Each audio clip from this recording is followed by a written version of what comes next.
the Kabbalistic world, after this, what people end up doing is returning to the period, returning to the Kabbalah much like it was in the period before Shabbatai, where things were a bit more closed off, a bit more guarded, a bit more silent, which I think is probably not always for the worst. And so the developments within Kabbalah, in fact, the developments in Kabbalah since then have been relatively conservative, which is to say, we don't see major developments outside of Luria and Kabbalah. There's never really been a significant post-Luria and Kabbalah. It's at some point become commentary and footnotes to Isaac Luria. And so that relatively conservative moment, that relatively conservative movement marks Kabbalah from about the mid-17th century all the way until now. And as we talked about last time, two major Kabbalistic schools developed in the aftermath of everything. One of those in Jerusalem, led by the Mizrahi Rabbi Sharabi, and another in Brody in Poland. And those two will become the central schools, so to speak, of Kabbalah, big schools, in the period after that. But of course, it's worth pointing out that Kabbalah also developed very highly technical Kabbalah in Baghdad, in Kurdistan, in Morocco, and Marrakesh was a huge Kabbalistic center. So Kabbalah continued to develop in the aftermath of the Shabbatai business, especially in the Sephardic world, not really niche. And I think that has a lot to do with the fact that the Sephardi world was much more stable than the Ashkenazi world at that time in terms of social stability and Jewish education. Again, I think I mentioned this several times ago, that a lot of the people that were really seduced by the Shabbatian movement were people who had only recently really come back to Judaism. And so they don't really anchor in Judaism in a very profound way, in a way that, for instance, the communities in Marrakesh, the communities in Baghdad, they've been there for 1,000 years, easily 1,000 years. And so when they looked at the whole Shabbatai thing, they were like, no.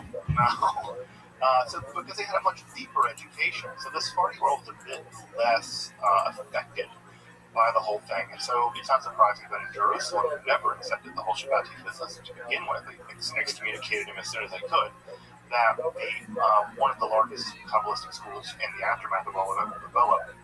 And as I mentioned last time, the two Kabbalistic schools take very different directions. The school of Beitel in Jerusalem is going to take the form of really intense concentration or kavanah during prayer.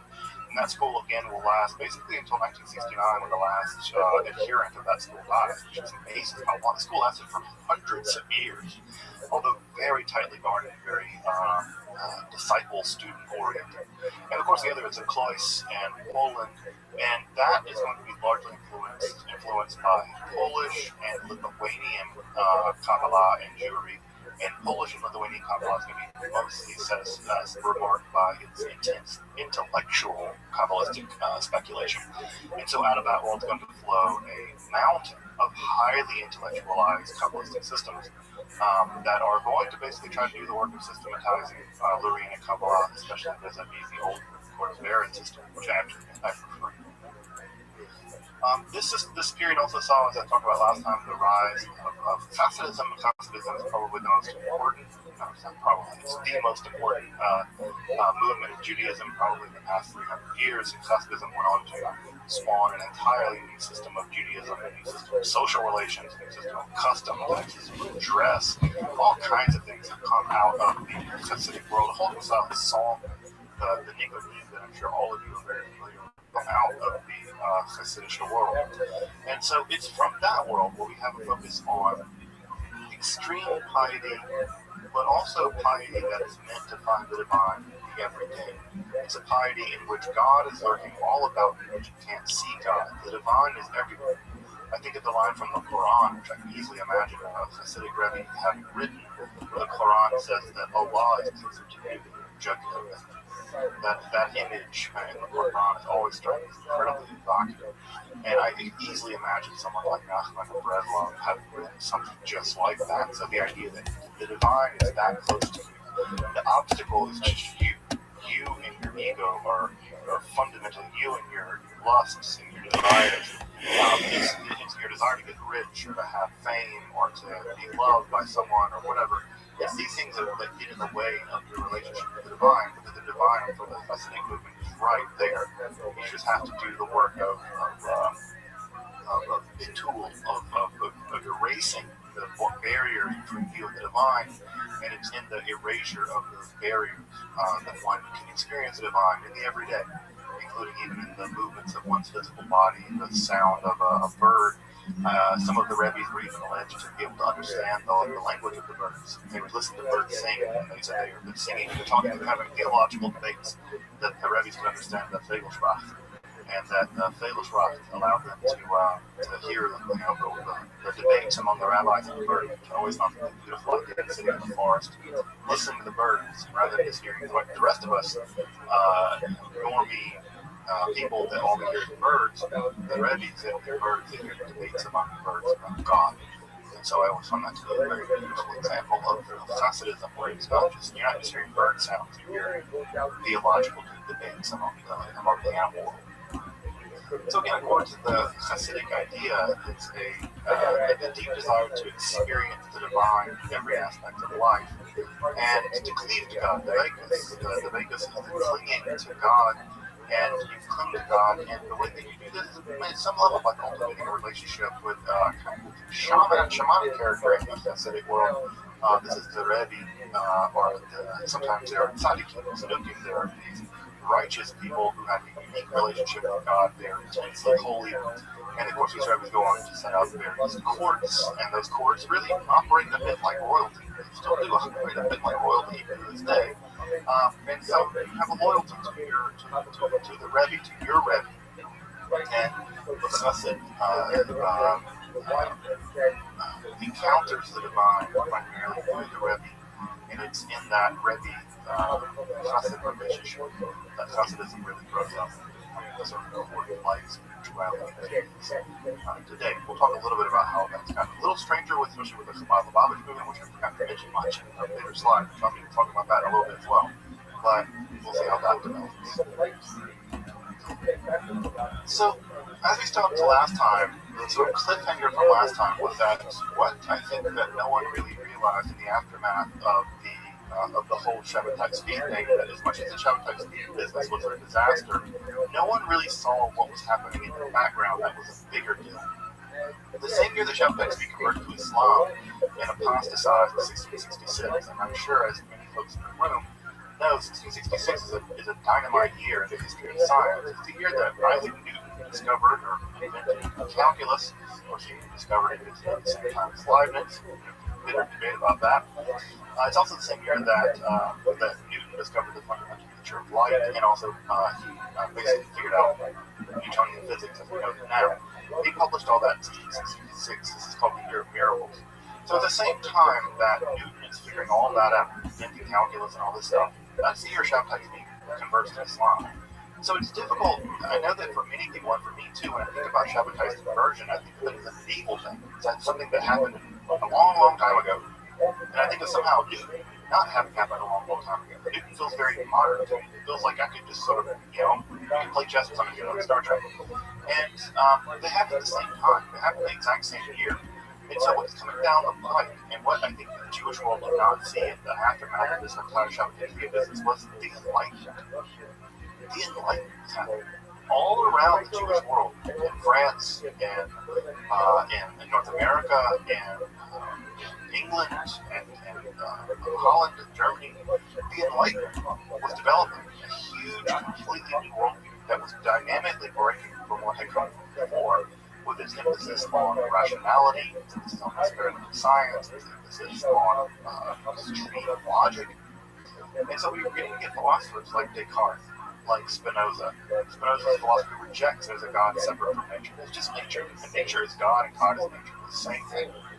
We're getting the mechanistic philosophers, the philosophers that believe that all of nature is like a giant machine. If you study it carefully, you can understand how it works. And if you understand how it works, you can predict it, and therefore you can make it do things for you. This incredibly mechanistic philosophy, which is in many ways really wonderful, and many things like that. Inside the Jewish world, they never saw this coming. It just sort of landed on their doorstep. When I say landed on their doorstep, what I really mean is Napoleon showed up. What Hegel called the world spirit on horseback. Napoleon shows up in Central Europe and even Eastern Europe. Remember, he marched all the way to Russia. So everywhere Napoleon went, recall, he brought with him these Enlightenment ideas. His army was a sort of Enlightenment army. As much as armies are enlightened. And Napoleon brought with him the metric system. He brought with him French revolutionary ideas. He brought with him the idea that if you're a citizen of a country, then you should have equal protection under the law. There should never be second-class citizens. Either you're a citoyen or you're not. And if you are a citoyen, you have the rights and privileges of everyone else that is protected by the rational law. And of course, I'm not saying Napoleon was perfect or anything like that, but he was a big enough deal that Hegel thought at some level he represented the very movement of Geist, the very movement of God, and the realization of Godness in the world. And of course, Hegel got disappointed with him later, but he made a big impression on the young Hegel. And so this is at the same time that the Hasidic movement is taking off. And so when these two movements come into conflict with each other, come into contact with each other, there's going to be a break-off in the Jewish world where some Jews are going to become very attracted to Enlightenment values, and they're going to incorporate those Enlightenment values into the Jewish world. And that is called the Haskalah, the Enlightenment. And I think for almost everyone here in this class, and almost probably everyone hearing my voice, all of us are pretty enticed in some level by Enlightenment ideas. The idea of equal protection under the law, that you can't be just killed because of what you believe in, or that we have a rational system of weights and measures, I think in this country, but most countries in the world, that the scientific, the very fact that I'm talking to you through this machine is proof of the success of the Enlightenment. So for many Jews, the Enlightenment was a solution to so many problems in the Jewish world, both in terms of the inner backwardness of the Jewish world, what they thought to be a superstitious world ruled by elite dynastic rulers who divine the will of God. Who knows how we figure these things out? And they believed in werewolves and vampires, and they believed in all this stuff and Kabbalah. Many Jews were very disenfranchised with that and wanted to rush into the world of the Enlightenment, and they did. They did. In fact, for the Jewish folks here, I imagine for many of the Jewish folks in this class, you are the children of the great-great-great-grandchildren of the Maskilim, of the Enlightenment folks, because the Enlightenment was very, very successful, for better and for worse. So what ends up happening is that this new kind of rational Judaism, integration of Enlightenment values with Judaism became, incredibly polarizing. We also, speaking again for the Jewish folks in the room, we live in an incredibly easy world compared to our ancestors, because in many ways we can adopt both worlds. We can be religious, and we can be in the Enlightenment somehow. Well, there was no middle ground in the 18th century. Either you jump ship and you join the Enlightenment camp, or you stay behind in the shtetl and you stay in the world of the pre-Enlightenment, or the traditional world, I suppose one could say. And so in the traditional world, they realized how much of a threat this was. They were terrified of this, and they doubled down on the traditional aspects of the world. And so in many ways, both Enlightenment Judaism and Haredi Judaism, that is to say the black hat, Orthodox Judaism that we recognize now, are both actually creations of the Enlightenment. So I know that sometimes Haredi folks like to pretend as if they're the legitimate continuers and heritors of a discrete, continuous line of Judaism reaching all the way back to Moses. And if you ask them, Moses wore a black hat and spoke Yiddish. But I guarantee you he didn't. The reality of modern Judaism is at some level, all of it is a response to the Haskalah. It's all a response. Either you double down on tradition and you retreat it into the world of the dynastic world, of the Hasidic world, or the Lippish world, or you drifted off into the secular world and you tried to make it go at either becoming assimilated, or you tried to balance out both. Assimilation was the largest, the earliest, biggest movement. So what we have here basically is a choice between some level of assimilation, right? As much as those countries that allow you to assimilate, it's the French and the Germans, and as you know from the terrifying history of how this will go, it will fail. Assimilation ultimately was a failed strategy. It did not protect Jews in the end, and neither did God, by the way. It wasn't like the Haredi people were protected when the first Panthers rolled in. And so what we have is a dualistic, a polarized world by the 1700s, in which there are Haskalah Jews, and and then there are traditional Jews, and the world becomes polarized, becomes increasingly polarized. Now, that's not to say that Kabbalah stops. If all the kinds of things that have not stopped the Kabbalah hadn't stopped them, whether it was the Crusades or the Chapter V event or whatever pogroms would have stopped the Kabbalah, well, this whole Enlightenment thing didn't stop it either. And so many of the traditional centers of Judaism in the medieval or the early modern world, they continued to produce Kabbalah as if nothing was going on. For them, I mean, they may have not even known. And so, especially in the Hasidic world, there is a huge outpouring of literature. This is a time where the folks in the Chabad movement, who I'm sure many folks have had contact with, they began very rigorously developing their movement. Also, it's worth pointing out that the Chabad movement becomes sort of the intellectual center in many ways of the Hasidic movement. They become much more interested in the world of the mind and the world of the intellect, as opposed to just the world of the emotions. And so the Chabad movement actually becomes much more of a rigorous system of Hasidic philosophy, as opposed to just singing songs and being happy or whatever. So this is a period of people like Rabbi Nachman of Breslov, which I imagine most folks have heard of. Nachman of Breslov is probably one of the most famous rabbis at this time period. He's of course known for his deep spiritual reflections and his existential experiences. He was a person of great highs and great lows. I guess most historical people who we end up remembering are kind of manic depressive in this way, and so Rabbi Nachman is known for this extreme joy and extreme sorrow he was capable of feeling. And ultimately he's going to be brought to the Neo-Hasidic movement, which we'll talk about in a minute, but also the Nanach movement, which I imagine if you've ever been to spend time in Israel, you will at some point encounter some Nanach guys, which tend to smell as pious as they are. They wear the knit caps with Nanach written on it, and they listen to techno music and dance around. They're generally pious to a fault. Something. So those guys are out there, and they're a big deal in the Neo-Hasidic world. Of course, also at this time period, probably one of the most important modern Jewish philosophers and mystics is also writing. This is a Ramchal, Moshe Chaim Luzzatto, probably the greatest traditional Jewish mind of the early modern period.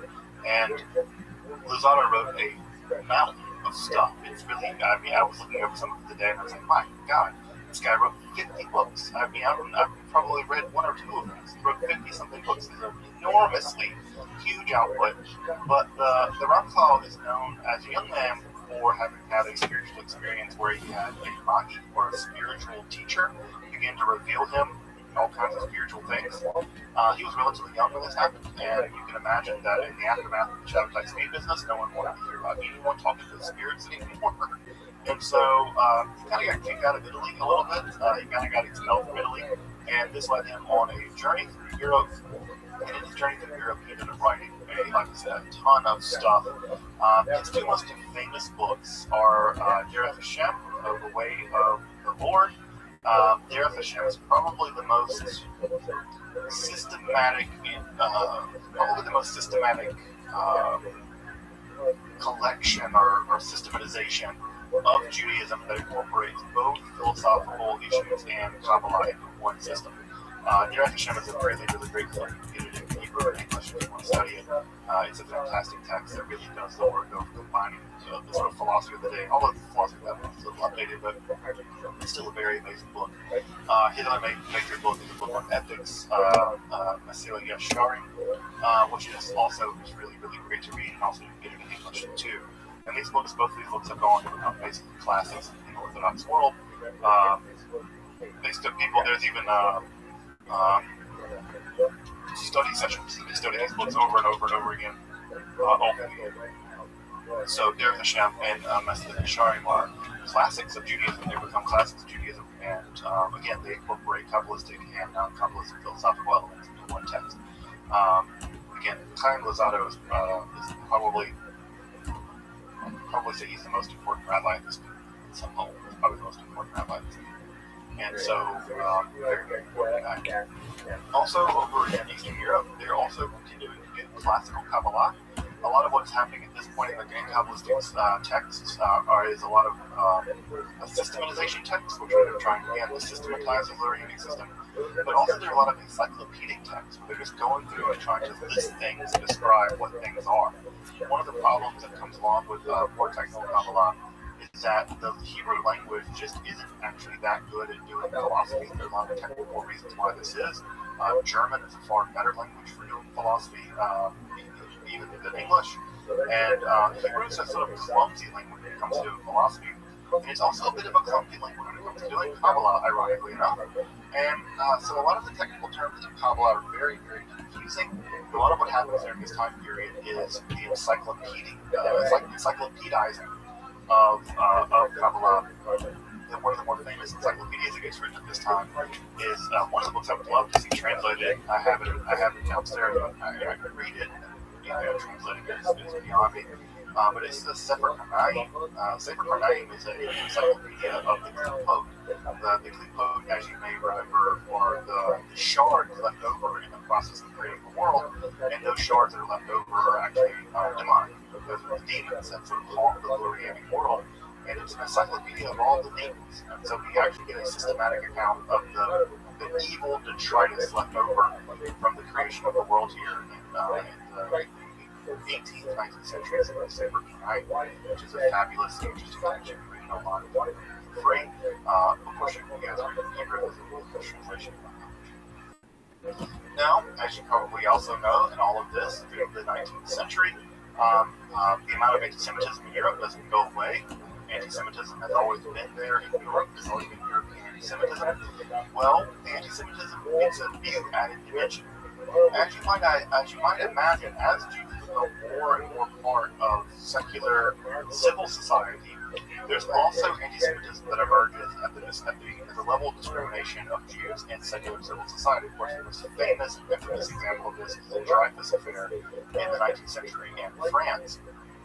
And so, with this uptick in anti-Semitism and the ongoing reality of anti-Semitism, there's sort of two or three distinct ideas basically about what to do about it. One idea is the traditional idea: double down on being pious and God will protect you. It's been a going theory for many thousands of years, but that theory no one's given up on yet. So one is double down on being pious and God will protect you. The other theory is that at some level, you just need to get out of Europe. Europe is just a death trap. We've been living in Europe now for 1,000 years, and for 1,000 years, it's just been a nightmare. It's just been pogrom after crusade, after blood libel, after witch hunt, after whatever. It's just that the Europeans are never going to accept us, and at some level, eventually they're going to try to kill us all. It's just a matter of time. It turns out they're right. So what do? You leave. You leave Europe. You pack your bags, and you leave Europe. And in the mid-19th century, that idea takes the form of secular Zionism. This is where Haskalah Jews, enlightened Jews, decide as a group that the situation in Europe is basically untenable and we need to leave. And this is the emergence, of course, of very, very nascent Zionism. Now, two things are worth noting here about really early Zionism is that it was entirely a secular movement at first. In fact, it didn't really get to have much religious backing until the mid-20th century, frankly. And so Zionism was a secular, largely socialist movement, although not all of it was socialist, not all of it was socialist in the way we recognize it now. And that movement, while it did accept some messianic themes, and it was sort of, apocalyptic in its narrative, in its way it talked about the world, it wasn't really informed by Kabbalah. But I think that it was informed. If you read a lot of the language of the early Zionists, you will see a lot of the exile redemption language. You will see a lot of language that is coming in from the Kabbalah, although I think it's mostly due to social osmosis, right? So, to make that more clear, but a finer point, the Zionist movement early on was never influenced by Kabbalah directly, although I think that there is some messianic and some Kabbalistic ideas that are reached into Zionism, mostly because of sort of social osmosis, because of Jews, and they've been raised on a diet of Kabbalah and Torah. So that's one part of it. The other part of it with the Zionist movement is that, from a religious perspective, it was completely verboten. It was completely anathema. The religious world rejected Zionism very early on. And when I say the religious world rejected Zionism. Most of the religious world still rejects Zionism. It still says Zionism is a toxic ideology that is harmful to Palestinians, and it is irreligious. It's blasphemous. It's straight up heresy. And so this early, and I said even the Reform movement very early on, even the Reform movement in Germany, at the very beginning of the Reform movement, they rejected Zionism in two major conferences. So even at the very far progressive end of the Jewish world, Zionism was very unpopular, at least to start. And it remains unpopular now, at least already all those folks have been watching the very wonderful show Shtisel, soap opera, basically. You'll know in Shtisel, right, every time that they bring the Zionist up, Shulam's brother always says, he refers to the Zionism, he refers to Zionism as Shulam, the evil people.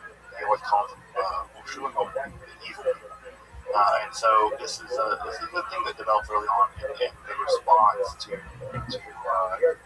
Zionism. So it never became religious until much later. In fact, I would say that in many ways it wasn't until Rav Kook, who we'll talk about in a minute, and it certainly wasn't until I think after the 8-Day War that in a big way you get religious Zionism when you recognize it now. I think it's a relatively minority movement until then. The Kabbalah, of course, continues to develop, right? It's not like the Kabbalah stops. Slide? Oh yes, this is a mistaken slide, but there's an extra thing down here I want to talk about. This is I must have mucked this slide up. But anyway, the last thing I want to talk about here is that in the 19th century, what also happened in the non-Jewish world is there's sometimes what is referred to as the occult revival. The occult revival was a re-interest in occult sciences, alchemy, and sort of a romantic interest in this stuff. And what you get are people like Ebenezer Sibley and Barrett, who are people who published the Magus. You have a bunch of people really interested in the occult again, and this sort of occult revival that occurred primarily in the 19th century also incorporates some older elements of Christian Kabbalah, and they ultimately develop a new form of Kabbalah out of Christian Kabbalah that gets referred to as the Hermetic Kabbalah. And this is a completely non-Jewish, occult-centered version of the Kabbalah, primarily used for engaging in ceremonial magic.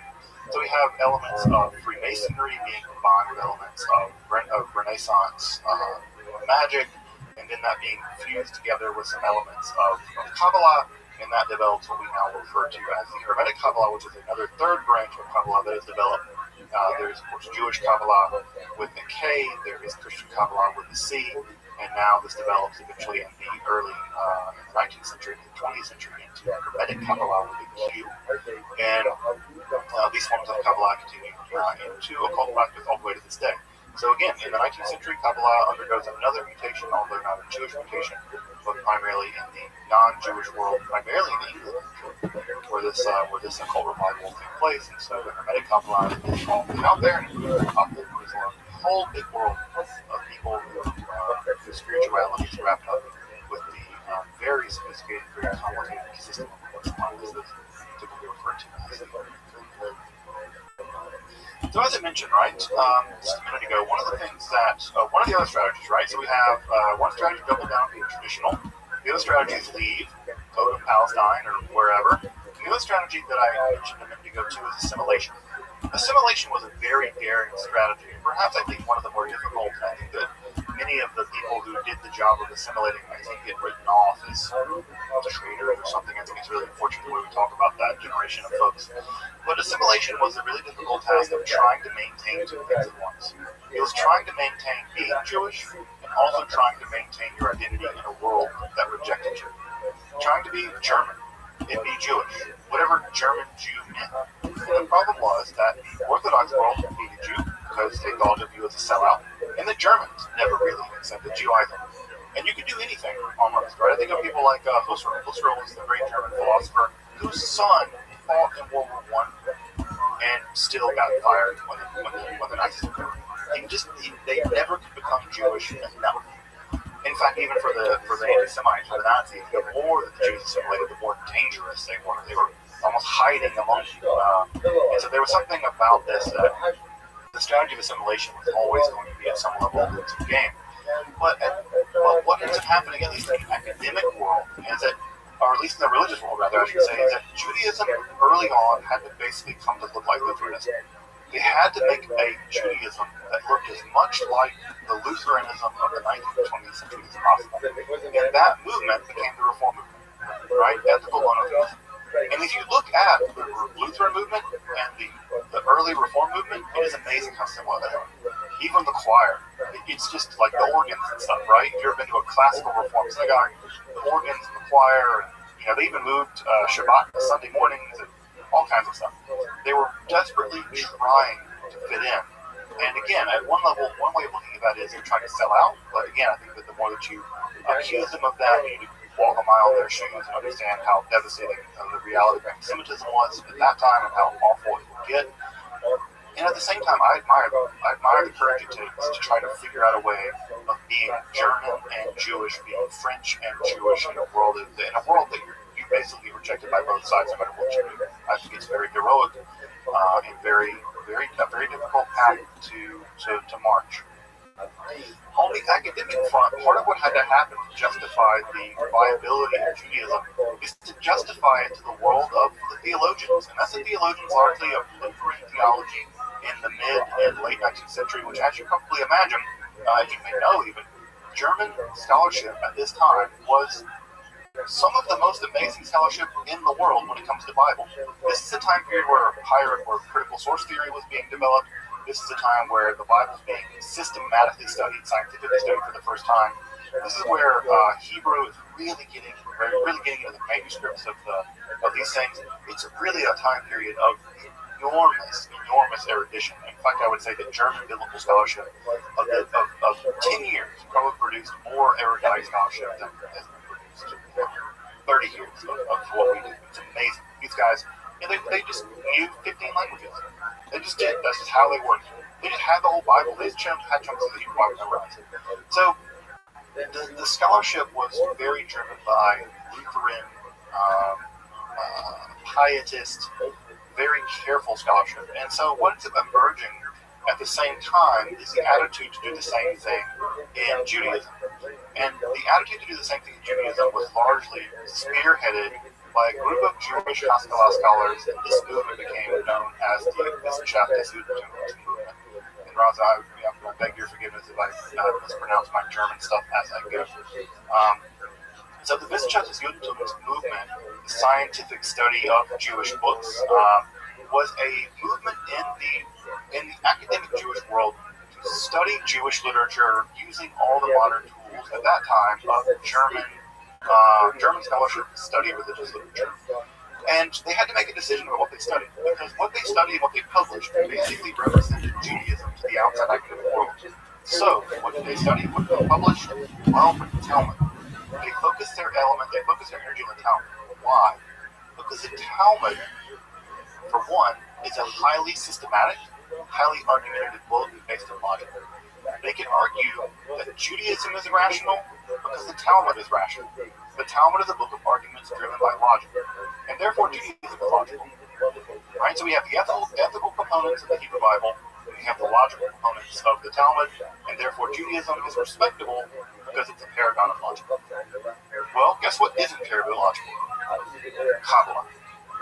So, what did the Wissenschaft movement do? Ignored it. Basically pretended it wasn't there. Why? Because it was embarrassing. It was superstition. It was occultism. It was nonsense, made up, fraudulent stuff. For them, for the Wissenschaft des Judentums movement, Kabbalah was an embarrassment. It needed to be put back into the darkness of the Middle Ages, because it made Jews look crazy. If you've been listening to some of the stuff I've been saying over the past 14 weeks and thinking to yourself, God, that sounds nuts. Well, it does sound nuts. And can you imagine a bunch of Jewish scholars presenting that to a bunch of erudite Lutheran scholars being like, yes, Judaism. We believe that God masturbated reality to existence. What?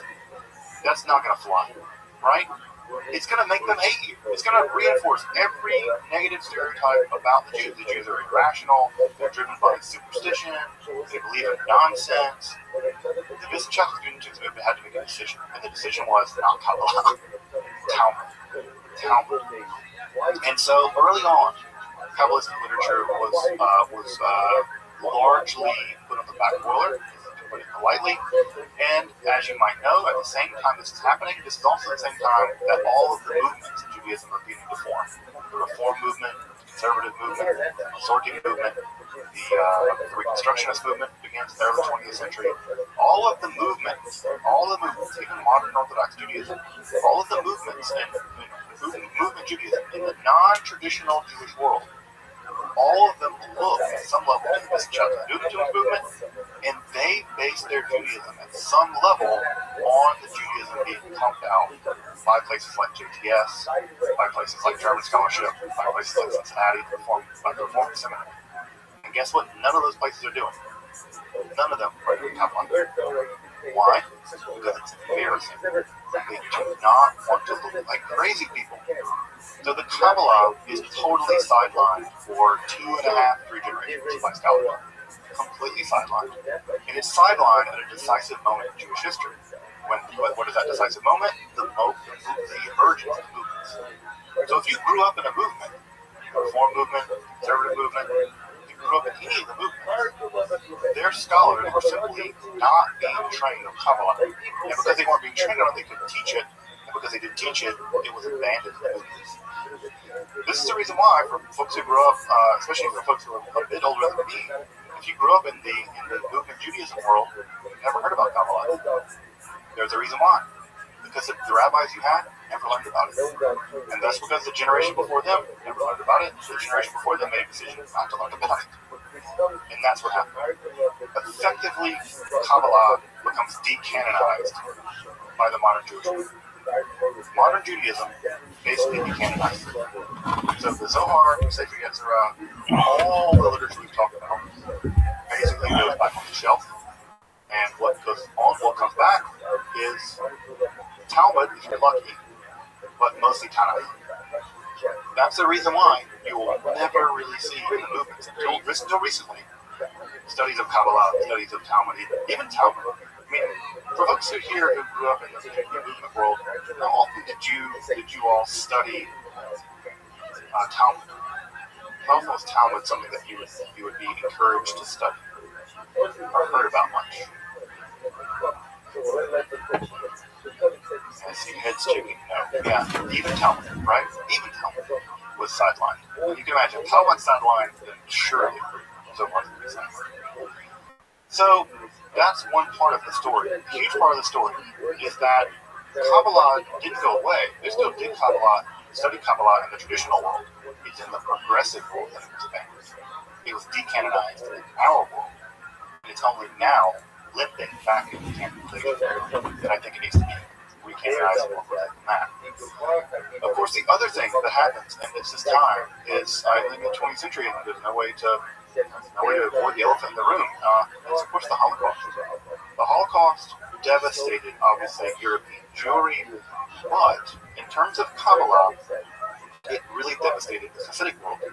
And the reason why it devastated the Hasidic world, as you might imagine, is the Hasidic Jews live basically in these very tight-knit social networks.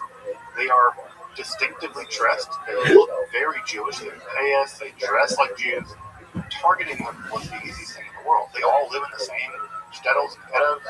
So liquidating them and killing them, putting them on these cattle cars is very, very easy for the Nazis. So the Hasidic world was incredibly destroyed in the Holocaust. I think, fortunately, and Roz would be the better expert at this than I would be, that the Hasidic world suffered apocalyptic levels of devastation in the Holocaust just because of they were basically sitting ducks, and also their theology prevented them from leaving. So many of them, because they rejected Zionism, did not try to flee to Palestine. They thought it was religious to flee to Palestine because they were also tied to the Rebbe. They also didn't want to individually leave, right? They were tied to this group. And so if the Rebbe didn't leave, they didn't leave. And lastly, right, they looked the part. You know, when the Einsatz movement moves in, they're there. They're living in that. They're living in that shtetl, and they're there with that Rebbe. And, you know, it doesn't take but an afternoon of a really blackout drunk in the Einsatz movement to do the deed to basically eliminate an entire Hasidic dynasty. And Chas v'shalom, that happened. It happened over and over and over again in Eastern Europe. Especially Hungary was especially nasty. I think 1 in 4 Satmar were killed or something like that in the Holocaust. It's just a devastating, apocalyptic story. And as you know, the only people keeping the light on at this time, in many ways, for Kabbalah are the Hasidic people. It's the people in Eastern Europe, it's the traditional people. They're the ones keeping the lights on. And with their execution by the beasts that were the Nazis, the light goes out. The light went out. It was a devastating blow to Kabbalah.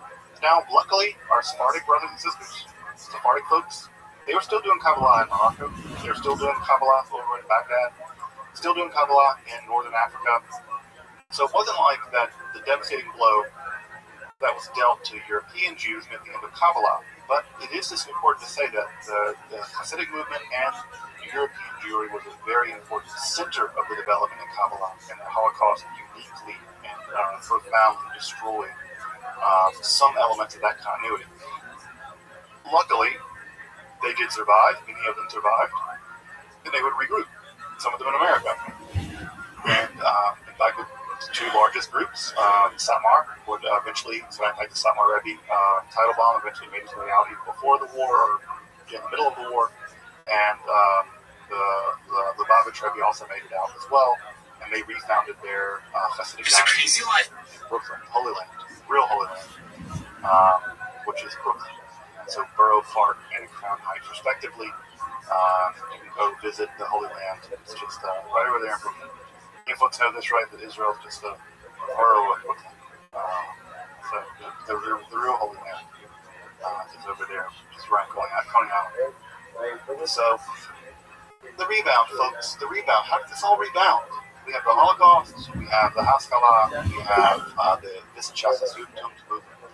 How did this rebound? Well, it rebounded in a couple different ways. The rebound in many ways began with a young maverick philologist. People forget that Gerhard Scholem, also people forget that he was Gerhard Scholem. He got Gershomized later when he made Aliyah, but Gerhard Scholem was a young maverick philologist. He studied language. That's the reason why his scholarship is so top-notch. You can read everything in the original language. And Scholem made the crazy argument that Kabbalah deserves to be academically studied. It just deserves academic. It's part of Jewish history. We need to study it. And so in the 1920s, Gerhard would do all the heavy lifting of reading basically every single Kabbalistic book that he could get his hands on in the archives. Every single one. And being the good German scholar that he was, he did that. And unlike the Wissenschaftliche Judentum movement that rejected the importance of Kabbalah, Gerhard Scholem argued convincingly that there simply was no Judaism without Kabbalah. You couldn't imagine Judaism without it. Judaism was just as important, or Kabbalah was just as important in history of Judaism as Talmud, as anything else. So, Scholem argued over the time that Kabbalah had to be reintegrated both academically and historically into the history and thinking about what Judaism was. And this was by no means easy, folks.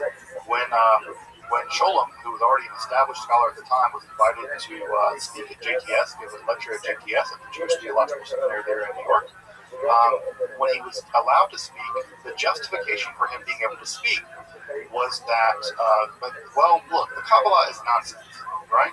Kabbalah is Narishkeit. Kabbalah is nonsense, but, right, Narishkeit is Narishkeit. Aber the Geschichte des Narishkeit, das ist Wissenschaft. Right? Nonsense is nonsense, but the history of nonsense is science.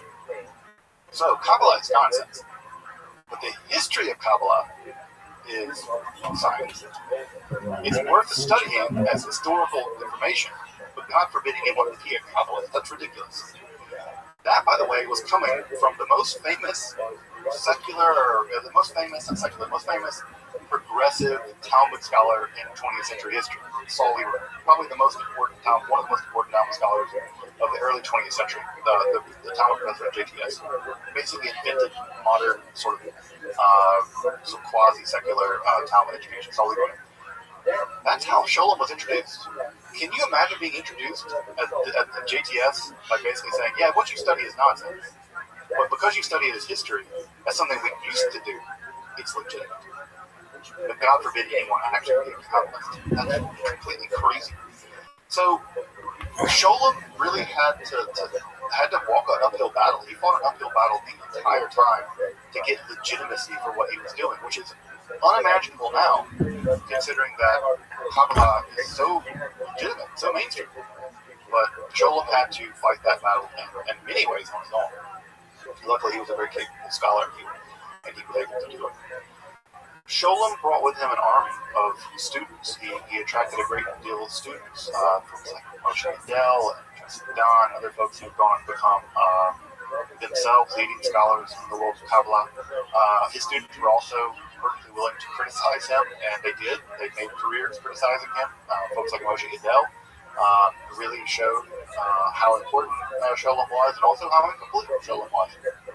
And we have a whole generations of scholars and Leaves and Zahi Weiss and all kinds of this stuff. Bernie Morose is a huge group of scholars that blow my mind with every book that they write. And so the academic study of Kabbalah is landed.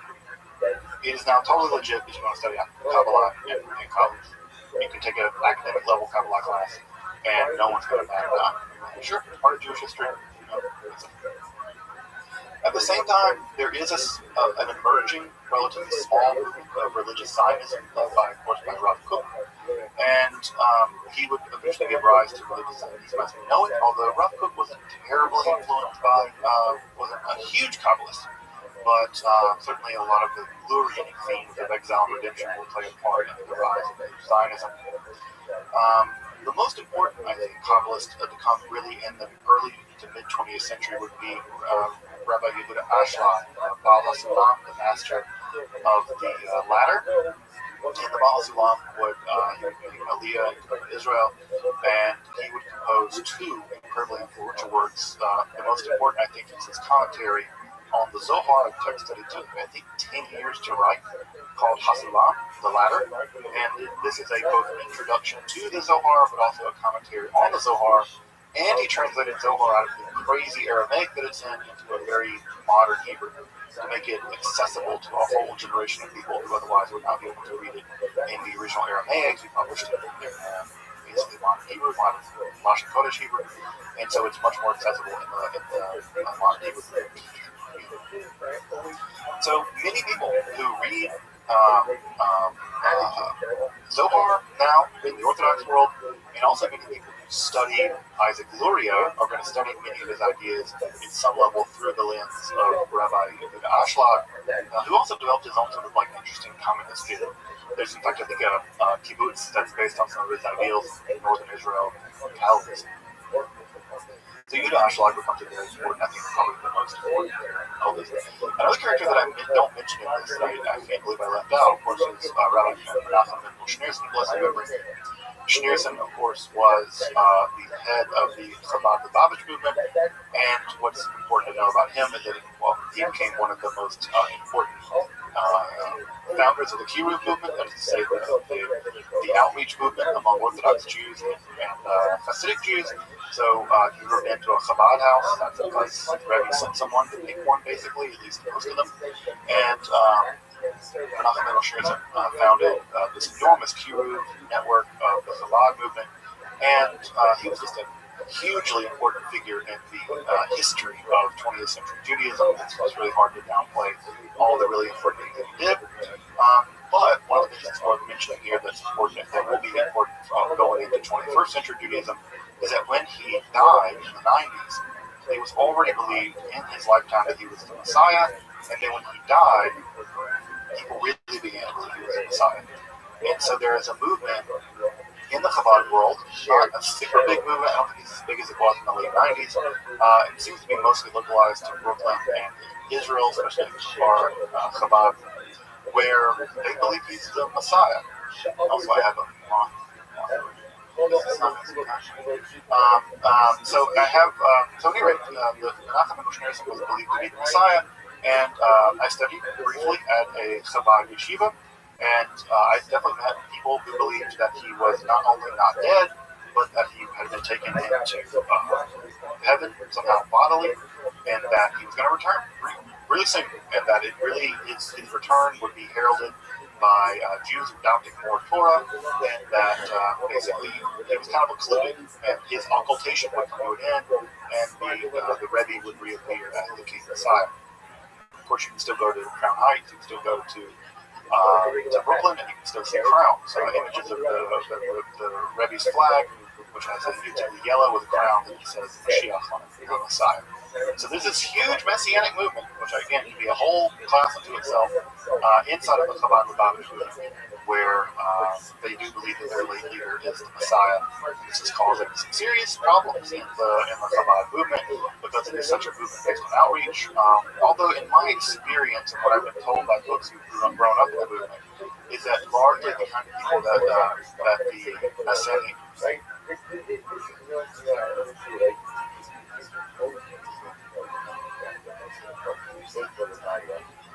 Louis, how are you? Hi. Excellent. Pleasure to meet you. Yeah, have you got a way of recording this?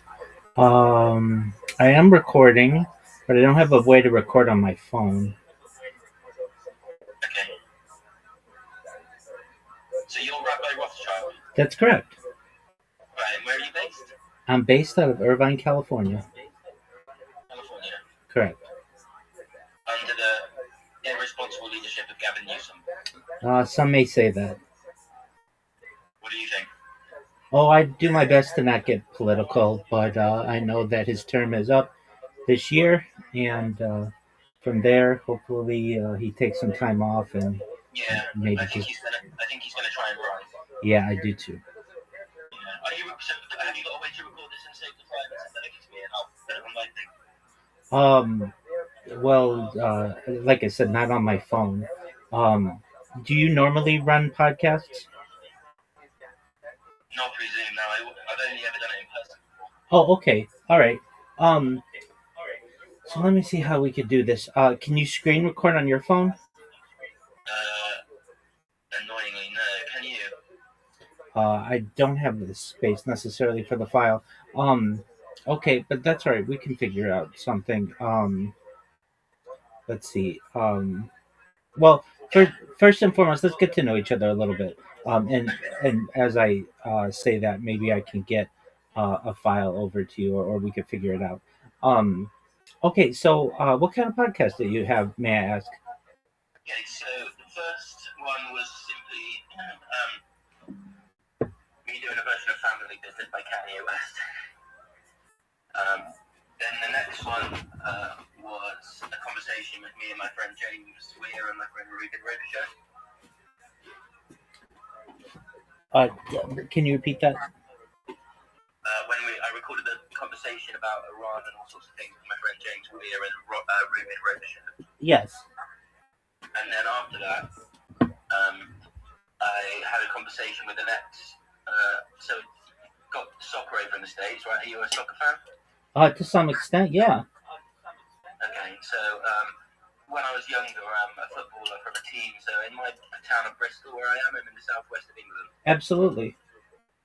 I met up with him. He's called Clinton Ellis. He's a lovely fella. And we had a conversation about football and things like that. And then, okay, so this will be your fourth podcast? This will be the 13th. Oh, 13th. Okay, excellent. So you've done quite a few of them. All right. Yeah, and the most recent one is me and my friend Matt Watts talking about tennis. Oh, okay. Very well. Because I was in you were in a Harry Potter shirt. Yeah. Do you know about the cryptocurrency Harry Potter Obama Sonic 10 Inu? No, I don't. Oh, okay. Yeah. So it's a cryptocurrency that sponsors me. They sponsor all my merchandise and such, and that's why I have this shirt on. But yeah, it's the name of the cryptocurrency. It's worth tens of millions of dollars. Apologies, I'm just getting my lighting set up, and then.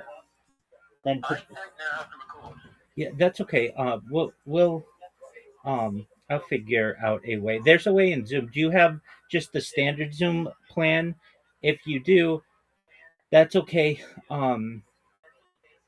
I can. I'm live streaming. Let me see if I can send you a link to restream. Do you mind if I tell you a little bit about myself? No, go ahead. Excellent, thank you. So yes, I'm Rabbi Rothschild. I stream my life 24 hours a day, 7 days a week, 365 days a year for world peace. I've been doing so for more than 4 years. Have you ever seen the television show Big Brother or the movie The Truman Show? Yes. Yes, excellent. So it's very similar to that. Essentially, I have more data archived on the internet than any person in global history, which is a really big deal. It's an emerging um,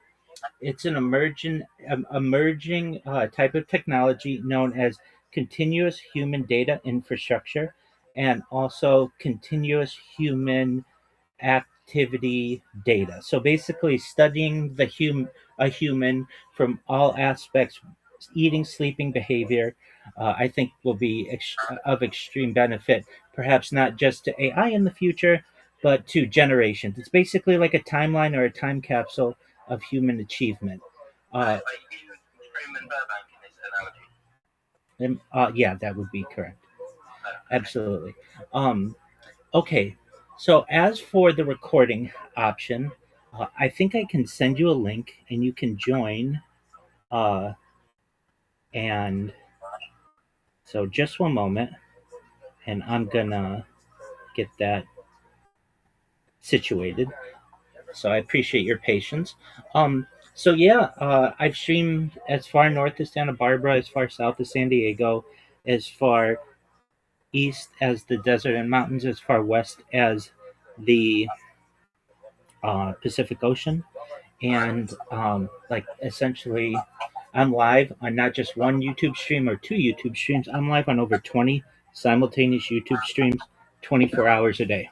So I have over I have 2,900 people in my Discord. Of those individuals, we have um, people who live with me in the Discord as well. I don't know, do you use Discord at all?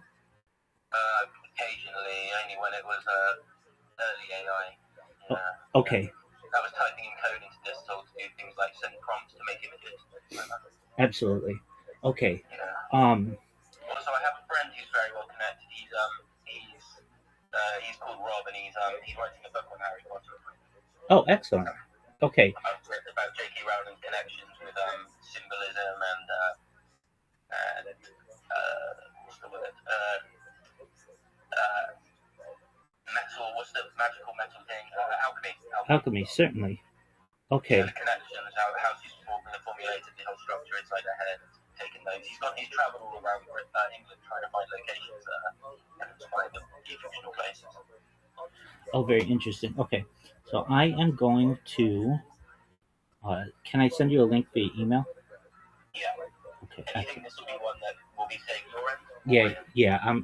It's also live streaming on YouTube as well.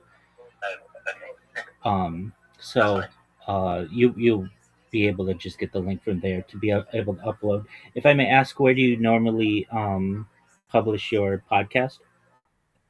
In video form. I haven't got it connected to Apple Podcasts yet. I'm not sure how to do that. Have you got that out yet? Yeah. I can help you with all that. Cool.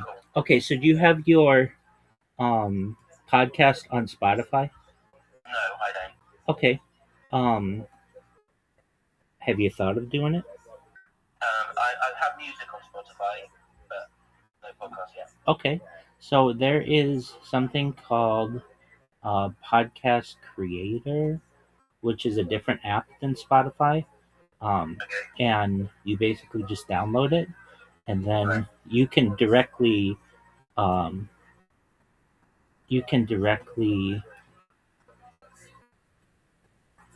record there, and it will publish, and then it multi-publishes. So it will publish to iHeart Media, it will publish to Apple, it will publish to Amazon, and then of course to Spotify as well. So you don't have to do the individual uploading to everything. and that just makes it really convenient. Okay, so your name is Louis, is that correct? Louis. Louis. Apologies, Louis. Okay, Louis, I just sent you a link to my restream, and I'm currently streaming as I previously said. So let's see if this works. I've not used it using these settings, but hopefully it will work. I'm live streaming on everything else. So, Okay. and then So once it's over, do you generally have that file saved, and then you can send me the file? Is that how it works? it will be live on YouTube. So I can just send you that link and you can download it from YouTube. If you don't know how to do that, I can help you with that. I know there's ways to download for free. Yeah. Oh yeah. That's how I do it. I do that all the time. Yeah, Okay. Yeah. Excellent. Okay. So shall I go back? I'll start that link up now. Yeah. Let's try that. If it doesn't work, just can you leave this call? Can you keep this call going at the same time? I don't know. I'll tell you what. I'll tell you a bit about myself. Yeah, please do. Just go into it. Okay. I think we should probably start talking to a natural way of doing it, and so we can just learn about each other on the fly. Absolutely. So yeah, I'm a writer in Bristol. I generally I'm writing. I've written screenplays, books. I had several books on Amazon at one point. I'm unpublished. I've written one article for Area magazine that I got paid for 2 years ago. Okay. That was called In Defense of Halal, because it was drawing parallels between the way some meat is treated badly in this country and things like that, and then it just the parallels between kosher and halal as well. Oh, interesting. But I'm more interested. I'm extremely concerned about the issue of Islamization post the Ayatollah. Okay.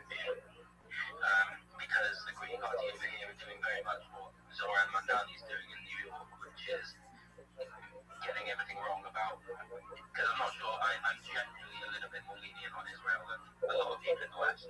Okay. Now, I'm a big critic of someone called Rabbi Shmuley. Rabbi Shmuley Boteach? Yeah. Okay.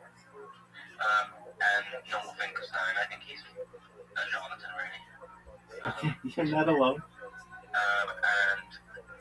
I am a little bit concerned about Benjamin Netanyahu, but I wouldn't call the Hamas situation a genocide. I think that is Hamas propaganda. Okay. But I'm willing to learn on this stuff all the time. Most certainly. Anyway, but yeah, but really, I'm halfway to being something else. I could probably try comedy and comedy writing. I love writing comedy, and I'm a musician as well. So when I say my podcast goes up, I make a little video, which is usually just one image, and then I post it on YouTube, Facebook, Instagram, Twitter, and TikTok. That's phenomenal. And LinkedIn. Oh, excellent. And how long are your podcasts usually? Between 45 minutes to an hour, and then sometimes it's 8 minutes and just a small little chat after the pub. Oh, okay, excellent. And you've done 13 of them. And if you're wondering what am I doing, I'm just restarting my stream so that if anything happens during our conversation, we have backups and backups of the backups. You know how that is. So that's great. Should we try this other link now and get the ball rolling? If you don't mind, maybe give me another 3 minutes or so. Is that okay? Yeah, that's fine. Excellent. So you were saying your podcast is usually somewhat international relations based. Is that correct? No, yeah, the closest thing is my friend Ruben is from Ireland. Okay. And he gives the American perspective when I need it, and it's refreshing. I do have 3 people who are affiliated, so there's 3 hopeful guests over in America. They're based in New York, so are you familiar with the Opie and Anthony show? Absolutely, yeah. Okay, so do you remember Dr. Steve? Vaguely. Yeah, okay, so yeah, we follow each other on there now. And you might have heard of a comedian called Stacey Crossman. Vaguely. She is quite close friends with a comedian, is a bit of a weird guy called Mike Machete. Okay. And then obviously you're familiar with the Howard Stern show. Absolutely. If you remember the Rev Wobbly. Yes, I do, absolutely. Yeah, so those 3 are all on the radar. guessing means time right. Oh, phenomenal! So you're getting some pretty big guests. Yes, the idea is to scale this up pretty quickly. So yeah, the first real one is he really is the name. He did play for Bristol Rovers. He was a professional player at one point. He does know people in the game. And I've just got this kind of incredible memory for him basically picking people who was slightly above my pay grade. I got a good taste for characters. And yeah, it succeeds some of the time, and then when it does succeed, I hold on to the opportunities. Excellent. And do you play soccer yourself? Sorry? Do you play soccer or football? Do you play football yourself? Not really. I'm more of a tennis guy. Oh, okay. Yeah, and you had mentioned that. So, I take it Wimbledon is a big deal. Well, I'm writing a book at the moment called The Open, which is about two freaks of nature who just dominate the sport for the whole season. And it's more about how Wimbledon survived them rather than the other way around. Oh, very interesting. Okay, is this a fiction or non-fiction book? It's a base fiction. Okay, excellent. But I'm setting it in a hype that energized real world. A couple of years later than now. But John McEnroe's still alive, so the larger than life tennis figures are going to be in there. Excellent. But I'll probably weed out the more milk-produced ones. Sure. What are your thoughts? And then other slightly more characters. But yeah, the concept of this idea is that one is, if you imagine that The Rock was an amazing tennis player. Dwayne The Rock Johnson? Yeah. Oh, okay. And then imagine, so do you remember Federer? Oh, yeah, absolutely. Roger Federer? If you make him a foot taller and skinnier, and just the third better, Oh, that's how good this other guy is. okay, so he's basically better than anybody who's ever played and just a physical phenom. And then one is an absolute athlete at the peak of his powers who happens to be the greatest tennis player of all time. And then the other one happens to be a prodigy tennis player who is a machine, he's a beast. He could be a heavyweight boxer, he could be an MMA guy. He's chosen to go to tennis. Okay, very interesting. He can smoke cigars just before going. That's one of those guys. So basically, Babe Ruth. Okay, very interesting. And what got you into fiction writing, if I may ask? Well, my first memory, I always tell the story. I always have liked doing it. But once my friend paid me £10 to do his coursework for him secretly. Okay. And I really loved it. It was a little. We had to do I think it was a Philip Marlowe, like a film noir kind of thing. Sure. And so I did my own. I didn't get a very good score. I think I got a C or something. And then he came out with his tail between his legs because he said like, "Oh, the teacher wants to see me in a bit." And he's just like, "Don't tell her, I hope we'll get away with this." And then he came out smiling, and I said, "What are you smiling about? We got caught." And he just goes, "No, mate, they told me I should be a writer." Oh, no way. So I always remember that story. What a beautiful and inspirational story coming out of something so stressful. Yeah. So that was the first time I just kind of went, "Oh, maybe there's something in this." Okay, excellent. So, do you want to be as they say, what is the question? What do you want to be when you grow up? The dream is to be a published author, but I just write in my spare time. I'm trying to get a proper job at the moment to get some money in. Absolutely. As an author? But in a normal one. But in the meantime, I'm keeping this all going because I might have, I'm talking to you and such like that. Oh, you absolutely are. And let me tell you, your strategy is really great. I see you all over Twitter just doing exactly what you're doing. I call it ambush podcasting. Basically, you just go to someone's reply, say, "Hey, I've got a podcast. Would you like to be on it?" And then you see who connects with you, right? Yeah, if you don't ask, you don't get. But you don't want to hard sell this. So a nice little polite message and things is usually can be okay. I agree with you, and I think that the way that you've done it has been very polite. Okay, excellent. All right, so let's try this, if you don't mind. Go to the link that I sent you. Okay. and basically the video that I started like 12 minutes ago. So if anything, we would have to you would just, when you download it on your end, you just cut it at 12 minutes in. But okay, we're going to formally start. So no pressure. We'll get it all arranged. And I appreciate your openness to do this. I think it can be mutually beneficial. I'm doing another podcast later today, one in Australia. I've been doing the podcast circuit. I did one last week with the same person in Australia. And I'm a futurist, so I like to talk about the future. So perhaps some of our discussions. I know my Ray Kurzweil. You know who? My Ray Kurzweil. Your maker as well? Ray Kurzweil. Oh, you know Ray Kurzweil. Oh, excellent. Very well. I know him. I know about him. The singularity. Yes, absolutely. 100%. Yes. Okay, so this link didn't let me use the camera, so let me just try one more time. Okay. Okay.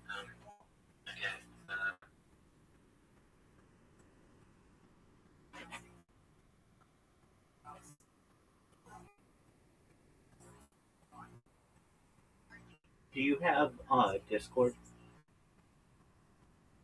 No, start using camera.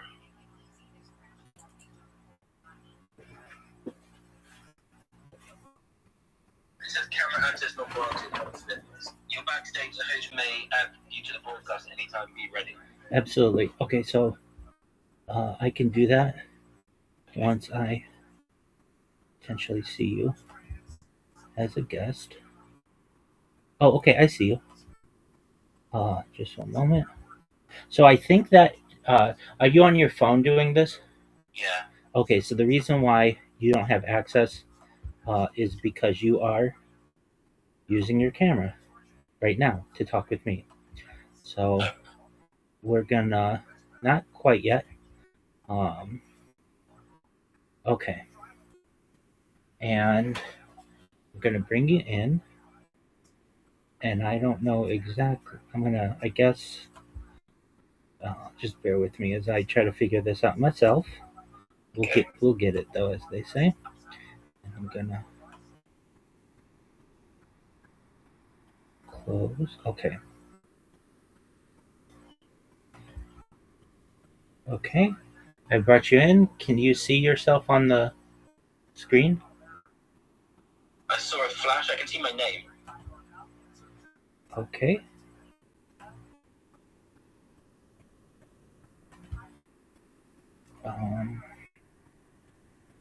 You can see your name. Yeah. Okay, I can see you. Okay, I can't see you. Okay. So I'll tell you what. I will. Do we leave this other conversation? Yeah, we'll leave this one. But if anything, keep the phone close in case we have to go back and reconnect or something. Okay. I'm leaving the red stream one. Oh no! Stay in the restream. No, stay in the restream. Okay, I'm leaving the Zoom one. Okay, excellent. And I'll see you in restream. Okay, cool, done. All right.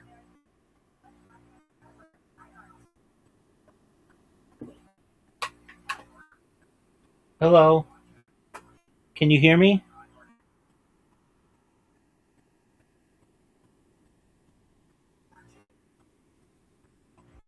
Can you see me or hear me?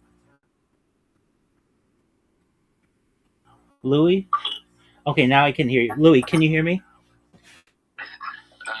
Yes, I can. Yeah. Okay, your camera is reversed, so the people of the world can see. Here. There I am. Right, cool. Absolutely. Okay. So let me just get situated a little bit.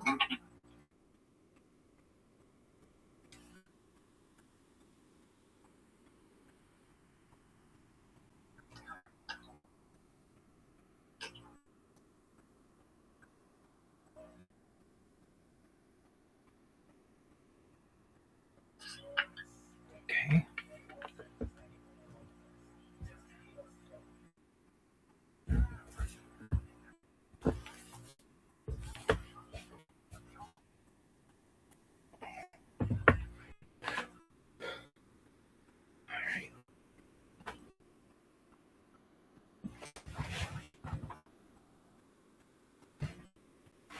All right. Let me just for our Zoom call, I'm going to end the meeting here. Is that okay? Yeah. Okay, excellent.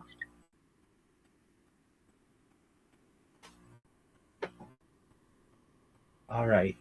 So before we start, if there's anything you need or whatever, you let me know, and you'll be able to just take the um, the raw file and edit it in any way you want.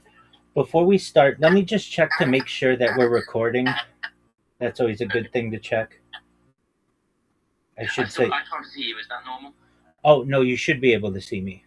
Oh, I can't. I can see myself. Okay. Are you on a computer? No. Okay, you're on a phone. I want it so that you can see me. So, I can see discord.me/rabbi. yes. Click that little. Is there like a little slider? No.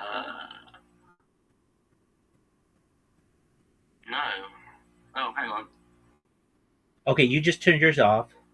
Yeah. Back on now. Okay, is there one by my name? No. Okay. Yeah, I want you to be able to, of course, see me as well. So, we'll figure this out.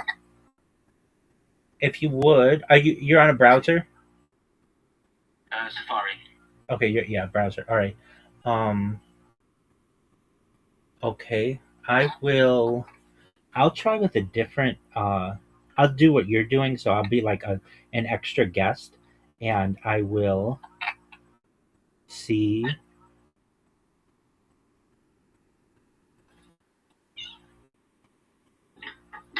I'll see what you're seeing. Okay. I am just chatting to somebody from America.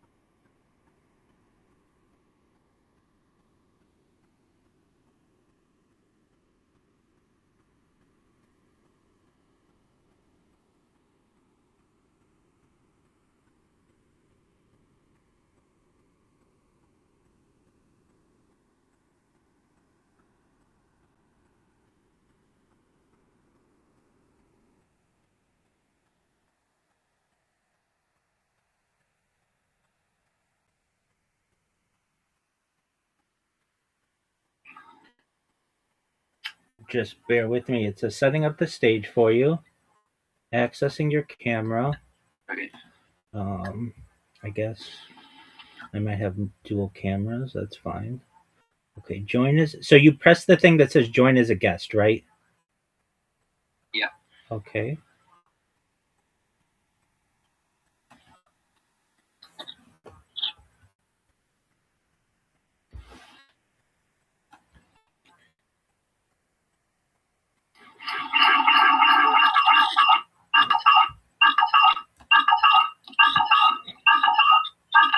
Apologies if we're getting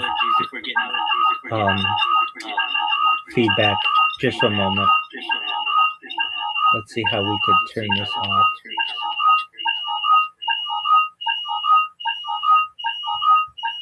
Well, isn't this not cool?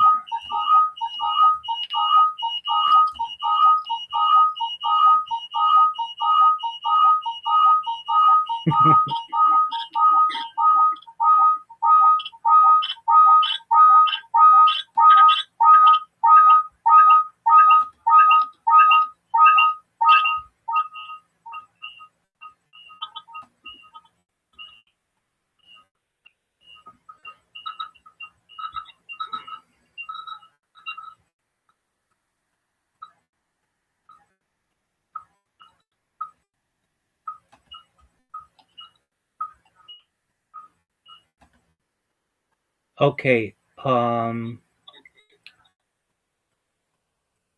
now I'm kind of getting to see what you're seeing. I think I see Rabbi 2 backstage. Okay, so I have to accept myself as a just like you, and then I'm going to have a chance to see what you're seeing, and we will get this worked out.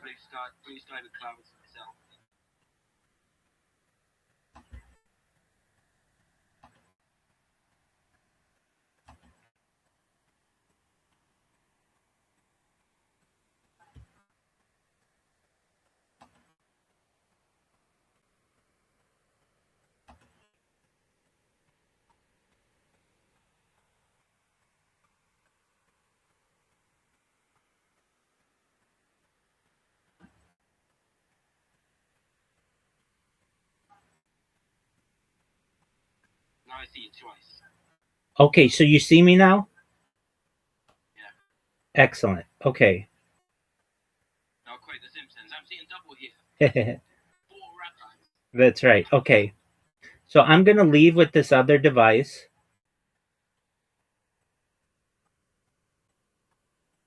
If I may ask, does one of them say discord.me/rabbi and the other says rabbi 2? My left says Discord to your right. Okay. But they have different names. One of them says discord.me/rabbi and the other says rabbi 2. Okay, excellent. Yeah.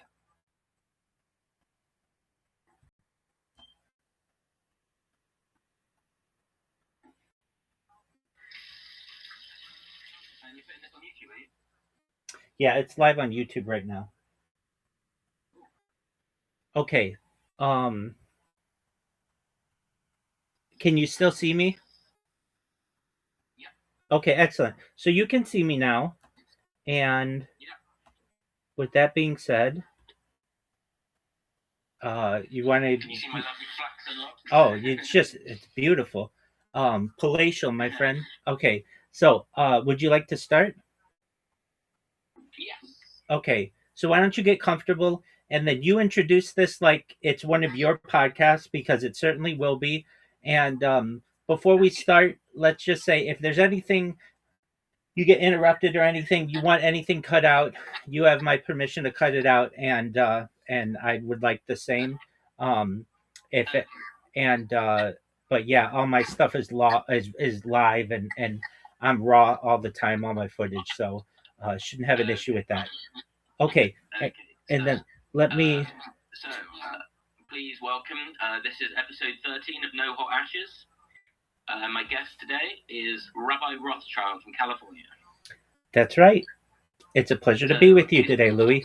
Yeah, you too. So, as my guest, would you like to tell me a little bit about this project of yours? Absolutely. Thank you so much for the opportunity. I'm Rabbi Rothschild. It's a privilege to be here and a privilege to have your audience here today.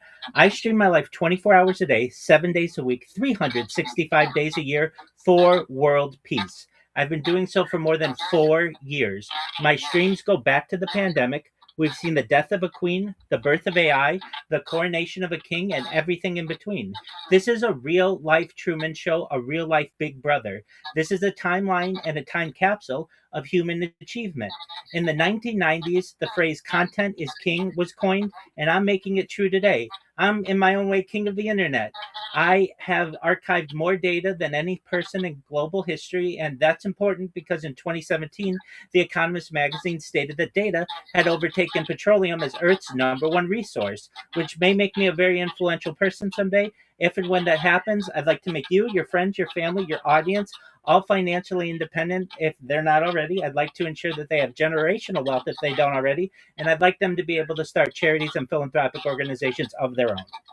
Interesting. Okay, yeah, because I know I've heard a couple of things about the. Are you an Ashkenazi? I am. Yeah, so you got more Nobel Prizes per capita than any other community in the world. That's correct. Is it Alfred Nobel? More Jewish people were involved in the creation of the Manhattan Project. That's true. Oppenheimer, Edward Teller, and such. Yeah. And a lot of them were wrongly accused of being affiliated with the Communist Party. Many. And also, I believe it's also been said there's some people who are pro-Semites And I know, for example, Christopher Hitchens had a sort of instinct that he had a kinship with the Jewish people. And then it was only after his very late in his life he discovered his mother was Jewish. And I remember a conversation with Martin Amis and Christopher Hitchens. Martin.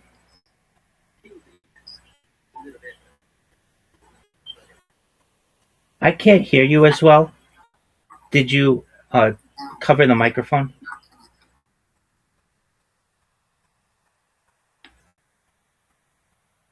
I can't hear you.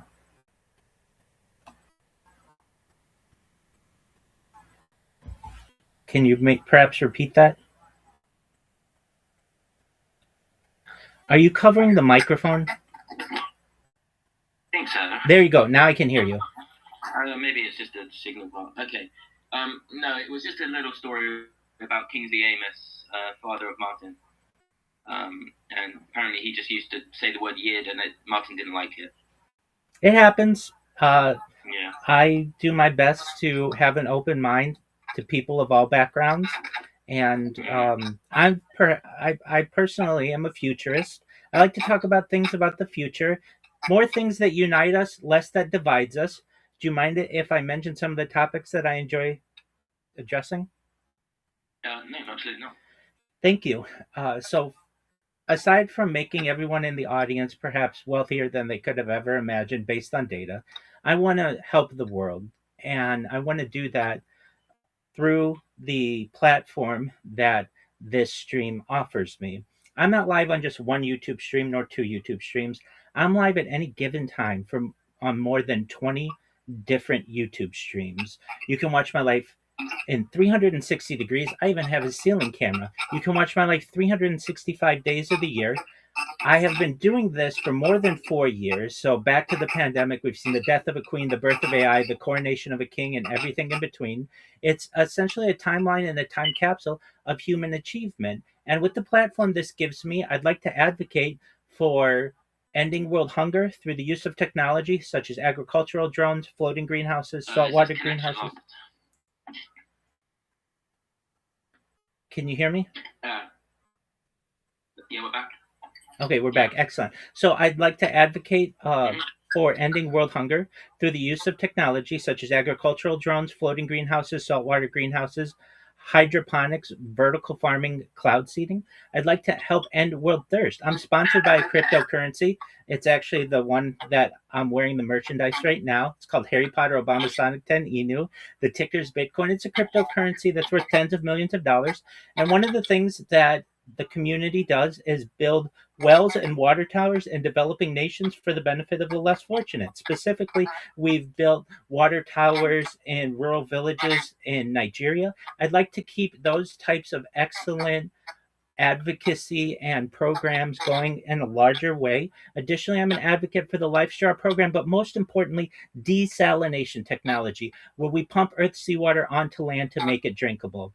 Additionally, I talk about things from a futurist perspective, things like perhaps anti-gravity, antimatter, faster than light travel, faster than light communication, space elevators, space tourism, terraforming of other planets, perhaps one day interstellar travel. I like to talk about mega projects, a Bering Strait tunnel, perhaps, bridging the Darien Gap, pardon me, perhaps expanding the channel, the English Channel, so that more traffic can make the journey.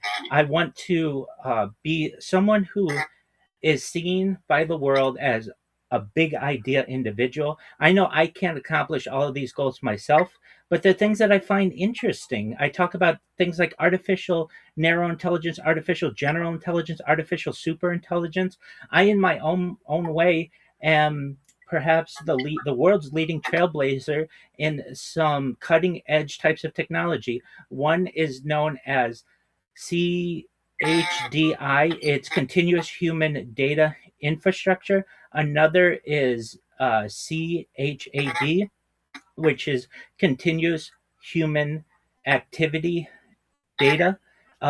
Essentially, the idea of being able to watch an individual for long periods of time and learn about aging, behavior, eating habits, sleeping habits, every aspect of the human body. And I think it's a really exciting project for people to be able to not just observe what I do, but also hear the conversations that I have with people just like you every single day and how we can better the earth. Right. Okay.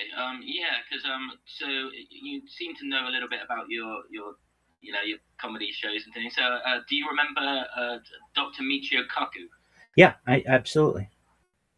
Science of Star Trek? Yes. Did you ever see that show? Science of Star Trek?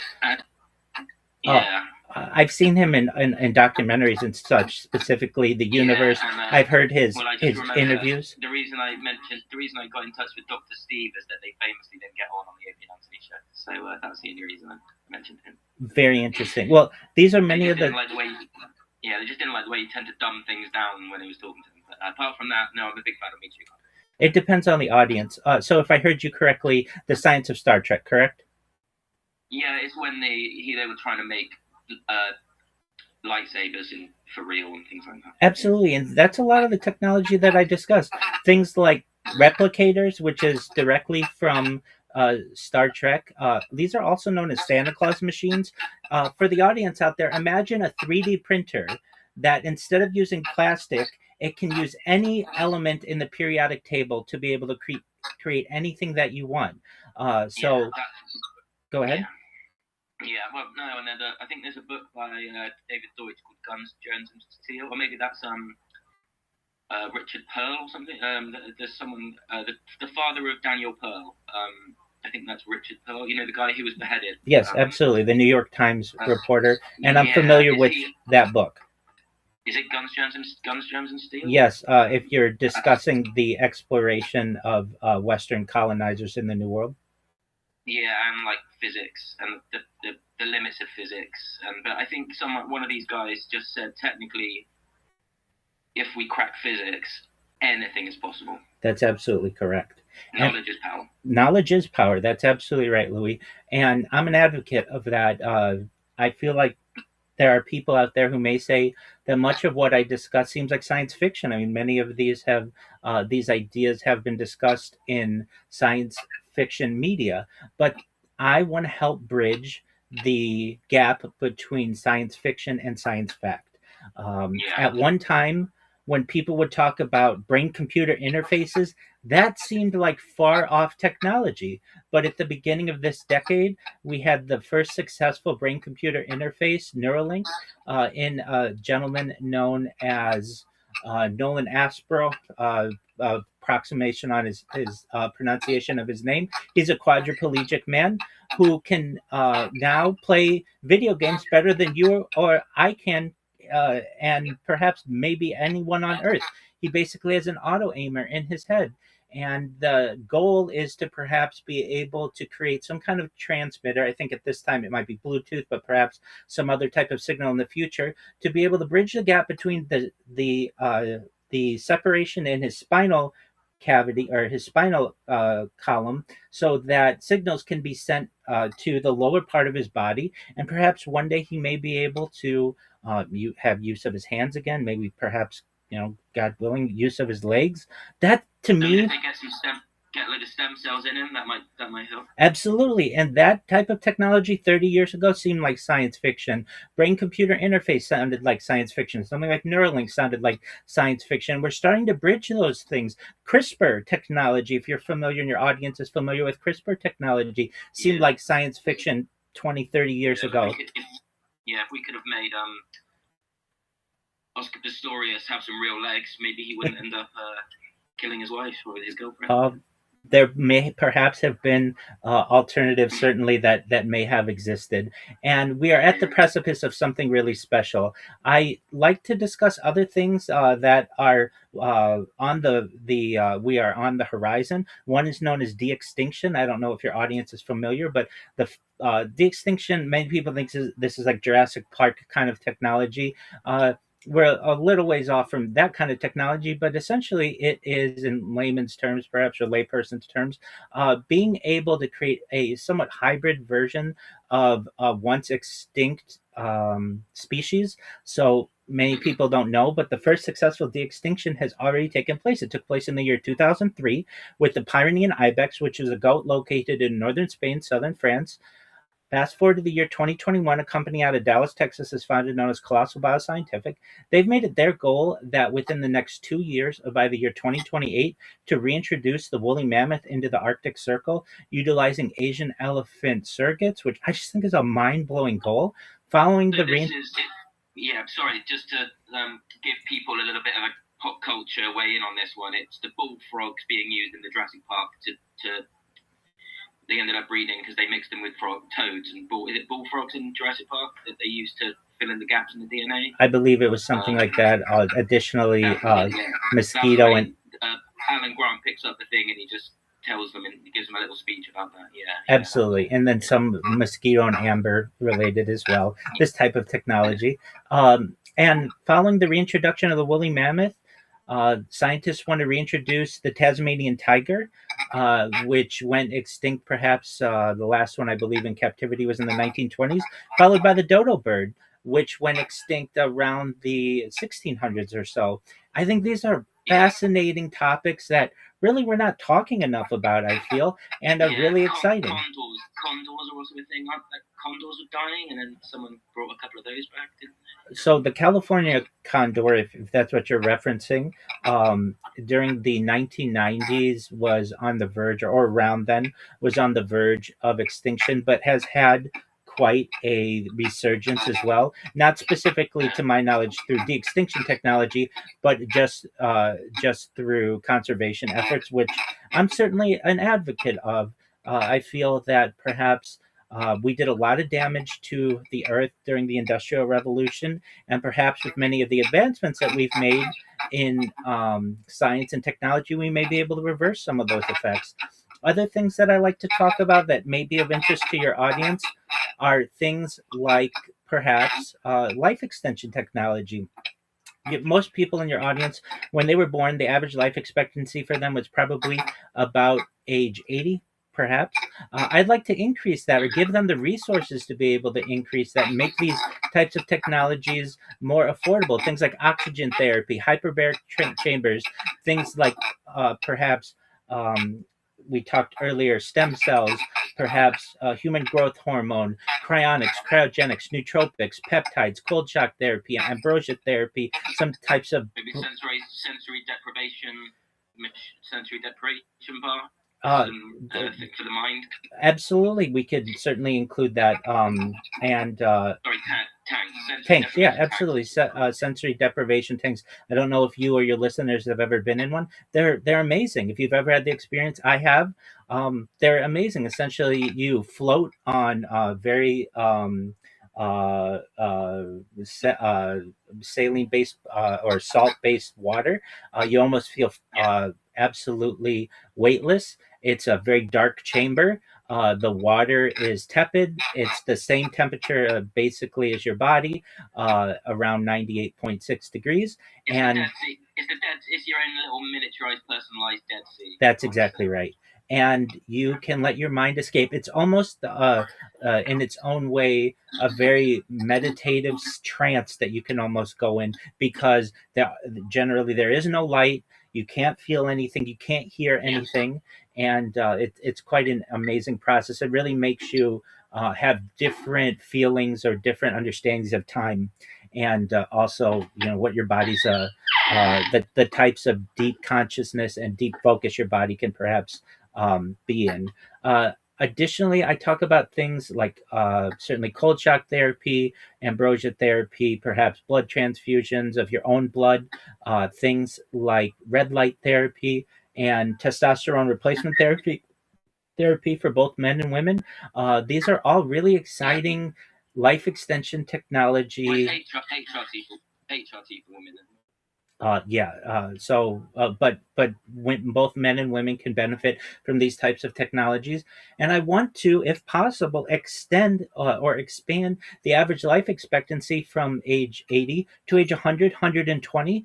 But eventually at 120 or so, many people in the audience, you as well, may say, Rabbi, back in 2026, a lot of what you discussed sounded like science fiction, but it's become science fact.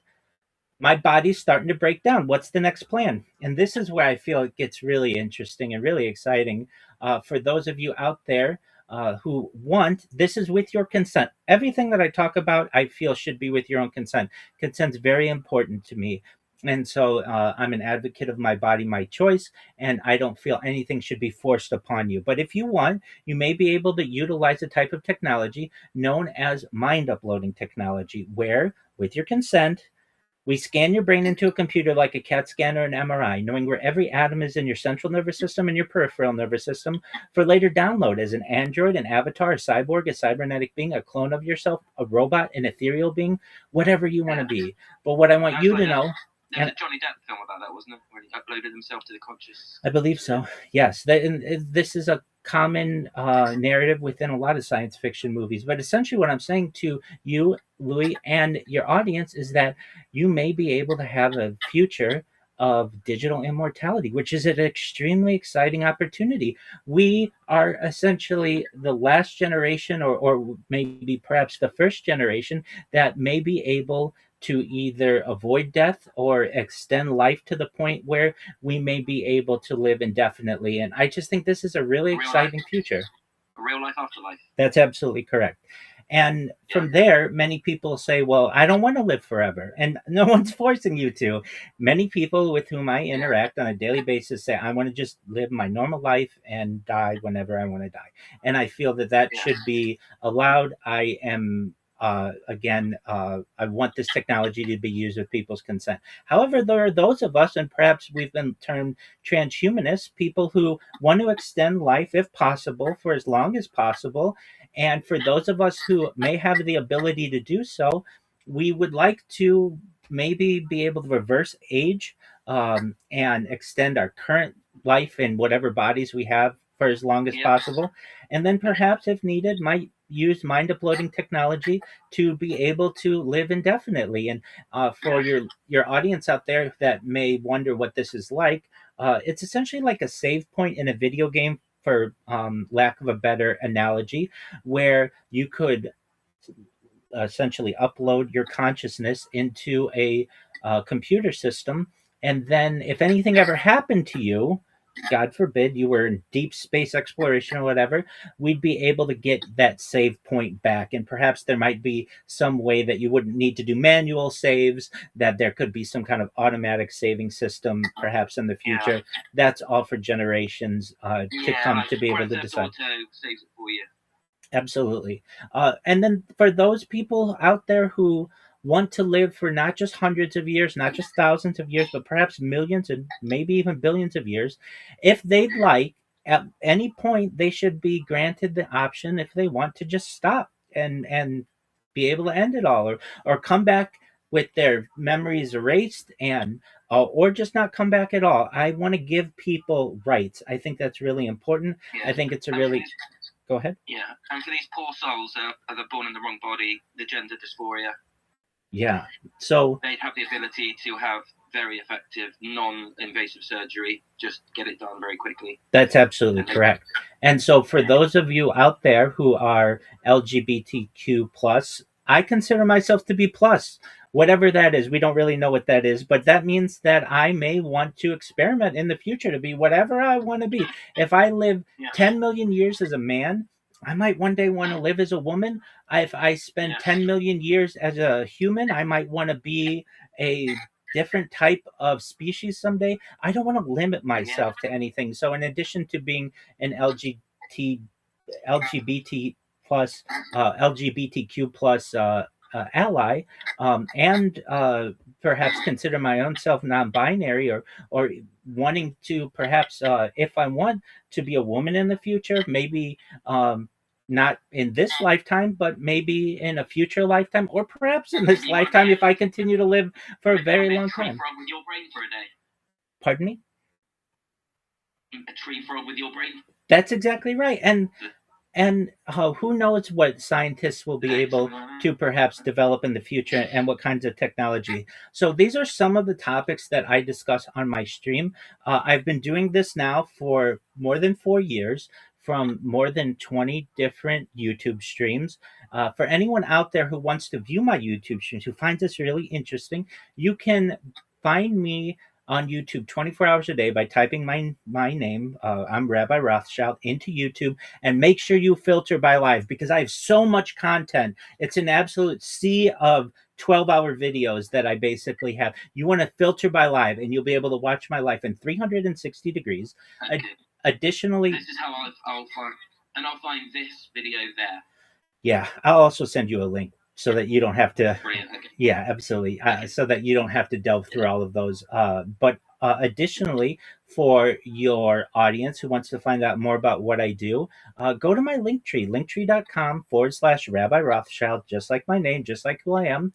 And you'll be able to find more social media of any individual than you've ever found. I have blogs there. I have tens of thousands of different accounts on TikTok and Kick and Blue Sky and Pinterest and certainly Snapchat and of course YouTube and Instagram and Twitch. I have more social media than anybody would ever want. Facebook, everything. Absolutely, it's all there. Linktree.com. Oh yeah, we connected through X, didn't we?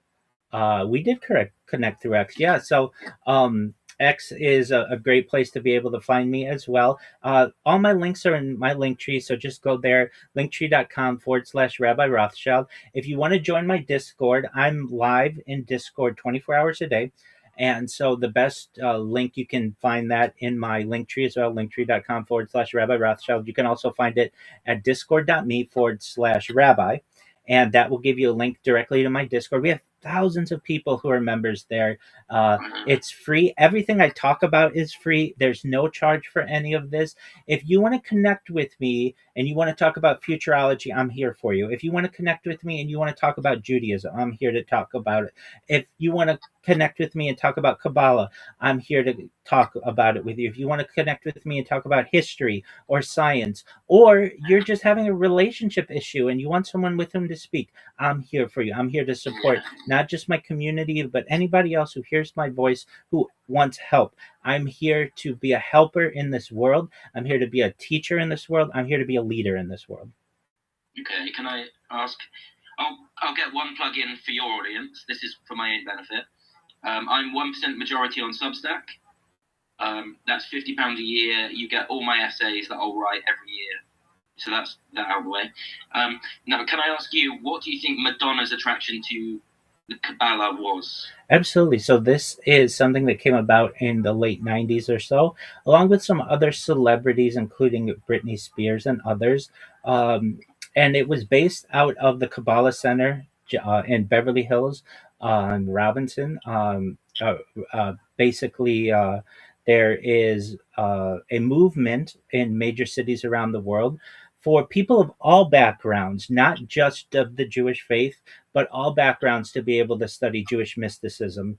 And Madonna, I believe, had basically taken the invitation, perhaps, of some of her colleagues who were interested in studying Jewish mysticism and studied at the Kabbalah Center in West Los Angeles and Beverly Hills, and was able to have, I think, it had a major impact on her. As I understand, she avoids having concerts on Friday nights, which is our Shabbat, and perhaps has worn the red string that's associated with the Kabbalah Center, and other celebrities were affected by this as well. Cut out pork as well, I imagine.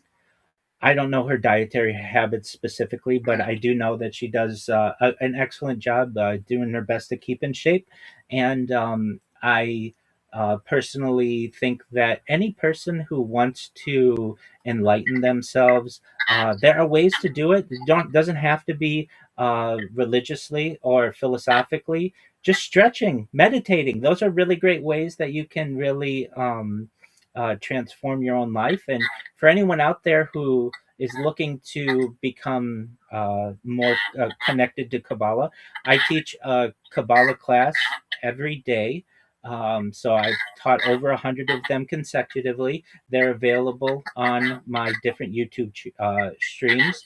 and they're all at least an hour, sometimes multiple hours a day, and we cover everything from ancient Kabbalah to medieval Kabbalah. We cover modern Kabbalah. And then I also give it some other Jewish and halakhic Jewish law flavor, and some Yiddish in there, certainly some Hebrew in there. And it's a great starting place for people who don't have a huge background in Kabbalah. And I have intentions to do this for the rest of my life. I think it'd be great to have a really nice compendium of at least 1 hour of per day of just my teaching. Sometimes we watch documentaries on Kabbalah of other teachers if I find that they are prudent, and just do our best to do as much deep dives into Jewish mysticism as possible. And really, I think in general, just my streams are about self improvement, improving yourself physically, mentally, emotionally, behaviorally. I want you and everybody else out there who hears my voice to have a better life. And if there's anything that I can do to help that or aid that, I want to be here. So, anyone who wants to connect with me, come to my Discord. I'd love to meet you. Come check out my Linktree, linktree.com/Rabbi Rothschild. You can find all my links there. It's just a really interesting project that I know I've undergone, and I'm not alone. There are other people who I've met who stream their life on YouTube. Not for as many days. I've never met anybody really even close to what I've done. But there are people out there who do have what I call not just a live stream, but a life stream where they just stream their whole life. I've streamed as far north as Santa Barbara, California, as far south as San Diego, as far west as the Pacific Ocean, as far east as the desert and mountains. I've streamed in Beverly Hills, in Los Angeles, at Disneyland, basically everywhere in Southern California. It's easiest for me to stream generally from a desktop stream because of connectivity. But when I go viral, I want to travel the world, helping people, connecting with people, improving the world in any way that I can. Yeah. So, we talk a bit. So, are you a religious Jew? I am. Okay, because there's another thing. Christopher Hitchens floated this idea that he thinks a lot of Jews maybe have the gene for atheism, because a lot of Jews tend to be unbelievers. Oh, absolutely. There's perhaps, for example, like Woody Allen. And, most certainly, perhaps Larry David. Absolutely, secular Judaism is a major movement in the world. It's really at the foundation of the Zionist movement. Many of the early Zionists in the 19th century, so 1800s, were found themselves frustrated with religion and moved more in that political movement. I personally am about world peace. I want everyone to get along, so I do my best to avoid politics to the best of my ability. I am certainly someone who is a social justice activist. I want good for all individuals in the world, but certainly secular Judaism for many people, and specifically within Judaism, has been a big movement. And based on statistics, as many as about half of all people, of all Jews, have some type of non belief to some extent. Even Israel is a secular country. The majority of people there, of course, they may identify as Jewish, but do they believe every single thing that you're supposed to believe as an Orthodox Jew? Perhaps that may be in question, but I, as a rabbi, want to connect people with science and certainly religion, and see that they may not be all that separate, and move forward in what unites us as not just Jews, but as people in general. I look at it this way: at least the Western religion, so we're talking Judaism, Christianity, Islam, we all are Abrahamic religions. And so, really, we're all basically branches of the same Father. And perhaps the branches may have separated at different times, but we all have the same source. And then, even from there, the other major religions of the world, certainly Buddhism and Hinduism and Taoism and Confucianism. Can you see the bookshelf up there? Absolutely, yes. Yeah, so that yellow one on the top shelf. Hold on. that angled right? Can you see that yellow one? Yeah, I see a little yellow, yeah. Yeah, that little yellow, that's The Portable Atheist, and that's got loads of essays in there, and compiled by Christopher Hitchens. And that's got essays from Karl Marx and things like that. Very well. Yeah. And for those who are hearing this, Christopher Hitchens certainly had an amazing effect on the world. Richard Dawkins, I feel, another an evolutionary biologist, had a major impact on the world. And I don't necessarily see that these types of belief systems have to necessarily be separate. And if we were all being honest, Christopher Hitchens, the Rebbe of Chabad, Rabbi Menachem Mendel Schneerson, the an Orthodox sage, Rabbi Moshe Feinstein, the Chafetz Chaim, the Vilna Gaon, all the great rabbis, all the great secularists, if we sat them at one big table and we really were being honest, none of us know. We're all agnostic in our own way. No one knows anything. Now, it's a difficult thing to prove. We're just doing what we were taught to do, perhaps what our traditions are. When I teach my classes, I generally do my best at the beginning of them all to say no one knows for sure. Elu ve'elu Elokim Chaim. But I do my best to say that this is the Mazor we live by.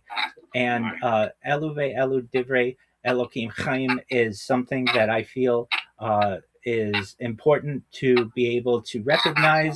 This is the Mazor that we live by. This is the tradition that we live by as Jews, but no one really knows. No. And I just hope I get a quick agreement from you. This the most poisonous conspiracy theory of all time is the Protocols of the Elders of Zion. I would say that it is certainly a controversial subject, and I'm about uniting the world. I'm about peace, and I do my best to avoid some of these alternative thoughts. And I tend to look in.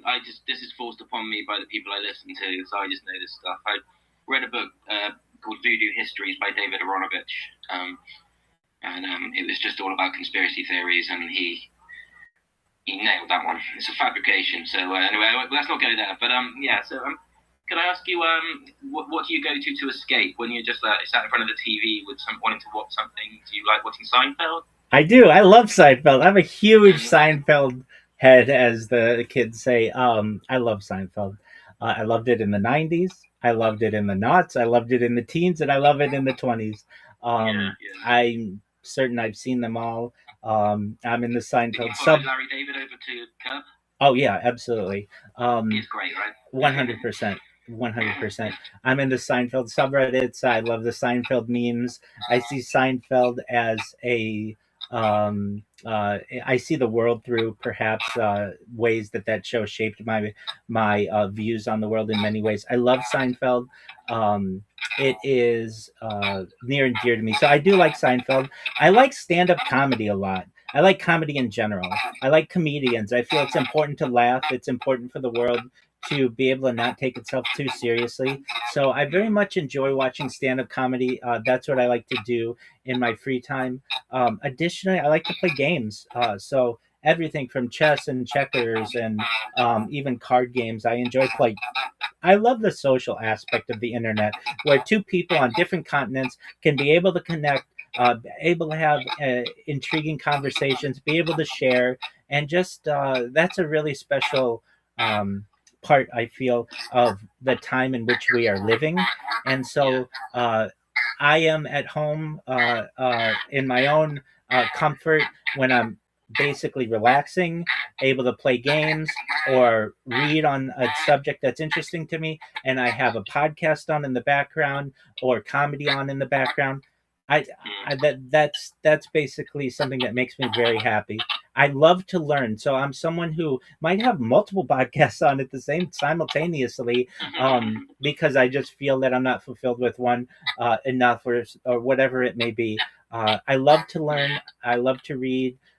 I love intriguing ideas, and really, with the advent of AI, I feel that it's giving humans, maybe people who wouldn't previously have delved into writing, an opportunity to be able to express themselves. I think it's an excellent tool if used correctly. I know that I've used it myself constantly. I was an early adopter of ChatGPT in November 2022. So I started the stream in 2021. So I actually have like pre-large language models about an entire year, more than an entire year of my life on camera archived. And then from there, ChatGPT launched on November 30th or so, 2022, and then I've been able to see the different changes that have happened with the world, with certainly the advent of ChatGPT, ChatGPT 1, ChatGPT 2, ChatGPT 3, 3.5, 4, 4.5, 5, and then its competitors, Claude and Gemini and Copilot, and certainly Grok and all of the others, and how it has affected our society, how it's affected certainly the internet and just people's jobs.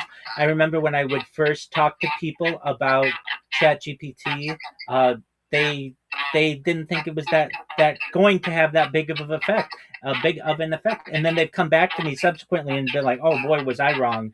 This is a game changer, and it most certainly is. In the same way that the internet was a game changer, and television was a game changer, and radio was a game changer, AI is the coming technology that has already changed the world and will continue to do so. Yeah, and to have this conversation now with no delay as well, that's progress. It's phenomenal. I think we're on the cusp of something really interesting, especially when we get into virtual reality and augmented reality and all of the ways that people will be able to connect with haptic suits and haptic feedback.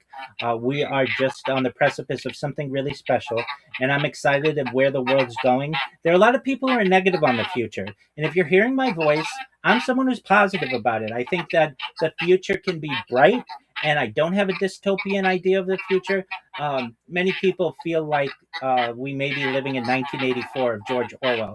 Well, very few people know this, but there's a 1985, not written by George Orwell, but there is a 1985 which has a different take on things, and perhaps the future isn't so bleak. And for those of us who may have a positive mindset in the future, perhaps there may be some type of utopian opportunity. And I do my best to maintain positivity. I know from my own perspective, if I keep streaming, I keep the consistency every single day, meeting new people, having my community grow. It's just going to take one influencer out there, and it could be anyone who's listening right now who sees what I do, sees that I have more data archived than any person ever, and data is Earth's number one resource according to The Economist magazine, and I could potentially make them richer than they'd ever in their wildest dreams. All they have to do is retweet something that I do, or repost something that I do, or talk to a friend of theirs that's an influencer. So if you're hearing my voice right now and you know someone who may potentially have a large influence, specifically on social media, but even in real life as well, tell them about what I do. Look into what I'm doing. Connect with me, because all I need is that catalyst, and we are going to take over the world with this project. And then it's going to be a treasure trove of all of the different things that I've created on the internet. I've treated the internet like it's my canvas, and I have more content than any person ever. It's going to be very exciting for people to be able to enjoy it. There are a lot of people out there who think that the internet is full of bots or full of AI. I'm real. I'm raw. My data is raw. And I feel that's going to be really important to people of the future. Anybody can do a short form video, perhaps AI generated. Anybody can do that. Not everybody has themselves sneezing on camera, going to the bathroom on camera, bathing, eating, crying, laughing, all of the things that a human does. And I feel this is a beautiful story to be able to tell the world. And I appreciate, Louis, the opportunity to share it with your audience. Cool, no worries. Yeah, and some ideas need to go more viral, like the idea of effective altruism, for example. I'm in agreement with you. Yeah, if more people, because if I suddenly was on a wage of 50 grand a year or something, I would definitely channel some of that to a charity, and I would research where the right charities to go for. I'm in agreement with you. Many people ask me, so Rabbi, you say you're going to make us rich. How are you going to do it? And if I may just include, I do say data is its number one resource, and my data isn't monetized right now. We're going to take all of the money that I create from all of my different streams, and we're going to create a large trust. Basically, not just to help everyone who's helped me along the way. You're all recorded in one way or another if you've joined my Discord or we're friends on Instagram or whatever it may be.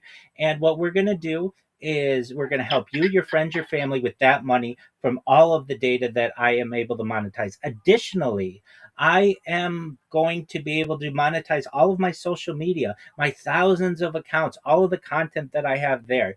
Moreover, I'm going to be able to be perhaps the world's biggest spokesperson, just like I am for this cryptocurrency. I'll be able to essentially wear an F1 suit with different opportunities for people to be able to sponsor me and watch me 24 hours a day. This is a an opportunity unlike any previously from a marketing perspective. Nobody will say I will wear your brand all the time like I do.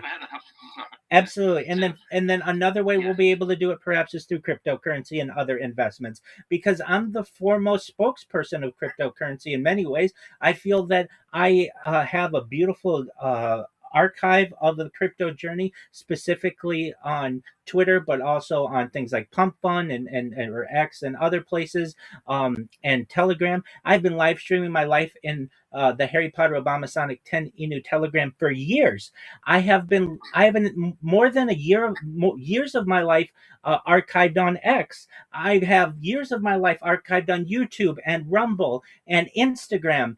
It would take one individual more than 100 years to watch just a fraction of my streams. That's how much data we're talking about here. We're not talking gigabytes, we're not talking terabytes, we're talking petabytes. And that's a really exciting opportunity, not just for your average individual to What's a petabyte? A billion? Is that a billion bytes? Or a that's billion it's 1,000 terabytes. So a million. Well, so it is a gigabyte is or No, a no, terabyte. terabyte is Uh, a uh, hundred bytes, right? no. It works on a thousand scale. So Okay. you have byte, and then from there you have kilobyte. That's 1,000 bytes. Then you have megabyte, which is 1,000 kilobytes. Then you Right. have a gigabyte, which is 1,000 megabytes. Then you Yeah. have a terabyte, which is 1,000 gigabytes, and then you have a petabyte, which is a So it's 1,000 thousand terabytes. terabytes. And so that Okay. is a huge amount of data. Now, it's more than any one individual will be able to basically absorb on their own. But that's where AI comes into place. We're going to be able to make AI over the course of my day. I can already do this. Take a 12-hour video of mine, put it into a generator, and it'll come up with the best 3 minutes of whatever I did over the course of that day. People will be able to get digests of what I do. But then for those people out there who always want to connect with someone, I'm always here. I'm always available. You can connect with me. And a very cool aspect of this, especially when I travel the world, God willing, people are going to always have something to do. Imagine any of your favorite influencers out there at a given point, they always say, all right, bye everyone. I don't. Yeah. I'm always streaming. I am the king of content. I'm king of the internet. And that's a really exciting opportunity for people, for one person to share their entire life with the world. And it's my gift to the world. I do so because I've sacrificed many aspects of my life to be able to have this project. And I feel that the world will be a better place in the future if we have the opportunity to be able to study all this data. And the role that I have in AI is incredibly important. I mentioned it previously, the continuous human data infrastructure and continuous human activity data is an exciting amount of data for AI to be able to parse, to be able to digest, to be able to learn not just about behavior, but micro behavior, micro actions. And we're just looking at this from a two-dimensional standpoint. Very soon, two dimensions will be increased to HD and then 3 dimensions, and people will be able to essentially live my life virtually if they want. And then there are other aspects that may be able to happen in the future where you're able to remove different layers of my clothing with augmented reality, perhaps layers of my skin, actually see what's going on in my brain, maybe even know the exact thoughts that I'm discussing right now. You might be able to somehow, with some kind of futuristic technology, be able to study. That is an incredible opportunity for the world. So this is the start, I feel, of something really great. I've been doing it for 4 years, so it doesn't seem like it's just the start, but I know I am on the edge of something really great. And it's just going to take one person to check out what I do, recognize that it is just an incredible, incredible amount of data, and that this is something really special, and it's going to change the world. You want to tweet? You want to retweet from Lady Gaga with her playing "Edge of Glory"? That's absolutely right. Lady Gaga, when you see this, I have many, many songs of yours that we have on the stream. I have many videos that I've made. Every single person who is essentially a big artist is on my stream, whether it's from TikTok videos, whether it's from karaoke, whether it's from bumper music, everyone out there. So there isn't really an aspect of the human of media or just of humans in general that my stream hasn't had some type of connection. I've done my best to watch all of the major films, especially the Oscar nominees and winners going back to the 1920s. Listen to every major album, listen to every major audiobook and every major religious text. I want this to be the compilation of the world's media. This isn't and just not just media, but achievements. This isn't just the story of Rabbi Rothschild.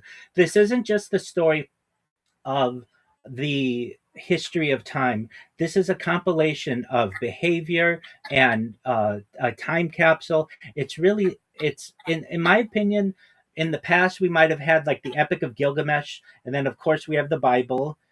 This is a new Bible in its own way. Now, I don't want to disparage our traditional Hebrew Bible by any means, but I really lack words. I mean, it's like a new Talmud. It's really in its own way such a huge compilation that I mean it to say it's not greater than those by any means, but in terms of what it may do to from just a compendium of information and how it may affect the world, I think that it could have a similar effect. And certainly it builds upon these things. So my stream, certainly we address and study Kabbalistic texts every day. We also study the Talmud every day. We also study Hebrew Bible every single day. Those are the great texts of the world. And I don't mean to say, and I want to emphasize, my stream is lowly in comparison to those, but it's different. It encompasses all of those, which in its own way makes it unique, just like the Hebrew Bible is unique, just like the Talmud is unique, just like Kabbalistic literature is unique, and the other great books of the world and the world's religions. When I feel 1,000 years from now, people are looking at all of the creations of the world, what I've created, this timeline and this time capsule, will certainly be one of those watermarks, one of those timestamps of something really special. Okay, and Gilgamesh was famously mentioned he was in a South Park episode, wasn't he, Gilgamesh? Most certainly, yeah. Yeah. Are you familiar with Tom Holland, British historian? Yeah. Yeah, he did a podcast recently with. Do you know Andrew Sullivan? Yeah. So the Dishcast, the Daily Dish. Yes. There's a great conversation with him and Tom Holland. They talk about the ancient. This is post St. Paul kind of era, I think. It's when it gets really interesting in the old ancient scriptures. Okay. Yeah, so that's a great listen. It's only half an hour long. Okay, I'll have to check it out. But no, Tom Holland is a legendary historian in Britain. Absolutely. I'll have to check it out. Yeah, very respected. Excellent. Yeah. Are we at about an hour? Yes, we are. So for anyone out there, let's plug your Substack again. So if you haven't had the opportunity, please join Louis' Substack. And also download his podcast. You're going to be able to get it on everything from LinkedIn to YouTube to all of the other platforms out there. And please plug anything else you'd like, and then I'll plug, and then we can. Okay, sure. So the Substack is 1% Majority, all lowercase, all one word. That's Substack. That's £50 a year. You get access to all essays. If I ever deem an essay to be a public service announcement, so for example, if there was a nuclear threat or something, I'm going to post that essay for free on Facebook. I'm not going to put things I think the world needs to know urgently behind a paywall, but I will put general essays. There's a couple of short stories on there. There'll be a ton of content, and all I'm hoping is a slight stream of that to support the podcast. So any money that comes through Substack will go straight into doing anything creative like this. And I've also got some YouTube channel, which is, if you just type in 1% Majority into all the socials, it will generally link you up with all this kind of stuff. I've got an easy name to find. You can Google Louis Hesse Antel, and then I'm sure you'll know there's not a lot of Louis Hesse Antels in the world, so people can find me very easily like that. And yeah, apart from that, I've got a YouTube channel, Facebook, Instagram, TikTok, Twitter, X, LinkedIn. There's a blog called The Rash and Roll Rock and Roll at WordPress.com. That's very old. There's some recipes on there. And I've also written several books, which is a trilogy called The Stand-Up Chronicles. There's a book called Numachi, a book called The Session. I'm in the middle of writing one called The Open. I want to make films. One called The Easy Way, a sitcom called Officers and Wives, a sketch show called The Long Share, and ideally a cookbook. But all of this stuff is a hobby.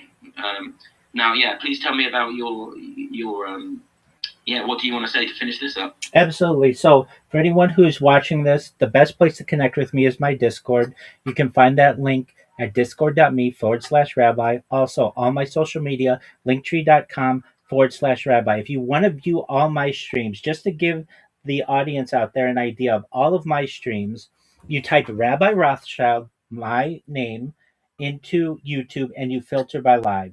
And when you do that, you're going to find more streams than any individual you've ever seen in your entire life. Look at, I'm going to try to pull it up here. You can see we are having this conversation live. Look at all these live streams that you are going to be able to find. You can view my life in 360 degrees. It's extremely exciting. You can even see Louis there. I mean, how meta is this that he can see himself on the stream as we're doing this? This is just an amazing technology that we're utilizing here. And these are all live. So if you don't like one angle, we've got another angle for you. It's an incredible amount of data for people to be able to parse. So I'll scratch your back. You scratch mine. We'll subscribe to each other's YouTube channels. Absolutely. Yes. So no doubt with that. So again, linktree.com/Rabbi Rothschild. I am available on X there. You can find my links. I'm available. You have my YouTube streams there. I have a Spotify podcast for those of you who want to check that out. You can find, I am a writer as well. So you can find my writings at rabbirothschild.medium.com and view some of my deeper thoughts on some subjects. And with that, Louis, I sincerely appreciate the opportunity to connect with you. I will catch you offline and we can make the arrangements to be able to get this published, and just really appreciate your time and appreciate the audience's time. And really, as the old adage goes, for both of us, the best is yet to come. Brilliant. Okay, perfect. Well, thank you very much, Mr. Rothschild. Can I ask your first name? My name is Michael. Michael. Okay, thank you. From Louis, from over here in sunny old Bristol, to you in sunny old California. Peace. All right. Wish you luck for the future. All right, thank you, Rabbi. You Cheers. As well. Take care, Louis. Bye-bye. Bye.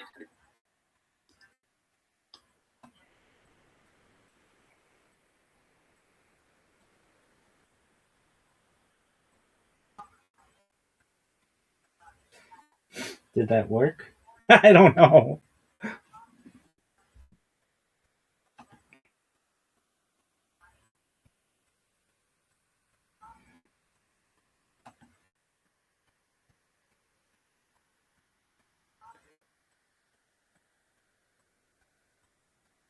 Yo, dog, did it record? I don't know. I hope so.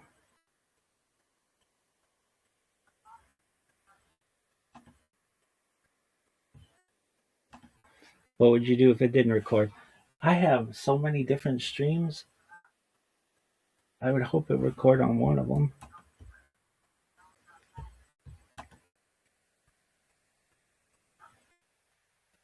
All right. So you're live streaming. I think so. Okay.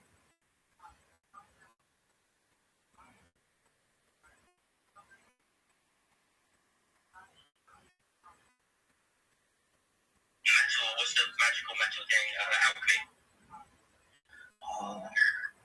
Let me just. Father of Martin. And apparently he just more than 20 perhaps ways that show shaped my views on the world in many ways. I love Seinfeld. It is near and dear to me. I do like Seinfeld. I like stand-up comedy a lot. I like comedy in general. I like comedians. I feel it's important to laugh. It's important for the world to be able to not take itself too seriously. So I very much enjoy watching stand-up comedy. That's what I like to do in my free time. Additionally,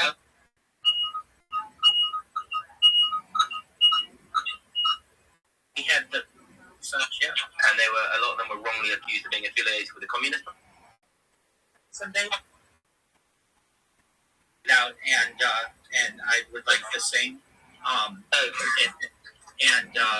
But yeah, all my stuff is live and I'm raw all the time on my footage. So okay. So let me. So please welcome. This is.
Update me when you have posted the link to your social media, period. I will then take your edits and post them on my social media, as well, period. I will also follow you on all of the social medias, as discussed, period. Please let me know if you have any questions or need any assistance, period. Thank you again for making time for me and hearing about my project, period.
Push perhaps.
Push perhaps.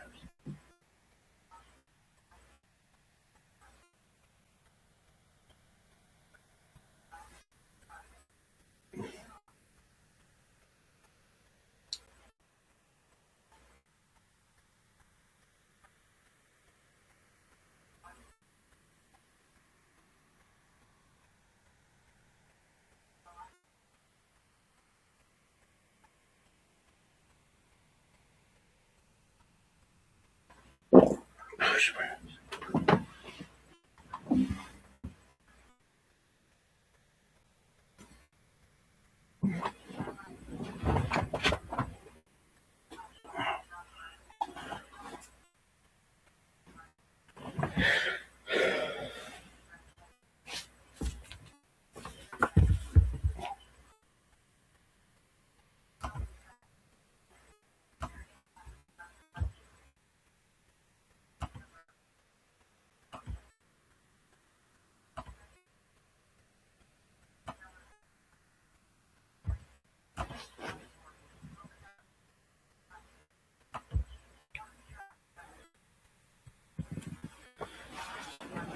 Are you happy? Yeah, that was great.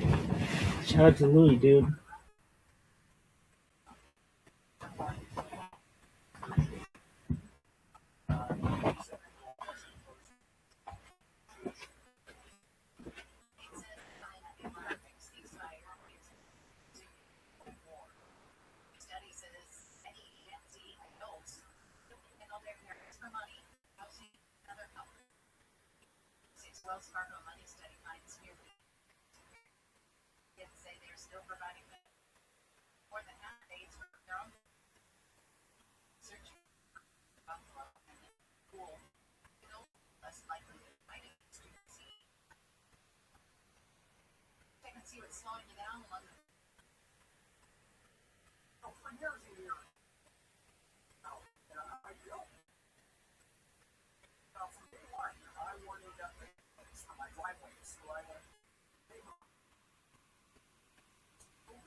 All right, well, we gotta finish our class. Really? Yeah.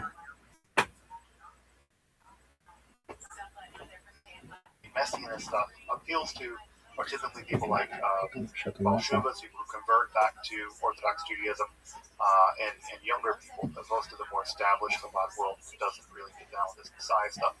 Although I think they do still control 770, which is the main synagogue in the Chabad world there in Brooklyn on Eastern Parkway.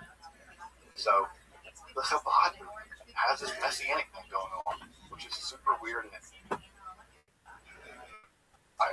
so there's this huge messianic movement, which again could be a whole class unto itself, inside of the Chabad Lubavitch movement, where they do believe that their late leader is the Messiah. This is causing some serious problems in the Chabad movement because it is such a movement based on outreach. Although in my experience and what I've been told by folks who've grown up in the movement is that largely the kind of people that the messianist stuff appeals to are typically people like Shuvas, people who convert back to Orthodox Judaism, and younger people. Most of the more established Chabad world doesn't really get down with this Messiah stuff. Although I think they do still control 770, which is the main synagogue in the Chabad world there in Brooklyn on Eastern Parkway. So the Chabad has this messianic thing going on, which is super weird and interesting.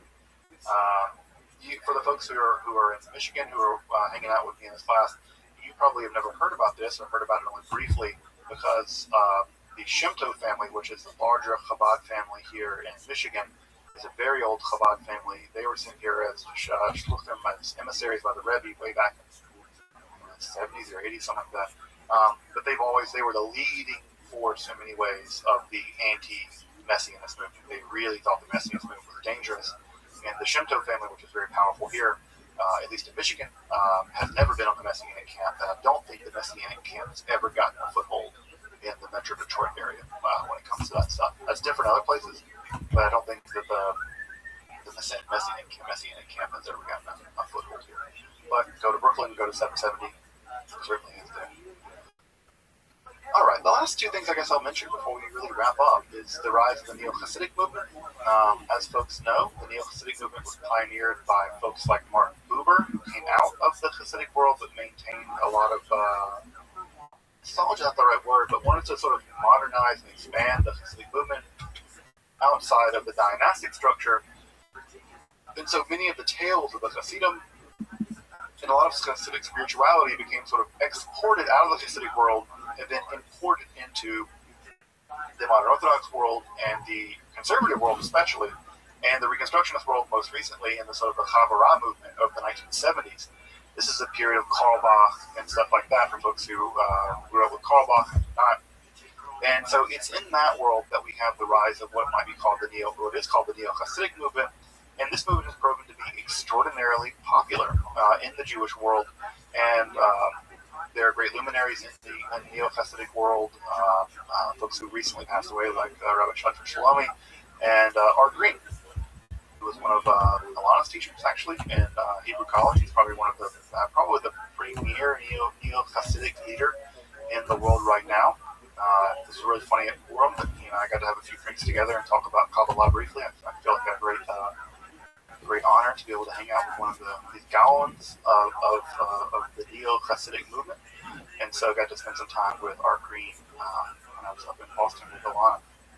So the Neo-Hasidic movement is alive and well, and I think it's popular as ever. I would say that it's actually growing in popularity. And with folks like Joe Weisenberg and other kinds of folks who are really channeling sort of Hasidic ideas into music, I think that stuff is going to prove to be continued to be popular. The last thing I'll mention, and this is the thing I imagine some folks already know, is of course mainstream pop culture Kabbalah. The Kabbalah Center, led by Rabbi Berg, which has received a lot of criticism, but whatever, I think that it's a legit form of Kabbalah as much as anything else is, at least from an academic perspective. The Kabbalah Center is they have outfits all over the world that sort of franchises kind of, and they teach a very specific kind of Kabbalah that is tailored toward celebrities, basically. Now there are non-celebrities that get into it. It's a form of sort of new age meets traditional Kabbalah, but this is made famous by folks like Madonna, and I think Britney Spears was into it for a while, which I think even Britney Spears has a Hebrew tattoo on the back of her neck. Some kind of Kabbalistic tattoo. I don't know whatever sense Kabbalistic tattoos make, but you go, Britney. I think she's from Mississippi, so I think we're home state people. So good. Me and Britney go back. So people like Britney Spears and Madonna have also embraced Kabbalah in a pretty profound way, and apparently, I think even Madonna quit doing concerts on Friday night because of her commitment to certain kinds of Kabbalistic beliefs. You know, I think that the material girl's from here, right? She's from Bay City. Madonna's from Bay City. The material girl's from here. So we have Rabbi Madonna, who has gone on to become influenced very heavily by Kabbalah at some level in her spirituality, although I don't think she's ever converted to Judaism. And there are many, many other people who have been influenced by the Kabbalah Center. Now, the Kabbalah Center is very polarizing. It's very controversial. I think they've gotten some trouble with money stuff, unsurprisingly. A religious organization getting involved with celebrities and getting in trouble for money stuff. Could you believe that? Could you believe that? So the Kabbalah, in many ways, in the 1990s and 2000s, really went pop culture, where a lot of pop culture folks, musicians and other folks, becoming really influenced by Kabbalistic ideas, and those ideas becoming very mainstream, right? Very mainstream. Folks, Kabbalah Chai. It's gonna live. Kabbalah is gonna survive us all. It's back. The Kabbalah had gone through a couple thousand years or 1,000 years now of turns and twists and messiahs and dead messiahs, apostate messiahs, a mountain of books and commentaries. It's really gone through, I think, almost every kind of travail a religion can go through, a philosophy can go through. No philosophy that I can think of has gone through this much. You know, Platonism or communism or whatever, Kabbalah has gone through so much, and it's had to transform and adapt itself. And when I think about the Kabbalah, is that I'm very happy and very glad to be alive now, because we're now living in, at some level, the golden age of Kabbalistic literature. More Kabbalistic literature is available to me than anyone else in history when it comes to accessible information. More Kabbalistic teachers are available. Secular Kabbalistic education is available. You know, a class like this is a completely secular academic class on Kabbalah. Also, you can go to dozens of teachers of Kabbalah to become a Kabbalist. And Kabbalah is accessible to people it was never accessible before. Women, LGBTQ folks. It's accessible in a way that it never was before. And so I say that Kabbalah Chai, Kabbalah lives, and Kabbalah will live, because we are living in an age where the Kabbalah has finally been able to, at some level, withhold its secrets. You have to work hard to become a Kabbalist. You need to learn Hebrew, learn Aramaic. You might have to move to Israel. You have to move to Brooklyn. You have to do a lot of heavy lifting if you really, really, really want to get into Kabbalah. But you can. It's there. So much of it's on the internet. Right? So much of it you can get via interlibrary alone. You can go buy books right there on Amazon and learn secrets of the Kabbalah that would have been utterly inaccessible to 99% of the Jewish population most of history. And there they are, immediately available. Even English translations of things like the Zohar, with the Pritzker edition of the Zohar, massive 12-volume Pritzker edition. There was no standard English translation of the Zohar prior to that. Not really. And now, for the first time in history, we have access to all 12 volumes of the Zohar, and new things are coming out every day. So we're living in a golden age with the study of Kabbalah, and we're living in a golden age for those who want to be Kabbalists. And I have to say that I'm really happy, and I feel really blessed, and I feel really grateful that all of you have decided to come along with me on this 14-week journey through the history of Kabbalah, because I feel very lucky that I have the privilege and the honor to be able to learn about Kabbalah and share what little I know, and to know that there are people interested in learning about Kabbalah and learning what little I know. And so I just want to thank all of you who hung out with me over the course of the past 14 weeks to learn some Kabbalah together, and to learn about Kabbalah and learn that this tradition is beautiful and strange and science fiction-y, just all over the place, weird and wonderful. And so I just want to express my deep gratitude for everyone who's dropped in for a class or stayed for all 14 or whatever. I'm just really grateful and really blessed and feel really thankful for everyone who's had the time, who's taken the time to learn some Kabbalah with me, and given me the opportunity to learn more about Kabbalah in the preparation of this class. So that said, thank you. It's really an honor and a privilege to be able to have done this class. And I look forward to learning with all of you soon, whether Kabbalah or not. I'd love to do a Zohar class. It's like my secret desire to do is to do a big Zohar class. Both study Zohar and also study about Zohar. Where we have I imagine kind of a class that would be structured like a science class, where you have the lecture and the lab. The lecture would be like this, but then we'd have a lab, and the lab would be like studying the Zohar, studying it. So I imagine that's my dream gig. It's a lecture lab class, and then it'd be Zohar lab, which I had to say is a little more exciting to me than organic chemistry lab. So it'd be Zohar lab. So anyway, folks, that's be up to the community and up to y'all. Maybe we can do that at some point. But I guess again, I'll just end with saying thank you, and I'm so happy that folks will come along with me on this this journey. And it doesn't end here. I will definitely say that. Like I said, we're not ending with the end of Kabbalah. We're ending with ... because Kabbalah is welcome back. And Yo, thanks, dog. We're gonna continue this stream.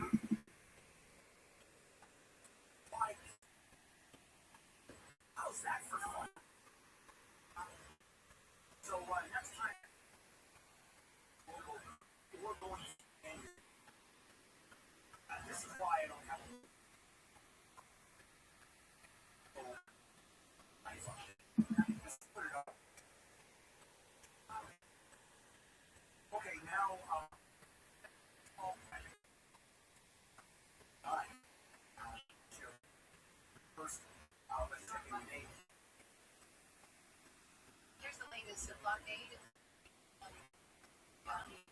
Says it'll be blocking all of Iran's port and coastal area. He's allowing ships to pass through the waterway. Judge Florida has visited 10 billion against the large and Britney Spears.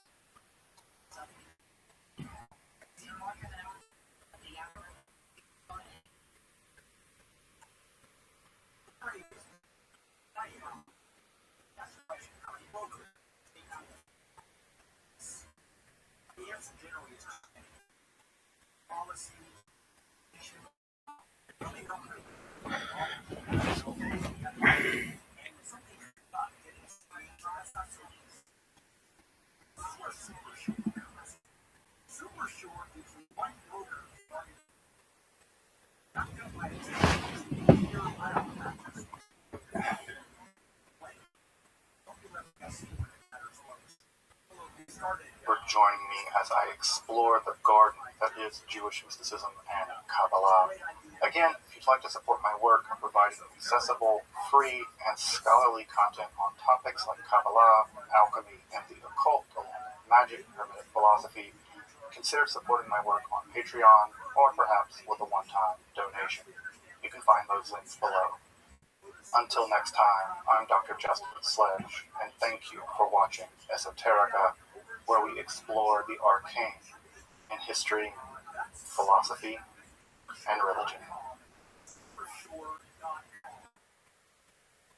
The ODU.com Weather Center, ODU is the software you need. Partly cloudy with chance of showers, highs in mainly 50s for the Antelope Valley. This report brought to you by Touro University Worldwide. From your Toyota dealer's traffic center, we make it easy. In West LA, worldwide. South outside 94 Sunset Boulevard, a crash just here. Slow right in the park. And back drive on the 45 South. She goes down. The mystical experience is one of profound paradox. It occurs within the profound depths of interiority, and yet it often has totally life-altering effects. It seems to impart a sense of eternal truth, though what it means is often...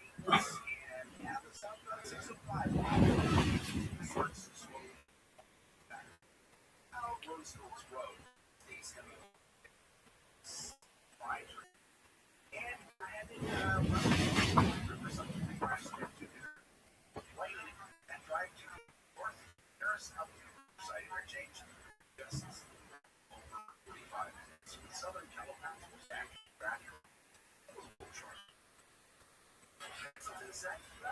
Just tap the red talkback mic on the radio app or requests, contests, or just to say hi. Get your voice in the air fast.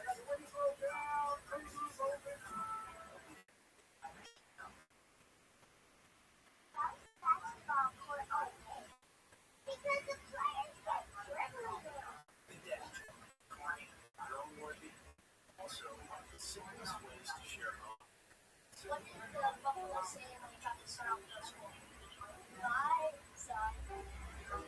take a moment to make your kid laugh.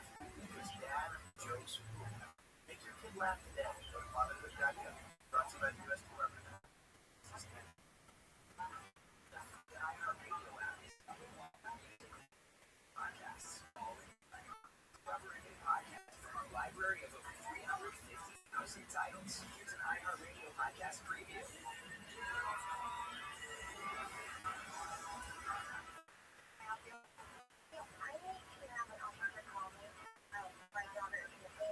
On July 24th, 2016, 23-year-old Katie Sawyer vanished from her small Oregon town. But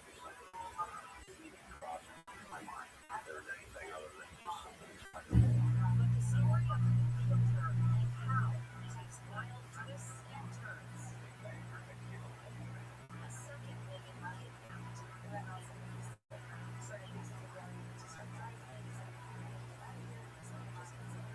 dramatic carjacking. A high-speed police chase and a murderer's disturbing urge to kill.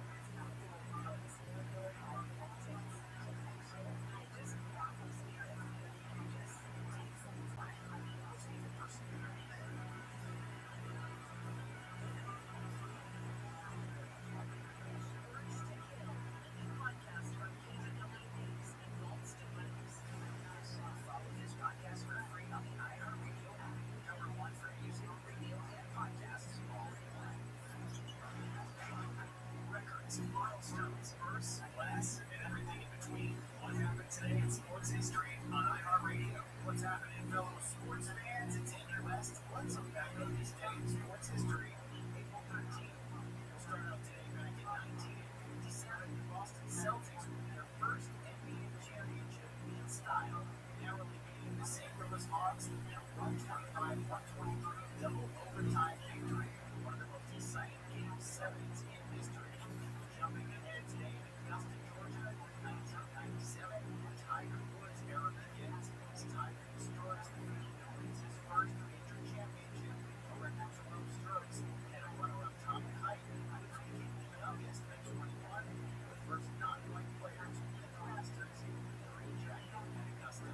And today in 2016, Kobe Bryant retires with a bang, scoring 60 points in the Lakers' 101-96 win over the Utah Jazz. Now you know, today in sports history on iHeartRadio. Feels like the first time, but maybe for the second time.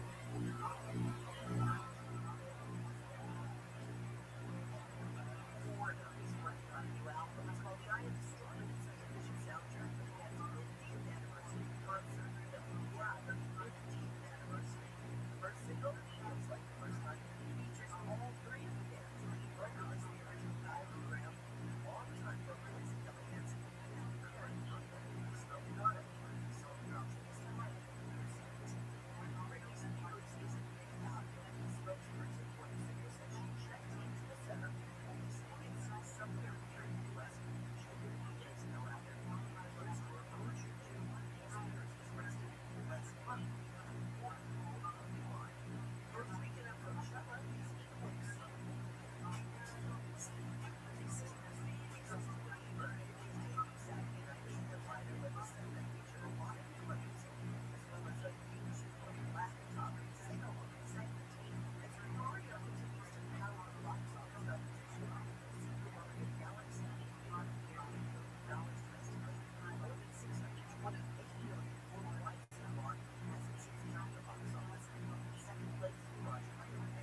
Strike still possible. I in my 24 hours here, the LA School District is ended an agreement with two of the three unions threatening to strike. The overnight teachers union starting teacher salaries to $76,000 allows for flexible work days and smaller class sizes. The deal with administrators was announced last night. All deals include 11.65% salary increases over the next 2 years. Negotiations with their union continue the strike tomorrow. Joint solidarity agreement means that the third union can come to an agreement before the deadline. A strike would still happen that would shut down campuses, the nation's second largest public school district. The district board of education is having a special closed-door session at 10 this morning. It's a warning for parents to be prepared in case there is a strike. It is brought to you by Corset Motor Centers. A blockade of the Strait of Hormuz has begun. U.S. military say that it blocking all Iran's ports and coastal areas, but is allowing ships to pass through the waterway and carry traffic between non-Iranian ports. Foreign policy expert Jim Percy will answer two questions. What Trump's latest move against Iran will do to the economy?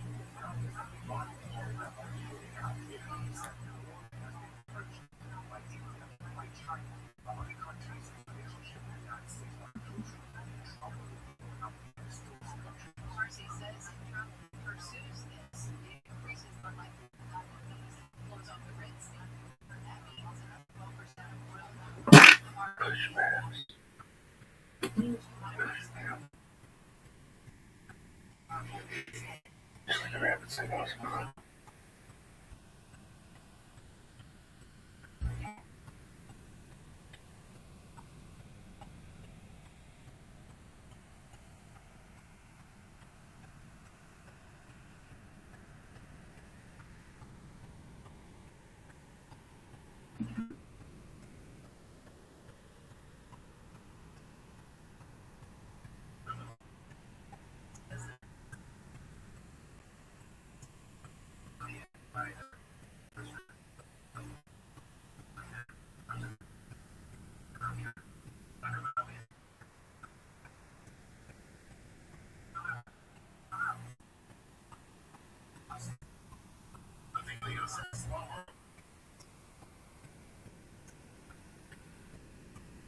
Fuck yeah, everybody. Here we are again. Welcome, everyone. There's a live crowd out there, everybody. How you guys doing tonight? All right, how exciting. Another fun weekend down the drain. Yep. What is this, 14? Something like that. 13 or 14. 13 or 14 Mondays in a row. Yeah. Well, yeah. I've been doing it, though, for like 50. Wow. Sucks. I'm done with Mondays. Mondays are the worst because I have a podcast I do for 3 hours. Right when... You might do. Let me real quick, just a thing with the Iron Patriot, Comedy Patriot. Can you put your hand up on your forehead like a salute? Can you reach that? God damn, you're like a bodybuilder. You're like The Rock. He can't scratch his own forehead. All the steroids have been done. All right, well, because if he could do that, I thought that'd be like a fun way to, like, whenever he likes a set, give them the salute. Can you try it Can again? you do a thumbs up? I can do this, I can do this, I can do that. Can you do a thumbs up like I just asked? There you go. Do that. Okay. Only the ones you like. And you can be as harsh about it as you want. I will. Remember picking up marshmallows, though, and then, like the first couple bowls of the box would have, like, so much marshmallows in your bowl, and that last bowl, there was, like, 1 or 2 marshmallows. Yeah, the grainy ones, they would sink to the bottom. Yeah, it was a bummer. I like the Lucky Charms. Your next comedian's name is Jem. Everybody, it's Jem. GEM.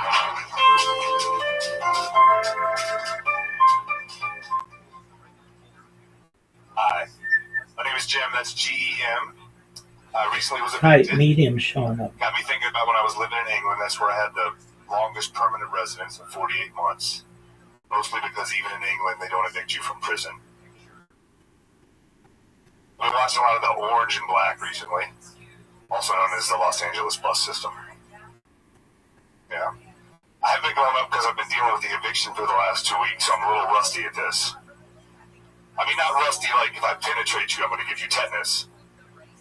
Chlamydia, yes, but just because the antibiotics didn't take.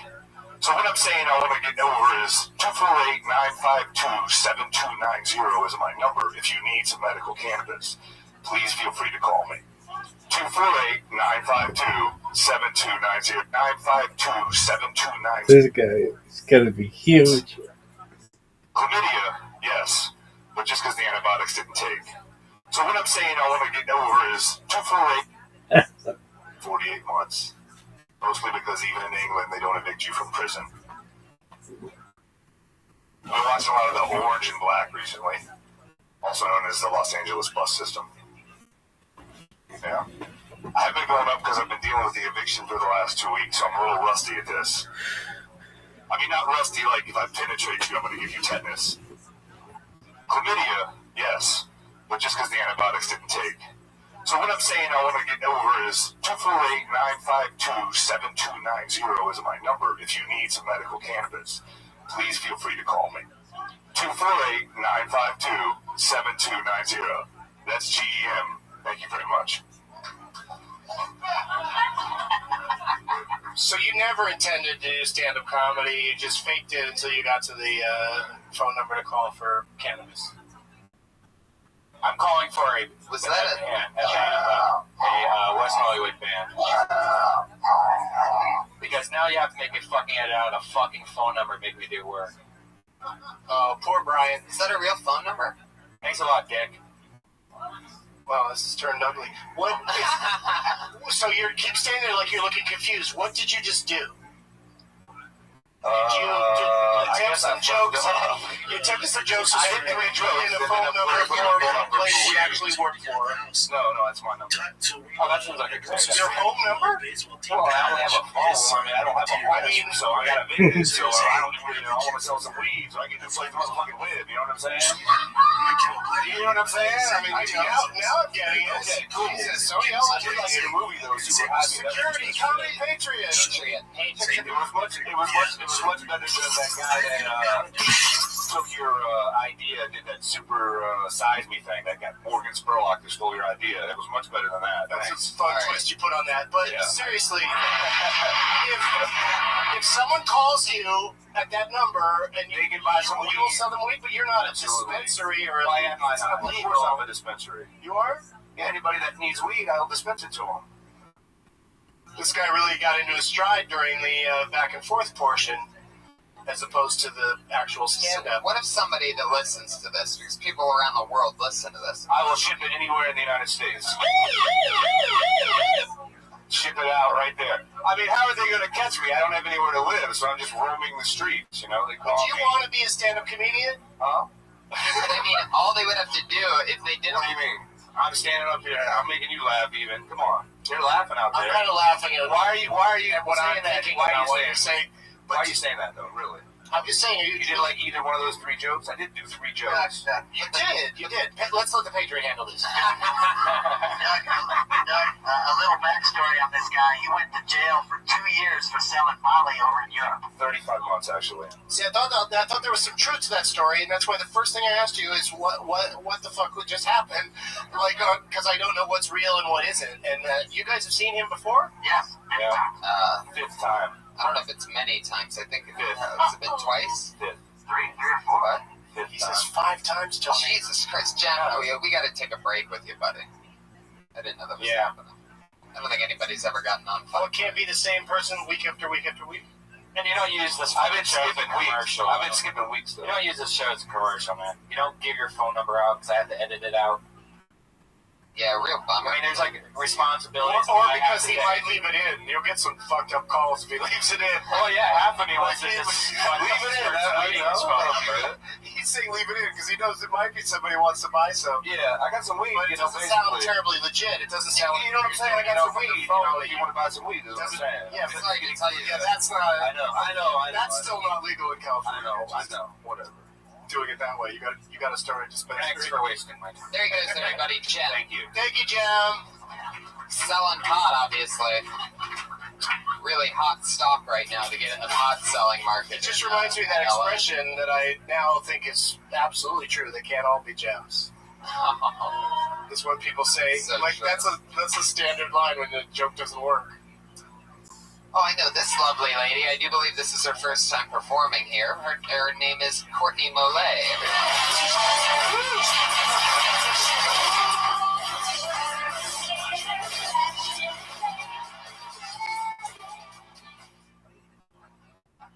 Hello.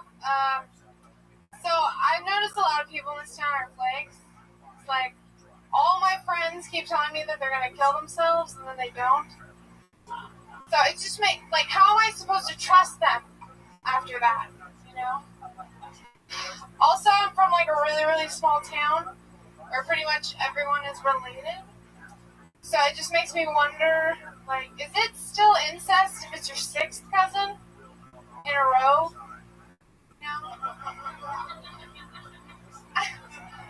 I guess after the 4th and 5th, you just kind of stop counting. Okay. Also, my boyfriend just dumped me while I was in the shower, I think to avoid an argument. So I got out anyways. I was like, I've had it up to here with you. I would say here, but I forgot to shave. So use your imagination. Thank you. You got a little mean at the end there. A little bit mean with giving the bird to the boyfriend. Yeah. Also, how nasty does it get when you forget to shave? It's not that bad. Yeah, I wouldn't think so. How often do you shave? Just out of curiosity. I never shave. I don't even really get hair. Oh, well, there you See, there you go. I knew there was a reason I asked. But yeah, I don't think that last joke worked, but the earlier ones Totally. Yeah. totally worked. It's it's an audience of people that are waiting up to get to come up and tell their jokes. So like it's that there were laughs at all is probably pretty encouraging. Right. Very much so. What was that first one about again? My friends being flakes because they won't kill themselves. Right. I would say that's such a good premise to keep thinking of other ways other than suicide. Like if you could think about, I don't know, like other things people say that they're going to do. Or even more on the suicide thing. I'm not exactly sure. Sometimes I can think of these things on this. It might have been, suicide might have been a little heavy out of the gate too. Right. You It never could be know. an easier setup. You never know if that joke would work better a couple jokes in. But Right. again, this is a specific format that you'll never have to recreate in your entire career. There's never anywhere where you just do a 1 minute set. So this is special. Right. And just a chance to workshop it. Were you happy with it? Well, I mean, I usually like to breathe a little bit more in between jokes, but that was Yeah, right? Like a minute, you feel like you gotta rush to get it all in. So that's another thing. But instead of breathing, maybe, just say something in between the jokes about, can you just sort of say spontaneously? I don't know how spontaneous you want to be as a performer or how planned out, but, like we learned earlier tonight, this isn't going great is always a hilarious thing to say between jokes. I'm just kidding. I like those first few jokes. Yeah, and totally. I just didn't buy the armpit thing. Right. Totally. No body hair. Right. That's not necessarily true. There's no rules. Just the armpits. Yeah. I'm a normal person. Yeah. Also, maybe it was because what you're wearing when you raised your hand up, the audience didn't go, because they would have seen armpit hair if you had a lot of it, right? Yeah, maybe I should make armpit hair. No, wear sleeves. Right? Wear sleeves. Okay. Yeah, you're learning the wrong lesson. No, but that was good. I like her. You're Courtney friends with her, Millay? Tony? How do you know her? She's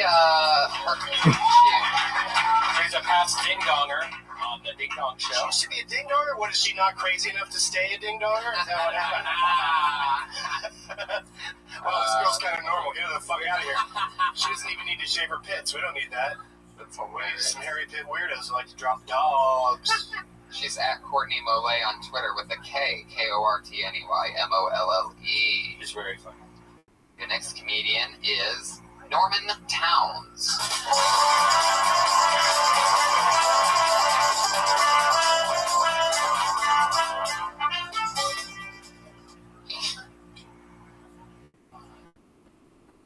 Alright, this happened to me the other day too. So, don't try to give me advice and try to encourage me when you need advice and encouragement too. There was this guy I was talking to, he was like, hey, listen here, man, you can do anything you want to do in this life. Like, anything you want to do, all you have to do is shoot for the stars. Just shoot for the stars. He's like, all right, hold on 1 second, please. Everybody, hands and feet inside the ride at all times, please. And pull over the top for emergency exit. But like I was saying, just shoot for the stars. And in my mind, I'm like, okay, so like, what do you do? Like, why are you here? He's like, sometimes when you shoot for the stars, the gun gets jammed. And you really don't go where you're supposed to go. And I was like, all right, I guess that's how it's supposed to go. That's funny. Forget the gun. Sometimes the gun gets jammed. Is that it? Yeah, I can keep Okay, going. no. I just didn't hear any bears or anything, so I wasn't sure. I was like, Because we wouldn't normally jump in and start talking while there's still Right. time, right? But I would say, like Tony responded to the shoot for the stars, gun is jam part. So maybe the whole thing about it turns out he's a guy working in an amusement park that seems maybe a little bit convoluted.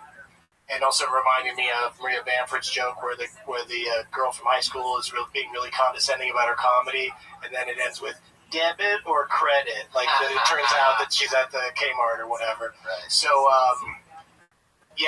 but the shoot for the stars and the gun jam is like that's the part that you should figure out a way to build on. okay. Yeah, that's That's a good line, you know. Yeah. It's just also weird that maybe that's the joke is how weird it is that a guy operating a riot is that philosophical and really telling. Why is he telling you about your life? You just met him. You're just getting on the ride. Like, why is he even telling you all that shit? And then another funny thing is, on top of that, is he's so philosophical and he's working there, and that's his big explanation about his life with that speech impediment that you're giving that character for a guy who sounds like that, which I don't think you even mentioned. You just say that you do it. I mean, you just go right into it. But the fact that his thing is, however you say, shoot for the stars or whatever, however he said it. There's something funny in the fact that, that's his philosophy on life. So that's his end game, and he can't even say it properly, Yeah, it's hard to give people advice when you have a speech impediment. Yeah. Right. And it was a wooden roller coaster the whole time. It wasn't even one of the new ones. Wait, what? Oh, double burn. Double O'Brien. Double burn. Not only is it the amusement park, it's also a wooden coaster. That's at Norman Towns on Twitter. Norman Towns. Thank you, Norman. Heck yeah, buddy. Interesting. Shecky Green, everybody. Shecky Green. That's a new one. I haven't seen Shecky Green. Uh-oh. You know what happens if a comedian doesn't show up? They get blacklisted.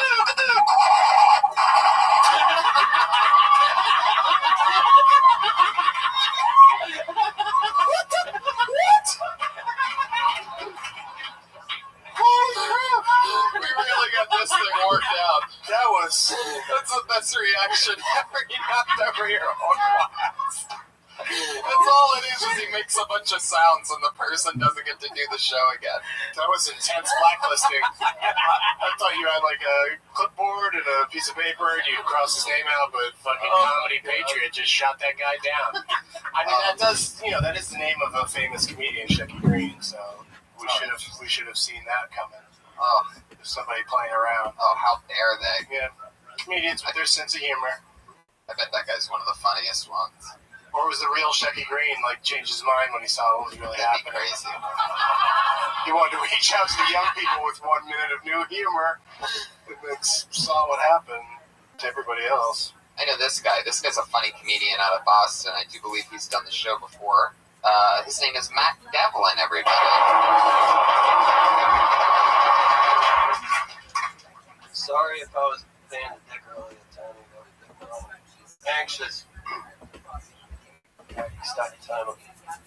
I already did. If Bill Hicks killed Billy Ray Cyrus when he wanted joke. to, I'd have had nothing to jerk off to this morning. That's a funny joke. Clap them out. Except for the Yosemite fire, I want to ride roller coasters with her. They're like, I gotta piss. which I've been jerking off to since I started it.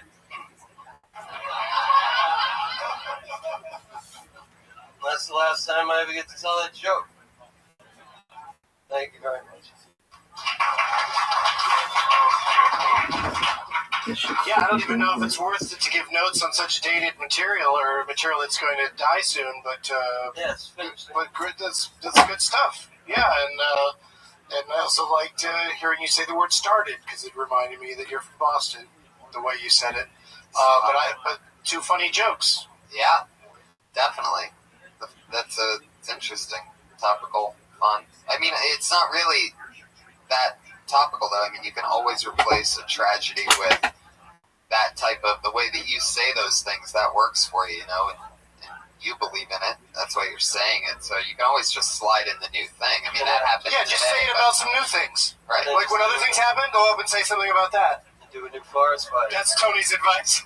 Well, there's always something terrible happening. Yeah. Just put a new terrible thing in there. Hey, Miley Cyrus, avalanche in Norway.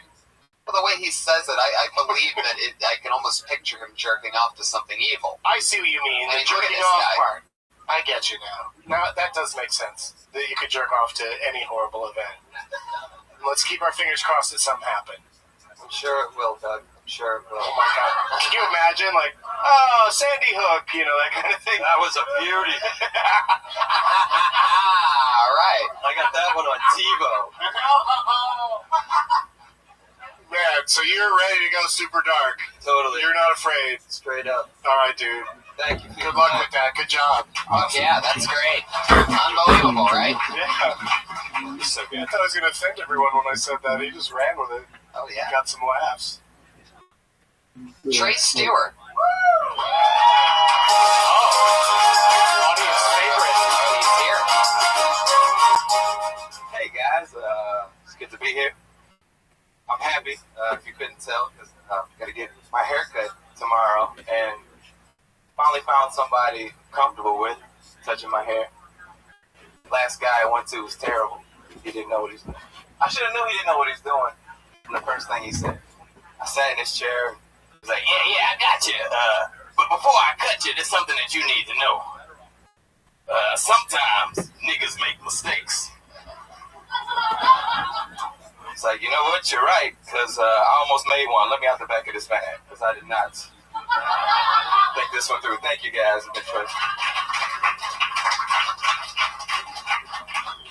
A couple good twists there at the end. Appropriate use of the N-word. Yeah. Nailed it. Well, it wasn't offensive in any way. It's just how somebody spoke that wasn't him. Only used 35 seconds. Yeah, it was quick. We just wanted to try that one joke. Maybe figure out some ways to shave the setup a little bit, because it was all mostly setup. Yeah. Say the N-word more. Yeah, well, maybe not say more, but like maybe more of that, the way that guy talks or something before you get out of the van. But haircut in the back of the van, I like that. Oh, thank you. There's nothing to complain about. Right. You just need about 70 more of those, and then you'll have an act. Yeah. I love 70 more, but you know what I mean. I love the backwards hat. The charisma. Well, now we're getting into. I haven't been critiquing people based on appearance, really. No, I just love The hat kind of like to me covered up the.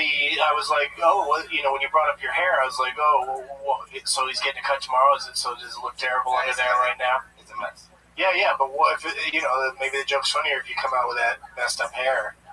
The first thing you say is, I'm getting my hair cut tomorrow. I don't know. I don't really like those kind of visual jokes as a general rule, but sometimes they're fun. Can you show us what it looks like under there? Or you could say, Let's see it. It's terrible. That's the worst haircut I've ever seen. No, I know how that is, though. I mean, I'm in desperate need of a cut right now, so I hear you. there you go. If there's any barbers around, No, I mean, it's just your own personal, you know what I mean? Trace Stewart. Just because you think your hair looks terrible, other people might just be like, it's fine, dude. Don't worry about it. What kind of haircut do you have under there, Patriot? I just got my haircut last week on a film called Vatican Tapes. I was a priest.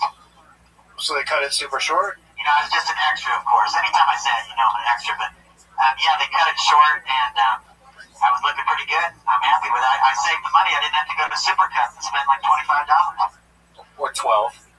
You probably I get a $10 tip, though. I like my haircut. You probably sweat less in that thing with shorter hair, Yeah. right? I got an undersuit specially designed so I don't sweat. It's a moisture management cool mat spandex. Some of the girls in the audience tonight want to know what you look like. They can go to my Facebook page if they want to check out and see what I look like. Oh, yeah? Yeah. All right. So do that. He's not about revealing himself tonight. Maybe the bus driver. What about, do you drink alcohol? Once I leave the house, I don't drink a drop because I don't want to have to go to the bathroom. I make sure to go before I go, and there's no more drinking to be done. Because of the suit. Yeah, I can't go to the bathroom. I don't want any problems happening. You could just have Depends on. I don't wear diapers. I don't like that. I'm acclimated. I already do all that shit when I'm at home during the afternoon. I got this down to a science right now. Hey, what's up, Holly? Ladies and gentlemen. Holy shit, Pauly Shore is here, everybody. Hey, Patriot, take it easy. Yeah, don't try to throw him out. This is his castle. Yeah. You asshole. You can Wherever you want. cruise Come through on in in. there, yeah. Oh, awesome. Hi, Sandy. Sandy Danto. Hey, dude. Put your hands together for Pauly Shore and Sandy Danto, everybody. Celebrity guests. Dude, where are we supposed to go?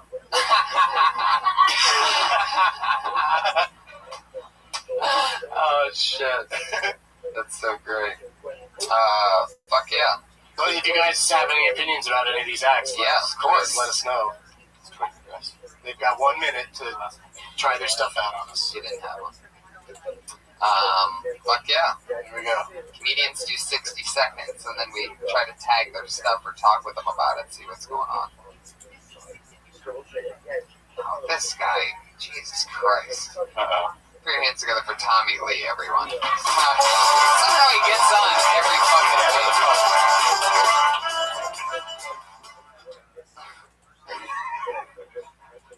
So, my dad doesn't really approve of me doing comedy at all. He's a tough guy to please. Like, he went to Princeton, then he got his bachelor's from Columbia, got his PhD from Stanford. Which means he's a dick. That's what that means, really. Like, you know how hard it is to get approval from someone with 3 Ivy League degrees? Like, telling my dad I didn't get into Princeton was like coming out of the closet in a conservative Christian family. You know, just the amount of shame I felt. Like, Dad, I'm sorry, didn't get in. You what?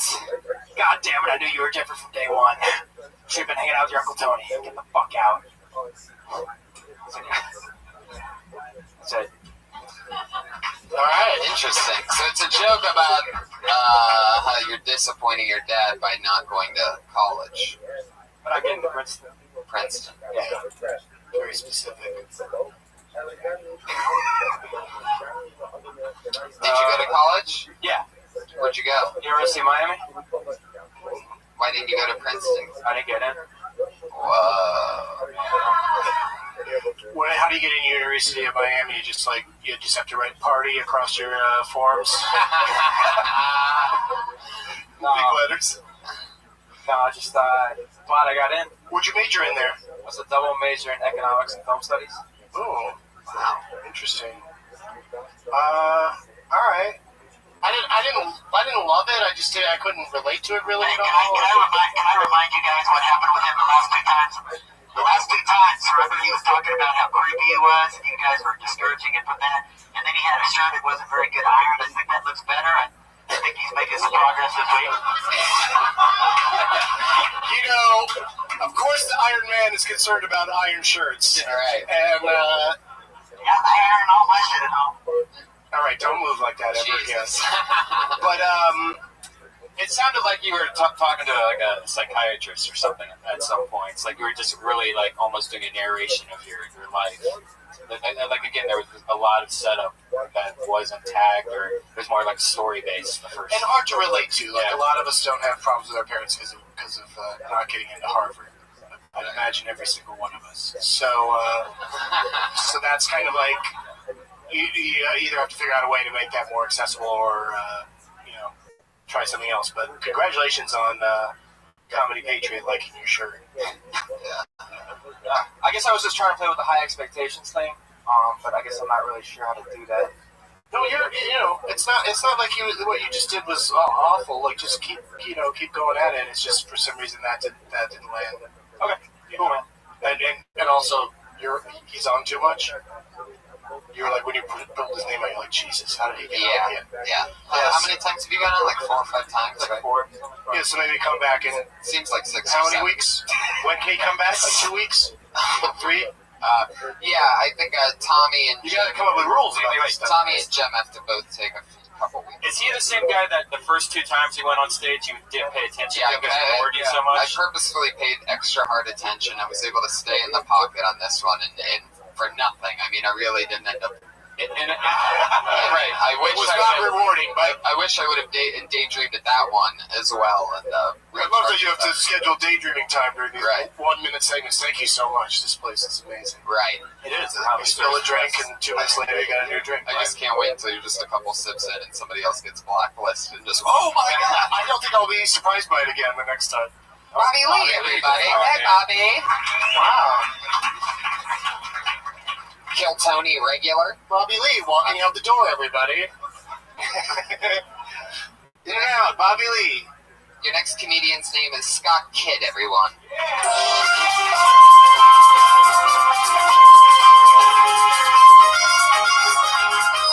Almost disappointed.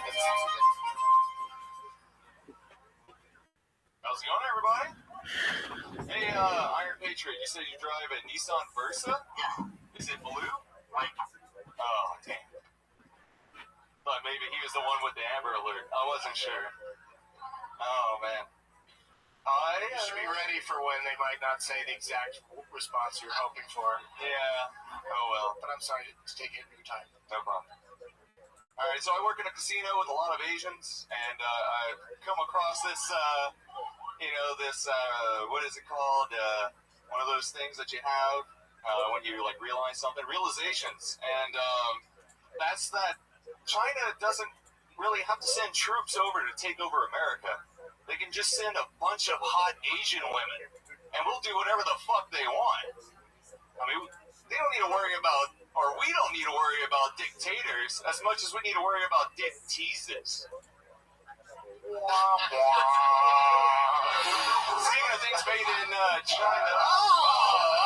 You brought up the bear. You went over your time. Slow it down. Everybody relax. The bear is out. I would kind of enjoy a whole set of joke doesn't work. Wah, wah, I really would. everyone. That's exactly what I was going to say. I mean, that's a fun thing to say. Dude.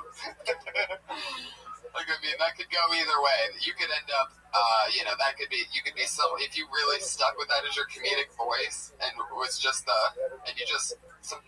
you floated it out there and then just, the way you did it, it was like, maybe also like a like you were conducting an orchestra of wah-wah. And then maybe you could also be the guy that doesn't remember words like realization. Yeah, like take it's like always take a long time trying to think of words. You should pretty much know that word. Yeah. If it's in your joke you're trying to tell. Right. That's the last time you should be grasping for. I say spend like 5 minutes trying to figure it out. Brian.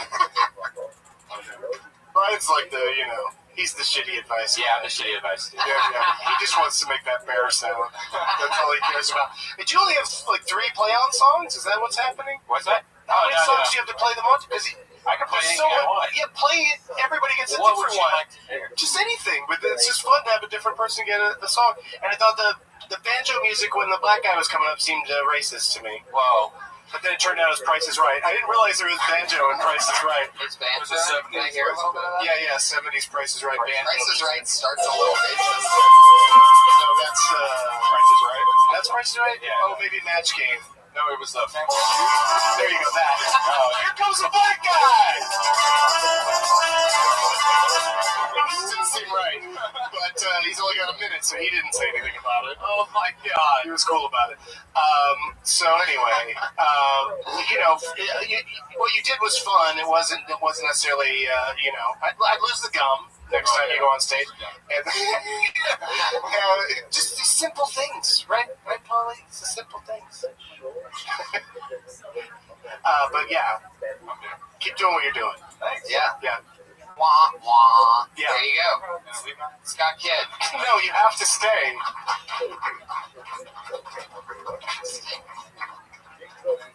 Oh, here we go. Polly has something. All these people that come up here and they're not connecting with the audience. See how these guys are connecting with the audience. So the thing that's the most important about comedy is not the jokes at all. It's about you guys connecting, and you're not connecting. You're like staring up in space.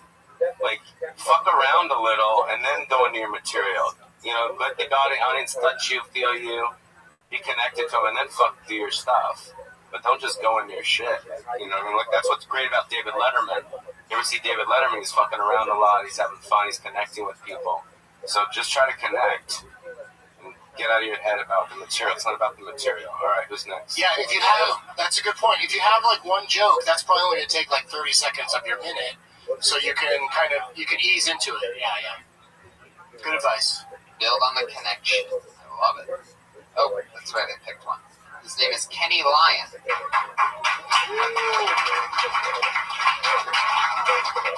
There he is, Kenny Lyon. That's another option. No music. Hey, Kenny. Buddy.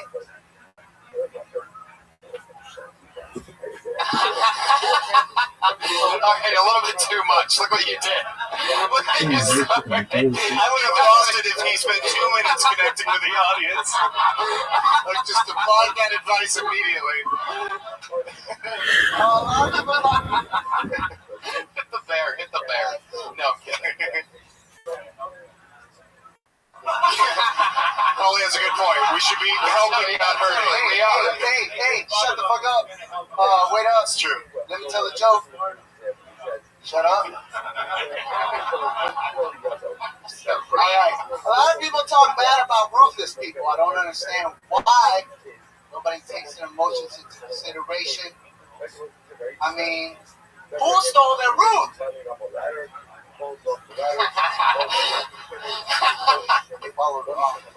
Ruthless people, we don't appreciate them because their Ruth got stolen. Wait, what is it? Their Ruth got jacked, so they're ruthless. Hey, what? Some comedy's just for me. I'm the only one that gets this guy, so fucking let him finish.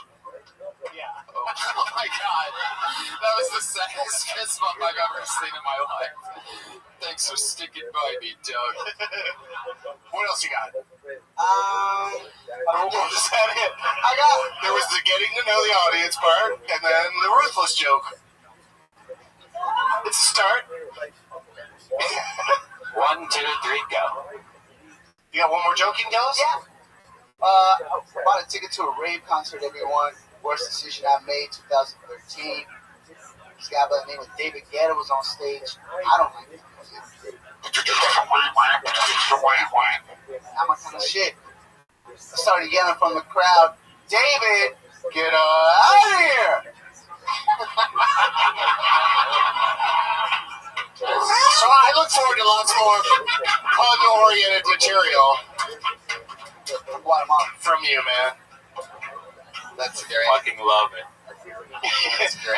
Every time you come on, man, I just love you. You're one of my favorite people. Thank you, Redback. Excuse me for Jem's bullshit. What, do you work with them? Will, what do you have to do with Jem? You sharing a landline with them or something? I used to live in his apartment because my mom was tripping too much, and yeah. Save that minute for next time. That's a good story. You lived with Jem and your mom was tripping. I like it. There he goes, everybody. Kenny Lyon. We're flying. Thanks, dude. Get out of here!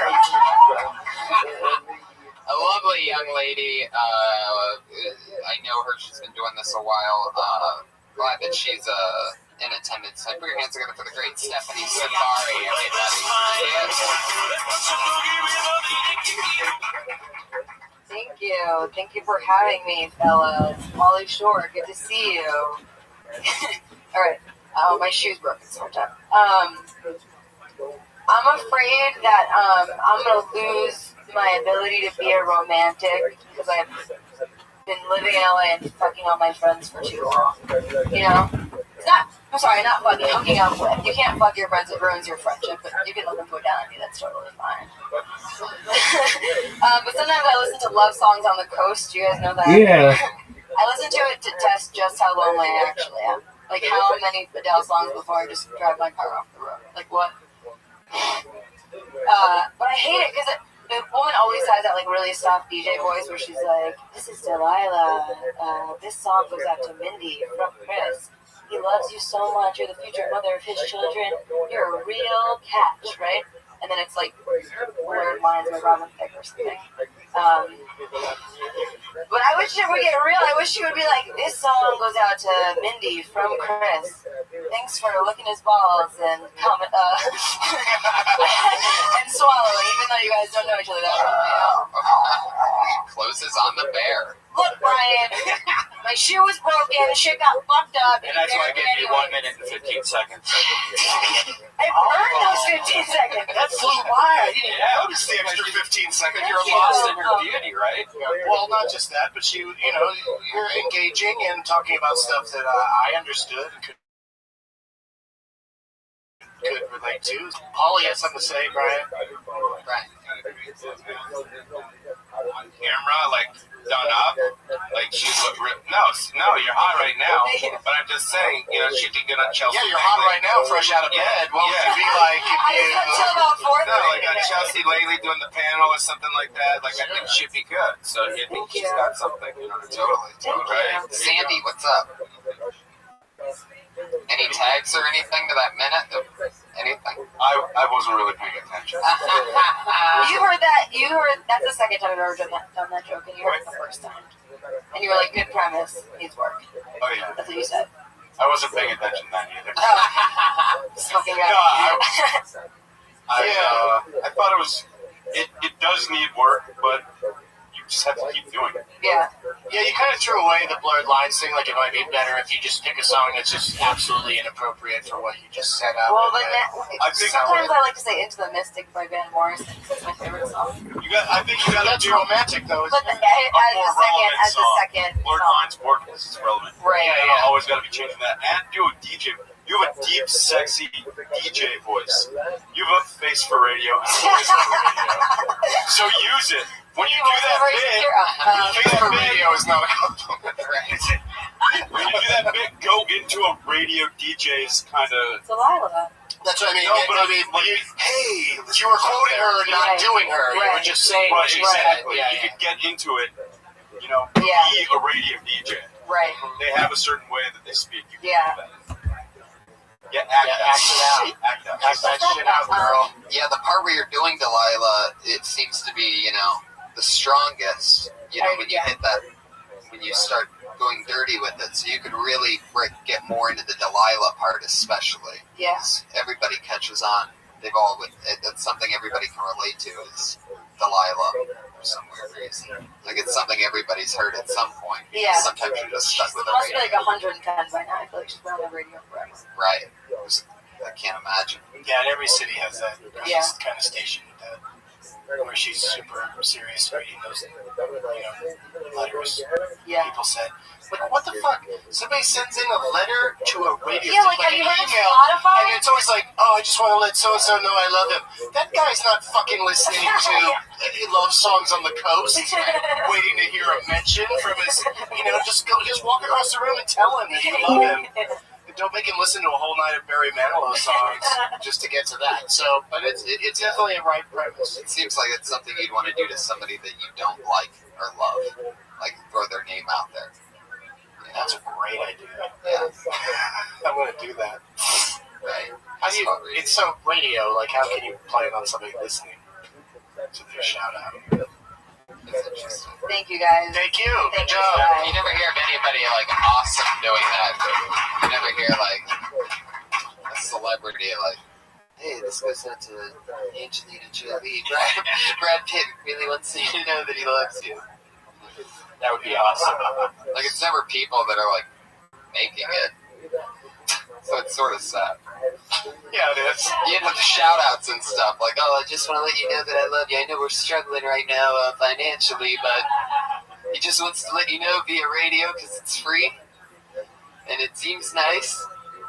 He's going to play probably He's like, come on, baby, let's listen to Coast for 2 more hours. Why do we have to listen to this shit? Don't worry about it, baby. I just really want to listen to it tonight. Because something might happen. Because I love you. Yeah, I'll show you how much I love you by the end of the night. Your next comedian's name is Frank Castillo, everyone. Frank Castillo.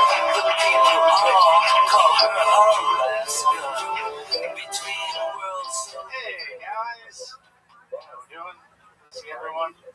I had a tough day at work today. Mostly because I don't take my job very seriously. It was weird because my manager pulled me off the bar. He was like, hey, I was watching you when you weren't noticing. You do an amazing job. Really nice, connect to everyone. What he didn't know was that I was really high. The worst part about it was that everyone else So he was like, all right, this is what we're going to do. Everyone needs to be more like Frank. So we're going to have you write a list of why you're so awesome, why you're a great employee. Step 1 was just relax. Step 2 was just fucking kick it. And he loved it. He was like, that's a great goals list. That's his first thing. Well, there he is. I guess that's it. Sorry, I was like mid in the back and use the restroom. Oh yeah, when you get surprised that it's your turn, that can be frustrating. When you ran up here, and the room's barely big enough to get into a run, and so I kind of knew something was up. And then Brian also, that's the thing that's fun about changing the song every time, is because you have to come up to some fucked up intro music sometimes. You just have to deal with it. And that was a terrible choice, Brian. That didn't pump them up at all. That was the most mellow, weird thing that you played. Stephanie Says by the Velvet Underground. Yeah, sure. Yeah, people love to come on to that. Hey, everybody. So I commend you for just being enthusiastic and getting through your thing. And this is a personal thing for me. I always don't like it when somebody that is at your stature talks a lot about having a day job and real work and stuff like that, because it just sort of you're up here to entertain everybody. You should just be a comic. But that's my personal thing. A lot of comics have great jokes about their day jobs or whatever. So, but just for me, that just kind of takes me out of it. Just makes me oh, well, he's not really a comic. He's got a job, you know what I mean? But that's just me. So if you can come up with a funny enough take on it, and maybe even said it in the past, make it the job you had before being a stand-up. So everybody relates to the fact that you had to work, but you didn't have to do it today. Because, we just paid to see you, man. And you just came from Staples where you had this list of rules about, kicking it. You know what I mean? But, and also that, didn't pay off really, but I like the idea of it. Everyone should be like you is kind of a fun premise. But, maybe you should figure out a way to make it your boss has no idea that you're high all the time. And then, all the attributes of being high made for a great employee. Yeah. Right. And I'd also be more clear on the back end of that, which, by the way, the first thing, I agree with what Doug says about that. It just sort of feels a little bit icky, even though people do have good jokes about their day job. But you could just flip that to the past tense, because, it's still honest. And before I started doing comedy, I had this job where I used to work at, and also be a comedian, don't be a guy with a job. And on the back end of it, I don't know where you're planning to put the punchline that it's missing, but I think you lose everybody a little bit when you're talking about the list of the two things, and we don't know whether you're making the list or if they're making the list, or if the other. It seems almost like the other employees were asked to make a list as to what makes you. It just got very confusing. And it shouldn't just jump right to just fuck off or chill out or whatever. It should be all the things that somebody who's stoned working at a job might be be polite, be friendly, be laugh at their jokes. List all these things that a high person would do all of that without necessarily being a great employee. That's what you're doing when you're high. Yeah. I think you could do it, Brian. Yeah, there you go. I love it. There he goes, everybody. That's at Frank C. Comedy. Frank C. Comedy on Twitter. Later, Paulie. Paulie's out. Great. Paulie Short. Sandy Danzo. Oh shit. Yes, what? I almost met you in 2007. You know the Addison Improv in Dallas? You were going to get some food, and No, it's nobody we know. He's a fan of podcasts. But anyway, I was playing videos in this place called Go Fish, and the manager told me that you came to the door. You wanted sushi. We served sushi, but we didn't have a sushi bar, and so you didn't come in. You said you went somewhere else. But my manager told me after it was over, and I said, "Wait, you didn't come get me?" Because I was ahead. Pauly Shore's dead. On video, I could have played it while you were eating dinner. We had a conversation with you. It's up. Dude, I was in a... He insists on having his movie played every time he eats dinner anywhere, so you were on track with that. Just a couple of comments about what I witnessed. You guys should really be, thankful that these guys are giving you guys tips. Because back in the day, you didn't get this shit. I'm sitting here, listen to you people up here, and I think it's hard to do stand up. I get it, like, but to do it in here and this, but then they give you correct constructive criticism, and I think it's really cool that these guys are doing that. So the more people that can come here and do this, I think it'll help you guys along, because you're all comics, right? Most of you guys? No? You guys just came in? Yeah. Some people come to watch, but it's a lot of the audiences that I don't come. really get that, so. Yeah, Holly Shore, everybody. Thanks for coming. And Sandy Danto. At Sandy Danto. Is it Polly Shore? Polly M. Shore. I mean, not only are we doing this, but they took 4 minutes out of their day to watch 3 comedians. Right? Yeah, Exactly. It was nice. Yeah. It took longer than 4 minutes, but you know what I mean. Well, I don't think so, dude.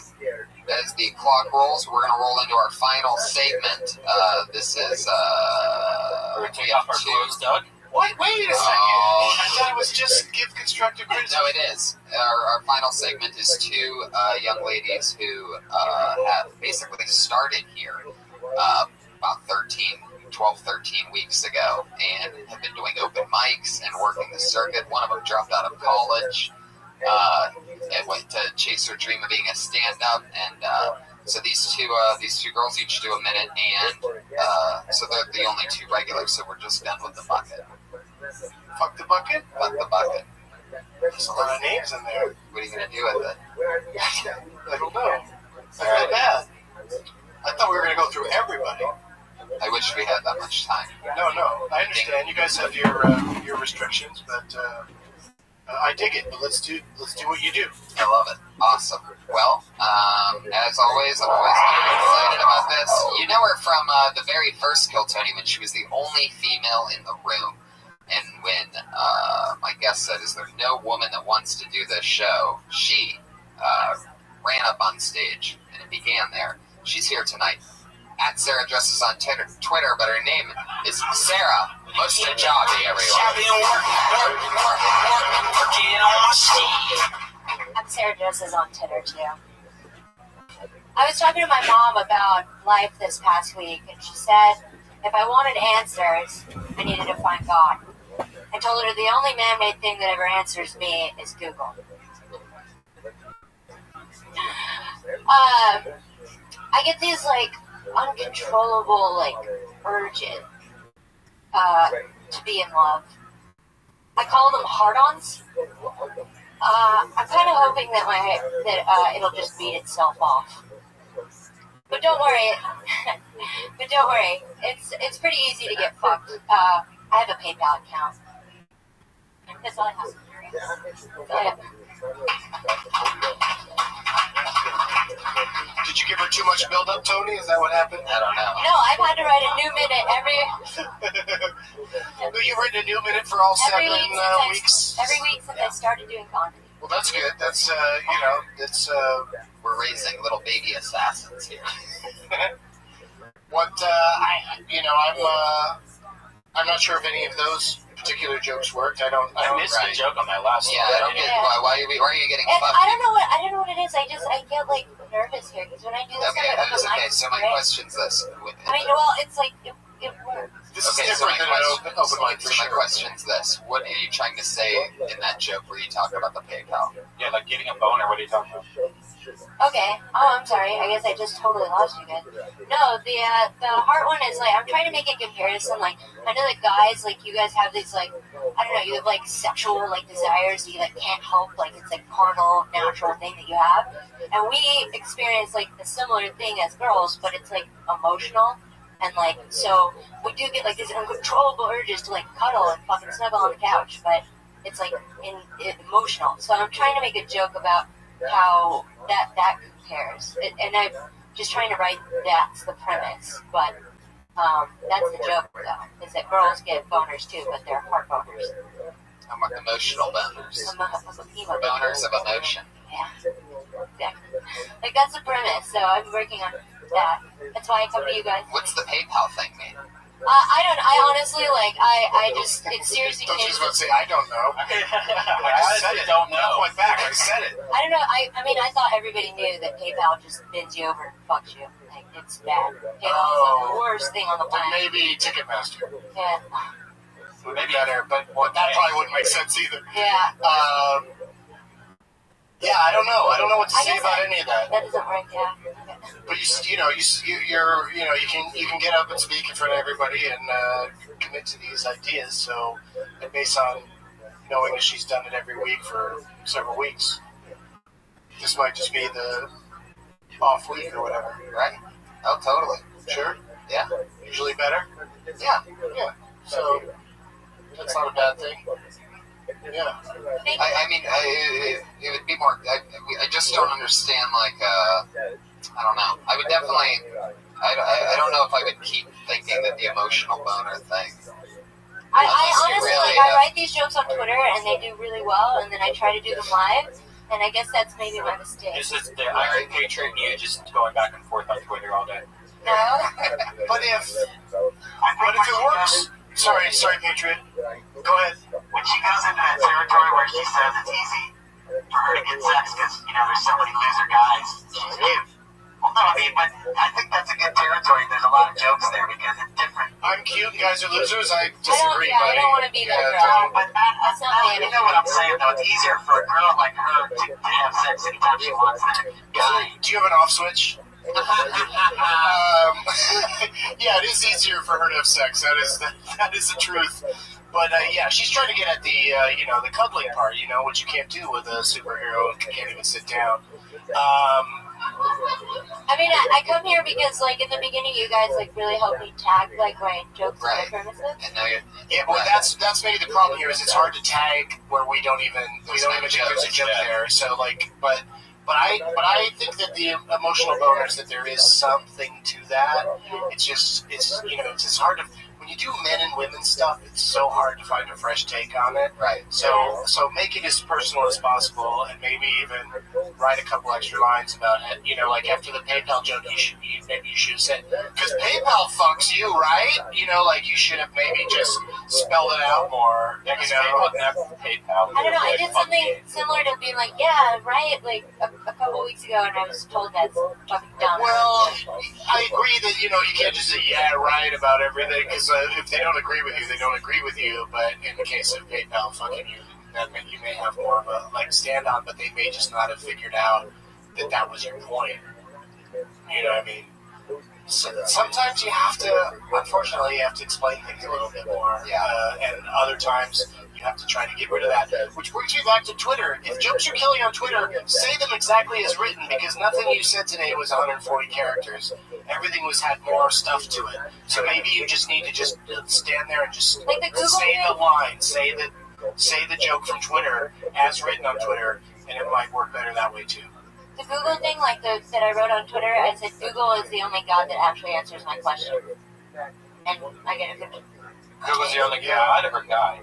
God. Yeah. Yeah. For some reason that just doesn't land, but yeah, I feel like that would have worked if I said it some out things loud. are cuter or funnier as a tweet than they are in front of an audience. But it's a very atheist tweet. A lot of people with like gothy lifestyles are like, yeah, retweet. No, like totally, like Google's definitely like the only God. Like fuck God. Well, maybe Google is a God that will answer your questions or some. There's some way to tweak it maybe because it's not. There she goes. It's not a terrible observation. She's at Sarah Dresses on Twitter. Sarah Mostajabi. And as always, our other lovely lady, for your hands together for the one and only Kimberly Congdon.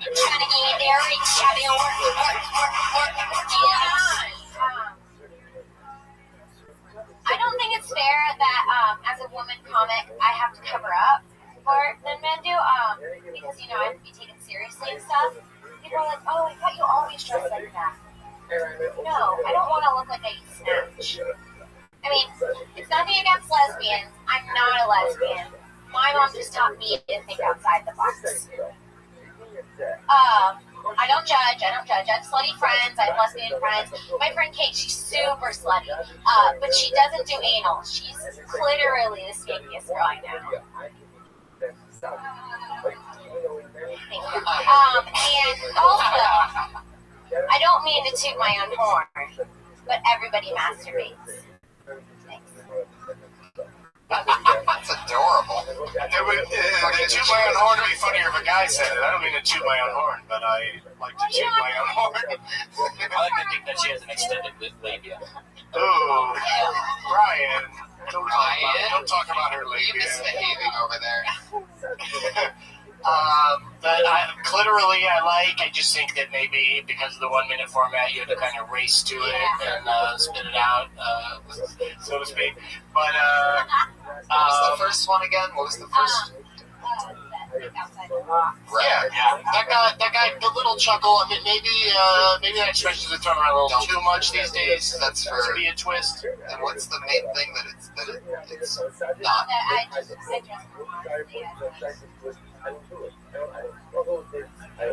Yeah, at first you're kind of comparing to like, you have to cover up more than guys do, but guys are completely covered up, like we're not standing around with our balls out or whatever. So like, I don't know. I just don't know if that's even an issue worth addressing, like how you're forced to dress, because I personally think for me, a girl comic, lady comic should just be a comic and not be so much about because I'm a lady this. But then that's also a rule that's meant to be broken, because there's times when people say hilarious things specifically about being a woman. But I'd say make it as much about being you as possible, as opposed to being, because it's hard enough for women comics that I think that people tune out when it's like when you're talking about being a female comic, because they're strangely sick of it and yet also haven't embraced it like at the same time. Like the challenge it's a much bigger challenge for you to do stand-up, and so anytime you talk about your appearance, it has to be like the most hilarious joke, right? Otherwise, it just puts everybody in their head about, oh, there's a girl on stage telling jokes. She's attractive. I can't listen to this. I can't relate to it. Yeah. I've noticed so many of the most successful ones really dress down when doing this. Yeah, which is what she's trying to make the joke about, so it's like it's an interesting observation. So I'm not saying kill it, but I'm just saying that like it's hard to do because it's drawing attention to the fact that that you're a woman. There she goes, everybody. Kimberly Congdon. That's at Kimberly Congdon on Twitter with a CONGDON.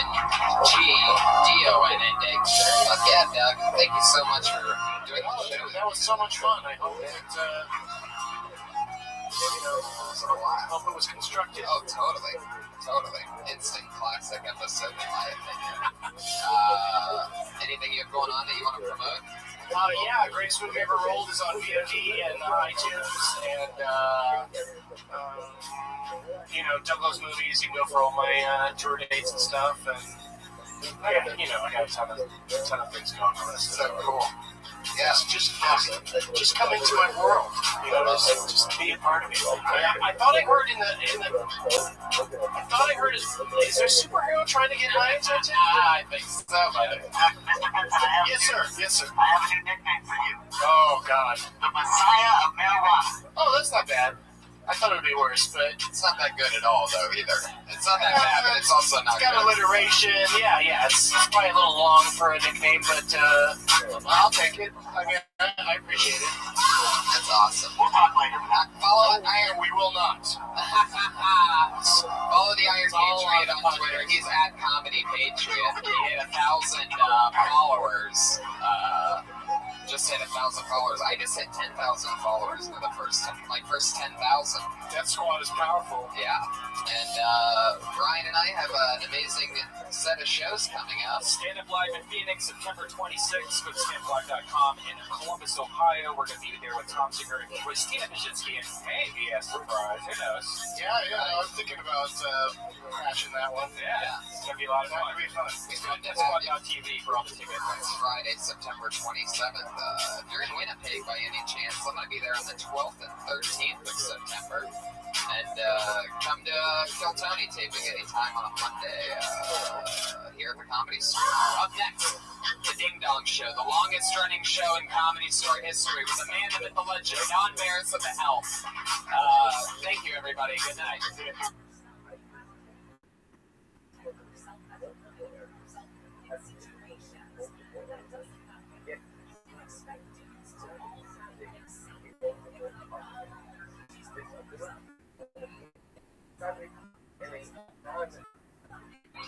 Give it up for Kill Tony. Hi, everyone.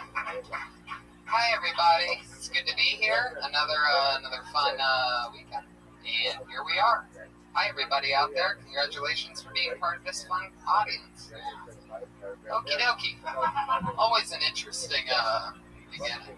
Yeah, we mixed it up a little. My iPad's dead. It fucking sucks. It's dead? Yeah, I don't think it's gonna be alive anymore. Oh my god. Whatever. That's terrible. I know.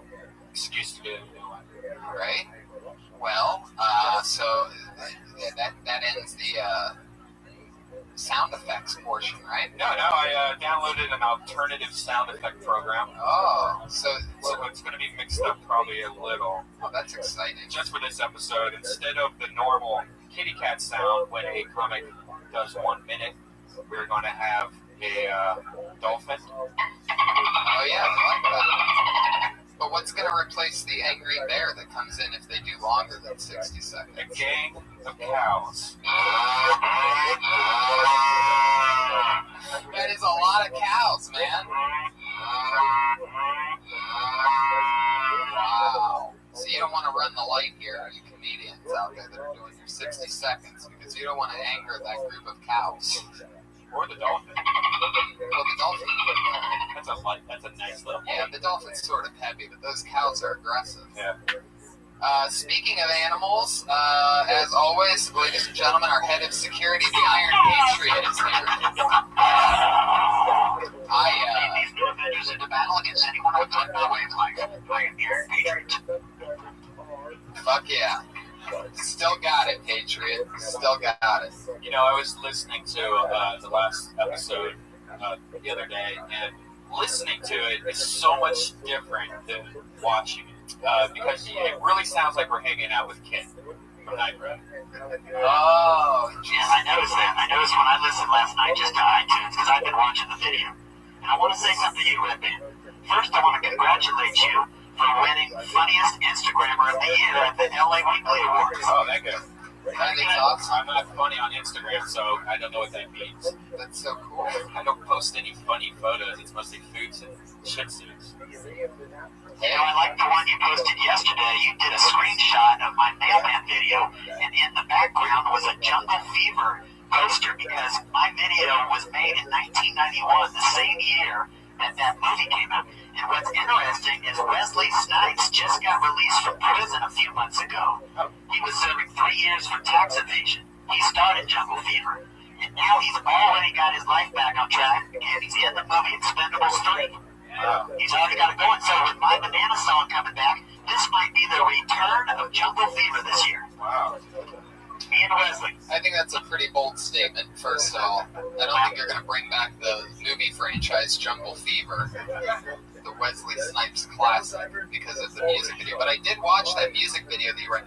You don't know, the Iron Patriot is a human being, and he wears a $5,000 custom-made Iron Patriot suit that came pretty dented up. He rides the bus here. He's here every Monday, and he rides the bus because in that $5,000 suit, he can't sit down.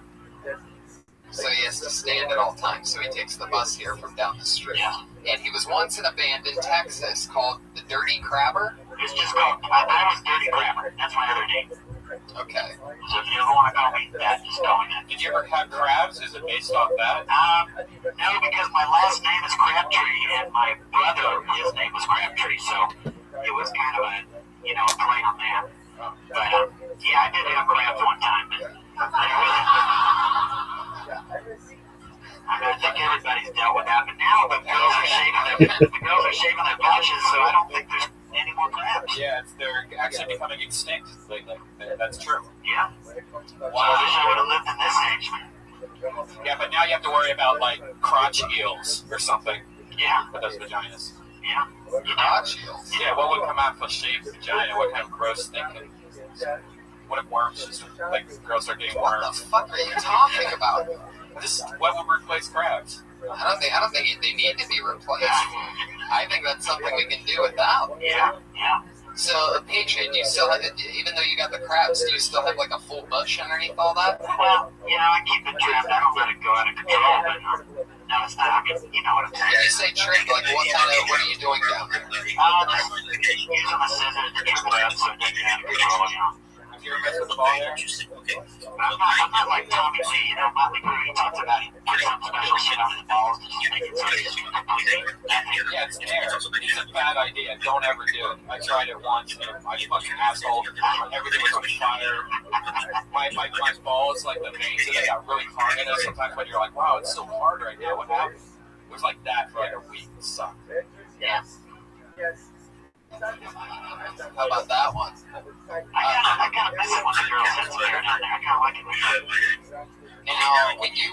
Now, what I was getting at with this band, The Dirty Crabber, and I watched your music video for the first time over this past weekend, and I was laughing so hard because you have this song called "Share My Banana" that you performed a few weeks ago here, while holding a banana. You sang a song that was racist.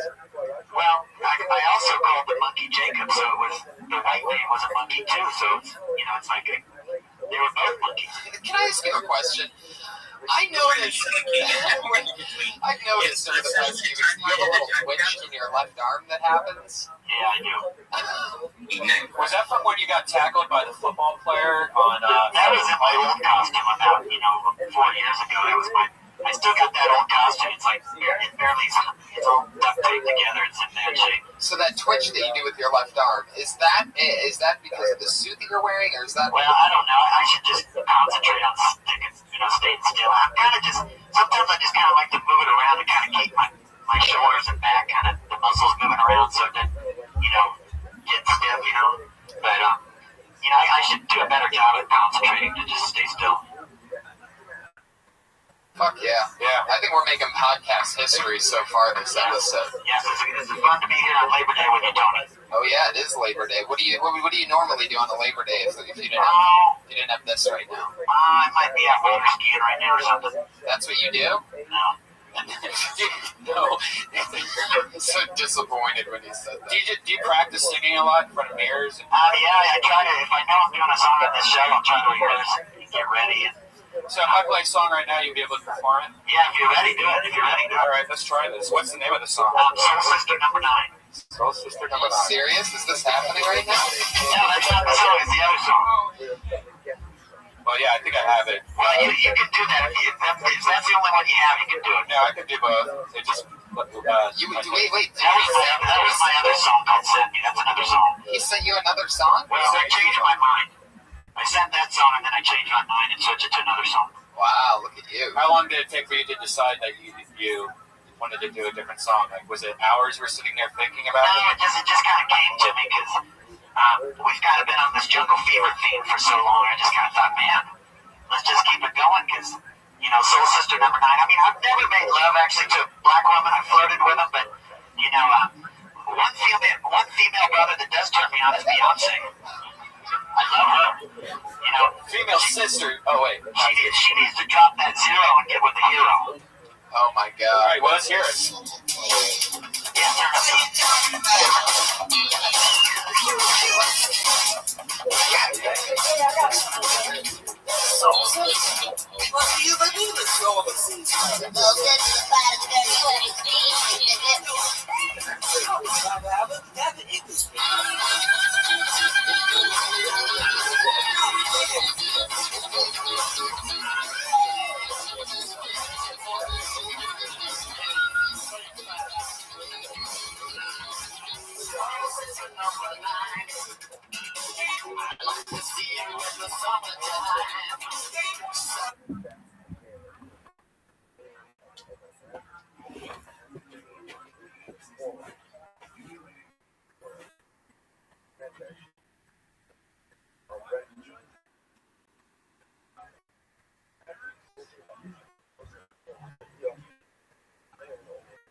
God, I don't think it was ever gonna end.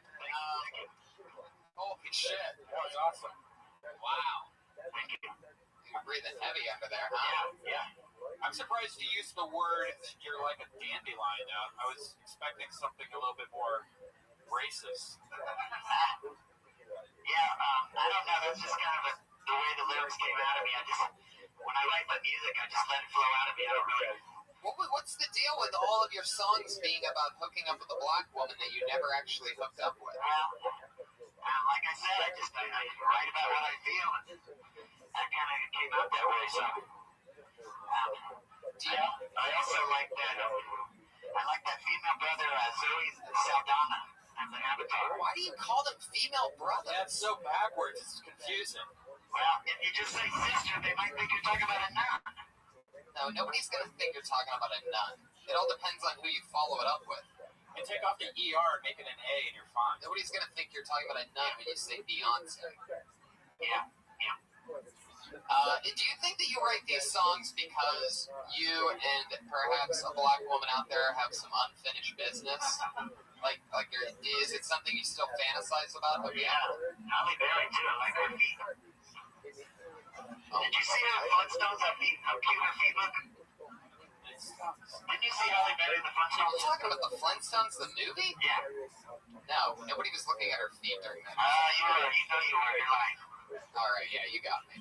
Okay, another hand for the Iron Patriot. Everybody. Thank you guys. Thank you for listening. I appreciate it. This is the show where comedians do 60 seconds, and always a guest and I and my cohorts here, Red Band and Patriot, we all talk with the comedian for a bit, see what's going on, see if we can punch up their jokes. They can take it or leave it if they want, all for free. Always just giving away gold here on Kill Tony. And I always have one of my funniest friends come on and be a guest each week. Really excited about this week's guest.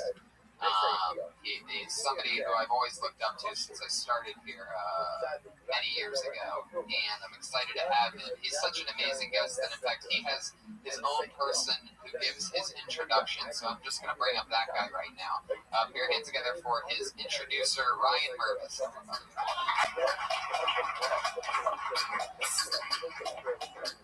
This is not the guest. This is the guy who introduces the guest. Are you guys ready? Are you ready? Give it up for the reigning Belly Room League champion, the manager of the Dead Kid Timmy, the lovely bearded Freddie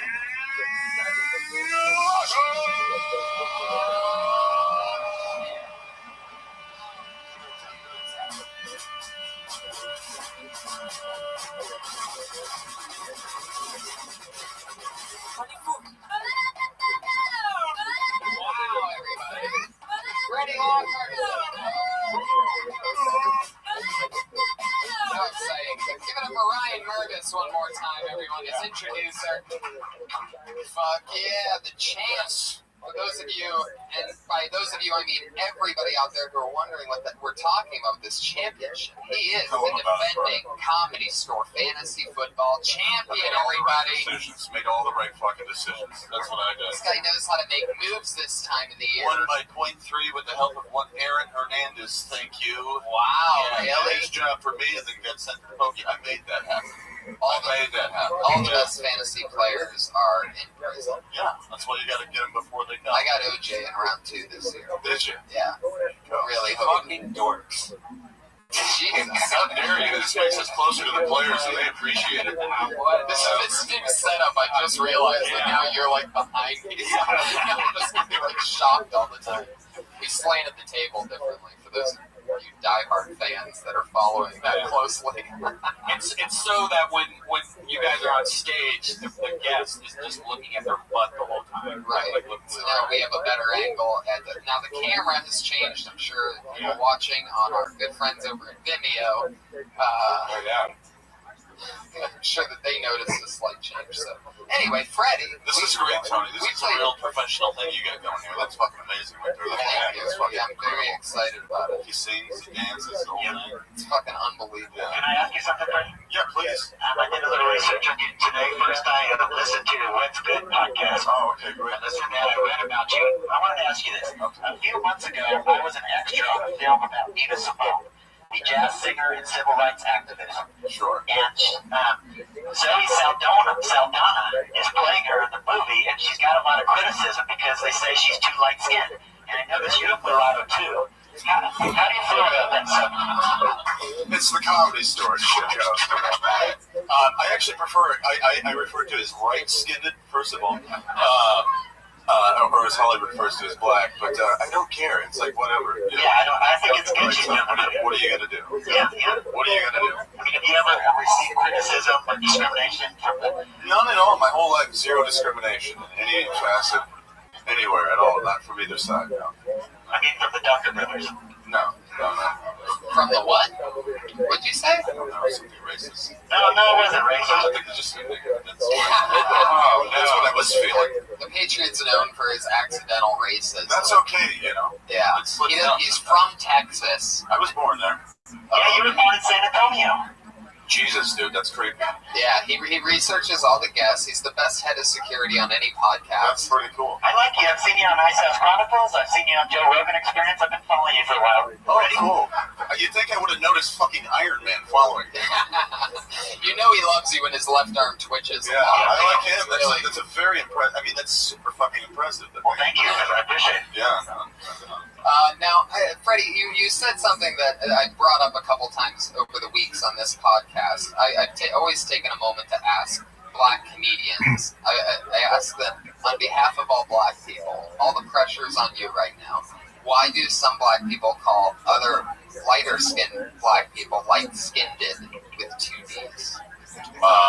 It's just the vernacular, just how it goes. It's a regional dialect, if you really want to know. Yeah, I do. And it's usually in urban and southern areas. Oh. That's where it comes from. It's actually, there was a documentary called "Do You Talk English?" And it turns out black people and white people from Boston and Philly speak English as it was supposed to have been spoken, because we bastardized it from the British. So thanks.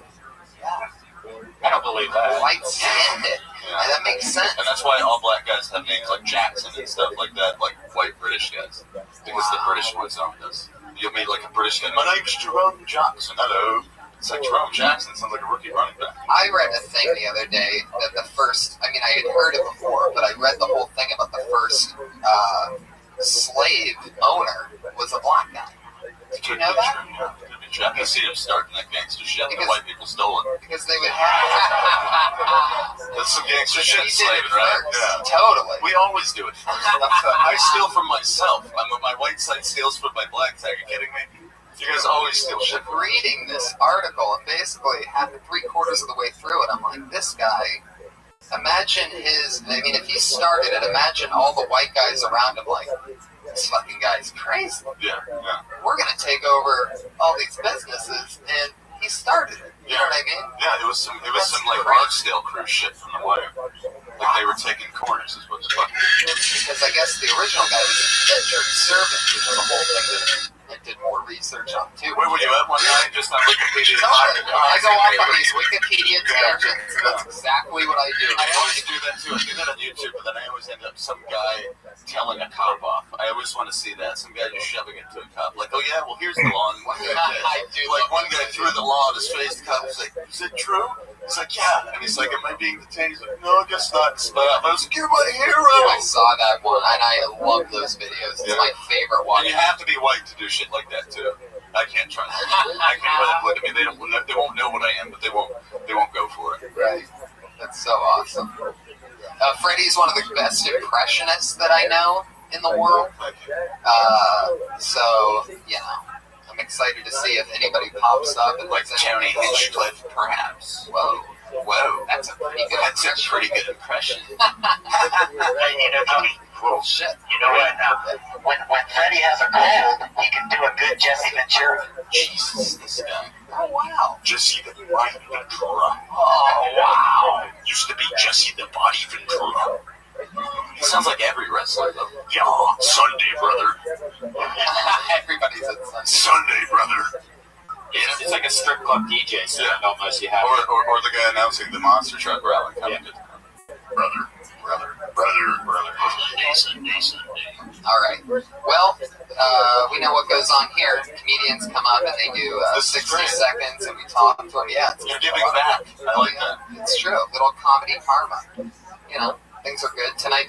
Comedy Central roasted James Franco is airing. So. And you're here. Yeah. We can watch it here, right? No, we can't watch it here because the Comedy Store has the only kind of cable I've ever heard of that doesn't get Comedy Central. We ain't got cable. They got some rig. They have like Fox Sports and shit. They have some weird.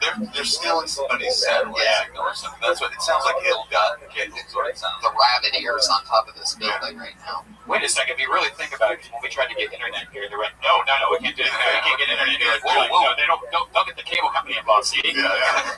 We're staying off the grid. Yeah, that probably is. Everything's off the grid here. That's zeros. Gotta laugh in the back. Comedy Store history. Somebody knows who's serious. Why is there a selling kit where it's known as Tui? What is that? Pair of scissors. This was we needed string earlier, and the closest we could get, thanks to our friends down at Pink Dot, the world's strangest convenience store. Yeah. All the great places to get murdered. Yeah. It's so creepy there. Or to get a sandwich. Nothing has a price tag on it. Everything's overpriced. Everything's up for you can haggle it. How much do you want to pay for the sandwich? Oh, you could. That's if you go during the day when you like tuna melt. How much do you like tuna melt?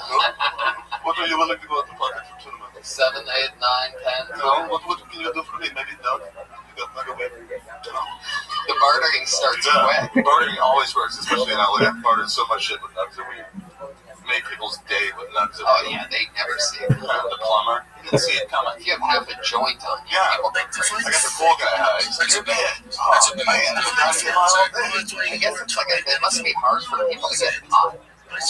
old school people that don't realize it's like fucking water. You know where I can get a little weed, huh? How do I get it?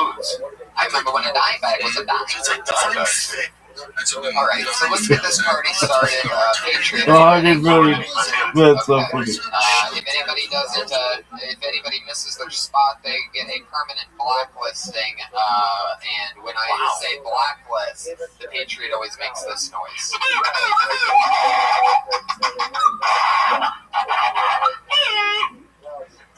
Yeah, he makes that noise with his mouth, people.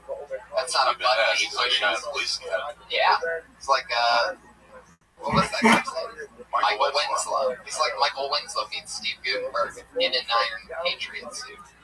You laugh at the Gutenberg thing if you'd seen his music videos. You gotta look those up, by the way. Look up Dirty Crabber if you get a chance when you're at home. So you're drawing a comic's name now. Right? There's tons of names in the hat. Are you guys ready to get this thing started or what? I can tell.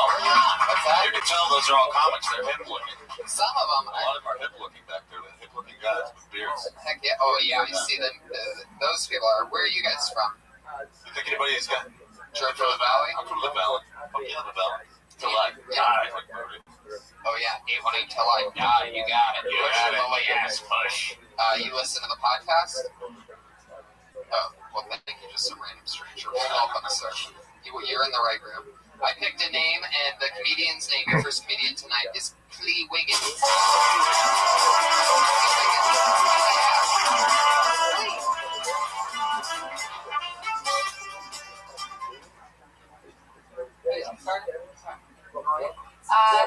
Yeah, so since Mara was up here earlier, and Patriot was up here being racist, I'll just go with this one. That actually, not too long ago, actually banged a ginger. Forced by circumstance. Because I wanted to, not because I had to. But the thing is, the first night that we ever hooked up, his roommate walked in on us, and his roommate just goes, "You guys look like Neapolitan ice cream." I was just mad he got to be 2 of the 3 flavors.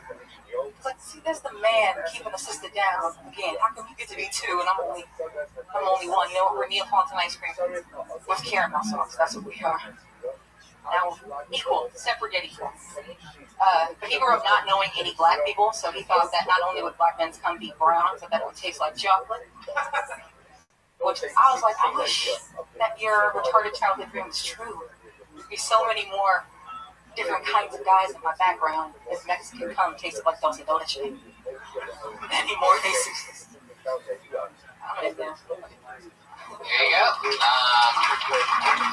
Hell yeah. Clee Wiggins. Talking about hooking up with a redheaded guy. Wow, that's interesting. Was it like a... But did you guys meet that night and then just magic happened? You guys go on a date? Like, no, he was a bartender at the bar I used to hang out at up in the Bay. So you had known him for a while? Yeah, a couple months. The first time you saw him, were you like, oh yeah, fuck it? The first time I saw him, I actually did literally think he was a leprechaun. He was short. Interesting. So he's short. He's sort of built like Scott Conn, like sort of like very compact, with like bow-legged. That was the only thing that kind of appealed to me. Oh, this guy just sounds terrible. But he was awesome, actually. He was too much of a cuddler. I think that was his thing. He liked to cuddle a lot. You're a comic, we don't cuddle. No, don't touch me. It's weird. What? I love cuddling. I cuddle all day. No. I like rolled over in the morning. I was like, why are you still? I like to sleep with my dick inside of her. But that's okay as long as nothing else about you is touching her. That's power cuddling right there. It's totally locked and loaded. Sleeps take it. Wow, just leave it in. That would be fine with me though. Just if it was only the dick and nothing else was touching her. Oh, there you go. I'd be okay with that. So just a fan of power cuddle or no cuddle at all. That's interesting. I like cuddling. You don't like cuddling at all? After I'm done sex, I have to get off. Yeah. We go to our separate corners like Bob. Yeah, exactly. I gotta go see my cut man now. Get the fuck off. But then afterwards, do you go back? Sometimes I go back for a little seconds, but most of the time I just watch HBO Go on the iPad. Go to fucking sleep. Now I get back to cuddling. You go back to cuddling, not for sex. She doesn't like to cuddle either, and that's the thing, you know. She's like Puerto Rican, so she gets hot really Do easily. you sleep with like a pillow between your legs or something? No, I don't sleep with a pillow between my legs. Do you sleep with a pillow between your legs? Sometimes. Do you sleep with a pillow between No, your I legs? sleep with a girl between my legs. And I have one hand on her tit. I have my dick inside over my leg, like this. It's fucking awesome. It's just like perfect. It's like you're two puzzle pieces put together. There you go. There you go. And you have the air conditioning turned on like 40 degrees so you don't sweat. You're just locked, like keeping each other warm and just surviving. How many girls do you get pregnant with this thing? None. Really? Even with the dick inside all night long? Yeah, it seems like if you let the dick marinate inside of a vagina all night long, some type of life form would have to grow it. Or some kind of fusion would take place. But you have to have a period first before that you can even get pregnant. That's okay. All right, I see what you did there. This guy. I know what you did there. And then you lean back after that like that. I just can't get pregnant. What? Oh, Jesus. Fuck yeah, I love Neapolitan ice cream. I love that reference there. That's fun. Thank you. That was pretty good when she talked about the brown cum coming out of the brother's banana. I've heard people talk about like chocolate milk coming out of it. The brother's banana too. You can't make enough monkey references while talking about black people. No, I was saying I like that joke. That was funny. I've heard chocolate milk jokes about No, that was good. females in those breasts, but I've never heard that. I'm not on board with that Soul System '9 song, by the way. Look, the dandruff reference is like an afro thing or something. It's very subtly racist. But it's from ignorance, which I feel like... Subtle racism is more offensive than overt racism. If it's overt racism, you just own it. I said I'm in love with Soul Sister #9. I said it's a compliment. But it's like a fetish. It's not like a bone. Like a fetish. I love it. Good. What was the, I like the, Dolce de Leche part, is that a thing? Yeah. I have references for all the major races. And then the Mexican cum thing was... What was That's that? what the Mexican cum tastes like Dulce de Leche. That was good. It seems like it seems like you could go on and on with a whole ice cream run. Yeah. Of, I've been trying to think of new ones. like the guy that like is abusive. It's like Rocky Road. And we could go on and on with ice cream references all day. But what do I know? No, I like it. I'm gonna explore that one. Tons of ice creams to be had. Clee Wiggins, everybody. Clee Wiggins. If you're on Twitter, why don't you follow her at Clee the Pimp? That's Clee, Klee, the Pimp. Clee the Pimp. At Clee the Pimp. Fuck yeah, that's fun. So that's how it goes sometimes. Sometimes we just listen and chat with people. Sometimes we have brilliant ideas. Sometimes the Patriot just fucking twitches his little arm off. Calls out racial slurs. Yeah, when the brothers come out of their banana. I mean, what the fuck are you thinking over there? I love it, though. Brother, like when you say brother with a hard R, it tells me you say nigger with a hard R. Yeah. I'm starting to think that because of his accidental racism, the Patriot bought that suit because he was getting beat up by black people all the time. It's just like, that's why it's all dented and shit. The fuck you say, boy? Alright. Back into the black bucket we go. Of course. Ori Amir. Put your hands together for Ori Amir. Oh, he's a jumper. Here he is. Good evening, gentlemen. American women. So my accent is half Hebrew, half German. And yes, I'm successfully trying to kill myself for years. And I'm stuck with the accent. I can't fix it. But if I, maybe I could say more American if I like say American things. Like, yo, this is America. Speak English. Jesus loves you. Sign here. Damn scientists lying about global warming. Oh my God, I'm also a member of the National Rifle Association. Give me one of those cool handshakes. Guns, yeah, bring them.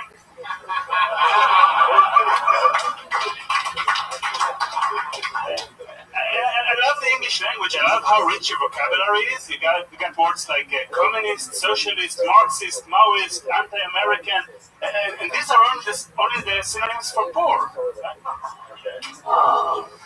I've been learning English. All right, that's a powerful 60 seconds. Put your hands together for Ori Amir. That was good. I fucking love you. Where are you from? Israel. Wow. Israel. How long have you been here? 5 years. That is so cool. You know why I liked him? He came up here and he got right to fucking business. Yeah. It's like, I got 60 seconds, son. I'm going to throw down. And he did it. Didn't he do it? He did it. Nothing but daggers the whole time. Just fucking quick lightning jokes. Yeah. That's so fun. How long have you been doing stand-up? A couple of years. He did it. You talk about who you are, where you're from, until you're famous. Yeah. He did just that in Yeah. 60 seconds. Yeah, exactly. I love that. What else do you do? What else do you live here in Los Angeles? Yeah, I'm doing a PhD here. A PhD? I study brains, yes. Oh, really? You're like Freud. Yeah, I actually, we do like fMRI studies, like when you look what happens in the brain under various things. Various things? You sounded really smart until the end yes, there. various things. Yes, brains, it has parts. And Wow. No, I think he was going to throw out a word and he knew he would understand. Right. Actually, look at what happens when you enjoy comedy. Like, that's the last thing I did. So, actually see parts and all. Wow. Oh, wow. That are affected by humor. So you basically go inside the scanner with them and you're like, have you ever noticed how crowded it is? Don't laugh, you're moving your head. Disrupt the signal. Wow, that's amazing. So you're doing studies on that, on how laughter affects the brain and stuff like that. Yeah. Check out his shoes, bro. Oh yeah, those shoes are fucking baller, man. Yeah, those are baller. They look like you went paintballing. Yes, it was like I'm just a messy eater. Those are great. I like them. I like this guy. Yeah, that's so cool. So you're just like super smart. What are you gonna do with your whole PhD thing once you get it? I don't know. Probably look for a job doing the same stuff I do now. How old are you, if you don't mind me asking? 32. Oh, wow, you're a young man. And I bet you've been in every country and fucking your passport looks like fucking janky. It's just got stamps everywhere. Places, Been to a lot of places. What's your favorite place that you've been to? Colombia. Ooh, Why? Colombia. He's like, this hello is fucking cool. People are awesome. Yeah. Nature is great. Women are awesome. Wow. That is awesome. What'd you end up doing with the Colombian girl that you met there? Just getting crazy? Did you guys do it by the beach like they do in movies? Actually, yes. Did you have the mob after you? No. I had them stop the bus and help us. They wanted to help us with the guns and stuff. But Okay. Yeah, the guns. They want the guns. They wanted to help us. They asked for like people who knows how to think guns. Which I'm not. He's 32. Like, I'm 34. When you meet guys who are like, he's on his way to being a fucking doctor, and I'm on level 55 in Call of Duty. I know, it is pretty crazy. That's amazing what he's been doing with his time and what I've been doing with mine. What I want to know, like, what I find interesting is a guy as smart as you, like, how seriously do you take the stand-up thing? Like, is it something that you'd rather do other than that? Or do you dabble? Is this like squash? Yeah. Oh, it's one of the most fun things ever. I can tell he loves it. Do you do a lot of spots? The occasional ones. Not too many. Moderation. Interesting. I think you're very, very funny and very, very interesting. Keep doing what you're doing. I recommend doing more spots. You're so smart. You could break at any point. Don't let anybody tell you that you started too late, because you're very funny and extremely smart. So use that to your advantage. That's Ori Amir, everybody. There he goes. A fucking genius. He dabbles in stand-up comedy and kills. Working on his PhD. We gotta go write jokes. No, I studied the brain. You may have heard of it, even though you're a fucking idiot.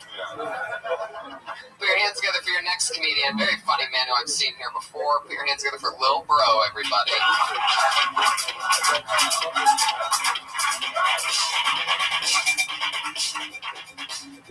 I love Latino women. You know why I love Latino women? Because they know how to take a punch. Seriously. Like other women you get, you know, they either want to call the authorities or fight back or call a brother. But I can make that joke because I got a Mexican wife. I got her in Tijuana for $50. She's an equestrian. I know she loves horses. Bought her from a guy for $50, man. So I don't have her yet. He's shipping her to me. I guess it's a mail order, right? I don't know. I gave him my P.O. box, so I didn't want to give him my real address. Just in case shit don't work out and I have to get rid of it. So I got a room at Motel 6, so we staying there. I had it delivered to my P.O. box. So that's all I got. That's a new joke I'm working on. Fuck yeah, that makes sense. Yeah, so my immediate thing, put your hands together for Little Bro. Little Bro. There you go. Yeah, it's extremely funny from the top. I could tell the first thing that you wrote was that initial, first line, and now you're trying to make it bigger from there, that they can take a punch. And I like that you bail out of that and rationalize it. Are you really married? You don't have a Mexican? No. Right? I actually wrote a long story of how I met her and how I love her, and how the guy's going to send her to me, and I give him my P.O. box because I'm waiting, down at the post office. She's going to end up being there waiting on me to get there, because I actually have a joke about it. That's what I was waiting for, was when you mentioned the P.O. box, like, you got to mention, how you're just going to check it out, you know what I mean? Or, like, see what you're dealing with. And if you're going to keep playing it like that thing's real, then I would also rationalize, like, it's only $50. That's just enough for me to not care and be able to drive away without putting this thing in the car, whatever ends up showing up to that post office. You know what I mean? So it's still worth it. It's not like, thousands of dollars. So you can even say that you were unsure and you took her home for a week to try her out, but you got the insurance to take her back because she was broken. Something like that. For real. Yeah, or that when the box came, it was such a strong box because Mexicans make such sturdy products that you couldn't even open the box, and she just opened it like 10 of her fucking cousins ran out there. There it is. I got it for the price of one. I like his energy. He's got good energy. He came out swinging. He came out throwing haymakers, and that was good. Absolutely. Totally. Orange. Orange is a great color because it's also a smell, a sight, and a taste. Heck yeah. Orange is the new black. It is the new black. It is the new black. He's got an orange watch on. I think that's what time it is. Is that G-Shock? Yeah. Where are you from? Houston, Texas. Same place Ghetto Boys are from. He's dressed like he's performing comedy in a construction zone. Yeah, I know. This is like a casual day. It's a holiday. But we always get it crisp like that from head to toe, matching. Like I'll try to sometimes not match so much on purpose, but I'll look at it just head to toe, monochromatic. That's how we do it. Yeah. Oh, hey man, thank you very much. Thank you. Thank you. There he is. Oh, and I like the spelling of his name too. Lil Bro is on Twitter at Lil Bro. That's that's Lil LIL BROUGH. For those of you that are huge fans of comedians with their names spelled as hard as they can be spelled, you must love Lil Bro. Bro spelled BROUGH. Lil Bro. He can also be called No Bro. This guy, man. What the fuck, man? What is wrong with you? I can tell after he says these things, he laughs because you can see him like jitter up and down. Watch him just take off into the sky. That'd be fucking amazing. People fucking go crazy about the Iron Patriot. I mean, everybody loves him. Like, I guess, I never get to listen to the podcast. I watch it from time to time and check out the visual part of everything. But I never get to listen. But it seems like everybody who listens and watches gets the feeling of how much and how liked the Iron Patriot really is. And it's a lot of fun for me because people send me questions, and all day long I answer questions about Kill Tony. Yeah. And a lot of people don't know they can watch it. I'll direct them with a link to where they can watch it on Vimeo. And they go, I didn't even know I could watch it. Yeah, it's all blowing up for you, man. I like people to see me and see my costume, and then they'll ask, about my costume. And it's been a lot of fun because 3 months ago I didn't even have a Twitter account, and now I'm just having a lot of fun every day. I go on there. It's on stuck, dude. It's stuck. Can somebody push the reset button on the back of his Control-Alt-Delete in the back. It'll do it. All right, let's keep this fun train moving along. Your next comedian's name is Dustin Emery.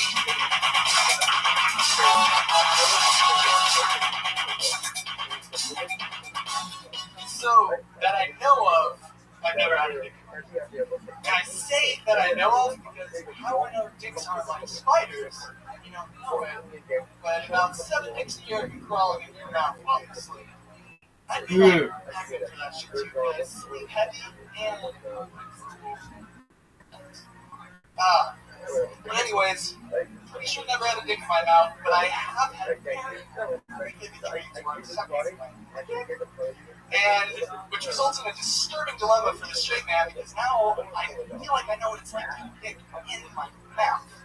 Like what it's like to have a rubber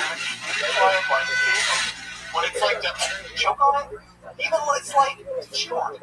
Just a little bit. I'm not gonna like chomp down on my own dream. Little pebbles. Anyways, that's it. Okay, Dustin Emery. There's an interesting, what I find interesting about what you just talked about is having a dream about sucking your own dick. Like it seems like there would be a wealth of. I've had that dream. Really? It is a possibility. What are you doing? Do you feel it? Do you feel it? No, I just go, what the fuck am I doing? And I'm ashamed. And you're like totally flexible and just able to do that? Yeah, like I must have thrown out some ribs. Right. To do it. I don't know how it would just all of a sudden throw sucking two of my dicks. Yeah. Oh, that's just gay as fuck, bro. One of those dicks can't possibly be yours. I mean, I am sucking two of my dicks. I mean, one of them looks like Lil Bro's dick, but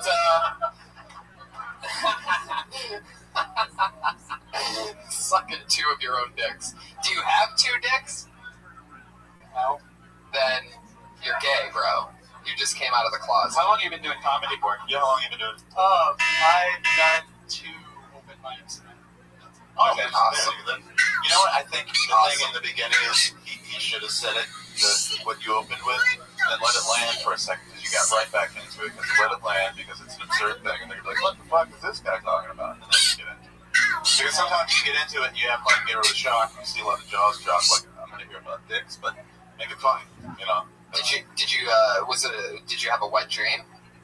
I've actually only ever had. But you didn't have it when you were sucking your own dick. Like I think there's something funny in that. Like that you couldn't get yourself to finish with your own blowjob. Like there's something in that. There's something in a bunch of that. I would stay in the pocket on the dream. What I would analyze. The dream frees you of all creepiness. Right. It does. Right. I would not mention the part where you're sucking 2 dicks. 1 dick minimum. One dick maximum. 1 dick minimum. So true. Oh my god, totally. I mean, if you're sucking a dick in a dream, always make sure it's your dick. Make sure it's your own dick. But there's definitely a great premise there. That's so cool that you've only done this a couple times. You didn't seem like you got sick. Yeah, keep doing it all the time as often as you can if you're interested in it. And, I mean, guys that look like you are getting jobs over geniuses like me. So, I mean, it's a great time to look like that. Not many jobs. I'm still doing pretty fucking good. But, it's your time. Look like Keanu Reeves. It's a good time. Absolutely. Look at this guy. Yeah, it's good. Look at him. The one thing I would say, but this is more you just learned because you've only been doing a very short period of time, and then you'll learn this. But the biggest thing I would say is to act like you're saying that as you instead, because I can kind of tell you kind of like wrote it out. You're kind of almost going. Yeah, I can tell you're trying to remember how to say it verbatim. Yeah, instead of like, no, this is actually me. It's talking to you. But, like if I was talking to you and you were telling me this story, you wouldn't be doing it like that. You'd be doing it like, so I was like sucking this dick. And you know what I mean? Like it would be more believable as you instead, but you'll learn that. You know? Right. That comes from just doing it a lot. But so far, at least you're putting yourself in a position to have interesting premises. So there you go. That's Dustin Emery, everybody. You don't have a Twitter? Get a Twitter, dude. Get a Twitter, bro. It's time. Don't be that guy. Get a Twitter. It's never too late. Just get on Twitter. Do my own thing, man. Yeah. At open mic number 30, you'll be on Twitter and you'll be like, why didn't I just get on Twitter? But it's always the hesitant people who actually get on and start killing it. Oh yeah, totally. They come out of nowhere. How long have you been doing comedy, Freddie? 13 years this year. Did you start at the comedy store? I did. It was my very first time here. Me too. Yeah. So you went through all this already, like a long time ago, through the open mics and stuff. Yeah. Old school. They just got rid of the Sunday open Yeah, mic. what is that? Sunday open mic, huh? That's crazy. Yeah. Unless. Yeah. I don't know. The crowd is getting freaked out. I know, because like, what? I know, right? Yeah, it's only a tradition of 40 plus years, in which pretty much all of our favorites and no more comics ever. Yeah, because that's a big figure. Hey, let's cut our future by cutting out the future comics hanging out here. Seems like a great idea. There we go. Yeah, it's a really, really interesting situation. I feel like this is like the 9 a.m. report of 9/11, where it's like the 10 a.m. report's like, what the fuck just happened? Yeah. And it's like so fresh off the presses that people are just like, can't even digest it yet. But it's like when the plane, it's like, you guys show me 2 planes hitting the dude. Then I'll be scared. Right. It's like 2 dicks. You don't need that much. And we were talking about this outside. It benefits us. And you're fine. 2 dicks, you're fine. Oh, there's a 1 dick minimum. 1 dick minimum. How would imply that you get to order many dicks? We were talking about outside that it benefits us than not having a show for the 40 comics on Sunday, because then technically we would get more time, right, a paid spot for the amount of money that they pay us, and so it's really interesting because even though it benefits me, I can clearly see why that is there's no other comedy club that has an open mic like this. Yeah, they need to get that back. It's interesting. And it keeps this place going. And I'm pretty sure everybody just wants to work stuff out. I mean, they'll end up, the people, it needs to be just marketed as for what it is, because Sunday is like one of the coolest nights to come here. Yeah. The first time I ever went out, I saw like Chris Rock being in a band and be like, we played on the same stage as Zeppelin, bro. The first fucking night we ever did it. Yeah, everybody comes in. Yeah. If Chappelle's here, they're coming in. If Dice came in. When he used to come in the first time I met Dice, I was like, hi, Andrew Dice Clay. Get the fuck out of here. I know, exactly. I've only seen Dice on Sundays here. Dice, don't get the fuck out of here. I introduced him to my mom on a Sunday night. You know, you make all these rookie mistakes when you're Oh my god. Dice, this is my uncle. Fuck your uncle. Right. What, did you fuck your mom? No, why would he fuck my mom? No, like what happened? No, I was with my mom, and Dice walked by, and I go, Dice, this is my mom. And he goes, what do you want me to do? Shake her hand, give her a hug? Your mom's a who? Okay.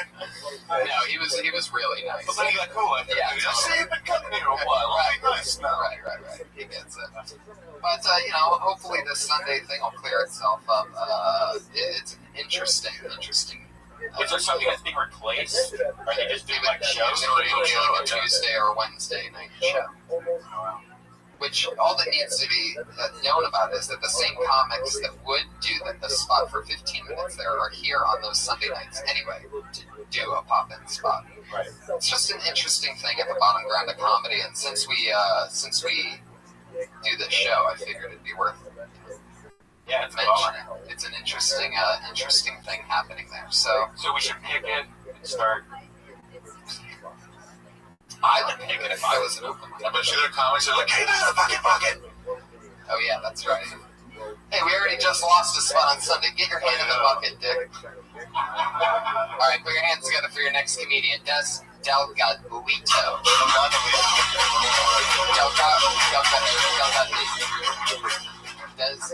You've been blacklisted, Des. Wait, say it properly though. They might not.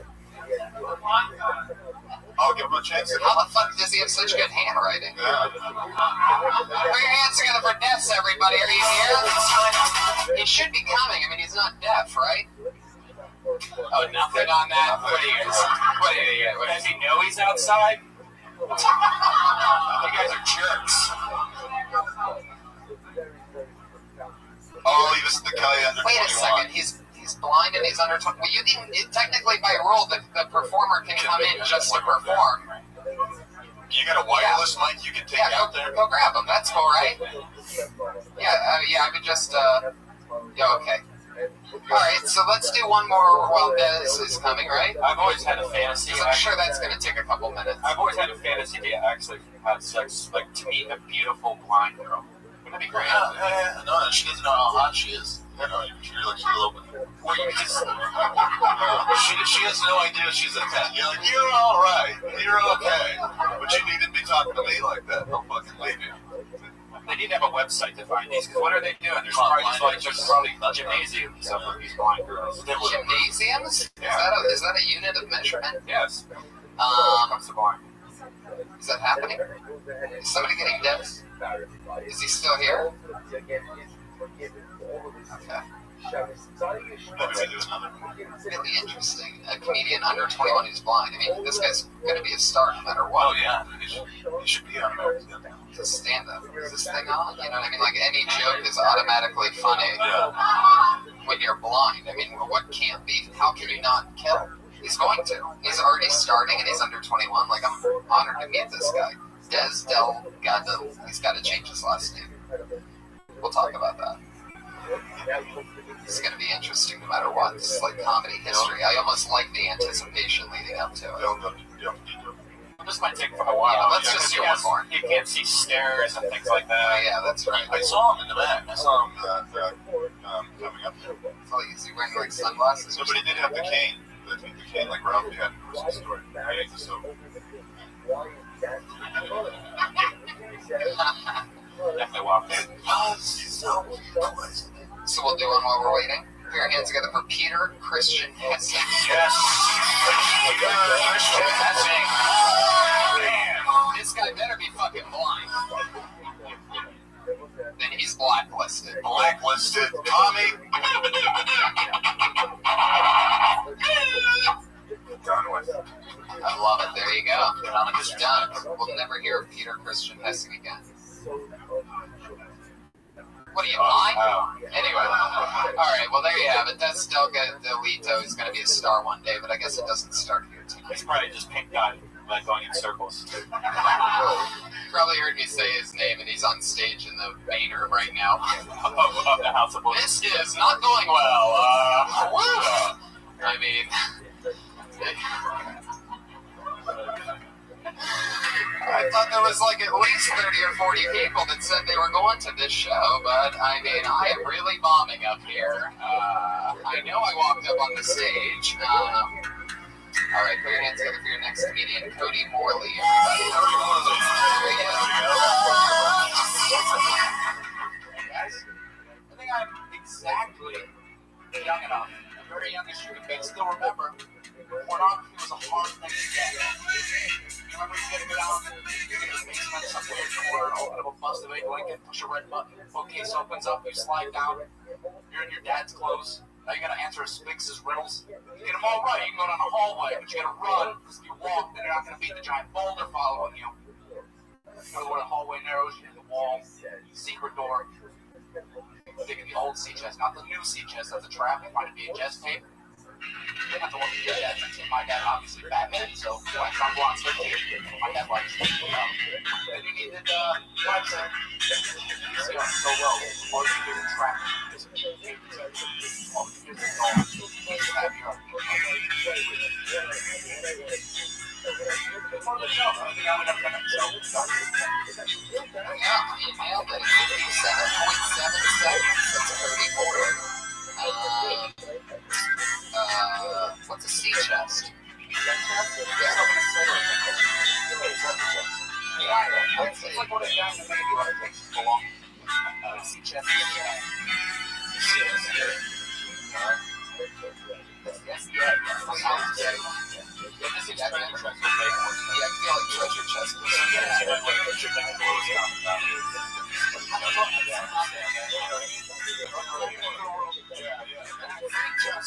By round of applause out there, how many of you knew what you could make by sea chest originally?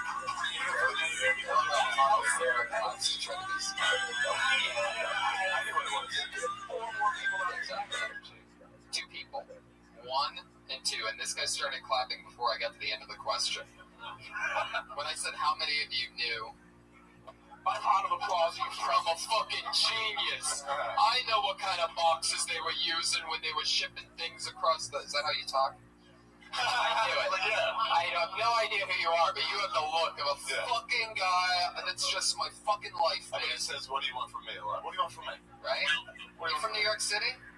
Never been. Philly? Where are you? Sounds like that. South Florida? Like Miami? What do you mean South Bay? South Bay Shore, Brooklyn?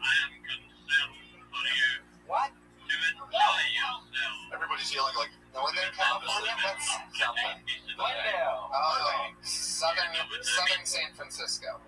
Cerritos Auto Square. Oh. Can you name a city that you're near?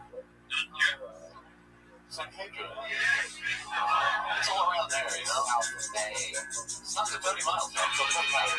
So, we're talking about, let's try to say his jokes. I totally forgot about you. I liked his porno joke about that. His porno was on the score. When I was a kid, you had to go to the 7-Eleven behind the 7-Eleven in the bush. Like a full sort of swanky gallery, like the hardcore ones where you but you would get it for your cop buddy, like your dad was a cop or somebody like that. That's where you'd score more, but it wasn't. My dad just had a stack underneath his fucking like clothes in the closet, and they all had water damage, and it was water damage. It wasn't like my actual dad had an actual bat cave you had to sneak in. Really? In a corner of the front. I didn't have a dad, but I had an uncle who, and my uncle owned a bar. So what would happen was, this was a lot of my first jerking off moments. But what would happen was he had this amazing satellite dish that when I was like whatever 13 or 12 or whatever that happened, but the channels would just come in. But what's interesting is since it was on the second floor of this bar that he owned, there was a TV above his TV that had what was going on in the bar. So I knew when he would be coming up the stairs and shit, so I'd be watching those TVs just like, oh god, I really hope I don't get caught. It's so weird. What happens if you finish when you're looking at the wrong TV? Right, exactly. Then you're staring at your uncle. You blew a load on walks. Anyway, Cody Morley, everybody. Zach Cody Morley. Uncles are used to it. That's why you don't look at the porn on your phone, because then somebody texts you like your buddy does, and you're like, oh, I got my, yeah. You texted me, actually. Really? Yeah. During a phone during a session. I didn't have the iPad in there. No. Apple device was local. I so rarely do that. I remember when I got my iPhone and I first looked at porn on it, I was amazed.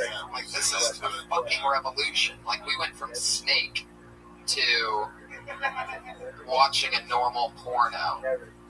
Yeah, feature length. Yeah, I didn't get to see much porn back then either, Tony.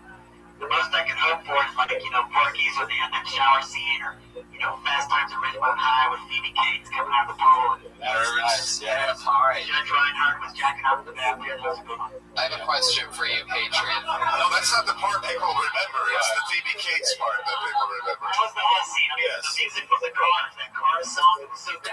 Moving in stereo. That was a great scene. I have a question for you, Patriot. What are the top 3 keyword search words that you type in when you're looking up porno? I'll tell you, if you want to see some pretty feet, go to UJizz and type in Brandy Bell feet. Jesus, that was not the question I asked. I can't believe you just said the words "go to UJizz." Go to UJizz. Type in Little Orphan Annie. Listen to my question, Patriot. When you're going to jerk off on a porno website, what are 3 words that you find yourself typing in sometimes? Not all in the same time, but at different times. Your 3 favorite things that you're into. Petite, feet, natural, hairy. Whoa! Why hairy? Good thing that I specifically asked for your top 4. Yeah. Wait, what's with the hairy? Is that like having like bush and no bush? Bush, wall-to-wall carpeting, your old school, aren't you? I like a little bush. It turns me over. Fuck yeah, dirty crabber. There's still part of me that has a little love for the bush because we grew up on the bush. But the cleanliness factor is far better today. Well, it's if it's with a bush or if it's just like not taken care of. It's thickets and shit. Yeah, What nothing to do with it. Where it's like you're putting your dick in her and you're pulling her butthole hair. And an ecosystem in it. Not really into it at all. Yeah. I'm anti-bush. I really am. I just can't. It reminds me of like I must have like seen my mom's vagina when I came out of it, and there was probably a bush there. My mom seems like the kind of lady that would have a bush, and I'm sure I saw that vagina on my way out, and I'm like, I don't need to ever see anything like that. Everybody's mom's got a bush. Who's filthy mom is right. whose mom is that dirty of a slut that she's fucking pulling out the razor? Yeah. I can't stop looking at Freddie's beard and thinking about Bush. It's true. Me too. Well, when I go down there and I eat at the Y is where I really have to pull this thing back. You gotta put the fucking loofah. Put the rubber band in, and pull off the Captain Lou Albano. But sometimes I'll leave it on and come up and let the days. I like that. Let's keep this fun train moving along. There was nothing from Des, huh? Nothing from the blind guy? Oh, what a shame. All the potential I could see in him. Your next comedian is Frank Castillo.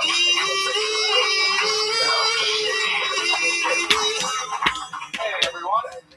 So I started prematurely balding when I was 19. Okay. The thing that sucks is like no one is ever honest with you when you start balding. And I didn't get the hint until my mom bought me a yarmulke for Christmas. Like we're not even Jewish. Like I opened it up and I was like, Mom, are we converting? She's like, no, you are, cue ball. Thank you. That's what I got to do. That was 21 seconds. Is there anything else you're working on that you know? All right. Well, first, let me just tell you that the only thing that I didn't like was the absolute opening of I started prematurely balding at 19. And you'd be okay because you just need to go on to the next thing, right into your next sentence, because that's not really a punchline. So when you're like, okay, people are like, was I supposed to laugh at that? But you really don't need to, because that's not really a punchline. That's just your setup anyway. So into the premature balding, into the Jew thing, which I think is hilarious. Is there anything else that you're working on? Not that I feel comfortable with. Like, I'm still writing. What's the premise of the new idea that you'd be uncomfortable talking all right, so my girlfriend is, I have a girlfriend, another and she's really good at cooking, and I love her cooking. I love it so much that it ruins hot chicks for me. Like, every time that I see a hot chick, I have to really decide whether or not it's going to be worth it. Like, I see a hot chick, I'm just like, you're cute, but it's enchilada night tonight. I can't miss this. All right. There's something there. There's something there, definitely. Definitely. Yeah. Definitely. Again, when you started that hot puss or hot plate, you know? Right. Something like that. Right. And then you take a hit of the cigarette. I don't know. I'm sorry. I'm sure like more and more. It just got dicey. Very dicey. All the way down. But you say like she's a Noah, and I was fucking her, and it's that. Then the left. Pepperoni nipples on pepperoni pizza. There you go. It's good. There's something there. I know what he's talking about, because there's girls far hotter than my girl, but it is. It's like she cooks really good. And I even explore with that. It's like, girl, you know, 7s take care of you, 10s not so much. You know, 10s take care of themselves. That's why they're fucking 10s. Right. Yeah, there's I would also just be more clear on the front end of it. It's going to help you a lot in that payoff on the end if you're more clear, because when the way that you're saying it now, you say that you have a girlfriend, and then when you see a hot chick, you know, we don't know whether you're saying that your girlfriend's not hot, because you don't say that, so it's sort of misleading, whereas the idea is funnier than how you're saying it right now, which is fine, because I sort of drug it out of you anyway. You didn't want to talk about it.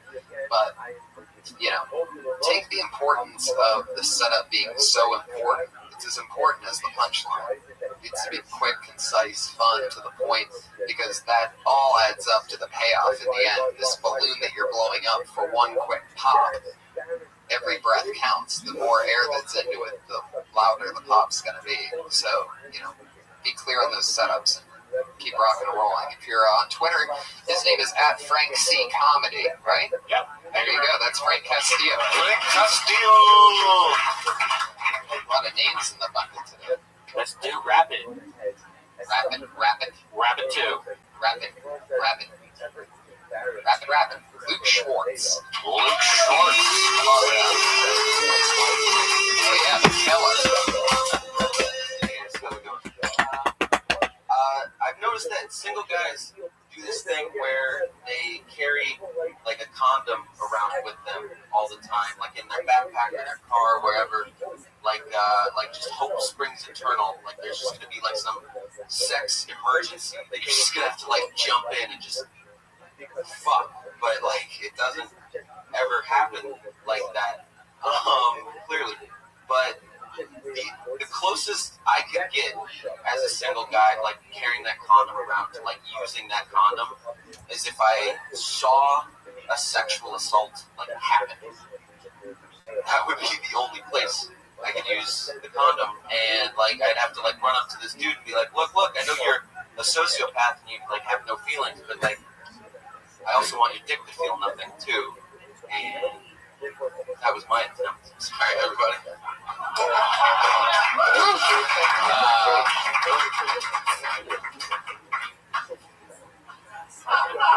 Brian, in the very beginning of that, Brian pulled out this fucking pancaked magnum, disgusting fucking. It looks like you've been sitting on that for months. No, this is fresh. I just put this in. I always keep a condom in my back pocket. True and not fun. Here's something I would say. I keep them at home where I fuck. Sometimes you're behind, picked out with that blind girl. Sex emergency. Yeah, sex emergency. I've had that. You never had that happen where you go to a girl's house, you're like, oh, I'll go back to your house and have a glass, and then you're like, oh shit, you don't have a condom? We used to carry him around like in 8th grade, thinking we were going to get the puss, like he was saying, like it was going to attract the puss. Like he should go somewhere to that because it's like carrying the keys to a Mercedes won't attract the Mercedes. It's like nor will carrying a condom attract pussy. It's not going to happen. Yeah, but we thought that in 8th grade that because it's back there, it will come. Yeah, that and where I thought you were going to go was somewhere like along the lines of what you keep in your pocket instead. And plus, again, sort of like with Carlos, there's a little bit of confusion in your setup because what you say is some guys keep a condom in their back pocket and that doesn't really work. But you're not making it clear that doesn't work for you. It seems like you're dogging those guys that have it, but it's not. It works for me. Right. It works for other guys. Yeah. No, I'm not trying. Okay, I'm not trying. But maybe it's something like I'll tell you. I bet you anything this would kill. Like if you said something like a guy like me, something like even if I had a condom in my pocket, you still have that face. So it doesn't matter what the fuck's in your pocket because they don't see the condom in the pocket. That's not the first thing they see. They're not seeing you and going, "Oh, this guy's safe." That's still me. Right? Yeah. They're going, "This guy looks like fucking Jeffrey Dahmer." Yeah. And if he has a condom in his pocket, he also has a corpse under the stairs or something like that. Like I would really talk about that you look like a serial killer. More often. That's the vibe I want to put out there. It's like, yeah. I mean, you really got to acknowledge it. You got to talk about what it's like living life from. I would say it doesn't work for me. I don't carry a condom in my pocket. I carry mace. I guess that's not the worst. Mace for innocent victims. Right. Just for fun. Just get raped. Hey, at the end of the joke, you were talking about the only time you get to use it is if you saw somebody getting raped and you put it on that guy. Is that what you were saying? Yeah. The sociopath, you were going to put the peel on his banana? Oh my God, that's what that was all for. Yeah, he's waiting for the end to say peel. He's doing his laugh bubble. It's so blatant when he laughs in that suit. It's my new favorite thing. But yeah, at the end, I'm completely confused on all that. Like, you saw somebody getting, sexually raped or whatever like that, and you would put the condom on him so he wouldn't feel it. That was the only way I could use the condom. You can find something funnier than that. Yeah, it's a really interesting reach that you're going for with that, but there might be something there like that. Because a condom's hard to put on. When somebody's getting raped, you have no chance. I'm not concerned with the logistics. I was just going for the life. Oh my God. The Patriot out of nowhere from 3 Point. Well, I happen to know when I'm raping girls, it is not easy to put a condom on whatsoever. So I keep it on all day. Right? Like a real rapist. I don't like condoms. Jesus Christ. No one was like, that guy loves condoms. All right. Luke Schwartz, everybody. There he goes. Yeah, that's fun, right? Yeah, it's good. There's something there. What would Morgan Freeman say about Luke Schwartz?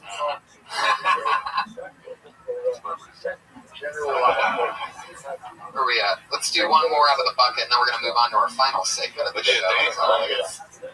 Hopefully. Mike Glazer. Mike Glazer.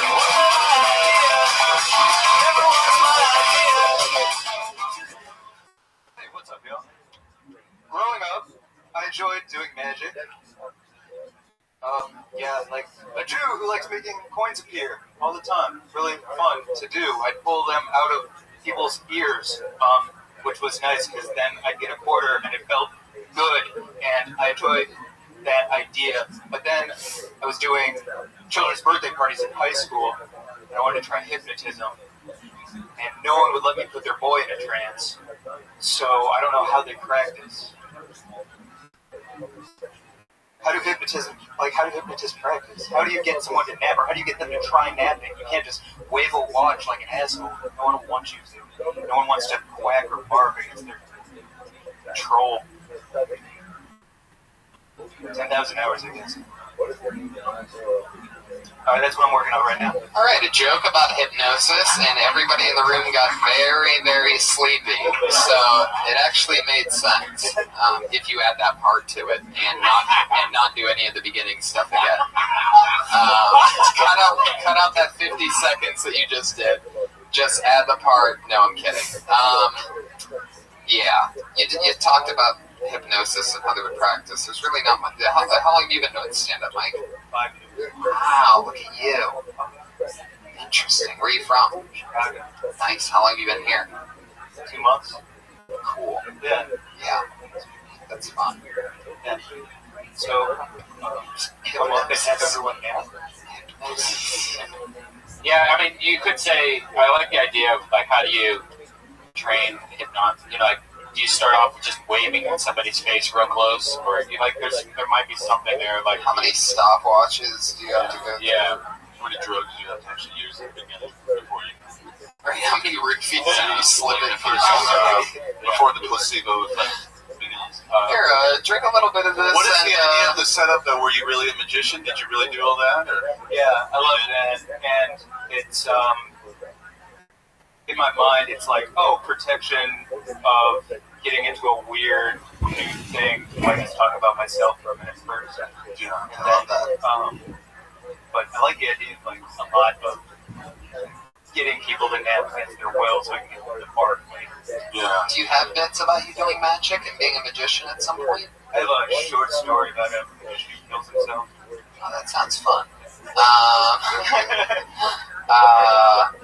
How long did you do magic for? Did you do magic? Yeah, that's absolutely. How long did you do it for? I did it for like 6 years. Are you still doing it? Do you go to the Comedy and Magic Club up there now? I want to go there. Yeah. I don't do magic. You haven't been there yet? Can you do any magic for us right now? I like some rubber bands. I can separate them. Okay, cards maybe? Can you do anything with Rubber bands? Cards, rubber bands? Oh, it's rubber bands rather than condoms. So. Thank you. Keep their hair out of their face.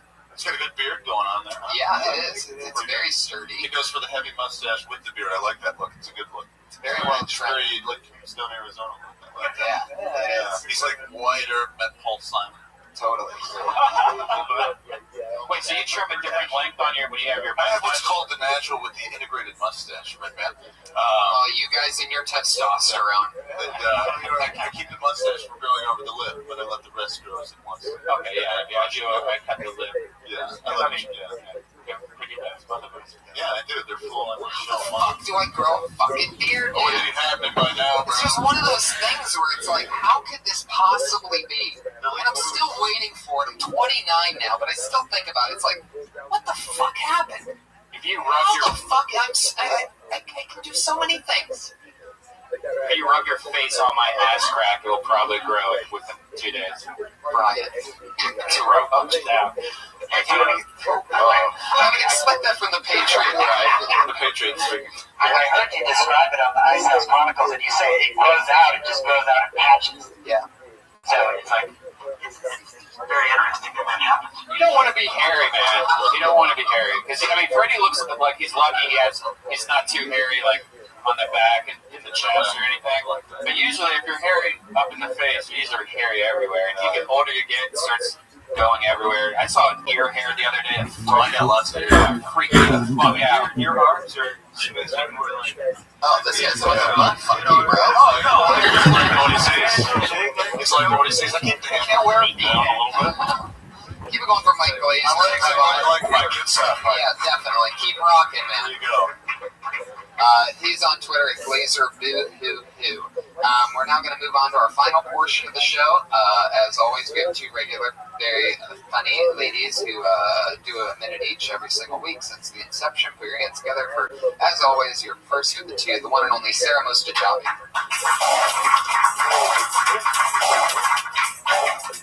I was getting ready to go out on a day last week, and I realized I was spending entirely too much time trying to pick out a pair of panties. You guys don't fucking care. You don't fucking care. It doesn't matter.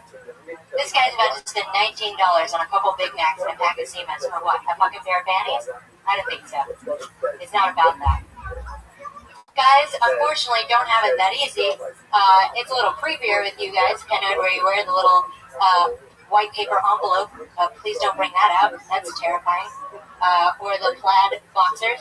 No one wants to fight a fortress of plaid fabric to get to a dick. That's not good. Just maybe throw in some boxer briefs and call it a day. Make it easy for everybody. Make it less creepy. That's all I got, you guys. There she is, Sarah Mostajabi. The underwear stuff. That's interesting. Yeah. What was the first part? Like, guys don't spend. What was the first part? The first part is talking about I spend way too much. I was like literally last week like trying to pick out underwear, and I don't know why because it doesn't fucking matter. Like why would I even? Well, did you wear that underwear or on purpose, or is that just the most beautiful vagina I've ever seen in my life? Wow, I mean you are really fucking rocking it. Wow, holy shit. What are you talking? You don't want to wear pants when you're performing on a stage that. It's like a mouth breather. You can clearly see it. Sucking in right now. It's blatant. It looks like.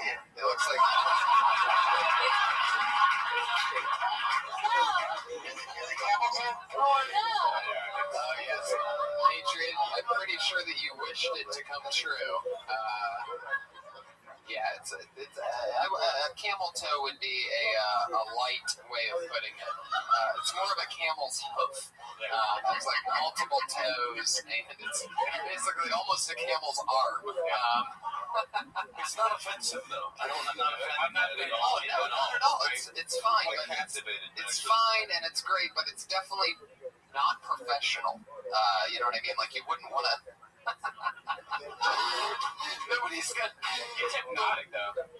It is. Well, yeah, that's the point. Is that when you're doing stand-up, you don't want people daydreaming at your vagina. I mean, guys are gonna stare at that, and chicks are gonna hate you because. That's when you're talking about underwear. Is what I'm saying. It's like a really interesting pair of pants that you're wearing because not only does it accentuate the camel toe, but the front is almost completely missing.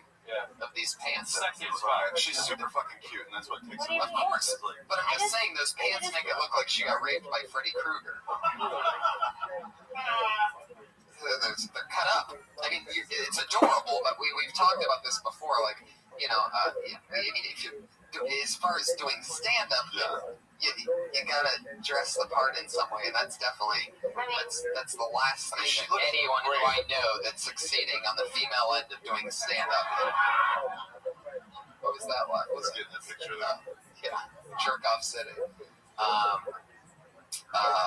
But yeah, it's not a professional pair of pants. I would work on the pants. I really didn't notice that. So, it is. I mean, it's very like I would think about it. Damn, that's just sexy as fuck. I wouldn't even thinking like what you're talking about. Totally. You gotta dress the part. Yeah. You gotta almost dress like a boy to do stand-up. Yeah. Here she is, Sarah Mostajabi. We got a fly, baby. And you know both ways. If Brady were up here wearing a thong, the girls would not listen to him looking this fucking right. If I was wearing those pants, I'd be in big trouble. Yeah. Put your hands together for your next comedian. As always, the one and only Kimberly Conkin. Hey there. My mom thinks I'm immature. She called me the other day and she's like, Emily, you don't know anything. You don't know what's happening in the world. You need to grow up. I'm like, Mom, I watch the news and I'm not immature. There are some really serious things happening. I'm not kidding. I'm being serious. She's like, that's not funny. I'm like, okay, Mom. I know what's going on. Like, CBS and Time Warner had that little battle, right? They had a month-long blackout. Did you know that? Big deal. I did that my freshman year of college. She's like, you're so immature. You don't know what's going on. I'm like, okay, I might be immature, but you have a really big problem with Jewish people, so I'm going to get off the phone. That's it. Always good. Short, sweet, thunderous jokes. You've packed them into one format of which you're talking to your mom. It's an easy outlet to unload those 3 topical jokes. While the only thing I would add to it is acknowledge that your mom is Puerto Rican. Right, I would acknowledge that from the top, that it's always interesting listening to your mom, because then that'll make that pop a little bit, because people are like, what, it's just a little, normally I say trim stuff and make jokes shorter, but with that, it's just to throw that in there on that front end so that people aren't surprised when they hear a stronger accent. But other than that, that's very impressive. You're killing it, Kimberly, every week with the new minute, and great job to both you and Sarah Dresses. Good job covering your vagina up so I can't see it also. Here she goes. Freddie, anything you want to promote?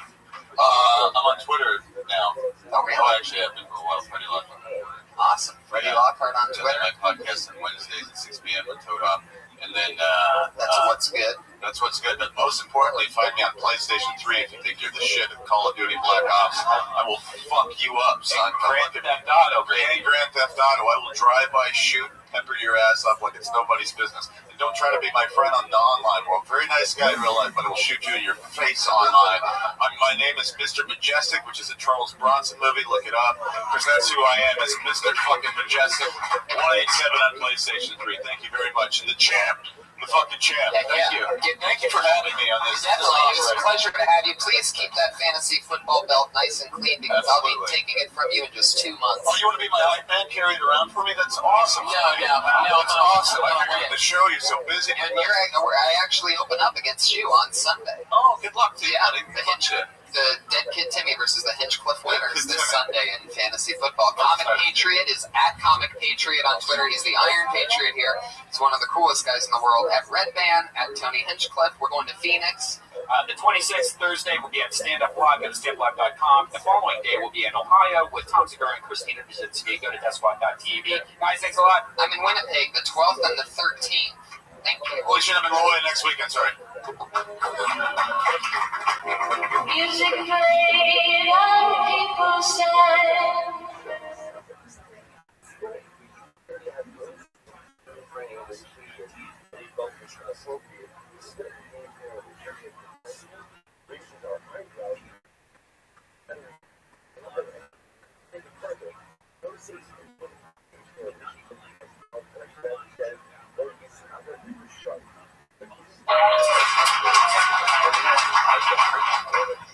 Fuck yeah, everybody. Welcome. How are you guys doing tonight? Holy shit. There's a big crowd here tonight. A shout out to the Death Squad fans that are out here. Hey guys, how are you? Welcome. There's a plethora of them. My homeboy, J.R. Steiner, is wearing the greatest t-shirt I've ever seen in my entire... J.R., will you come up here real quick and show this thing off? Yeah, it's badass. But there's controversy about it, but it's badass. Yeah. Look at this fucking Kill Tony shirt, ladies and gentlemen. Will you please? So, since discovering the Joe Rogan podcast, and with Brian's help, we've created like this little community we call Death Squad. Can I raise this one? Oh yeah, you can. And there's like 8 of us here right now, and we flew from all over the country. And so what I wanted to do was get some shirts together for us. So I came up with this idea. Like the Iron Patriot thing is definitely like a, it's like a thing only the fans will get. You know what I mean? So I wanted to surprise these guys. So yeah, here's a shirt. We'll never actually be able to sell it because of copyright. This is it, man. So we fucking love you guys still, Tony, man. Thank you so much, man. Put your hands together for J.R. Steiner and the Epsilon Nation, everybody. But what we should do real quick, though, is stay up on stage real quick because let's introduce the Iron Patriots. There is controversy about it. Ladies and gentlemen, the Iron Patriot is here, everyone. Really like you say, there's a million new ways to die. That's one of his. I am the Iron Patriot. That's one of his many catchphrases. Patriot, you have any new catchphrases this week? Just between me and you, here's my little secret. The bad guy always wins. Me killing you is just perfect symbolism for the times.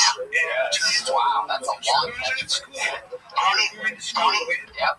I'm happy that JR took the time to make the t-shirt, but something's bothering me. Oh, what's bothering you, Patriot? Is it the fact that JR is somewhat blonde? No.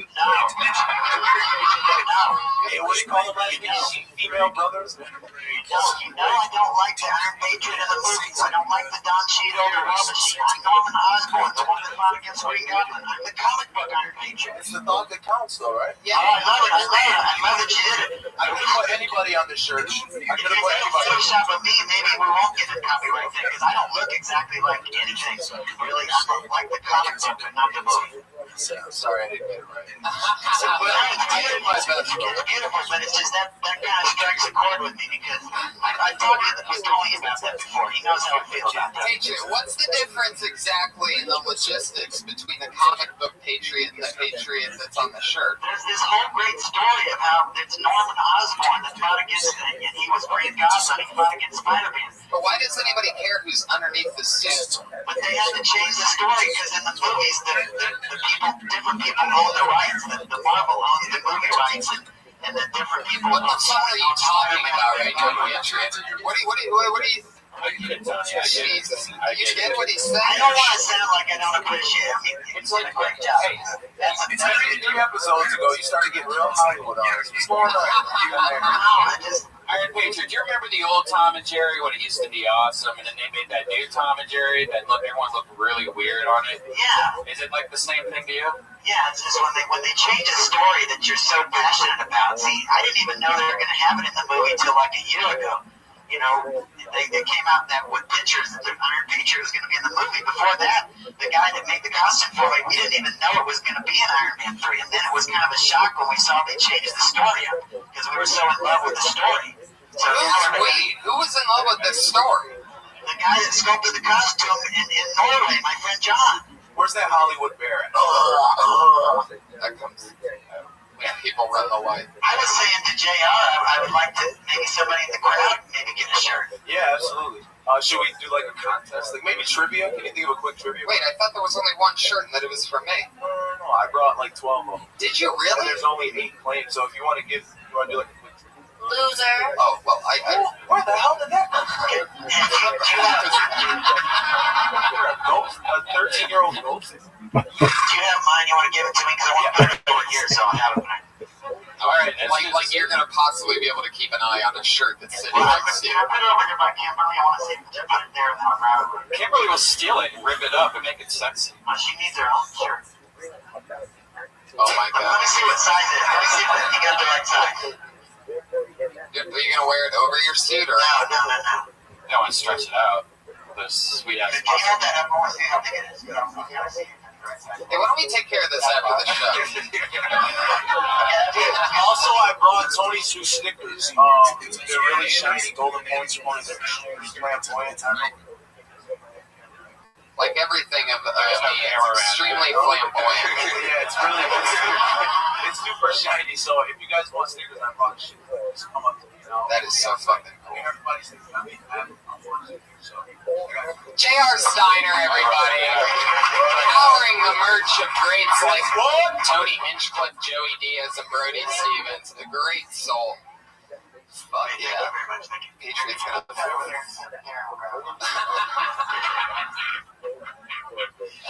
the best. It just gets real. What do you get him one of those fanny packs? I used to have one with my own costume before I got this. I actually had a red fanny pack, a colonial red.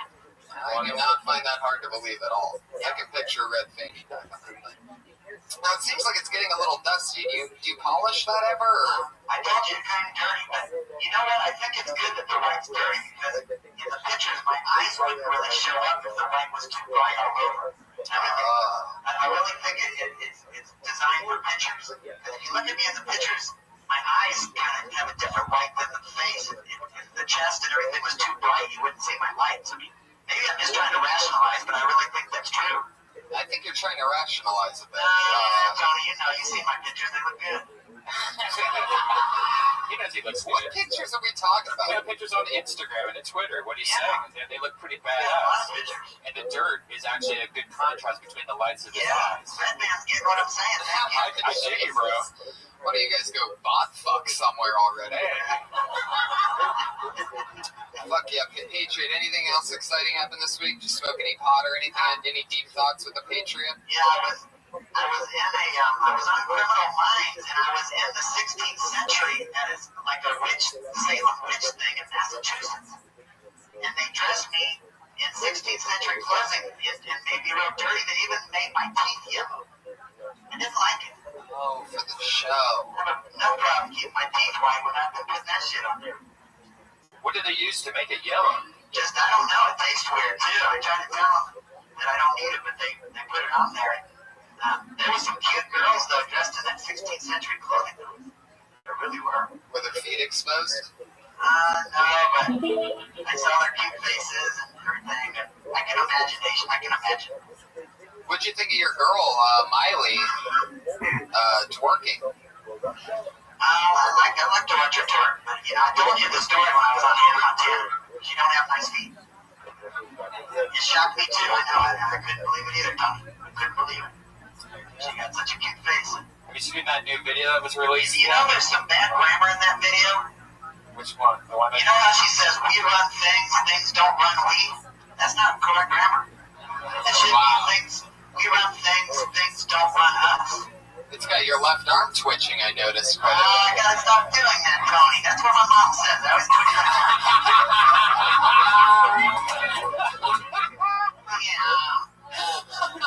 Gotta be fucking shitting me. You keep telling me when I do that, because I gotta correct that. It's a bad habit.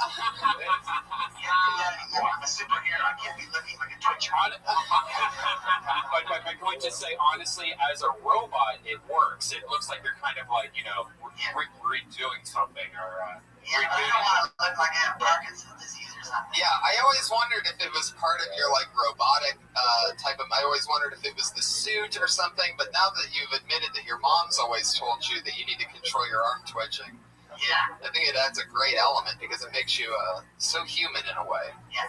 Hey, Tony, can I ask you about that roast? I was watching that roast on Comedy Central. Yes. It was very hard to watch it because they keep showing this movie Neighbors over and over, about 20 times. Did you see that? What do you mean it was hard to watch? I'm telling you, I was watching all my clips of my favorite comedians, Jeff Ross and Sarah Silverman. How do they distribute those jokes? Do you write those jokes? How do they determine which one of your jokes go to which comedian and stuff? It's a very interesting, long process. A lot of it has to do with the comedians coming up with their own sort of take on the situation and what they want to get through that night. A lot of them write it themselves. A lot of them write it with us in a room. Sometimes we write them in a room and just write these crazy fucking jokes that turn into, everybody knows a great one when they see it. So then sometimes they do, we just deal them out accordingly. But it's an interesting, different type of process that never has a rhyme or reason. But good question. Appreciate hearing that behind the scenes. Well, you asked me, so you really didn't give me much of a choice. Yes, I was interested in that.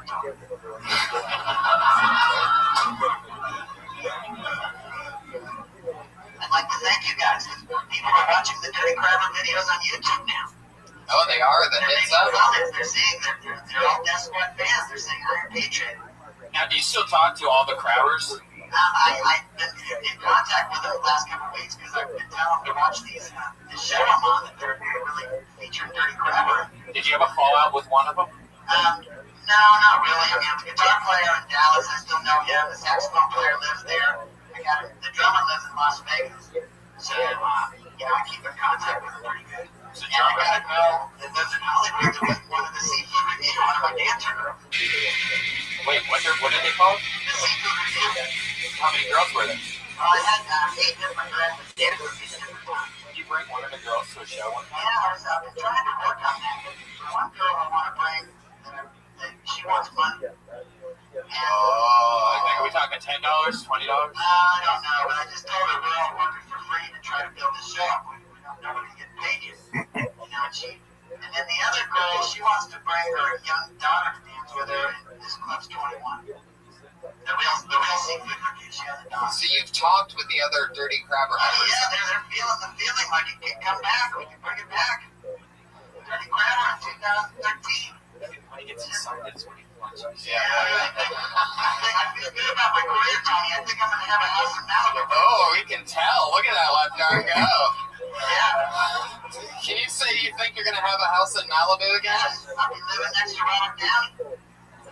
Oh, and that would be like a perfect Iron Patriot, Iron Man type of thing. I'm trying to get him excited so that he does it again. That's not all, Tony. I'm thinking about running for president in 2016. Whoa! The country needs me right now. We need a change. What would be your main platform? Protect the meat.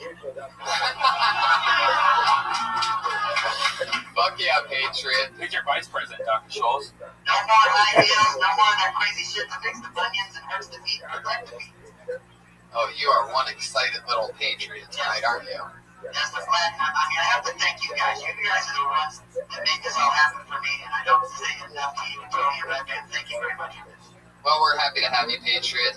You excited about our guests tonight? Yeah, I saw them both on the Really Hunter show. Bring them up. Ladies and gentlemen, you guys ready to get this thing started or what? My guests tonight, two guys, literally two of the smartest, funniest, most awesome people that I know. These guys are unbelievable, and it's an absolute miracle that I'm such a badass motherfucker that I'm able to get these two guys on my show at the same time. So, what do you say we just bring him up? Put your hands together for this guy. He has his own amazing comedy group called the Goat Face Comedy. Truly hilarious. You can catch him almost every single night of the week here at the Comedy Store. Put your hands together for the one and only Fahim Anwar. Monster. And our other guest, hello, one of the most amazing rising talents in the entire world, a great friend. Me and this guy started together, one of the funniest guys. If you don't know him, you're going to. The one and only Gerard Carmichael, everybody. Hell yeah. Fuck yes. I can't tell you how excited I am to have you two guys with me, with Red Band, and with the Iron Patriot. Excited to be here. This is great. You know about the Iron Patriot, Gerard? I don't know shit about that. Something confused me. I have to ask you guys about it. I saw both of you on YouTube today on the Really Hunter show. Oh, okay. You did your homework? Yeah. Tony's got me working every week. I'm working hard to keep this job. But anyway. Right, we have an aluminum Patriot that applied last week. I enjoyed your dance routine. Thank you. You had long hair. Yeah. And your name was Lance Canstopoulos. It's true, yeah. Now, when did the change occur? That you have a new name and then you cut your hair? I love that you think that's who the real me is. You had this crazy mullet in a wife beater. It's a character that I play. I enjoyed the dance. He's like, I like that guy better than this guy up here. I have something to ask you, Gerard. Yes. I noticed on Twitter that your handle is Notorious Rod. Yeah. Does that mean that your penis is well known and famous? Oh my god, Patriot, you son of a bitch. Notorious too. I almost beat the shit out of you for asking that just then. It's a Notorious Rod. No, you don't. You're 0 for 1 with questions with Gerard. The Iron Patriot is our head of security here, Gerard. And, I learned you from North Carolina. Yes. I saw that interview and you worked at a shoe store. Oh, yeah.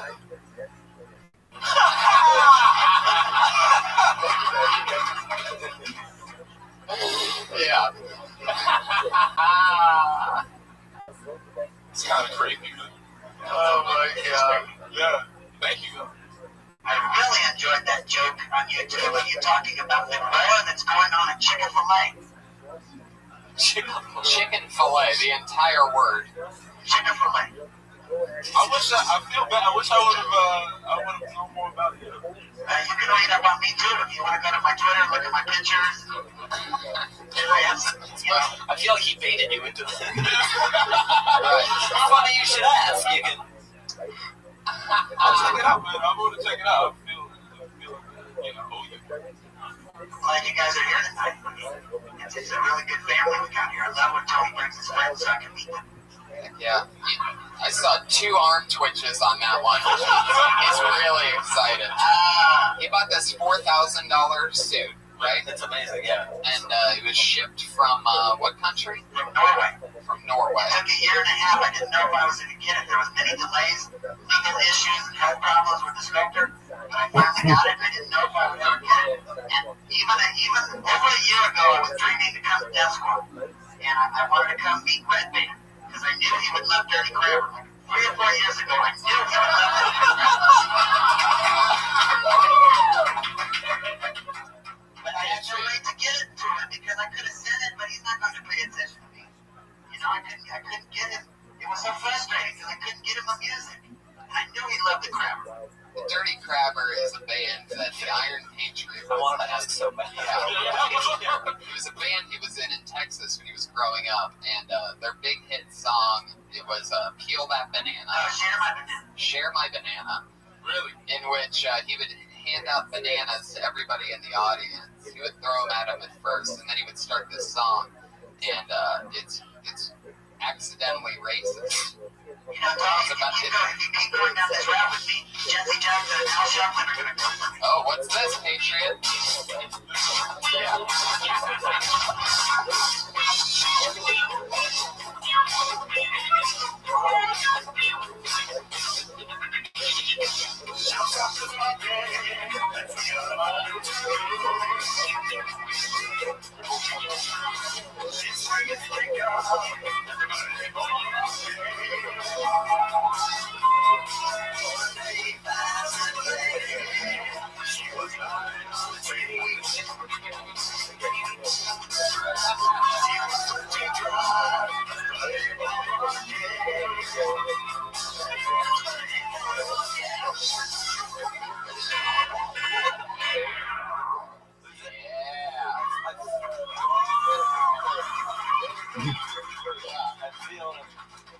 I feel like I unlocked a cheat code in the video.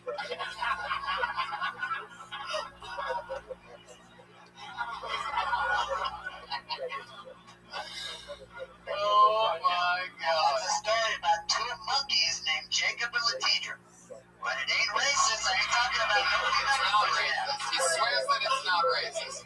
I'm not talking about any female brothers during that song. It's about 2 monkeys. You can make a cartoon out of that. By the way, he could have said nothing, and nobody would have laughed at it. See, I couldn't make out a few of the words, so I just assumed it wasn't racist. Yeah. Well, we already went over this. In Kill Tony 11, we went over this before when Kevin was the guest comedian. Kevin Christie. You know the name, you know the numbers and everything. Now, if you missed it there for a moment, there was because it all happened quick. Patriot just said the words. The song's not racist. It's not about a female brother. And what he's saying when he says female brother, that's his way of describing black women. I'm not kidding. I noticed this over the last few weeks. He naturally, I guess it's from originally being from Texas or something, but the female brothers, and he doesn't call them sisters. I asked him this last week. He doesn't call them sisters because he doesn't want people getting them confused for nuns. I couldn't make that up. That's him. Gerard, what's the report on everything I just told you? You don't understand how much I love the brothers. I was raised on Good Times, Sanford and Son. Gerard just put the mic down again. I love Jimmy Walker. Dynamite. Gerard, is he ruining Iron Man for you? Can you not watch the movies anymore? Not as much as he's just validated Texas for me. Reputation stays true. Well, you guys know what we do here. We have a a huge amount of comedians that sign up in order to get pulled out of this bucket. They get 60 seconds to maybe try something new, maybe try something old, and whether it's new or old, we can try to either tag their material or interview them, talk about something else that we think else they should talk about or something like that. It's just an interview after they do 60 seconds of stand-up. Comedians, when you hit 60 seconds exactly, you're going to hear this cat meow. That means you're at 60 seconds. Just shut up. Because if you continue to go, the angry West Hollywood bear comes out. Now, originally it would be like 5 or 10 seconds after you went over your time, the bear would come out. But we've noticed recently that Red Band gets a little excited, and sometimes that bear will come pretty quickly after the cat. Oh, that bear's already brewing in there. You can just hear it getting ready for people to run the light. If you if for some reason they're not here for their spot, they get blacklisted permanently from the show, and all that means is that they're off the show. They go into a different pile, and the Iron Patriot makes this noise.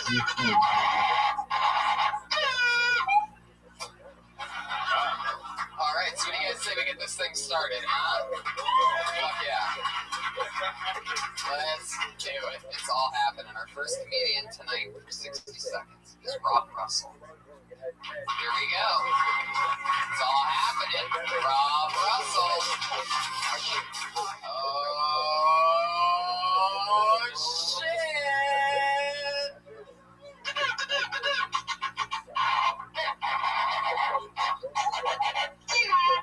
That was very aggressive, and I loved it. Blacklisted. Rob Russell on the blacklist. All right, your first comedian tonight is Jessamine.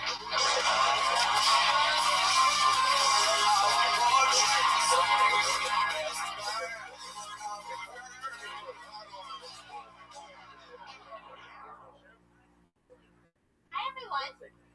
Hi. With all that shooting that went on, I would never know it was a comedy club.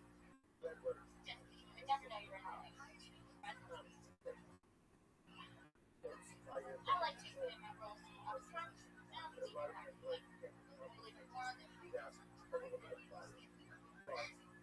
Also, a lot of girls have to the guy never hear from me again, but I kept thinking of my number, and I will never again. I wouldn't hate myself. That's okay, you'll have that. I got asked out by a guy, and he didn't show up, and I wasn't really he texted me an hour and a half later, he texted me. He broke up with me, and I'm in the mood to go out right now. I was pretty hurt, but like I'm not the like I would never take a car or anything like that. So just go keep with us. But still, stop me. And I want to go to LA. All right, well, that was something.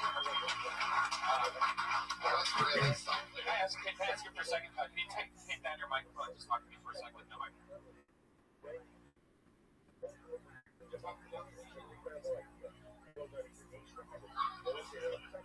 That was a mind fuck. It's all the part of an experience.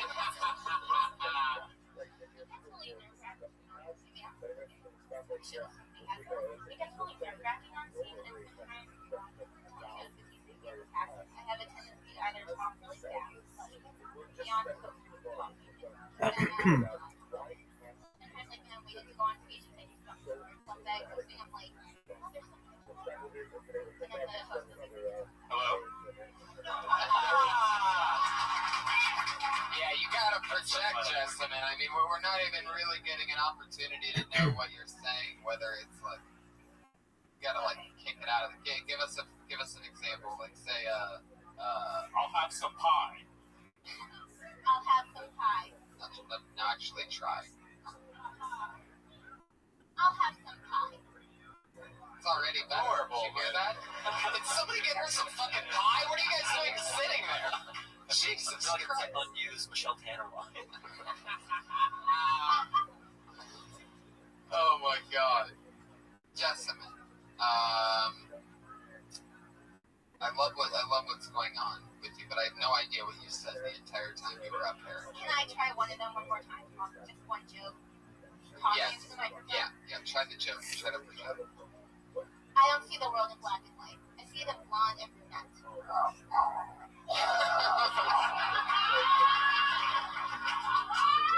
The angry U.S. Hollywood Bear is out of nowhere. All right, no, okay. I don't get what you're saying there. Like, it sounds like that sounds like a joke that Hitler would write. I only see blonde and brunette. Like, are you saying that you don't want black people around? Are you saying that? Like, what is that? I mean, it's. That's true. Well, that's the problem. I guess that's true. It has a backstory. So I guess I'm just thinking about how whenever I've gone to meetups, blonde girls tend to talk to me more than others, and then when I go to meet their friends, they're all blonde, and I feel like when I first meet them, they kind of look me up and down, kind of like, little brunette must be lost. So that's where that's. Well, there's more here in this than just that. You know, you go deeper with this than. Yeah, I should have. Yeah. You have to be really specific in my head. Like, I just don't want to go first, and I should have known I want to go third. You know? No, that wouldn't change that. Yeah, that would change that. Yeah. I wanted to. It's just like the first time you go. But I totally agree with what Fahim was just saying conversationally when you were just explaining that. Like we got more insight into you with that than just, because anybody like a corporation we call that. I get that, because I guess like the one thing I've always wanted to just get better at with stand-up is if you have a story, how do you get, your 5 or 6 lines into that really concise 2 or 3? Well, something to think about too is like, we know nothing about you or the way your mind works. Really, like anybody could have done like what you said. It's interchangeable. Like I don't. So there's that. There's joke writing, and there's also just nerves because you're new. So it's very hard to process it too. Because so many things going on. So it's just stage time to wear out those nerves and just be you on stage. Have you ever considered wearing an Iron Patriot suit? Just kidding, Patriot. Jesus, that death glare you're giving me. And that left arm so solid, not twitching at all. That fucking thing is a wall right now. I guess I like it close, so I'll stick to it. Oh my God, that's it. I know what you mean, but I guess. Jessamine, I love it. You gotta project next time, okay? You don't want to interrupt you. You gotta really push it. Chirac, what do you think, Jessamine? It seems like you got like a bunch of cake and you're asking what adorableness. And once you get to like the shit that your father is.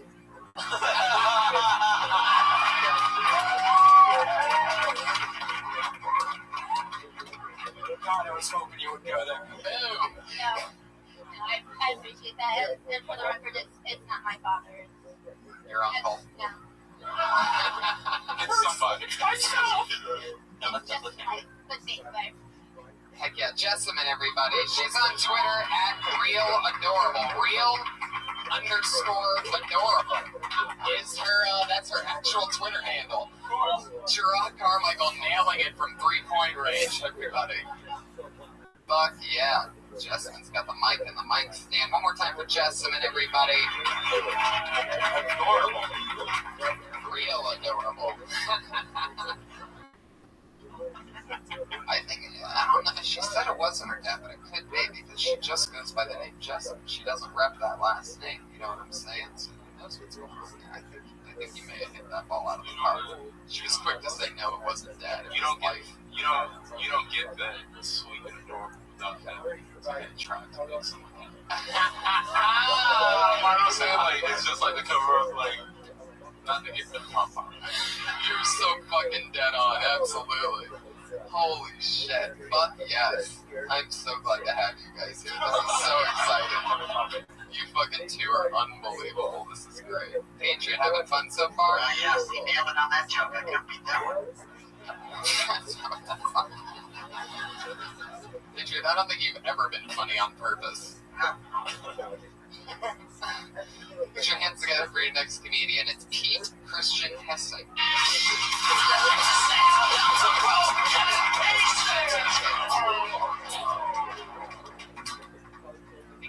I think he's coming.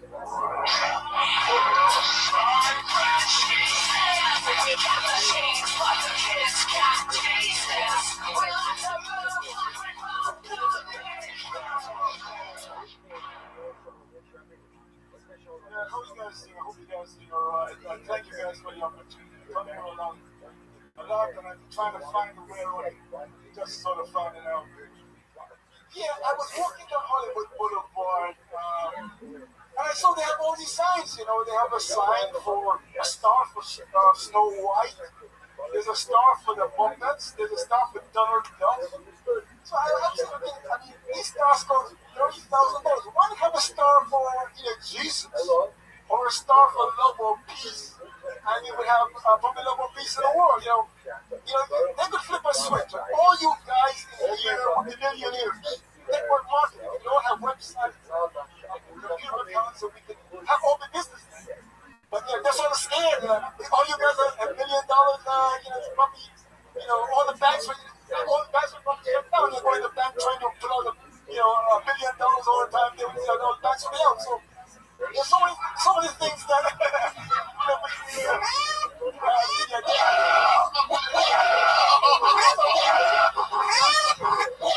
All right, Pete, that's your time.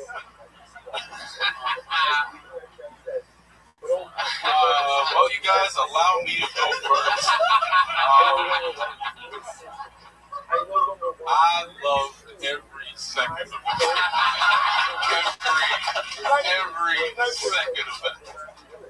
And once we get to the bottom of whatever you did to your daughter, you're going to be great.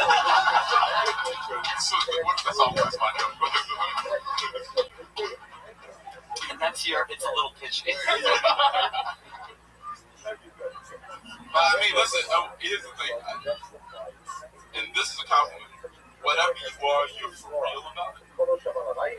And I like that. Like, whatever you are, it's not like internet, like you're for real that. You know what I'm saying? Like, it's like for real. You can tell, like, you can just look at his eyes. Like, that's not like trying, that's life coming at you fast. Yeah. I've never seen somebody that looks both like a cowboy and an Indian before. But sometimes you're pulling that off. Like, I've heard of the game Cowboys and Indians, but you could just be both sides all at once. You could play that like solitaire. But then if I were to guess, like, he's only in America because he committed a hate crime in Jamaica. No problem. Where you from? Nailed it. Still shooting from half court making it. Gerard Carmichael. I think we need a Jamaican. I don't know the king of conversation. I believe that one day we'll have a dream and all Jamaicans will have no problem. And he just squeezed another bit in. Yeah, he knew the bear was sleeping for a moment and he got it out there. Got the bear off guard. Yes. Oh shit. Fahim, what do you got for Pete's Christian testing? What's going on? I like how he soaked up the intro. No nerves, just I'm here. I'm about to rock your world. And then it got a little like high school motivational speaker-ish in the middle. Yeah, and then it really, I believe at one point you were saying give everybody $1 million and the banks will probably collapse. Yeah, okay.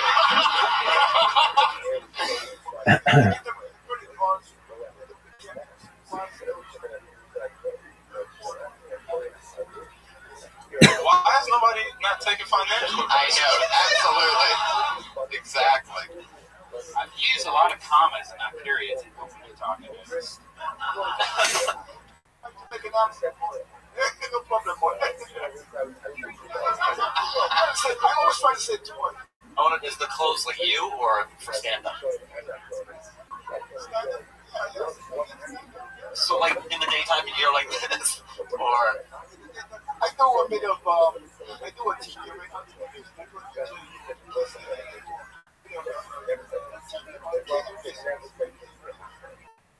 Wow, that's I never heard of radio station with 14 letters. I asked if he wore that in the daytime and he told me where I could see it. Yeah. So you just take off the undershirt, you keep the jacket and the scarf on.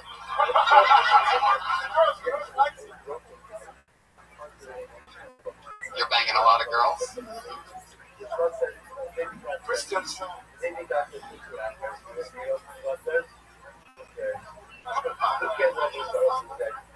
If you have the condoms, they can go. That's an interesting motto. Give this guy a condom, he gets confidence all of a sudden. All right, well, I like your style, Pete Christian. How long have you been doing stand-up?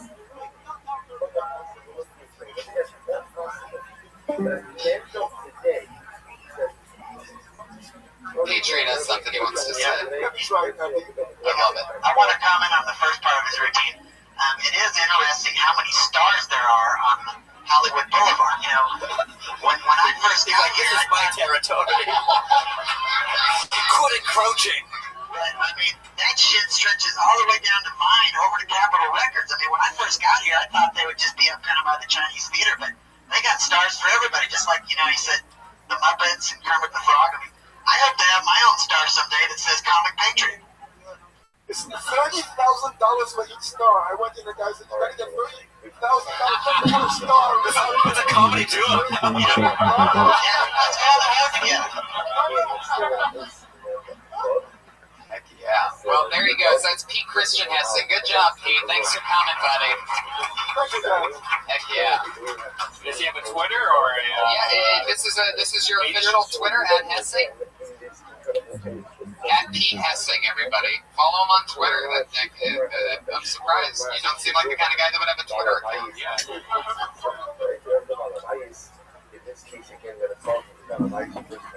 Well, but you always forget your password. You have to do that. That's part of forgetting your password. It's kind of a silencer. Right. It's 100 conspiracy. It's 160 characters. Oh my god. I fucking love it. He also doesn't seem like his name would be Pete Christian Hessing either, right? Doesn't that sound like sounds like the name school shooter? The one he found. Yeah, the one that he found.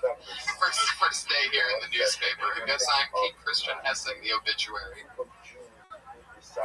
Alright, fuck yeah. What I love, another thing that I love about that is there's 3 spaces on these things when comedians sign up. A lot of them don't fill out the third because they don't know what they're going to talk about, but the third one is the topic. And what Pete Christian Hessing wrote for his topic was weddings, economics, and something else. There's an and logo, and then his handwriting was too big, so it got really small. Can you hear any weddings? No. No. I honestly didn't hear anything. He wrote 3 things for topic. I love that. Looks like the word pearl. So you're going to cover pearl. Right-hand side bottom paragraph. Well, there he is. Oh, I see the outline of the cowboy hat deep in the distance. He just came out of nowhere from the farthest corner of the room. All right, Pete, you're good, buddy. We're having fun. We're bumping. Let's pick another one, shall we? You guys having fun out there? Okay. Here he is. Going to Paul Aaliyah, everybody. Here he is. Paul Aaliyah.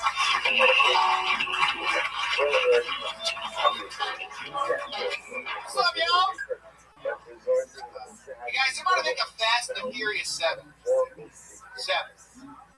Not one time in any of those movies have they ever stopped to get some fans. You guys just... Good point. Where are they getting this feel from? In the 7th one, those motherfuckers walking. See, Vin Diesel kicking the can at that stage. Just like I told you, motherfuckers, we should have went to a Chevron. Damn it. You can't get a girl without a car. You know what bothers me? I hate when I'm at a red light and I see a hot girl to my left, and I look at her and she looks at me, and then she slowly starts pulling forward. And the light's still red. It's just like, she's saying no to me with her feet. You know what I mean? It's just... So what I like to do is I like to pull up next to her and take it one step further. I like to pull up next to her and just be like, hey, so you on Facebook or you want to hang out? Oh, no? Oh. Okay, go number first. Where's Paul? Thank you very much. Oh, tempting the kitty cat and the bear. Yeah. I like that doing the thing with the foot thing. But what really stood out to me was at the end of the first joke that you turned into a black comedian in the end. Did you notice that? What was the word? It was something about Those motherfuckers walk. Yeah, and then you repeated it louder the second time. Right, like it didn't hear. I mean, it was really like I was expecting you to just start walking off the stage like Chris Rock. You know what I mean? Just like walking sideways. Right. I've been doing that a lot lately. Doing that with my cadence. I don't know why. It just comes out. Just bring the urban shit in. Yeah, I watch a lot of urban comedy, so I don't know. It feels right. Do you? I love it. Like black frame glasses. You're like, feels right, you know? Yeah. I'm like a fishing wok. It doesn't look right. It may feel right, but it doesn't come across as right. It comes across as, oh, that guy's trying to get cool for a second. Right. But he's not. Right. Okay. Got it. Yeah. Hallelujah. Is there more to that? The one with the window and the stepping up going? Yeah, I had more. I only had 1 minute, so I cut a lot of it out. So it's part of this whole thing about picking up girls in cars. So I do have 1 minute, so that's the first part of it. Yeah. Yeah. I have before. Really? Yeah, man. Like if I see a girl next to me, I'll roll down my window and say something. Oh, you're that guy. Yeah, I don't give a shit. Jesus Christ. That's something you need to be talking about. You're a witty. You're that douchebag. You need to say, you need to come out and say, I'm a fucking douchebag.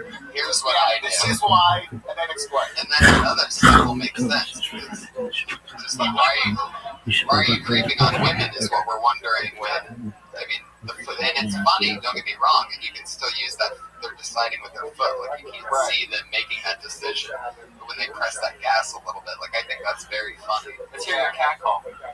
Yeah, like what do you say when you roll down the fucking window and talk to all of our girlfriends? And Yeah, because we hear about it almost like once a week. Right, yeah. You know, like, Your girl tells you that? She's like, some guy tried to hit on me in a car. There's this creep in like Ray-Ban glasses, and he sort of looked like a white ninja. She had such good vision, she saw they were Ray-Ban glasses. I know what Ray-Bans when I see them. You know Donatello from the Teenage Mutant Ninja Turtles? Like there's something like, remember V-Max? You know what? And then he did an impression of a cool black guy and drove away.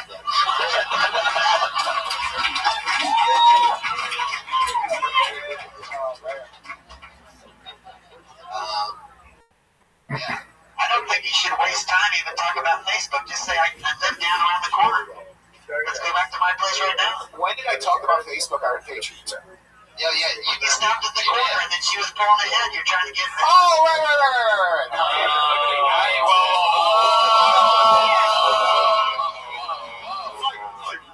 Never tried this fucking thing before. It's supposed to be a prop, but I swear to God, there go away. You apologize to the Iron Patriot right now. When the fuck did I talk about Facebook? It's gonna split. I got all the budgets now. You made his arm twitch, bro. I accept his apology. He's a cool guy. Iron Patriot, everybody. Yeah, you be nice to him. See, at the bit, I wanted to say something to you, bro, in the bit. So I tried to think of something to say, like, wow. What do you really say? That's what we're asking you. Hey, how you doing? Where you going?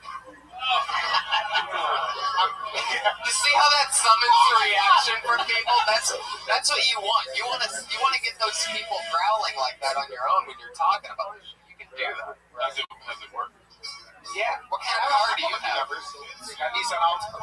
Oh, that's a fucking miracle. You're picking up fours on four wheels. I love that. He's the Altima. He's pulling up next to a girl on a bicycle like, hey, what's up? What are you doing? You want a ride? Throw it in the trunk. Dude. Automatic trunk, thank you very much. On a bike. I thought you were calling this car. I love the romantic music. I thought you called this car before. I never heard cars like girls in the days. I'm saying the girls that he's doing from barking out of a Nissan Altima can't be any higher than a 4. They usually A couple with Down syndrome. If you're gonna do it, if you're gonna like, it is a 4 is just it's 6 with Down syndrome.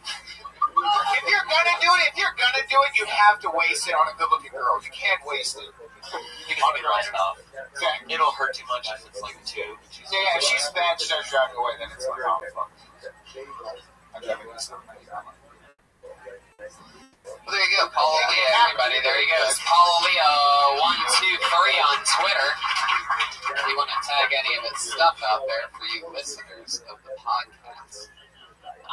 Hatred. Jeez, I get so offended when somebody comes at you, you know what I mean? I'm so defensive of you. Yeah, I feel this frustration. You know, it's hard. You gotta move slow with the ladies these days. They don't like to be too aggressive too quickly. You know, you need to take them out to dinner, buy them some appetizers. Take them to a movie. You gotta be patient. You can't just jump right in their pants like that and touch the pouch.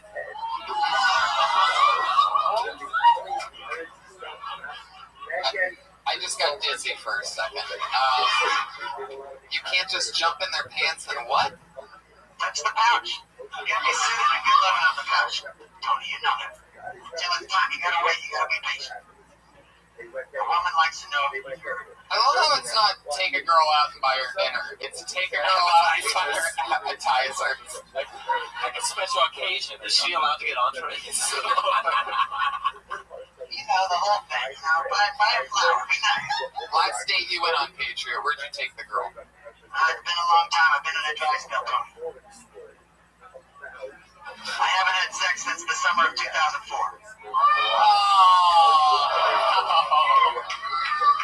No, Patriot, no. I hate to kill your image of me, but hopefully now that I'm in the Death Squad family, things are going to change. Definitely. I want to know the story of 2004. Yeah, I do too. I want to know what had to happen in 2004 that went so bad. I didn't tell you about my DJ years. I DJed for 7 years.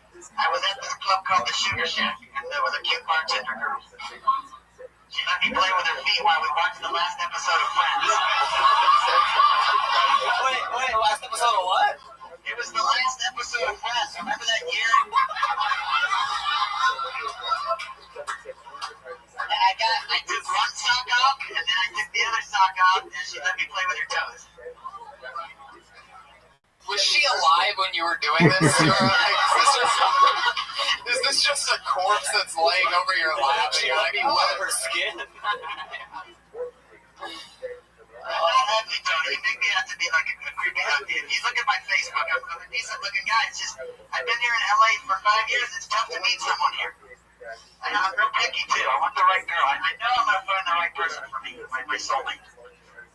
Yeah, you'll find one that suits you. I'm jealous of Redman. I heard him talking that he met a nice girl. Did you go to church or something? Where'd you meet that nice girl?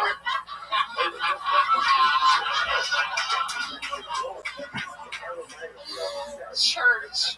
Maybe church is chicken, but I'm not sure. You're better off finding a good girl at a church. Honestly, you might be good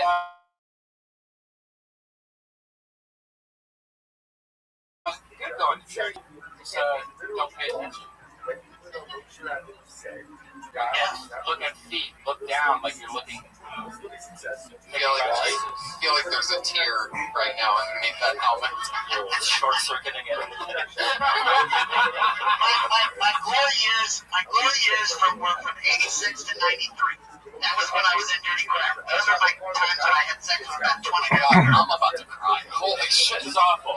Hey, we'll talk after the show. I got a website you can go to. No, I don't want Tinder. Yeah. I could have our young producer here, Josh Martin, suck your dick. Would you guys like to see that right now? Come on, Josh, come suck his dick. Come on, Josh, get in there. Get in there. Come on. Just blow it on your chest. Josh. No, I'm not into that kind of stuff. Come on. Hey, Drew, what are you so uncomfortable about? I like girls. I like Josh, but not that way. Come on, he looks like Rhea Perlman. Let him do it. Go, Josh. You know what Josh, you're taking orders from the Patriot now? Get your ass over there and suck his dick. You cross including Tony Preston. All right, let's pull another comedian up. This is fucking unbelievable. Hey, that really does suck though, and I need to help you somehow because I can't. I mean, 2004 is a long time. That's, I mean, it is post 9/11, but. And the last time before that was 2 times in 1997. Oh my god. It's awful. We need to stop this. We need to stop talking about this. I can't even think about it. Oh my Do you masturbate? How many times a day do you masturbate? I've been surviving on porn for a long time. Do you ever just do you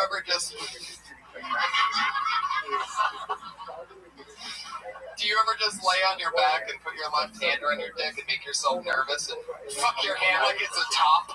No. Puberty came on me very strong, Tony.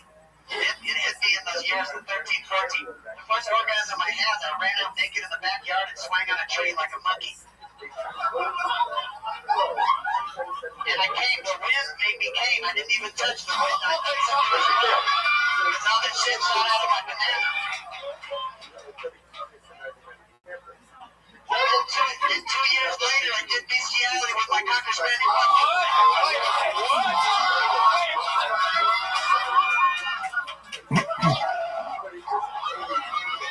Get that bear away from here. It's in danger.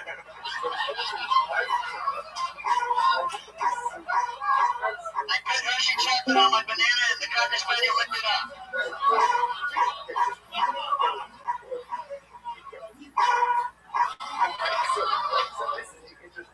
Wow, that is a good point. I'm pretty sure we just had the So that's a great point. Shouted, you're not supposed to feed dogs chocolate. They're more concerned about the dog getting chocolate than sucking its dick. I just hate that the dog risked his life for that. That was the last thing the dog did. all the things. Why would it be chocolate? Why would you do that? Everyone else hated butter. That's the one thing. I was horny in Texas and I couldn't find a woman. Yeah, there's some cute hussies in Texas. Are you talking about actual fucking You hussies? should see how nice and tan their feet are. They're so... Are you talking about the dogs? What are you talking about? Do you like Pauls too? No. I know you're gonna think I'm creepy and weird now, but it wasn't that big a deal. Not like I tried to. We're not gonna think that. We already think that, Patriot. You just. Cocker Spaniels are adorable, so I see what you're saying. Yeah, and they'll eat anything. I mean, they love it. All right. I didn't do it again. It was only one time. It's not like I started doing it on a regular basis. Okay, so now I have to ask. I mean, I already pulled the name out of the bucket for some reason sometime before that. However, I gotta ask a couple more questions. One, did you finish when the dog was eating the chocolate? I can't remember. That's a yes. Okay, he has a steel trap memory, especially with the Facebook comment, and now he can't remember. Right. You know what I also did? You know at the car wash they have those vacuum tubes where you vacuum your car? I put that on my banana and sucked it dry. It was great. I did that about 3 times.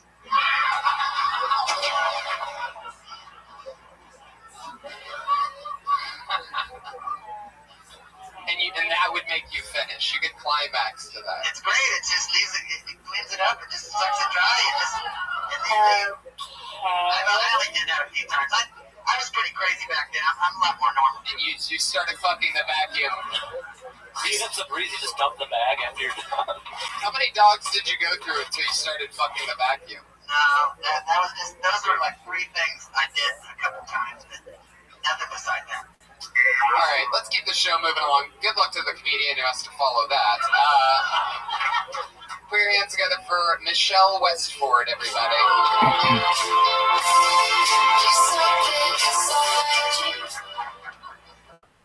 All right, guys. Recently, I'm celebrating something. I got engaged 3 years ago yesterday. Moving on the fast track. So subsequently yesterday, I wrote a letter to Match.com and canceled my membership, right? And I'm really in now. Match.com, if you guys aren't familiar, maybe they should I don't know. Maybe they should rename it to something more realistic, like circusfolk.com or the creepiest assholes you ever met.com.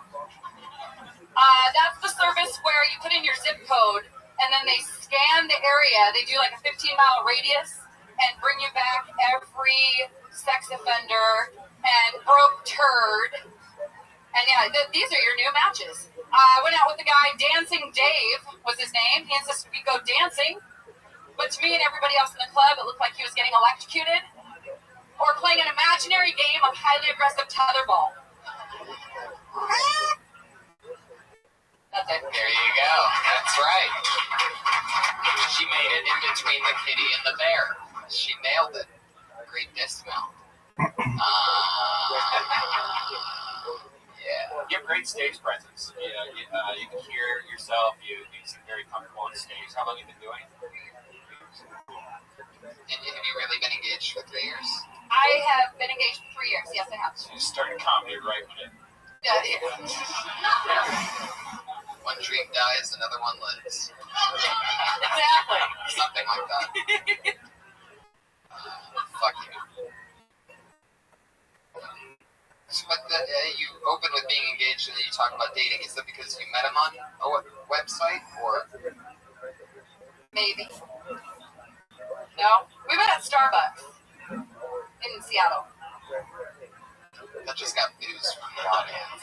Okay, we met on Match.com. I'm on a podcast now, and we never told everybody that, so. Really? You could just not post the link. Okay. No. Yeah. Yes. Unless you're famous in Seattle, in which case somebody will find it and they're going to be like, oh my god, Michelle Westward. You're found famous. that guy showed You don't know me, right? Yeah. Then I'm not famous. How'd you know he's from Seattle? Because I'm from Seattle. I know the good comics from Seattle. Damn right. Fahim Anwar, everybody. You know, I love her stuff. Exactly. She's like a real vet, and That sounds like somebody's getting sick of their fiance. Yeah. Going from Starbucks to Seattle's best, if you know what I'm saying. That's a coffee joke, everybody. 1 in a million. When in Rome, do as the Romans do. Thank you, ma'am. Fuck yeah. How long have you been in LA? A week. Are you staying here? I'm going back home on Wednesday. I came down for a week. Oh, nice. Did you stand up out there? Yes. In Seattle. Or do you get up like the underground? The underground. Parlor? Not the parlor, laps. Okay. Tacoma, and the different casinos, the corporate stuff. I would give one note. Like Ian Edwards actually talks about this too. Like Ian's such a good writer. Like your stage presence is great. You know, you're not nervous up there. You can deliver the material perfectly. And then the jokes, it's like you're scratching the surface, going from the easy, almost like you dig a little deeper. You know what I mean? So try to scratch a little more. Totally. Gerard, what do you got? We got nothing. Just, it's like vague, congratulations. Oh, thank you. When's it gonna happen? Maybe next year. Really? We don't have a date yet. So what's the point of being engaged? You just kind of seal the deal. Super dating. Yeah. Do you feel like a sense of security knowing that you're engaged and not just dating? No, I'm not like that. I mean, I never was one of those gals that was like, yeah, I can't wait to get married and have a wedding and do all that type of stuff. Yeah, I just happened to meet somebody. Are you delaying the wedding? I'm delaying it a little bit. No, my circumstances and stuff. I'm doing comedy in Seattle. I'm trying to make money. I want to be more, Could get married while doing comedy in Seattle. Yeah, I could. I just want to be I feel more. like doing comedy in Seattle, you still have a lot of What does he do? He works at an oil refinery. You can't like make it sound like you're supporting him with your comedy, and that's all you're postponing with it. No, I'm just waiting until I feel more of it. I'm 33. I want to feel like I'm more successful. In what? Stand up? Yeah. But how it does? Yeah, exactly. Why you think I got out? Yeah, looking for him. Yeah. He's like, yeah, it's not gonna happen there. I mean, all the grades they get out of there, and then you shine somewhere else. Right. Oh, I love you guys. This was a good therapy session for me. Thank you. Let's push back this engagement another 8 years and come down to LA, and you'll get that success you wanted, and then you could go back and get married. He'll be waiting for you. He's a fucking oil refinery guy in Seattle. He's got nothing going on. There she goes, Michelle Westford. Love you guys, thank you. She's on Twitter at Michelle's Comedy. Wow, you actually were able to get that handle, huh? At Michelle's Comedy, the one and the only. Fuck yeah. How fun. A little Seattle like for you there, Vicky. How about I want to be like that from Seattle, but you're like fucking Dave Chappelle from Seattle. That's how I brought on stage. Fuck yeah. Seattle's a great town, right? Yeah. I love it up there. I could never live there because of the rain and stuff. Where I'm from in Northeast Ohio, we have one more day of clouds than Seattle has, and Seattle has one more day of rain. So Seattle has this reputation of being depressing as fuck. But statistically, where I'm from in Northeast Ohio, it's just as depressing, but we don't have the same reputation. Which is really depressing. Exactly. Which bumps us to the most depressed city. Yeah, it's fucking creepy. Oh, wait. Put your hands together for Kevin Farmer, everybody. On the street in my 6-ball, jocking the bitches, slapping the hoes with two. Guys, I'm getting older. I really want kids. But if I have a daughter, if she gets married, I'm not paying for that shit. Isn't that the rule? The father of the bride has to pay for the wedding? I've already given you permission to bang my daughter for eternity. Isn't that enough, punk? Now you want me to pay for it? Can I at least get a discount? Like he should be paying me, you know? He should be paying me. Like, seriously, guys. I'm not giving that shit up. Like, on a loss. It's a ruse what we're doing to these fathers. It's a sham. Like, how about I start sticking it to your mom and make you throw me a party? Essentially what's going on, folks. It's the same thing. It's going to end 1 minute right now. Holy shit. That's crazy. Either you've been practicing this every day for 7 weeks or you're just a really smart guy. I'm a smart guy. He's a fucking Jedi, right? When he said that, it was insane. Yeah, it was. I looked too. It was creepy. It was. I just timed it when I was There you go. You should have ended on sounding really smart. And then all of a sudden we found out about the taco at the keto mall. And now there's something very Pete Christian Hessing about eating a taco at the keto mall, knowing exactly how long a minute is. I see that cowboy hat creep up. It's just a light. Where I'm sitting, there's just like a silhouette of like dreadlocks and a cowboy hat way up there. There he is. Cheers to you, buddy. Fuck yeah, man. I love you, Pete Christian Hessing. Oh yeah. Great material. Yeah, definitely. It seems like you have a take. How long have you been doing stand-up? 2 years. Wow. That's great. A lot of your stuff is just going with it in a sort of a, I don't know, like, are a lot of your other jokes like not real to you but goofy like that? Yeah, well, I mean, I went to a wedding and I just thought it was right. But yeah, it's sort of, I'm talking about myself then. Right. And I'm curious, like, obviously the way you talk now and the way that you talk on stage are different. What did that come to be from the start, or did it evolve into it? It evolved more into it, but I've always, when I first began, I just sort of went, like, I don't know how that happened. Right. No, that's great, because it shines through and it gives you your own sort of take on it. It's sort of like I'm having a voice somewhat figured out already. Yeah. What was that about again? You just blanked out. Well, it is pretty funny if you think about it. It was about, like the husband or the dad having to buy, his daughter's getting fucked for the rest of his. Right. That makes a good point. Yeah, it's true. You have to pay for it, and you have to walk her down the aisle. Like, it's like that would be something I'd add into is like the real fuck you part. Like, and I have to walk her to you.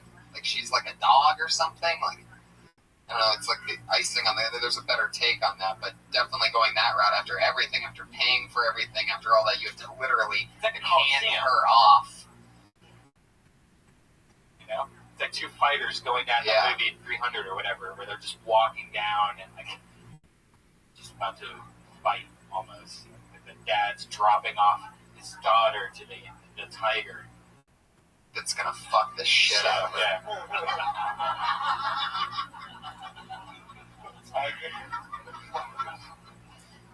Yeah. So there's something there. On top of all that, but that's already all funny. How long have you been doing that joke for?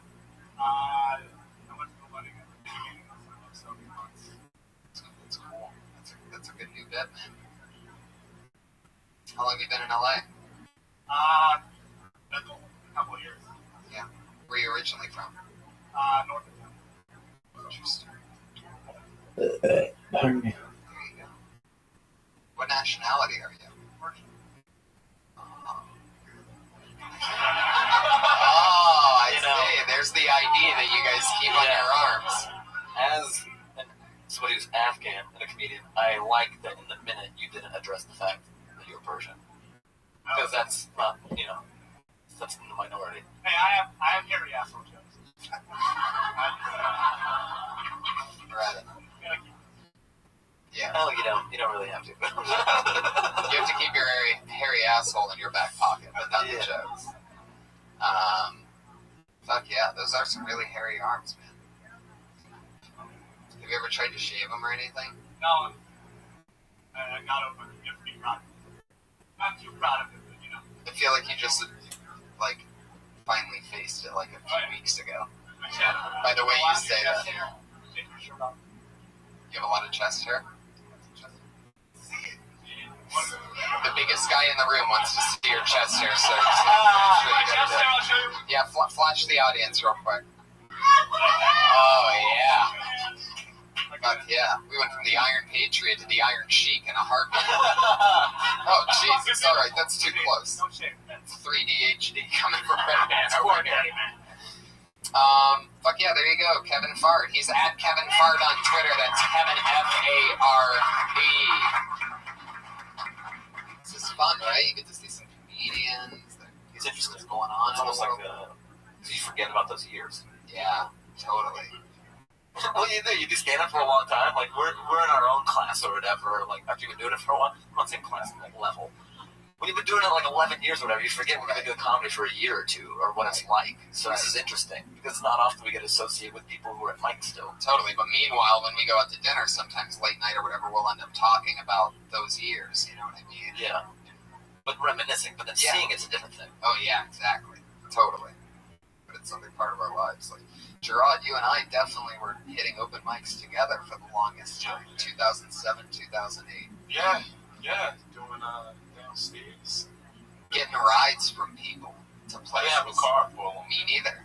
Yeah. And I remember you and I were two of, well, I mean, I guess there was quite a few of us. It always seemed like the funniest people didn't have cars. a lot of walking. And the funnier that, and the less funny that somebody would be based on how nice their car was. It almost seemed at the time. It was like you pulled up in a 7 Series. Right. Like, What's up? This guy's a hack. When somebody rolls up on a bicycle, you're like, this motherfucker's a killer. Yeah. Because it does, man. You have to have a fucking passion in your spinal cord to be bicycling across 90-degree fucking heat across a city. Who did we just see that? It's the new manager, I do believe here. Yeah, that's crazy. He's the guy that drives to Berkeley. He's just passionate about managing.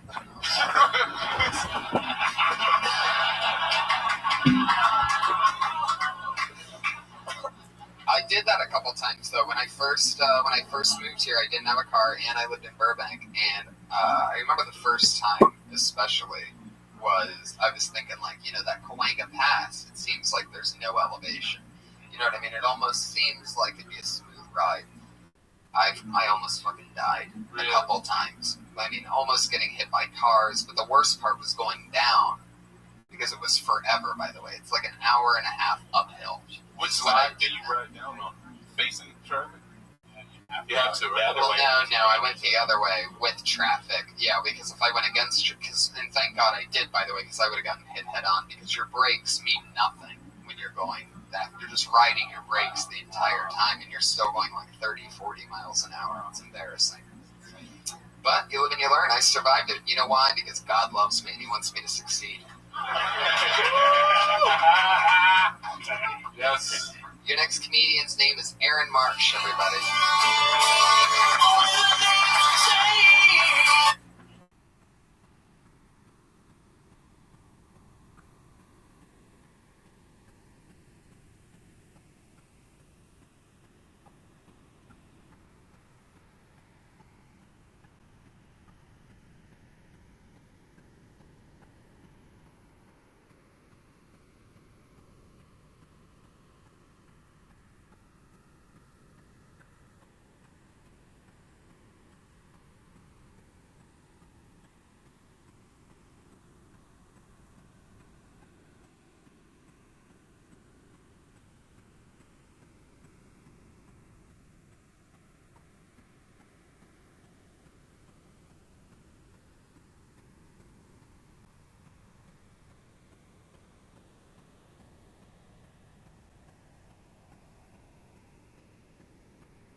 Hello, Mike. How are you?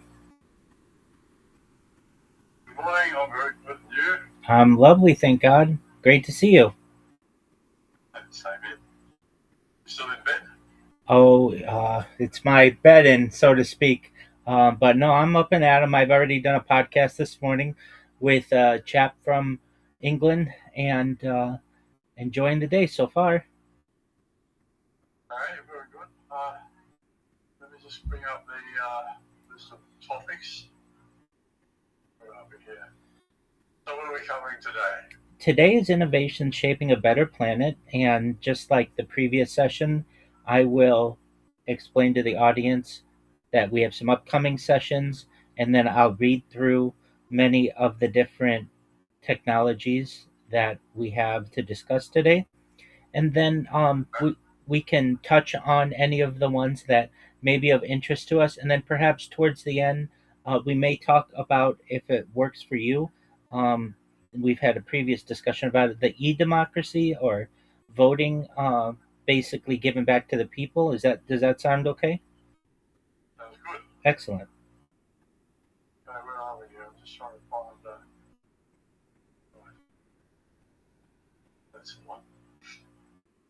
Okay, so innovations and shaping a better earth. A lot of it. That's correct. Okay, well let's get started, eh? Excellent. Recording in progress. Well, good morning, Rabbi. How are you today? I'm well, thank God. How are you? Very good. Welcome back to the show. Thank you. Today we're going to talk about, basically making this planet a bit better, aren't we? That's absolutely correct. Our topic today is Innovation Shaping a Better Planet.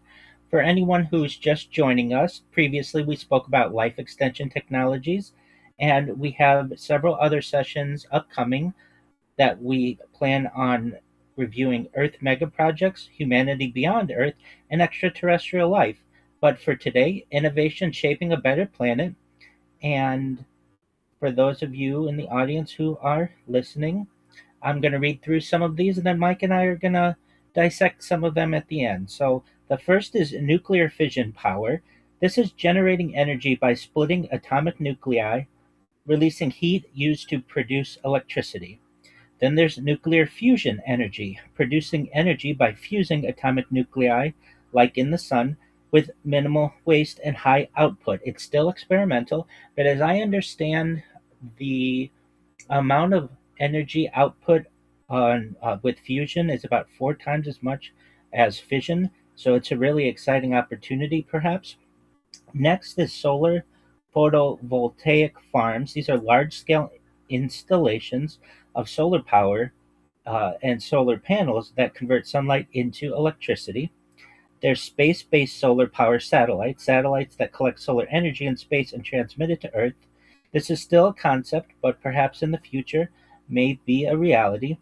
We have tidal energy systems, and I think this is an amazing opportunity, harnessing energy from ocean tides using underwater turbines or barriers. And in relation to this, wave energy converters, devices that capture energy from surface ocean waves. And the way that I first really started to study this type of technology is when I heard about a project called the Venus Project, where basically some scientists and futurists got together, about 15 years or so, and put together some documentation on some not currently utilized types of energy generation. And that's how I learned about tidal energy and wave energy, and I find it fascinating. Another really interesting type of emerging technology is geothermal energy. This is using heat from within the earth to generate electricity or provide heating. And as you may know, and the audience may know, I mean, the earth is essentially a giant ball. And if we just take a pipe, stick it into the ground, the earth is emitting heat, and all you have to do is turn a turbine, and that will create energy, and that's geothermal energy. Green hydrogen production is next, producing hydrogen fuel using renewable energy, resulting in zero carbon emissions. Advanced battery storage systems, high capacity batteries that store energy for later use, improving grid stability. And in addition, I'm just a major advocate for improved battery technologies. I've heard of Americium batteries that can last as long as a decade. And then, really, an emerging technology I think that's exciting is gravity batteries, basically using the microgravity of the Earth to be able to generate electricity and store power. Next is desalination plants, and I talk about this quite often on my streams. These are facilities that remove salt from seawater to produce fresh drinking water. The earth is two-thirds water, and the fact that we still have people who are thirsty and we still have crops that need water and droughts is really a sad state of affairs when we have desalination plants. There's atmospheric water generation, extracting water directly from humidity in the air. Ocean plastic cleanup technology, systems designed to remove plastic waste from oceans. Smart irrigation systems, automated watering systems that optimize water use using sensors and data. Wastewater recycling, treating and reusing wastewater for agriculture, industry, or drinking. Ocean farming, seaweed and algae, cultivating marine plants for food, fuel, or environmental benefits. Vertical farming, another point that I talk about a lot on my streams, growing crops indoors in stacked layers to save space and resources. Another one is precision agriculture, AI plus drones, using technology to optimize farming with data, sensors, and automation. Lab grown meat, and I'm a major advocate of this as well. I don't want to see any animals get hurt unnecessarily. Meat produced from animal cells in a lab without raising livestock. There's also. I agree with you on that one. I would argue with you on that one. Nobody wants to eat lab grown meat, believe me. Okay, and we can certainly have a difference of opinion. No one says that we have to agree on everything. Genetically engineered climate resistant crops, crops modified to withstand drought, heat, or pests, soft regeneration, carbon farming, practices that restore soil health and capture carbon dioxide, aquaponic systems combining fish farming and plant cultivation in a closed loop system, urban rooftop gardens, growing food on rooftops in cities to increase local food production. Autonomous farming robots. I think this is a really exciting type of technology. Robots that perform agricultural tasks like planting and harvesting, carbon capture and storage, capturing CO2 emissions and storing them underground to reduce atmospheric carbon. Direct air capture of CO2, removing carbon dioxide directly from the air using specialized machines. Cloud seeding, releasing substances into clouds to encourage rainfall. And this is already done in parts of the world, including in United Arab Emirates. Solar radiation. Let's just stop there for a moment. Certainly. Because there's still a lot of things here, and people can read the screen. So let's go back. I'd like to talk with you today on a couple of things. First of all, we are up here at wave energy. Yes. I think this is a fantastic idea, and I've seen it being implemented in various videos, and it looks like it's a very good idea. Are there any drawbacks to this?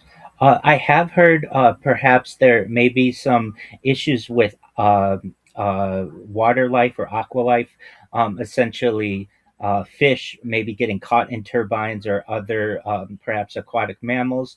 But there are solutions to this, basically putting nets around the turbine or even just to create some a type of almost underwater. I saw a very interesting concept of this, where they just had flat floating devices which just sat on top of the waves. Absolutely. And there was no danger to any fish at all. So I don't understand what you're talking about there. What kind of devices are you talking about? So I think what you're talking about are wave energy converters, and I'm talking about tidal energy systems, the reference point right above, essentially putting the turbine at the ocean floor or perhaps connected to the ocean floor, allowing the natural tides to spin a turbine to be able to create energy. And then there's the wave energy, which, as I understand, are those flat platforms that exist on the surface of the water or very close to the surface. Either way, I think that these are extremely efficient systems, and in my opinion, are much more efficient than perhaps wind.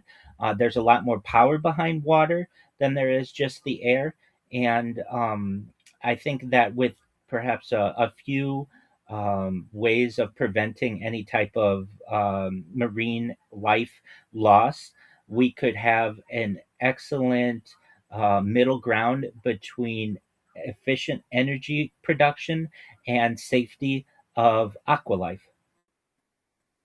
Now, also, you mentioned nuclear energy. Yes. How would you implement this and keep the Earth safe from the leftovers, so to speak? Excellent question. So, as I understand, nuclear energy is already extremely safe. So, in the 80 or so years that it has been utilized on Earth, fewer than 50 people have ever died directly from a nuclear incident. So, there were, and you can, the audience can look this up on Wikipedia. There were about 40 people who died at Chernobyl. There were none who died at 3 Mile Island, and approximately two that died immediately in the fallout of Fukushima. Um, and it is just an extremely safe way, generally, to be able to produce energy in comparison to all of the people who die as coal miners or working with natural gas or other carbon or fossil fuel industries. Nuclear seemingly is much safer. Now, you asked the question, what about storage of the nuclear waste? And generally, the nuclear. Before we go there, Sure. I just wanted to mention with Fukushima, that wasn't the real problem. You know, the fact that only a couple of people died from it. Actually, I think there was more than that from the after effects. But the fact is that nuclear fallout got into the ocean, and the currents were taking it to the west coast of America. And anybody surfing in the west coast of America these days is probably picking up some of that radiation. True. That's a big deal. True, but there hasn't been mass die-offs of anyone on the West Coast because of Fukushima, and even the vegetation of Fukushima was considered generally safe to eat in the months thereafter. I'm not saying that any system is perfect. There was a major earthquake that hit a nuclear facility, which is a difficult situation. I don't necessarily think you have to absolutely build a nuclear facility directly on the coast. There may be options to build them in safer areas, perhaps not in tsunami zones, perhaps not in the Pacific Ring, or places with major seismic activity. There's no reason that you can't build it perhaps further inland if you can properly cool the facility and such, and pump or pipe in much of the electricity into the major industrial hubs that may need it. And we're still in the infancy of this type of technology. When it was first thought about, it was seen as a miraculous modern invention, and there have been a lot of skeptics on this issue. But overall, if you were to compare the amount of people who have died from nuclear fallout versus the amount of people who die annually due to fossil fuels, it is exponentially higher, the amount of people who died due to fossil fuels. And fossil fuels are far less efficient. So I'm at least an advocate of more people, especially young people, getting into nuclear energy and becoming nuclear engineers, nuclear physicists, to make this system even more efficient and safer than it currently is. Now, as for the nuclear fallout, nuclear. Go ahead. I thought you'd finished. I like Elon Musk's idea. Let's put the nuclear generating plants out in space where they can be easily cooled. It's certainly a thought. I don't know if you've looked at Elon's plan, but Elon's got a very coherent plan that most people don't understand. He is building electric robots, electric cars, all of this alternative energy equipment. And why? Because he wants to go and terraform Mars. That's correct. He wants to build a new planet for Earth people to go and live. So it's a brilliant concept, and of course, he's generating the funding for this by selling all of these products. It's just brilliant. So, yeah, I think nuclear power definitely has a future. Unfortunately, we don't have a future in Australia until we get rid of this. Sorry. Unfortunately, we won't get nuclear power until we get rid of this communist government that we've got now. So we also have to take into effect the social and political aspects of all of this. But yeah, I think nuclear power has definitely got a big place in our future. Other alternative forms of energy, wave power, I think is a very good one. I've seen geothermal working, especially in New Zealand, where they've got a lot of geothermal vents coming out of the ground. Why not use it? Exactly. And I think it's incumbent on us to use the best technology for the circumstances. So if we've got a lot of geothermal, let's use that. If we've got lots of waves, use that. But we can't rely on a single power source. And that's the big problem with the oil. It's got basically a single power source. And when there's a disruption to it, as we have right now, we have a big problem. I absolutely am in agreement. As for the nuclear waste question that was brought up earlier, I think that there are alternatives perhaps to the current system of storing nuclear waste, perhaps even in low populated areas. There are a lot of completely unpopulated areas in the world. You can bury nuclear waste. Essentially, it is somewhat harmless after it is encased in a sarcophagus, essentially, of concrete. So I think that we can certainly look at better ways to be able to store nuclear waste. As for the idea of nuclear generators, perhaps in space, that's certainly an alternative. These are all, I think, excellent ideas. And we will talk in a moment about how we get to these ideas, how we can perhaps vote on these ideas. But before we do, I just want to hit on a couple other points that are near and dear to my heart. The smart... Just a moment, mate. Sir. Just a moment.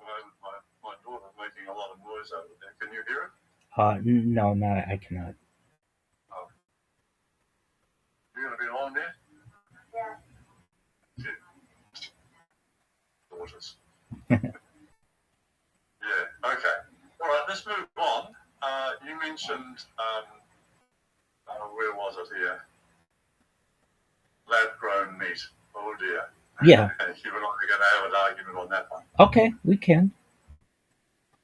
So, well, I think perhaps because, to be honest with you, I don't really understand the concept. How can you grow meat in a lab? This is an excellent question. Essentially, as I understand, you can take the cells from animals without needing to slaughter an animal and not without needing to raise livestock and basically create different types of cuts of meat just like you would have in a slaughterhouse. And there's also a concept known as 3D printing of meat as well, which may be related. This is already in the market to some extent, and people don't know about it. At least in the United States, there is a growing amount of lab meat and lab grown meat that is replacing the standard type of butcher type of slaughter that many people have been eating as carnivores for about a century or so. And I'll let you in on a secret. I'm on a carnivore diet right now, and I will not eat lab-grown meat. And the main reason, apart from the obvious, it's not natural, it's being promoted by Bill Gates, and I don't trust Bill Gates as far as I could kick him.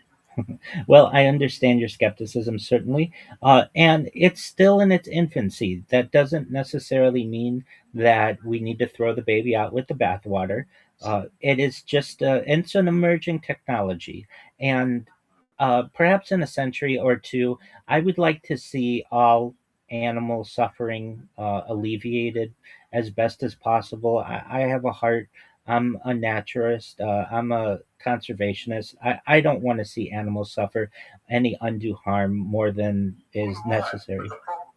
But the problem is, you see, we let Islam into our countries, and that's when the animals started suffering when they're getting slaughtered. Because in the old days, before Islam came here, we used to stun them, and it was just bang, they're dead. That was it. And then they never felt anything after that. So, I think we need to look at the social implications of this rather than the actual physical harming of animals. Because where does the harm come from? From a vile, nasty religion that will only slaughter animals in the most cruel way. Well, without focusing on an individual or even a group of people, we're in the infancy of this type of technology. It's only been around for a couple of decades at the longest. And as you and I both in our previous conversation had, we look to live quite a few years into the future. So perhaps this type of technology can improve. Perhaps there are ways of even more humane ways of animal slaughter, and maybe decades or centuries down the line, we can alleviate this completely. Perhaps it's a dream I think we both can have. Yeah, well, it's a funny dream to have, I think. But the Jewish religion and the Islamic religion both mandate slaughter by a very cruel method, and therefore perhaps they should be eating it, not us. Well, we uh, well, there are religious arguments. We don't necessarily have to get into them now. At least traditionally, it's a process known as shechita within Judaism, and it's kosher slaughter. We do our best as people to eliminate as much unnecessary pain to the animal as possible. Essentially, doing what we can with a very sharp knife to slit the trachea. Makes no difference, though. Have you seen how they're slaughtered? I mean, it's very, very cruel. And I think what needs to happen is not so much that we change our slaughter methods as we change the religious ideas. This is an old idea based on a very ancient idea. You've got to take the blood out of the animal so it doesn't go off quickly. Now, that's out of date. We've got refrigeration here. Why do we need to continue a practice which is clearly cruel to all animals? Well, why don't we do it the right way? Well, I think we're in agreement that we want to alleviate animal suffering, and perhaps there are different ways to go about that. And maybe there are other ideas to explore that we didn't currently address. What is clear is that lab grown meats are growing, they are being brought into slowly the mainstream of the American market, and I'm sure are growing in other areas as well. Two other points I'd like to touch on before we get into how we make the decisions to do all of these things. One is smart cities, smart grids, the smart home are all, I think, an emerging type of technology. There is a place. It's not going to be accepted, especially here in Australia. We will not live in smart cities. Okay, well, perhaps not in Australia, but it's already being done in China. There's a place called E-Town in Beijing that runs all of its streets, its street lights, its intersections are all. And it's total control by the government, and we're not going to accept that. And you may not in Australia, but at least it's being done in China and it's being rolled out. And there's a lot of it. China is a dictatorial terror group, I mean, it's just, you can't live like that. The government must be afraid of the people, not the other way around. Okay, well, I mean, there's nothing necessarily innately terrible about having an efficient system now, is there? A smart home, what's wrong with that? Because, okay, let me give you a very good example. Please do. In the state here right now, there are two entrances, right? Okay. Now, if they wanted to, they can just put blocks on the incoming roads, and we are stuck in here, and we can't go anywhere. We can't do anything. That is a prison. Okay, that's not the point we were talking about. We're talking about a smart home. What's wrong with a smart home? No. I mean, this could become one of these smart villages, right? Because it's all there. I can see it right now. The infrastructure is here right now, and it terrifies me, to be honest with you. Okay, I mean, couldn't they just do that with the authorities, just being at both of those entrances? We don't want the authorities there. We don't want the authorities telling us how to live our lives. We want to make those decisions ourselves, and that's what we're fighting for. Okay, and we're not disagreeing on that. What I'm saying is that to have a very highly efficient home is not a bad thing. To ensure that you have a zero carbon footprint for your home is not a bad thing if it's your choice. I don't think that things should be necessarily be mandated upon you. I believe in individual freedoms, but the fact that if you could perhaps not have an energy bill, that doesn't seem like a bad idea to me. I don't already. I use a bill of exchange to pay my electricity bills. I never pay cash. Okay. But I was just thinking there. When you have a yeah, that's it. I wanted you to define for me what is carbon and why is it reviled so much when it only is 0.00038% of the atmosphere. Carbon is not the problem. And in fact, our forests are greening. Our forests are greening because there's more CO2 in the atmosphere now. And back in a few million years ago, the Earth was very green and with more CO2 on the planet when the dinosaurs were around. And why did they get so big? CO2. I am in agreement with you. Carbon is a very small amount of the atmosphere and isn't even the biggest greenhouse gas. Essentially, The pollution, it's not the carbon, it's the pollution. And that's coming from bad manufacturing methods. We need to clean up the factories. Agreed. Clean up their discharge from their factories. I'm in agreement with you.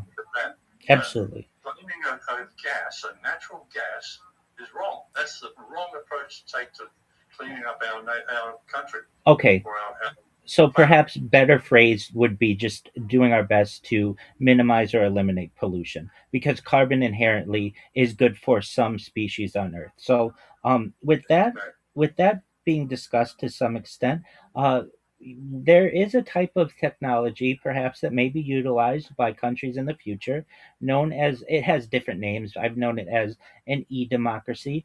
Essentially, it gives the power to the people. No longer do we need to vote for elected officials, perhaps, or city boards, or even perhaps an executive or judicial or legislative of any type. We can make the decisions ourselves. And in our previous discussions, I know that many of these types of technologies that we discussed, if they were explained to individuals, individuals could make the decisions on this. We don't need basically intermediaries.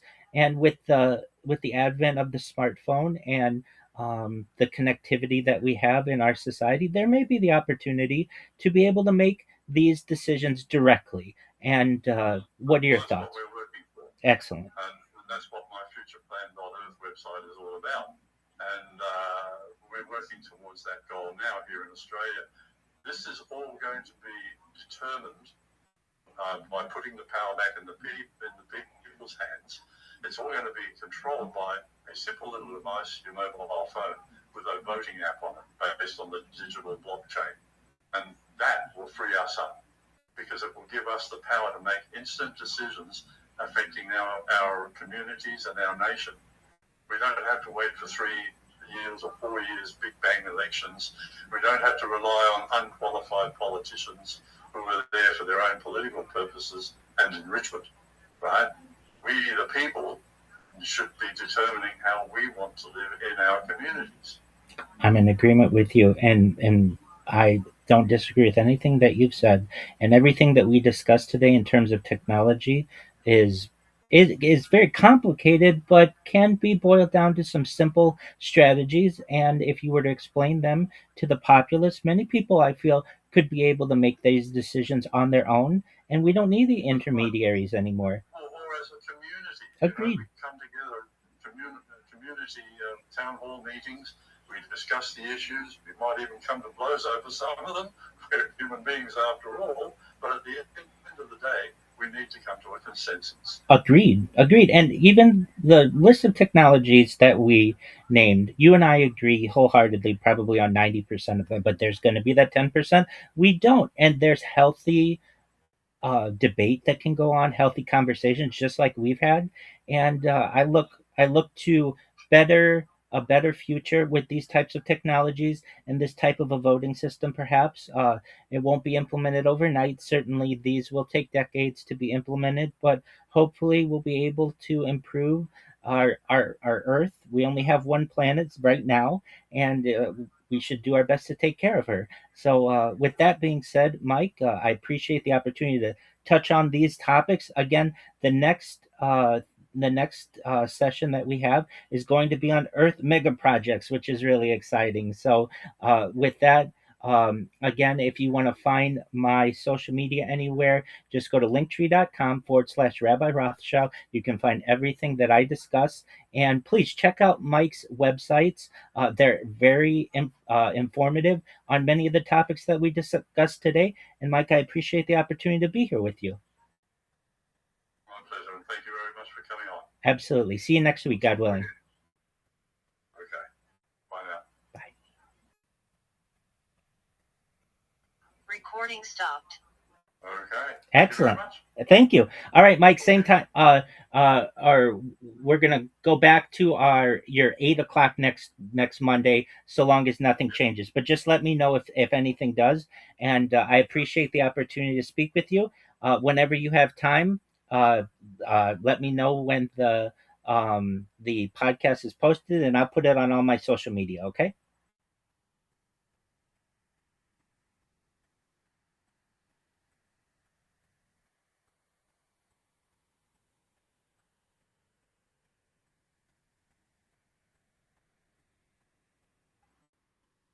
Does that work for you? Well, I hope it does. All right.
Thank you so much for hosting session 2.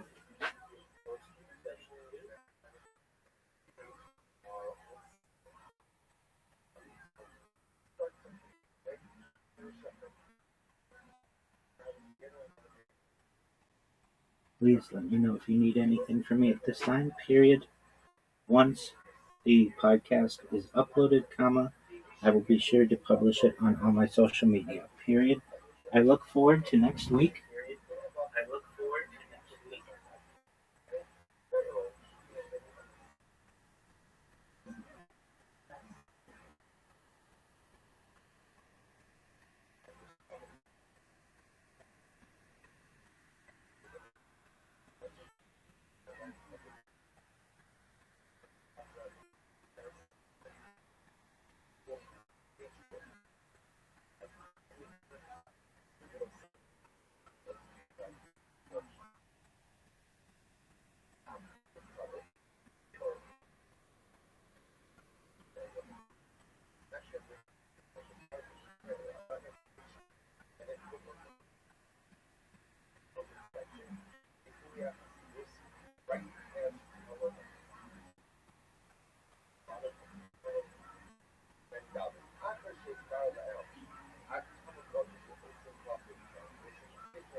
This is what he's going to work. He eats her toast, he eats her effort. What a strange thing. Because he eats it, don't eat her up, it's all the same thing. What is that? Yellow Mazet. It's the same thing. The Shmei Hamadi Halei, they both come from just this, they both come from everything of the heart. Because, yeah, we should believe all the other adults, so, you know, concept, the right side of the heart is for sure. But it's a smaller on the left side of the heart is where Ram resides. So once they listen to what something says, it's the same cost. Words again, gates are told, the gates are not echoed. What's it is? It's the same thing.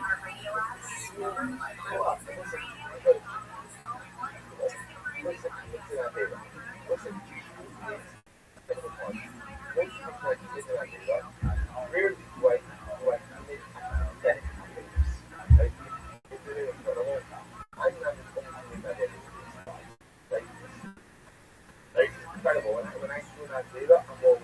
Right? There's a geschmack with it because like it's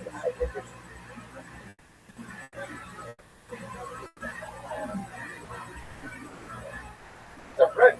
Like I'm into it. I'm excited about it. So it's like a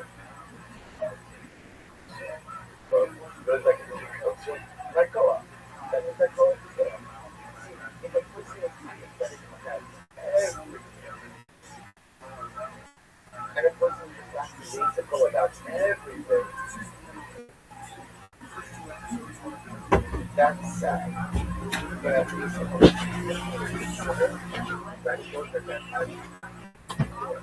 things are told me into that effort.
Go, lie. The parents put men and carry with their sons.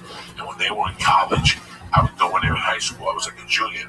Mrs. Hasbro would say, go stock up the used, because we're also, used would sell by 10 o'clock. Yeah. But I'm like, the used, that's not the case. But it was all day, Lee. It was all day. The teachers. Busy all day, man. The school got so pissed that they told people that you weren't allowed to leave the school for lunch now. Why? Because they wanted the cafeteria to make money. So, they caught you at halfway. You have to understand, all the food distribution in North Jersey is handled by a lot of people you don't want no fucking problems with. You know what I mean? All right, so people stay and eat the goddamn food. All right, they got contracts on the ass. They would suspend. So you would suspect us, but Mr. Hatch would go, fuck that, go in the back. I'm not going to let him go in the back. But if I say, hey guys, that means run out the back door. So for a year, until they moved that law, we would sit in the back of hatchways and still eat the fucking thing while the school teachers were in front looking for it. And the truant officers and the whole thing. Fucking hysterical. Man, there was no goddamn good place in my shit town. I got no good stories. You know, we had fried bologna sandwiches. Like, oh my god, you hear that? That's your grandma rolling off. When I went back in 93, just flipping right in the grave. Oh my god, when I went back in 93, I stayed with my buddy in Seacaucus named Mike Ronnie. And down the block from his house was a fucking deli that I put up against any deli ever. But their fucking claim to fame was they had peppers stuffed with mozzarella sauce. Oh my god, with mozzarella cheese and little sauce, and like going in the morning. Just the green peppers? Just a fucking like a pepper, and it's a spicy pepper. It was like that peppercini, so right? You gotta get 3 of them and a sandwich. So you can eat the pepper while you're eating the fucking sandwich. That type of old school deli. You have different types of delis, but that was right. What the fuck 3 fat guys gotta talk about food for? Because we're all stoned and it sounds great. But it's crazy what today signifies in the Catholic religion. And a lot of our religions, it's also there. I mean, our good friend George, God rest his mama's soul, she's passed this year. And, you know, it's hard, man. My Uncle Jim passed this year. It's hard. You know, you see people at the end of their life, that cancer is a miserable thing, man. I mean, it is a horrible way to pass, you know. I'd rather get slammed into a sign on the 5 and break that bitch. God forbid. But, hey, I'd rather take that than that stuff, you know what I mean? So it was just fun going to church. It really was. I went by myself, no pressure on my wife and the kid. I wasn't there. I just wanted to go because we did that church over, St. Bartholomew. We did it over. So I just went in there at 7:15. I tell you what, man, it just brought back a lot of fucking memories. Like, that's what happens in church for me now. When I go to church, I look at the 12 stations of the cross, and it's like a fucking acid trip, man. Yeah. I just go back into sections. And I remember I was thinking about my godfather. One of the worst things I ever did in my life was fuck my godfather over. After church, I went home and I tried to find him. On Facebook? Nah, he's in those fucking Cubans on Facebook. He lives in the Keys. When I was a kid, my God, it's amazing what has happened. Did you see Mad Max? Yes. Okay. The question that fucked me in that movie is who killed the world? Oh, yeah, man. People asking, who killed the world? You know what, man? They've killed the fucking world already. The world is half dead and we don't even know. No, it's more than half dead. Trick-or-treating this week. I saw trick-or-treating. There's no kids on the daytime. I mean, these are great areas to trick-or-treat. I didn't get one. At night, I saw kids, but they're confined. The parents put the fear of God into these kids. Yeah. You know, Friday night, I went to this trunk-or-treat. You know what, man? Did Mercy have a great time? Fuck yeah, she had a great time. You know, did I have a great time? Fuck yeah, watching her and watching the kids and watching my wife. I dressed up. I put fangs in my mouth and she kept saying, "No, thank you, Daddy." When did you take the fucking fangs out of your mouth? "No, thank you, Daddy." And she would keep tugging my cape. "No, thank you, Daddy." It was the cutest fucking thing. I went in there and I had a great time. We got that 5:30. The dinner they made us was, you know, not bad. It was a cheeseburger with macaroni salad. It was a barbecue. I enjoyed it. And then I watched her play ball with other kids, and I could tell that we're halfway there. We're okay. We got an okay kid. The ball hit her in the face 3 times. She didn't cry. Some little boy dressed up as Captain America got hit once. He wouldn't stop crying. But when the kids left to eat, she didn't want to eat, so she stayed with me. She goes, "Daddy, come in." And I started playing ball with her. So when kids came over to play, she was like, "Da-da-da-da-da-da-da-da." It's me and him now. She was going fucking nuts. That was the only problem we had all night. Everything was great. But back to Trunk or Treat, it's like cars get together. It's like a beautiful car show. And they back up, and they open their trunks, and they hand kids, and they sit in front of the trunks with disguises. And I tell you what. Is it like a lowrider club or hot rods and stuff like that? No. It was just all these fucking Studio City people. Oh, yeah. You know, whatever they are. I don't know what was. I didn't talk to one. I talked to maybe 2 parents and the principal. Man, you know, I've done that same thing with Mexican car clubs, bro. They are the nicest. They had a whole goat cooking. Okay, I mean, it was the real deal. Old ladies was making tortillas. Okay, they was handing out good candies and stuff like that, having a blast. They had a band, a salsa band. It was on, man. I'm telling you. This was for kids. This was for fucking kids. Yeah, it was for kids too. Yeah. There's no fucking salsa band when there's kids. This is for Tell fucking you, white there kids. was. They're all white kids now. This is white kids. There's no salsa band. There's no Beatles. They're barely walking You around. want to hear about white people? So these motherfuckers, I mean, the most interesting thing in the world was I looked at my wife at one point and I go, what the fuck is this? I know. Like, I almost had a nervous breakdown. Like, what the fuck is this? This is like Puerto Rican shit. But I go, this is what we have now. The parents scare the kids. And, you know, let's get together. Let's put them all together. When I was a kid, you were one parent when everybody held hands and you fucking knocked on doors and you yelled. And, you know, Saturday night, I didn't see people until 8 o'clock at night. How much pot do I smoke on my balcony at night, people? A lot. Tons. I standing out there and I was scared to smoke. My kids are going to walk up on me. After 30 minutes, nobody said nothing. Every once in a while, I'd see 3 kids and a parent. But the 80, 90 kids, I used to run with 80 fucking kids on Thanksgiving. Yeah. You ran 80 deep on Thanksgiving. And bundles of 20. Yeah, bundles of 20. I didn't see that. And it's just what I know. Man, they found needles and fuck every year. Some fucking dummy in Pittsburgh sticks hypodermic needles and fucking chocolate and all this shit. Man, that's why I tell all my kids, hey, Daddy has to inspect all of your candy. I need a bite out of all this shit. That's what I did on Saturday night. Friday night, though, I got so high at the trunk or treat. I went home and she came home with a bag of candy and I kept sitting there and I started talking to me like cocaine, like 11:30. Yeah. And you have one racist. Oh, you're fucked. Then you fuck. Racist will fucking put you over the limit. If you start with the little ones, the bullshit That's what I started with. Oh, then I ate 3 of those. Then you're fucking getting cups out of everything. And I went back, got the whole cup. I went back, got the Swedish fish. All those Swedish fish, that's my world. That's my world since I'm fucking 5. Just I came from Cuba, I discovered Swedish fish. The red ones or the multicolored ones? Listen, the red ones. They only come in one color, Swedish fish. That's it. The ones that 7-Eleven in the bag. That's the only one I eat. All those imitation skinny worms and shit, shove those up your mother's ass. I don't eat none of that shit.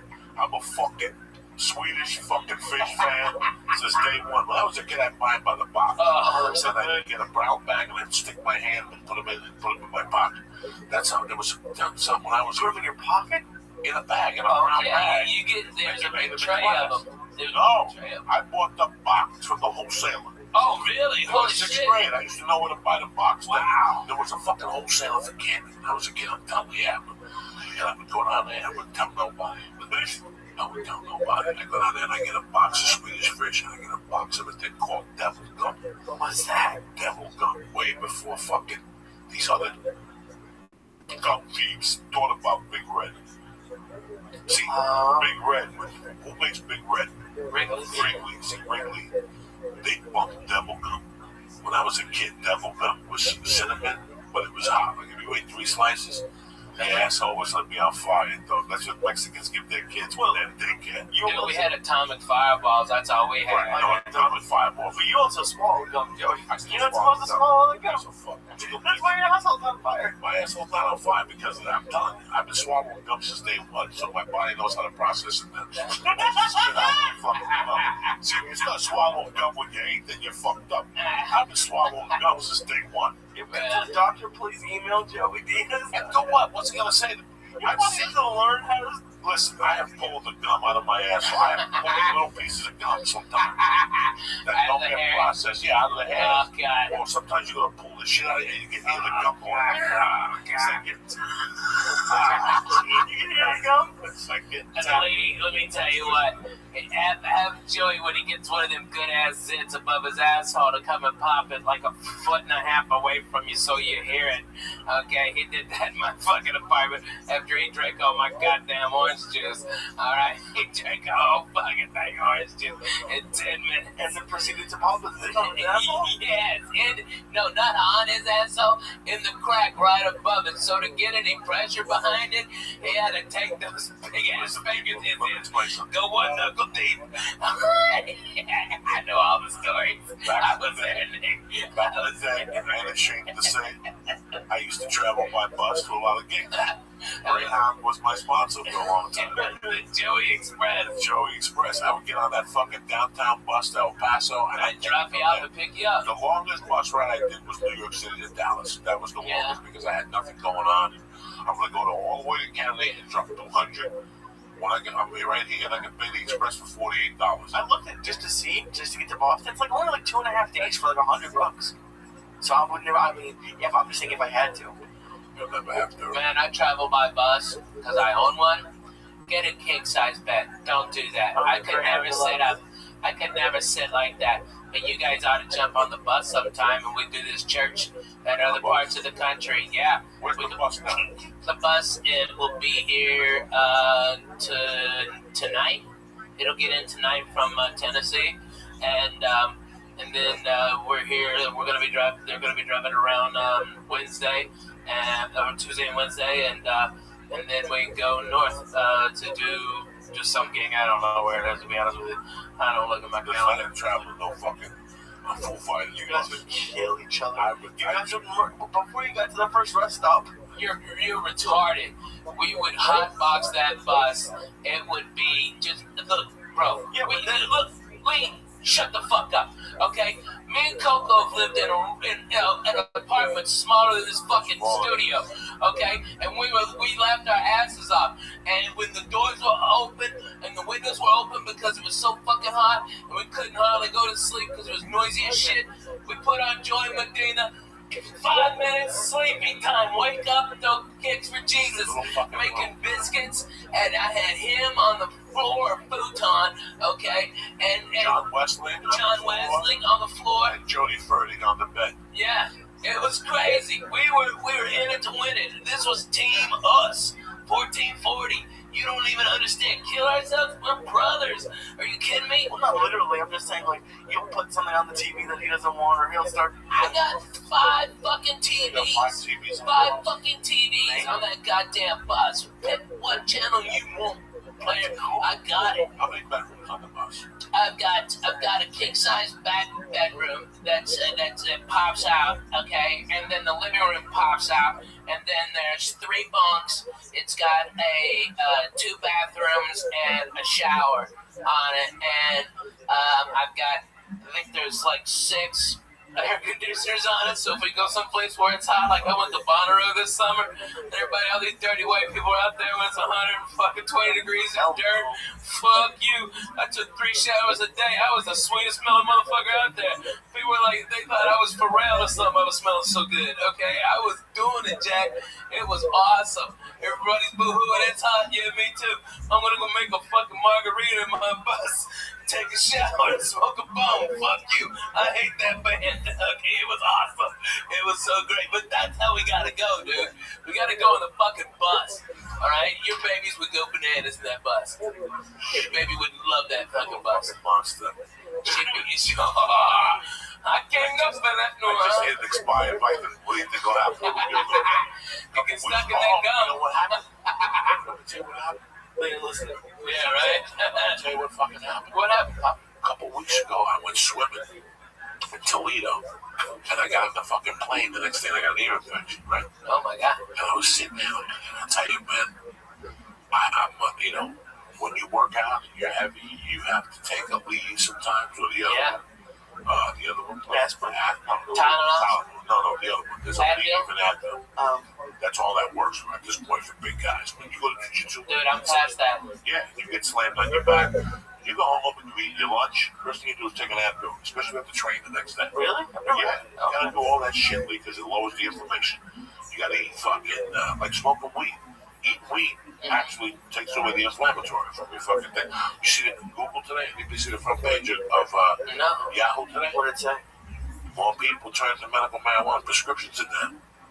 Prescriptions are down. Prescriptions are going down, man. Yeah, the opiates are going down. The opiates are going down. Yeah, the benzos are going down. Listen, I'm telling you as your brother, you fucking go and you work out with any problem, no sadness down there at night, and you walk home, you can't move. Okay, I'm sure. I'll do an experiment with some motherfucker. I will experiment. I will give you an Aleve one night, And a week later, we'll do it again, and I'll give you a chunk of real hash. And you eat that hash, and you call me tomorrow, and you tell me which day makes you feel up. That's what Bruce Lee ate for soreness. Nobody knew why he was eating marijuana 40 years ago. Dan DeSanto said that Egan thing. Genius. That's why he was eating marijuana, because he knew that Aleve will kill you. Yeah. Aleve and Advil will eat your fucking liver. You gotta drink gallons of water. You take an Aleve, you gotta drink fucking water throughout the daytime. That's why I don't take them at night. I take them when I get home from jiu-jitsu band, so I'm not, or kettlebells, I'm not sore an hour later, whatever the fuck I do when you're sore. Sometimes you get sore from flying. Dude, I can wipe the fuck Oh, out. shit, man. First Really? of all, well, 6-hour flight, Lee, you're fucking sore. all right, yeah, okay, you fly and your connection, Dallas got bumped, so now you're in fucking Chicago, and you land at B32, and yours is, next flight is H17, you got 15 fucking minutes, and Chicago, the fucking terminals are so close together that there's no room for a fucking one of them chairs. You give $20 to a black guy with a golf cart. No, you gotta fucking hump it, dude. You gotta fucking rock. And then if you're hungry, you're fucking hungry, you gotta rock. But sometimes I take out the one night with my ear infection, I go, you know what? Somebody gave me these 2 Vicodins, and he told me when they gave them to me, expired, I'm gonna throw them away. I said, I don't give a fuck, give me 2, because I know I'll need them one night. It's not like I eat them. That night with the ear infection, I popped that Vicodin, and I gotta tell you something. I got fucked up on that couch, dog. I liked it. I fucking smoked a hit, and I fucking went to bed. I got up like brand new the next day. My ear hurt a little bit, but it didn't hurt as much as it hurt. He gave me 2, but I said the other one fell out of the bag. That was it right there. Oh my god. That was the one I just found. I thought it fell out of the fucking bag. Man, I think I like those pills too much. I don't do them. I don't fuck with none of them no more. I like them too much. I like the feeling of when I'm on the road. Yeah. That's where I like something to sleep. I have sleeping pills to prescribe to me. Me too, because I can't sleep. You need sleeping pills with weed? Yeah. I could fall asleep right now. You're not us. When I get up at 5 on the road, you're a titty baby. When I get up on Thursday morning and I gotta go do radio, right? And I get up at 6, right? Like they're picking me up at 7:30. Okay. So I don't want to just get up at 7 all in a rush. I want to get up. I want to relax. I want to read the paper. I want to eat a good breakfast. I want to write a little bit. I want to slow down. Stretch a little. I'll get up, take a shit, do all that shit. What are we talking about? About getting up in time management. Yeah, with hash. With the. Like you still need sleep with the fucking thing. Yeah, you fly to the other side of the fucking country for 6-7 hours. Okay, you get in your fucking shit hotel at 1:30 a.m. Those dicks are coming to pick you up at 5. They didn't even call ahead and be considerate of go, what kind of coffee do you need? Can I bring you some breakfast? Well, I do all that. I do all that on my own. I do that on my own. So 7:30 when they get there, I'm prepared. When I get back to that hotel room and I get high, I'll sleep like a baby. Right. But after 2 shows, the weed, there's too much energy. There's too much energy. After the show. So I know for a fact that I'm not going to sleep. Saturday night. I know for a fact, even this week, I'm in Portland. My flight, I got to be at the airport at 5:30. I get back to Burbank at 8 a.m. Yeah, Jesus. I'm out. So 5:30, if I got to be at the airport at 5:30, that means I'm lurking at 4:30 in the morning. So I am prepared for that 3 hours sleep after the comedy club. So what I do is, Saturday mornings, I get up, eat breakfast, I walk around, I get high, do whatever the fuck I gotta do. I get back to that room about 10 o'clock, Jack, and Ralphie does the same. Because Ralphie will call me on Saturdays from the road, and I go, what time is it? That free time, that little time, that's it. Yeah, that's Once I take that nap after that, it's over, because I'm sleeping straight till 3. Yeah, because we're at work. I have to. And I don't sleep late. Work. You know me, I don't sleep late. Ever. But Saturdays, I don't do lunches, I don't do nothing, because I know I'm going to be working all night. I know that I have a chance of falling asleep for 3 hours. Probably not even. Yeah. I'm used to it now. Bro, they got a flight. I'm going to Jersey, and I'm still flying to Kennedy, Jack. I'm going to New Brunswick because there's no everything is connected to Jersey now. There's only one direct, and that's Virgin. But Virgin gets me in at 8. Virgin will get me in Thursday cool at 2:30. Sunday, I ain't waiting till 1 to fly back to LA. No. It gets me back here at 3:30. I can't do it. Hey, man, So Virgin look at Southwest. They've got one place. Get 2 chairs. It's too connected. Oh, listen, Southwest is good for 2 hours. Yeah. After 2 hours. Your back starts to hurt. No, there's no entertainment. There's nothing. There's no. Someone gives you free TV. They give you free TV on the Wi-Fi. You gotta bring your own TV and I gotta lock in and all that shit. What the fuck? I sit next to a communist and Oh my God. Listen, American Airlines, I got 200,000 miles on it. Yeah, right. Platinum, Virgin, Platinum. Right. There's no Southwest. It's from California. Nevada. California, LAX to Austin. Yeah. Houston, 2 hours, 2:10, 2:15. Anything after 2.5 hours of Southwest, you're asking for trouble. This whole story started with the pimple in the ass because of the bus. If you want a pimple in the ass, it's that bad. Fly fucking Southwest. So what happened was, I come back on a Monday night from fucking El Paso. I've been sitting on a bus for 12 hours. I must have fell asleep sideways. Oh my God. I was about 370 at the time. And the crease of the fat in my ass built the pimple up. 3 or 4 inches from my asshole, headed like north of my asshole is right here. On the cheek, on the inside, I got a pimple that stuck out an inch. And it was developing, like it started with an inch. How did he find it so quickly? How did I find it? I couldn't sit. Every time I went to sit, I'm like, wow, something hurts. And then he pulled the hair out. So I took a fucking mirror, and I took, this was the days when I was this in my apartment? This is my apartment. And I had to look at my ass and bend over.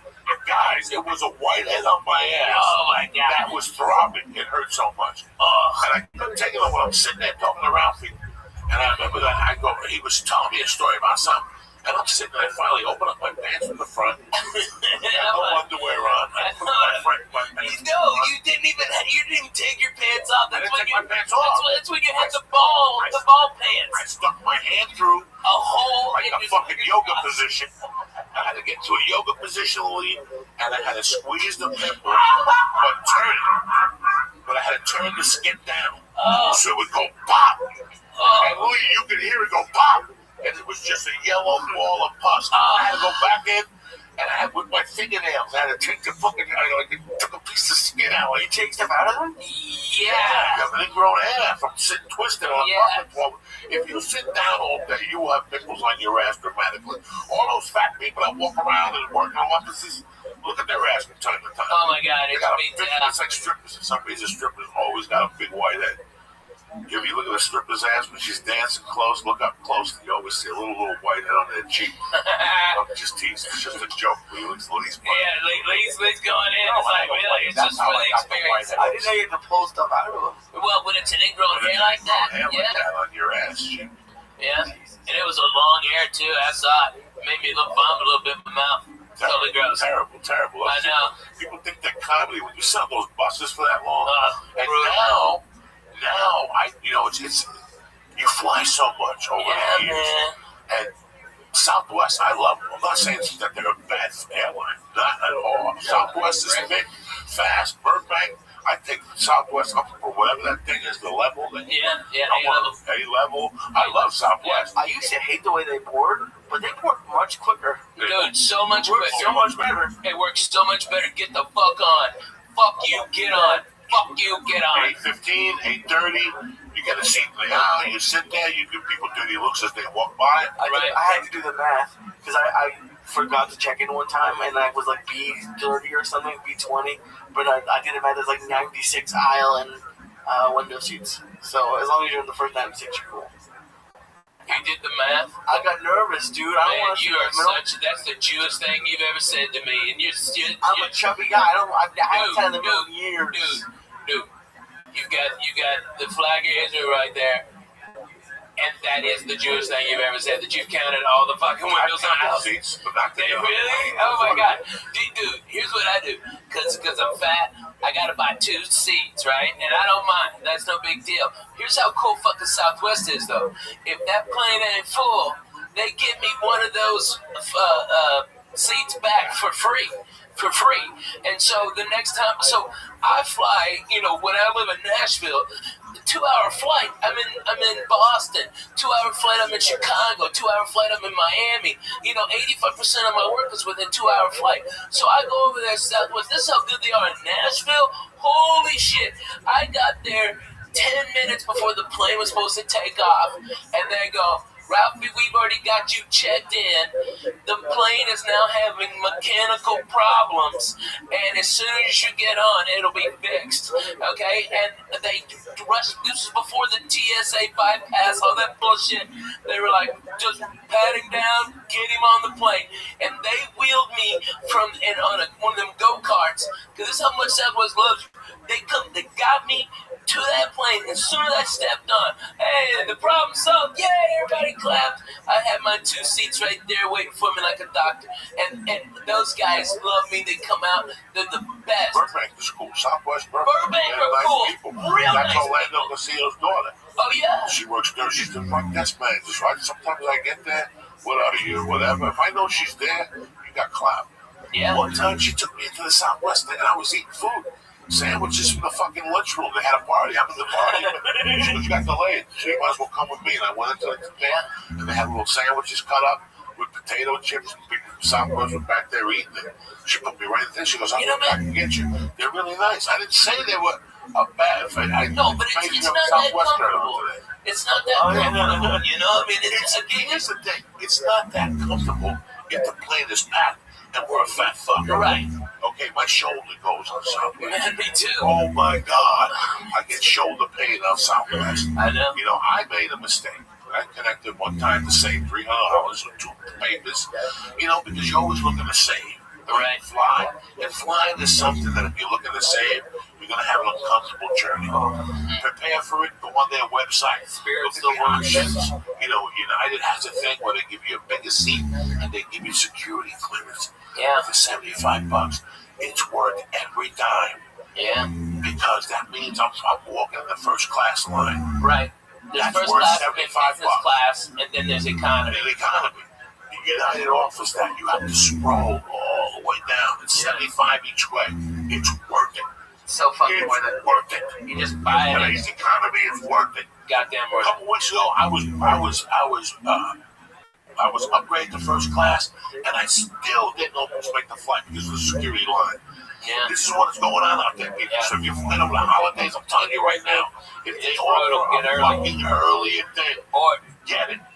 If you have a passport, by the way, and you travel a lot, just go get TSA pre-approved. It takes about 5 minutes, okay, which utterly scared the living shit out of me, that I show up with my passport and my ID, and they asked me like 6 questions, like, do you love America? Of course.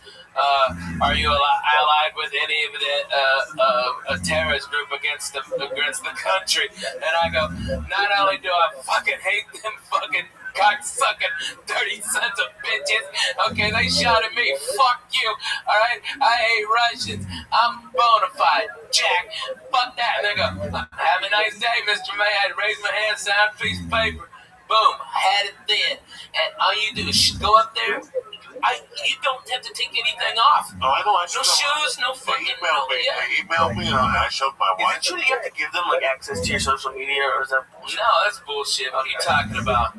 I just hear stuff. I don't know. That's bullshit. But you know what? You know what though? It would be smart, and let me tell you, every business I'm doing it. I put on the bus a tower, a mobile cell phone tower. Wi-Fi rather, like the largest one you can get on in a mobile unit, and so it's free Wi-Fi at all my shows. All right, but what happens to log in is I get all your information. So next time I'm in the area, I can hit you up and go, hey, I'm here. All right, and that's how I do it. I provide. It costs me a lot of money to do it, but at least I get something in exchange, and they get free internet. You know what I mean? Right. Cool. Yeah, it's really cool, and that's what you got to do for people. But businesses all around are doing that. But you know what they do? It's not like on Southwest, you give them your email, and if you got like an iPad or something, you can watch real TV, and they've got movies on there too. All right, and you can flip channels, and it's real time, and that's for free instead of like. What is it, Boeing or something like that? And that's like fucking $22. Goddamn, and it's shit. You can't work Twitters or nothing. But that's garbage. That's way too fucking much. I mean, like a month. So Southwest gives you free Wi-Fi. Yeah. But it's what you want to watch, I don't get it. So you just have to. They don't want to pay for screens. So you could bring out your tablet and log in. Just log in. Just hit accept, and then they have like a whole bunch of TV stations. Yeah, but you can get all your Wi-Fi, everything on there, and everything. Especially if you're A-list, you get everything. You get all of it for free. I do not fly JetBlue. I'm too wide in the ass, and I don't live in a hub of it. But I do live in a hub. Nashville's a hub for Southwest. And, they've got 3 directs. I took American here, first class like a doctor. I was out of there at 6:15 on Saturday, on Halloween. That was the first one in there, on there. America's got a nice flight today. Dude, it's a fantastic flight, man. They add one during the winter. Yeah. There's a problem. Like in the winter, you have to look. They add an extra one on the way back because usually you have to leave early and have one at night. Yeah, they get nervous about Dallas and Chicago, so they add extra direct to Nashville because Nashville's such a great hub that you can get all to the south and right there from there. Like that's like their emergency one. Like when Dallas has an ice storm and Chicago's fucked up, they add extra flights to other key cities just so like to Miami so they can bring people up to the East Coast. It's crazy, but that's what they do. They're smart, They do it like they do, baby. They do it like they do. A lot of people don't fly. They get. I'm gonna tell you what the best flight. I'm gonna tell you what the best ticket is in the business. What's that? Virgin Main Cabin Select. Fucking A, man. I tell you what, Virgin first class is bomb, dude. I'm talking about the Main Cabin Select. Oh yeah. The one behind. It's fantastic. Can't afford first class. Oh my God, it's first class. It's first class. It's first class. It's first class. Like it's first class for half the price. It's first class half the price. Best seat in the business. And then without a doubt, you've got more leg space actually than you are having first class. I've been more comfortable with Main Cabin Select than I am in first class. You know why? Because they have a desk. I can put a notebook down. I could actually fucking type something. And you can I got gorilla hands. Bro, you can stretch the fuck out. It's got more space than first class does. You have to hit a button. They bring you free food, free booze. Everything's on the house. So it's still first class, only not first class. And you still stand on the first class line. That fucking Brit. And if you want to fly first class, you call 12 hours before the flight. Yeah, if it ain't full up. 49. Yeah. Boom, big bumpy. And then that's to go across the country. That's going across the country. The only problem is that, like, all right, I want to go to fucking Austin from LAX. Right. No. You got to go to San Francisco first. Yeah. That's the problem that I foresee. Chicago, I'd love to take Virgin to Chicago, but you know what?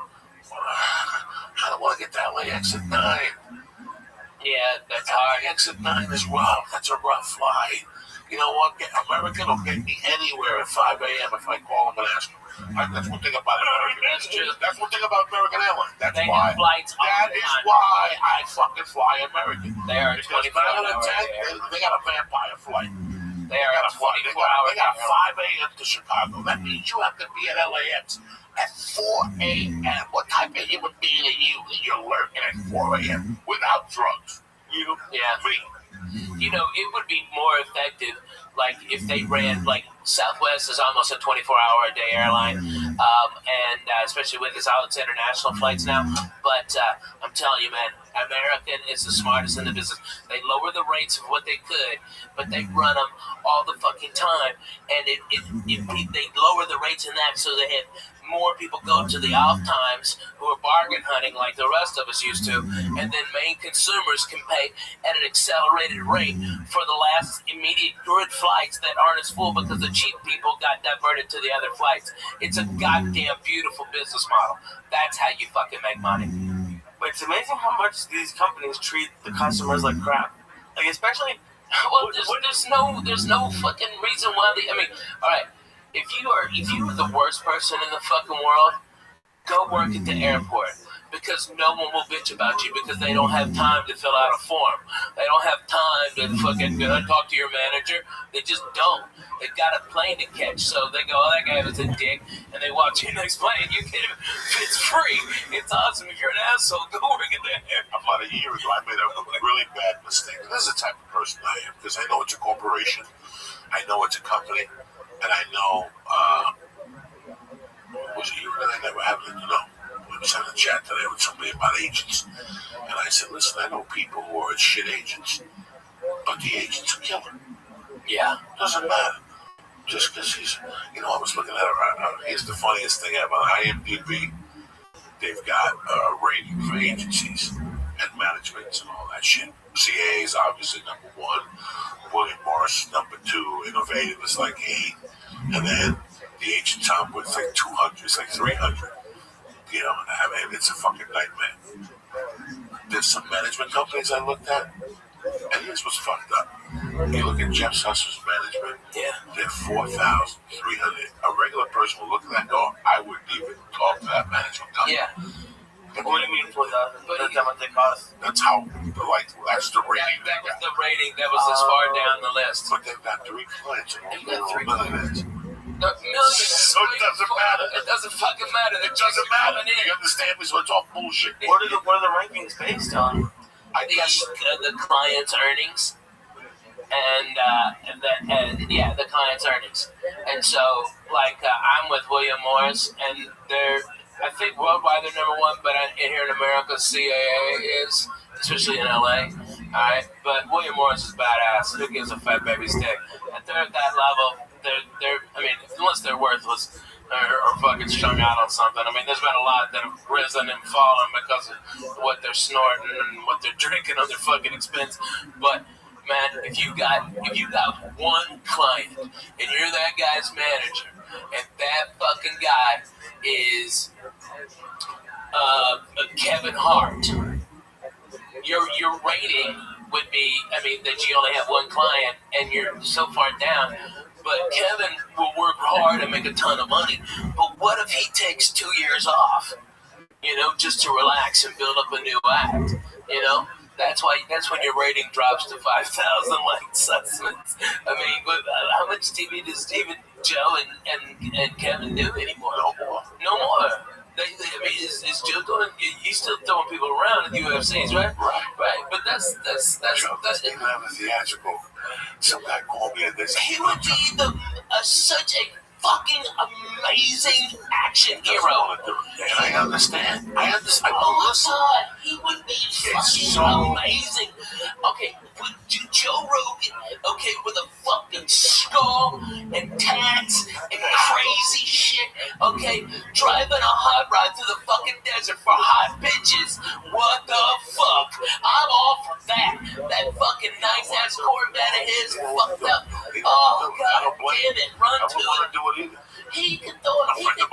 He could change a light bulb with a kid. If you put a show on TV, wouldn't you want him to be the second producer? I go, he probably wouldn't do it if I asked him. But it's the last thing on his mind. It's the last. And if you understood his life, he does the easiest path of resistance. We were talking about work ethic a couple weeks ago. He got that job at the UFC as a volunteer. He called the guy and said, I'll fly myself out. I just want to do something with my time. You guys have an idea what the UFC pays him? What he's become on that channel? He's like the voice of that shit. Yeah. This didn't come to him because he trained. He went to the IDT Institute of fucking balls. He stepped up. And that's what this whole thing's about. Is stepping up. Balls. So if you have this job, right, guys, this is how he looks at it. And I look at it the same way, right? You got this job that flies you into Vegas or whatever every once a month to call a fight. They pay you a shitload of money. He gets residuals from 2 shows, guys. Yeah. Remember, he was on 2 syndicated shows. Hits. Why would you want to drive Warner Brothers and put up with that? Yeah. Why? You know how hard it is to be The Rock? It's fucking. You know how hard it is to be The Rock? See, day. people are cancelled because he doesn't know what the fuck he's doing. And he's gonna wake up one day and go, first of all, how many needles can I stick in my blood? How many needles can I stick in my neck before my kidney blows up? Because that's how the public needs to see you all the time. He went on some show a month ago and said he eats 20 pounds of fish a day. That's all great and dandy, okay? But you gotta stick needles in your body to be that fucking big. Hey, me and you going to some sushi spots. We got him on that one. Yeah, we got him on that. So, I don't know how hard it is. You have to train. Right now, Joe Rogan has a family. He's he doesn't want to come down there. Why would you want to listen, guys? I was telling somebody that thing. What do I want? What do I want? Do I want the Joey Diaz show? Not 20 million years. I'm 52. I did blow for 30 fucking years. I'm surprised I didn't foam the mouth with so much bad pussy I ate, like the Kardashian black guy. Oh, yeah. What was his name? Lamar Odom. Lamar Odom. Let me tell you. I would foam at the mouth. Those bitches are the fucking kiss of death, For 20 dude. years, I'm overweight. You gotta look at your fucking weight. You gotta look at your life and go, how long am I gonna fucking last? So do I really want to drive to Paradise every day and put up with this faux bois producer and director and their creative thoughts for a show for 5 more fucking years and my glory to stick away from my kids? Their kids are funding. He's fine. The UFC pays him great money. He goes on the road when he wants to with the UFC, so it's all in house. So people make me laugh when I go to these clubs. They're like, "So what's it gonna take for Joe Rogan to come to my club?" I want to say, listen, act of God. He comes in for one fucking night. He doesn't want, I remember in '98 being at the Laugh Factory one night, and I tell the story constantly. As whether people like him or dislike him or he's not funny or funny. Dane Cook one night walked out of the Laugh Factory in '99, and he came over and said hello to me. They looked at him and go, "How was the last stop last week?" He goes, "That's a fucking great club, man." Yeah, that was '92. No, I mean 2000, 2001. He goes, It's 2000. But the only problem is, it was a lot of work. Yeah. Wednesday through Sunday, and I looked at him, and I didn't think about what he was saying, but I got it. Dude, and that guy had a ton of money, and we had $2 to our name, and we would have loved it, but no. He goes, I just want to play bigger places. That's it. Just one show. That's it, one show. He put that out there. He put a plan together. He changed comedy with that move. With that move. And I saw it happening. I remember saying who started it. Dane is the one who started it. Everybody before, from Mitch Hedberg, everybody, Wednesday through Sunday, maybe stay until Tuesday. The drugs are good. Every fucking body, everybody, Dougie Stanhope, everybody did it. Fucking Dane Cook was the first one that broke the fucking model.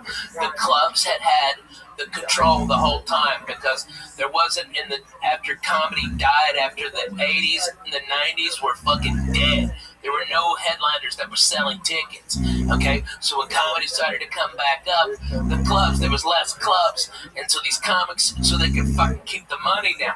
But now, the dumb fucks, they got greedy, like they always do when they fucking start making money. They start putting all these comedy clubs everywhere, and then they go, oh, I got no fucking headliners. And then that's when we got the power, and it was fucking Dane Cook that showed the way. You can say, go fuck your Wednesday and eat a dick on Sunday. I'm doing, no, you know what? I'll come in Thursday for Friday morning radio, and that's it. That's it. And I'm back at home in LA early Sunday. He put it together.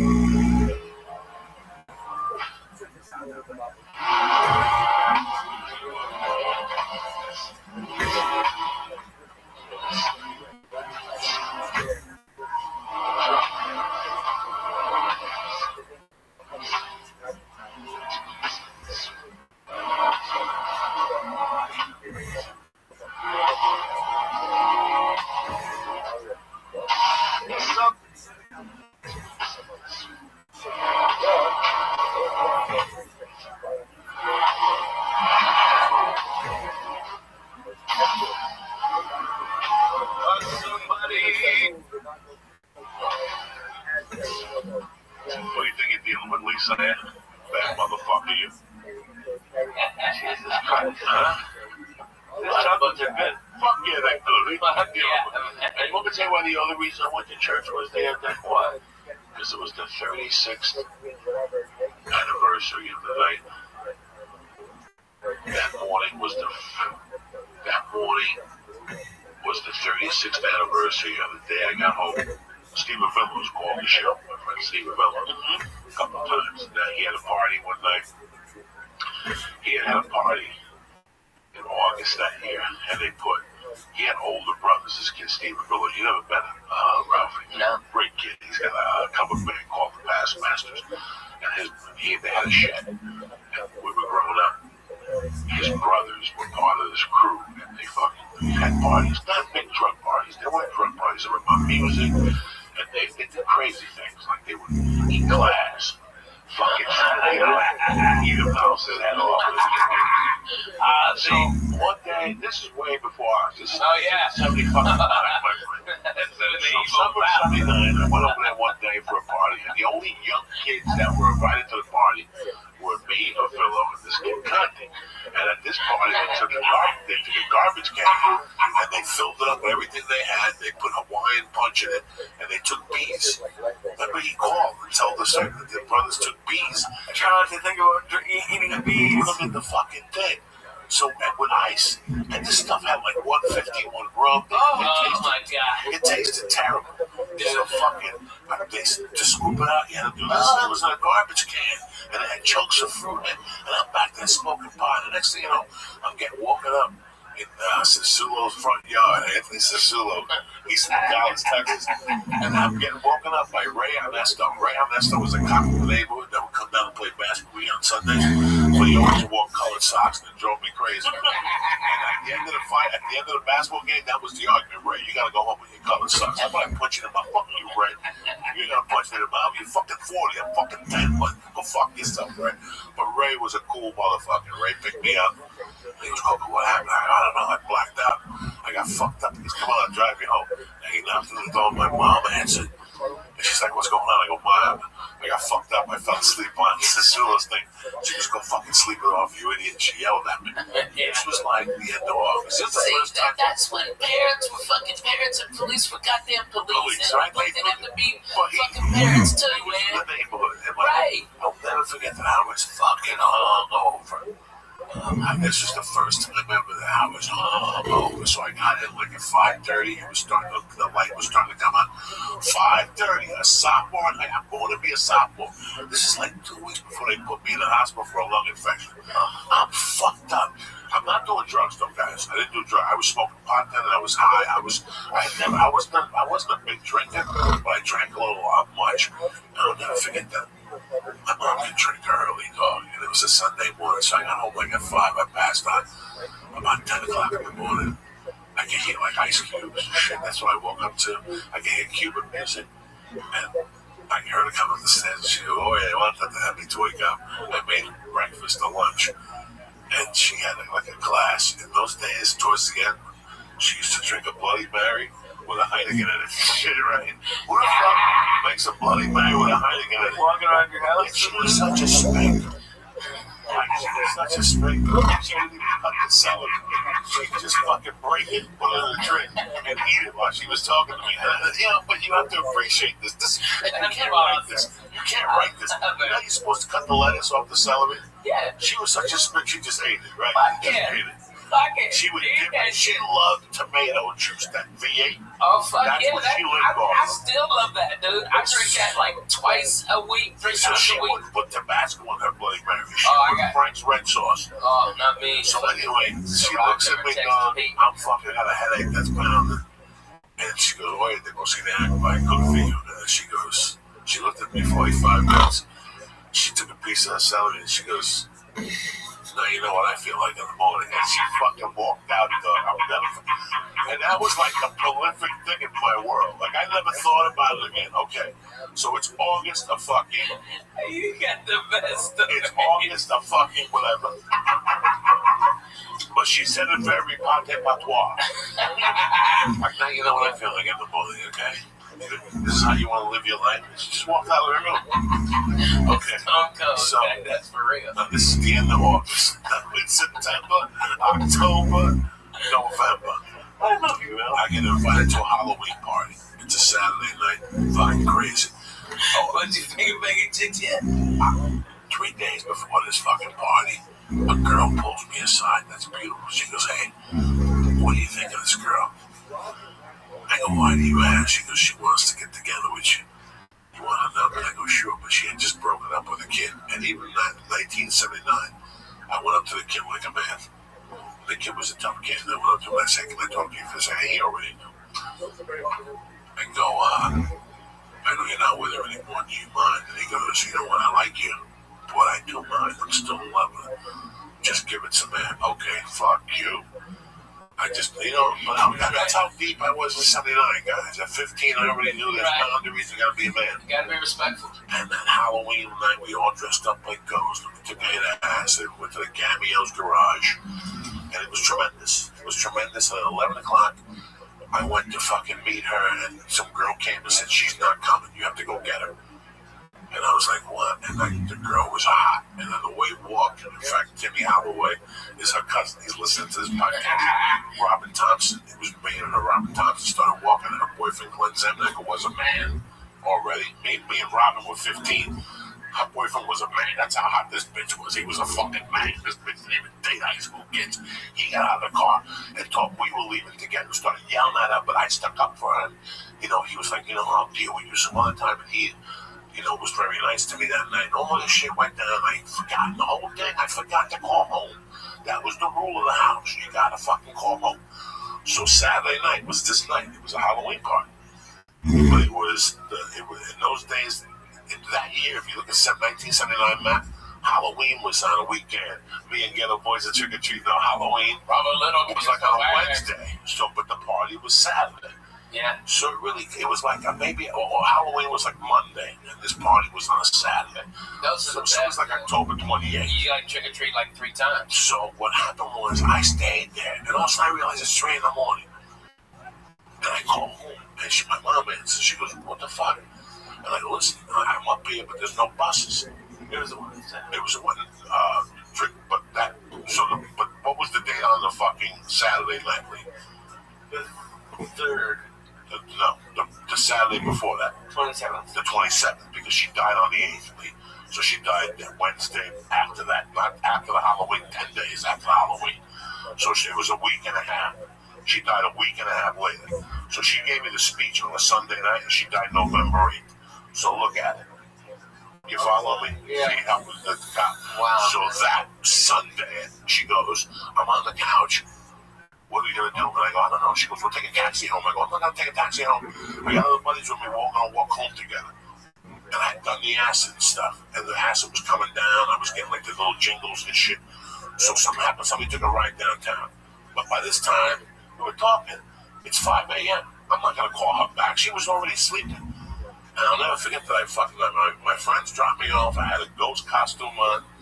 And I walked up the fucking stairs, and as I was putting the fucking key in the door dog, she opened it, grabbed me with one fucking hand, and just smacked me across the face. She hadn't smacked me in 4 years, 5 years before that. I was a big boy, and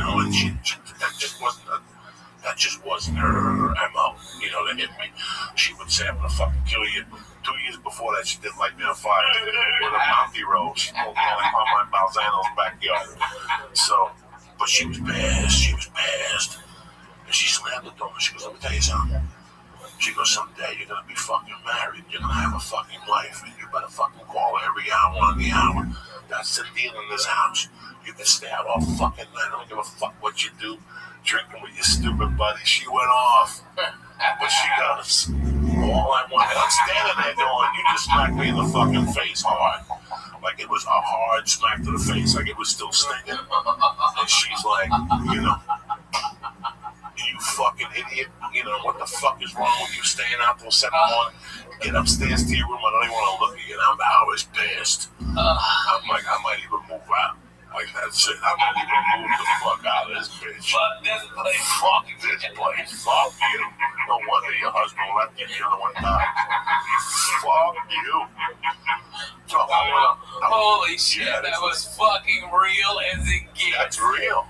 My father died at 37, and then one who was a killer left her because he hit him in the head with a fucking saint. A fucking Catholic saint. Which one? Guadalupe? No, Santa Barbara. The man that with the sword, he flicked the cigarette. She fucking waited for him to fall asleep. She broke it over his head. Nobody could deal with that. He didn't even know what to do. He was lost. He was in a deep sleep. So that night I went to bed thinking, When was that after she got home from closing the bar? Yeah, they came home together and they were talking.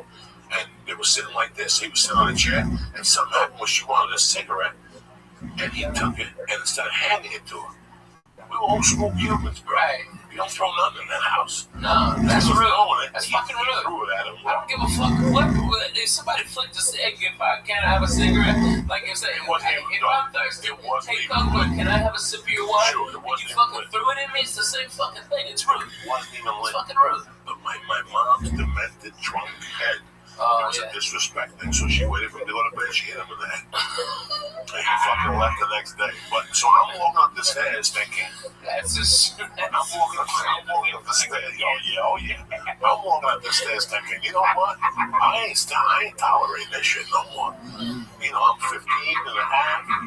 I got a job. I can look at the Balzanos. That was my day. I don't need this shit. People hit me I with met shit. one of the Balzanos when I was working at Hasbrook Heights one time. Yeah. I'm gonna go pee. So the next morning she woke me up again. She's like, yeah, I cooked something. She said, but let me tell you something. She goes, get up. And she got up. I was like, oh, fuck. And she goes, first off, I'm sorry for putting my hand on you. You're too old for me to be hitting you. But number two, she goes, I just want you to understand something. All I want out of this deal is for you to grow up and be a man. That's it. I don't give a fuck how you do it. I want you to grow up to be a man, okay? When you tell somebody you're gonna call him, you call him. And she kissed me in the cheek and she walked out. And I didn't think much of it. I just sat there and I was like, you know what, whatever. I'm a man. What the fuck is a guy? I am a fucking man. I was just sucking titties behind the high school last night. I'm a fucking man. I worked last summer. I made $75 a day, you know, in my head. And in the morning, you know, whatever. So 10 days later, when I found her dead on the floor, the first thought was like, she's never gonna find that I got left back. But the second thought was, here's what she was saying. She gave me a heads up.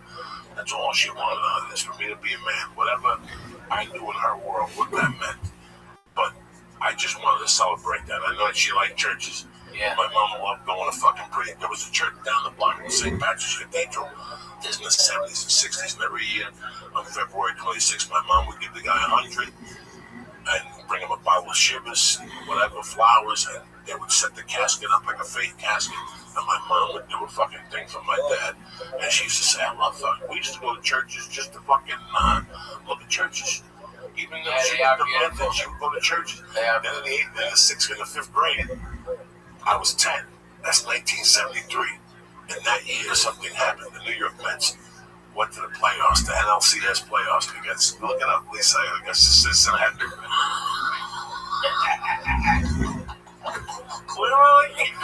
Look up the New York Mets against the Cincinnati Reds, 1973. Oh, poor Mets. This is how the Royals whipped that shit out of them. They 17 spins, and they did it right there. And fucking, I mean, fucking, who's that black guy? Spike Lee, took his hat back off. Okay, Jerry Seinfeld was boo-hooing back to his $1 billion. Okay, and the little team from nowhere. Fucking no money Royals. I'm so proud of them. God bless. It's an American dream. It's a fucking American dream. Good for them. Whipped them to death. At their house. What year was it? 73? 1973, New York went to the Cincinnati Reds. Tremendous. October 6th to 10th. And New York won the series 3-2. But they lost to the A's. Right, Pete Rose beat the fuck out of Bud Harris in the second base. It was tremendous. when he was sliding in. But that year, my mom, when I made my first communion, you were talking about. Oh yeah. So what Lee, did you? So you went to Jewish instruction when you were growing up? Sort of, kind of. What days? It's Saturdays. It was Wednesdays a lot. Wednesdays and Sundays sometimes. Hey, did you have the little? Nice thing, guys. No, that did not. That would have been a miserable throw now. You should eat some pot cookies and say fucking. Just fucking Lee, if you did that, you know what, Lee? I gotta grow those. Yes, you do. How do you grow those? You just let it. Yeah, just let it fuck. What am I supposed to do? Pray? Who gives a fuck? I'm not an asshole. And no, they can make mutton chops. Everybody think you're a hipster faggot. It'd be great. You got a girlfriend? Get you some mutton chops. Get a mutton chop. Like clear your Get some extra dough from a so you can eat sponsor. pussy and it doesn't check Yeah, your we'll get some legs. Jew wax so you get some money on a sponsor. Oh, yeah, man. Please, Jew wax. Yeah, and get you one of them mustaches too. It makes you look like one of them fucking evil villains, like you got a bitch tied up on a train track. That's what you need, Lee. That would be the look. Yeah, come on, Lee. You gotta do that. Come on, you got that stash. Let's go with that, mama. Dude, that's your look. That's your look. And then shave your head, and you'll be a circus strongman. Okay, that's what you'll be. You'll be such a strong man. You'll be. I'm sorry, it's gagging me out. My fucking mom. That hash was fantastic. I used to go to this fucking Sacred Heart School for Boys, and how they did. What they did was had a lineup: 8th grade, 7th grade, 6th grade. So to go to church, there was this bell, and you had to ring the bell. So Sister Anna would go, all right, 8th grade, and she'd ring the bell, and you go in. Well, my mom used to eyeball that bell because it was made from copper and had a wooden handle. And the Cuban, big saint in Cuba, which is October 6th, like I gotta go with it. You're supposed to have a copper bell, and if you want money, you have to ring that bell. So my mom one day on the way home, she's like, just get close to me. My mom shoplifted the fucking bell. She didn't take it to the Met games. That fucking bell. So in the back of her mind, that bell was everything. That bell was bringing her luck. Every time I'd see her, she'd give me a kiss and go, "You're a genius. That church is bringing me good luck with the fucking bell." The Mets winning. What you stole from the church is bringing me the Lord. That's amazing. So every time the Mets would play at home, she'd ring the bell. And if she went to a Met game, she'd take the bell and put it in her purse. And she'd ring the bell at the Met game. This is true fucking story. This is how crazy it was where it came from. Oh man. I know you don't have all this time, but have you thought about like trying to go back to 1973 Met game with like video and see if you can hear the bell? Holy shit, you're blowing my fucking mind. I couldn't. Dude. No, I couldn't do it. You would hear it, too. You would hear it going, Rusty, stop. She would throw chicken wings when he'd run back. We hated Rusty, stop. So she was like, this is silent. I'm opening up, I'd allow it to go by. I mean, she hated them to the point. She'd tell me to the point, like, Usher would go, Denora, where do you want to sit? You know, do you want to sit in right field? And I think Rusty, where did Rusty stop play? 73 Mets. Was it 73? Wherever Rusty stopped. They had a horrible, I think it was Rusty Stop and George Theodore. The motherfucker always had to hit the cutoff. He was the right fielder. Yeah, he always had to hit the cutoff. That was the story on that guy. I always don't. And so she told him, and she going, oh my God, that's the best. Here's the deal. The guy would go, Denora, I got signed on right field only. So he would have to run past her. If she would sit there and he ran past her, she would lose her mind. She would go ballistic. All 8 times he'd run. Oh yeah, Ruti, y hueputa. She fucking yelled at him in Spanish. And then if she was close to them, she'd throw chicken wings at him. Oh yeah, y hueputa. So when the guy would ask her, where do you want to sit? And he'd say, like, what do you want to sit? My mom would go, oye, no me ponga para ese lado, compadre. Okay? And three boys say, hey, I don't like that fucking dude. So she would sit on the other side. Who was the left fielder? Oh, God. Oh, God. No, they got to get their breaths. Oh, God. Plus, they had Wayne Garrett on third, so she was in love with Wayne Garrett. If Wayne Garrett took his dick out, my mom would jump the fence and suck his dick. And Tom Steve at the same time. Okay. Your mom's got heart. Give me the tea. By the way, this Friday I'll be at the Club Nokia here in Los Angeles. If you're a church member, please come in. I'd love you. I'd love to see you live. I'm going to do about 2 hours and blow your fucking minds. Come on, baby. What's the team? Who was the left fielder and who was the fucking basement? All right. You want the left fielder or Cleon Jones? Cleon Jones. Who was the third baseman? Down. Wayne Garrett. Yeah. Bad motherfucker dog. He reminds me of David Wright, the hot corn they used to call it. And my mother loved Wayne Garrett, so she could tolerate Cleon. My mother used to call Cleon Jones La Cleon. Vamos a bailar La Cleon. Vamos a hablar con el negro. Because he was black, so my mom would clap. And Wayne Garrett, she liked Wayne Garrett. But if you put him on the other side, she'd be doing at the dog game where Rusty stopped. She'd turn and look at me at the people. I really want to look at this motherfucker. I gotta sit there and look at this motherfucker. So, why did you like him? What did he do? She lost like $10,000 one time because he dropped the ball, and that was it. That's it. My mother's world. Or was it because I heard he did something stupid. He couldn't throw it to first base. He had to hit the cutoff. I don't know what he did to my mother. My mom just didn't like him. So my mom, if she sat on the right side, not only would she ring the bell for the match, but then she put voodoo on her. She stopped with the same that year, bro, listen to me. The fucking Mets beat the Reds, right? Sure. Jesus Christ. Yeah, they won three games today. That's one of the three. Do you understand what that was for the fucking Reds to beat the Reds? The Reds were beginning a dynasty. That was the big red machine. That was the big red machine. Now you know what happened? Holy shit. You know what happened? My mother, when they went to the World Series, my mother I remember I was still going to Sacred Heart School for Boys. I still remember that plain as day, because my mom had that belt. And if, listen, this is even going to get creepy. It's even going to get creepy. Not only do you, the school, you go in on Sundays, and you come home on Thursdays. Here's what it really gets creepy. Wait, go even deeper. See what day the World Series was on. The game what was the series when the Oakland A's beat the Mets? 1972 World Series. 1972 World Series. Look at the day they clinched. So this is really going to knock you motherfuckers out. Okay. Right here. See if it was a Sunday. The day they won that game, the Oakland A's beat the Mets. Game 6 was on a Sunday. Was it 6 games? 7 games. Okay. Sunday, October 24th. Who the fuck you think you're dealing with, gentlemen? You ain't So listen to me.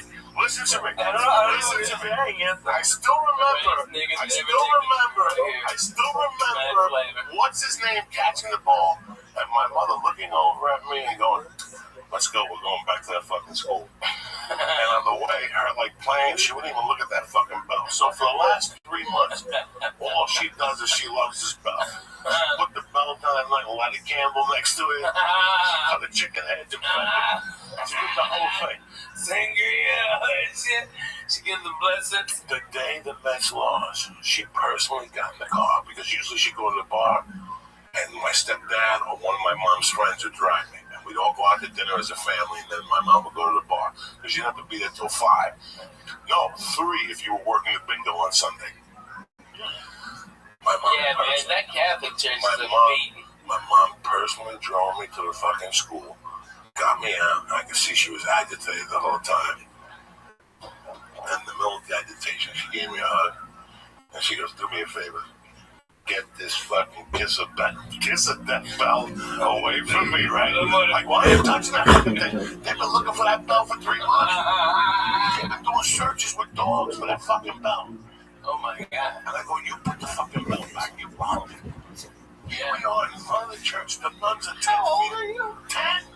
I'm fucking 10. And my mom's telling me, "Go put this." I don't ever want to see that fucking bell again. I don't want to see that. I don't want to see that bell. And I don't want to see Rusty stop. As long as I live, I swear to God, I don't know what I hit. My mom used to get superstitious against certain things. Okay? So now the bell that carried her throughout the whole baseball. Not only that, the bell helped the Mets beat the Cincinnati Reds, which at that time were royalty. Yeah. Okay? Now, because they lost in Game 6 or in Game 7, the bell was bad luck. She didn't want it to fucking out. Take this fucking bell out of here. Like I said, she personally... How much you think she lost on that bet? Because you know she bet the shit out of the Mets. $50,000. Jesus. I hate that motherfucker too. My mother... I burned that bell. My mother had a gambling problem. What women today think with those slot machines. That my mom made you look like a fucking... My mom was a betting baseball. All sports? No, just baseball. Baseball and horses. And that the horses will kill you. It's every day. You can't do anything every day in life. She lost everything because of her baseball bet. Everything. And her teams were betting baseball were the Red Sox. At that time, which they were hot then. Those were one of the. So this whole last week was really, I watched the fucking Met games. I watched them. Did I cheer for them? I gotta tell you something. I was cheering for them up to when they went to Shea Stadium the first night. And when I saw them singing, Ring Me a Song, You're a Shadow Man, whatever that Billy Joel thing, that was it for me. I was disgusted. I have never been that. That's not the New York I left. They were all hugging each other, and they were singing, Sing Me a Song, You're a Piano Man. And Billy Joel was in the top acting like a jerk. That stuff drives me crazy, dog. That's a baseball field. You're supposed to go there and throw things, and ring bells, and yell obscenities and shit. They've created it into something else. That's what pissed me off about it. That's why I got so mad. I'm like, so you sang for 2 nights, also when they're getting beat up in shade. No, that's why I kept tweeting last night. Didn't you see what I was tweeting last night? It was fucking Billy Joel. Get him singing. That's the night they won. The night that he fucking sang that song. Now they're losing. Where's Billy fucking Joel when you need him? Where the fuck is that cocksucker? Go fuck yourself, Billy Joel. That's what I was That's fuck him. No, Kansas City, let me tell you what song with Kansas City played. Kansas City played with my man Brad Pitt was trying to sell Moneyball. Moneyball is, and you know why? Did you watch the series? Fuck yeah, Fuck, man. I didn't watch it. I was disgusted with him. Are you serious? Did you I watch didn't that watch piece of shit Monday night game? Did you watch that fucking football game? That was hot garbage. Where'd you watch it? I was here. He was here. Let me tell you The something. fuck? You got a fucking 9-foot TV behind you. You know, he said he don't watch unless it's. I love the World Series. That's American as fuck. What were you doing? Were you playing some shit? He was here working. No, he was here working. He was here working. One of those screens had one of them fake shooting games on. No, he wasn't. He was shooting somebody in fucking in Belarus right now, and they're both cussing out 30 fucking records. He knows he can't. I know. He was Googling his fucking cousins. All right. Whoa, listen. Yeah. Did you notice what Kansas State did? And I love that. I hate when people forget about the game. Small ball. They stole bases. They stole bases. I love when people steal. They put pressure. You really want to fuck with a motherfucker. And if you look at the Cincinnati Reds, the big red machine, that's all they did. Their job, next time classic baseball, the Cincinnati Reds play, you sit there and you watch that whole game. And you're going to go, oh my God, nobody had more than 15 home runs. Eric Foster. Small ball. The main job they did was steal. Hit a single and stealing singles is something that's forgotten about. Yeah, man. You know that's why Ricky Henderson played baseball so long and for so many teams. Because think about it. He played for the Red Sox. He played for everybody. Ricky Henny played for everybody. Listen, Ricky was goofball dumb, but he was one of the greatest baseball players to ever get behind. All right? This guy, if you've got a pitcher and he is out of business at 96 pitches, and Ricky gets on base with a bunt or a fucking single or walk sometimes, he gets on there, he jumps out, that guy's gonna have to throw over there 3 or 4 times, he's gonna wear out his arm, they're gonna have to bring that middle reliever that's a piece of shit that hadn't worked in 8 days, and then they have to go through 3 closers, so what do they do the next day? Ricky Henderson blows out their next guy. That's what genius small ball is. And that's what they did, man. They played fucking great baseball, man. They played great baseball. Beautiful college ball. Cincinnati Red games, their leadoff was always Joe Morgan. And he always stole. And once Geronimo came on, those fucking Indians, those Geronimos, they go crazy. And they had like 3 people who would steal it. Pete Rose would steal on your ass. You know, Pete Rose wasn't a thief, but he just... it just guerrilla you. And if you watch, there was a game I watched on classic baseball maybe 8 years ago that they actually showed the fucking pitcher just going like, I don't want to deal with this ever again. This was not baseball. This was torture. Because it's small ball. It's slow torture. Every pitch, something happens. There's always something happening. Every time you let that ball go, it's either a single, a punt, or this motherfucker's stealing. That's torture on a pitch. He can't you focus. Gotta duck. You lose your concentration. It's fucking crazy. I used to love baseball. I used to know, I know everything about the Red Sox. It's 162 games before the postseason. I don't have time to watch all those games. It's I don't know. Well, not every one of them, but watch one of each series and feel like a fan. You know. You know what I mean? I like the Houston Astros. I started stand up there in '90. I loved them. Me and John Wesley, we went for a foul ball, and little kid was going for a foul ball. We were stoned out of our balls.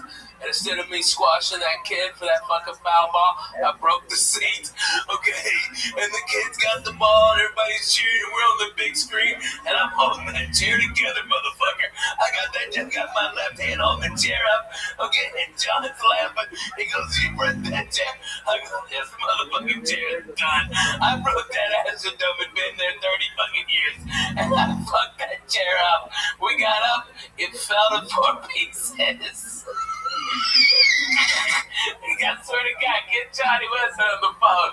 That is so fucking funny.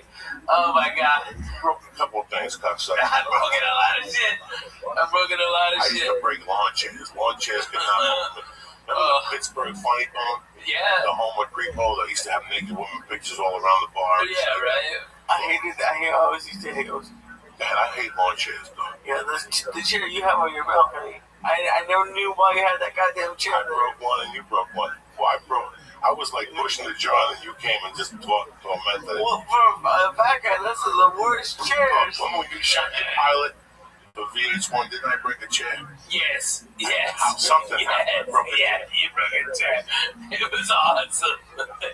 For a long time, I was breaking fucking Oh my God, that's so fucking funny. I love my chair broke. One time with sleep apnea, chair broke in Miami. Dude, you broke Gavin's toilet.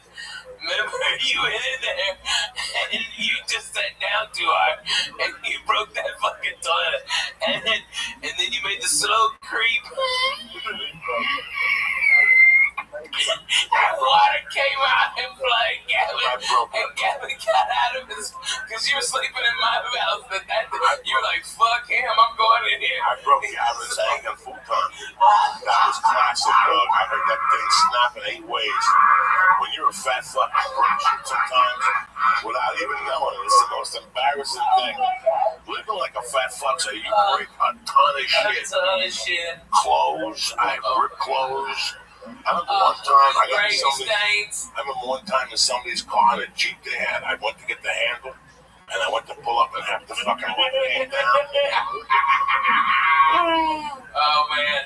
It's tough being a fat motherfucker. Man, it ain't nothing easy. Let me do some shout-outs and get the fuck out of here. I'd like to thank Mike and Mary Johnson at Unique Bows.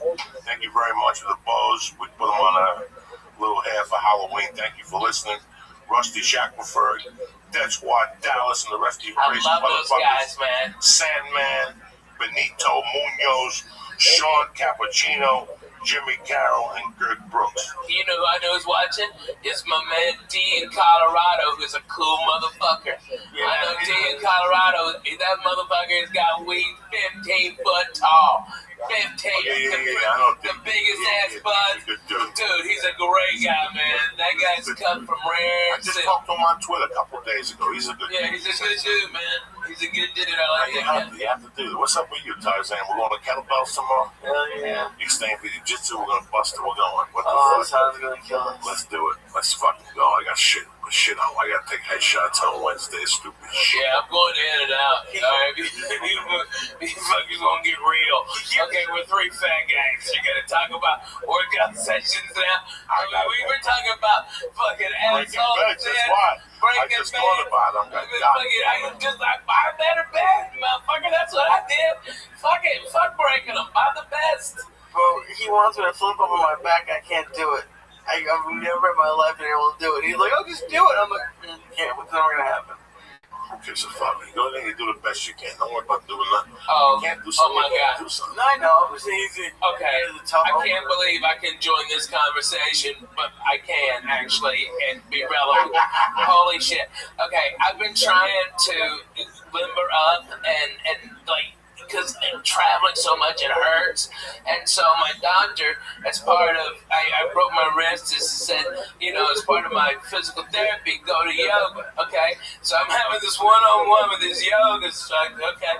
I'm going down and I got my legs spread as far as I can, and the fucking yoga mat split in the middle, and my mom hit the fucking floor, and I almost passed the fuck out.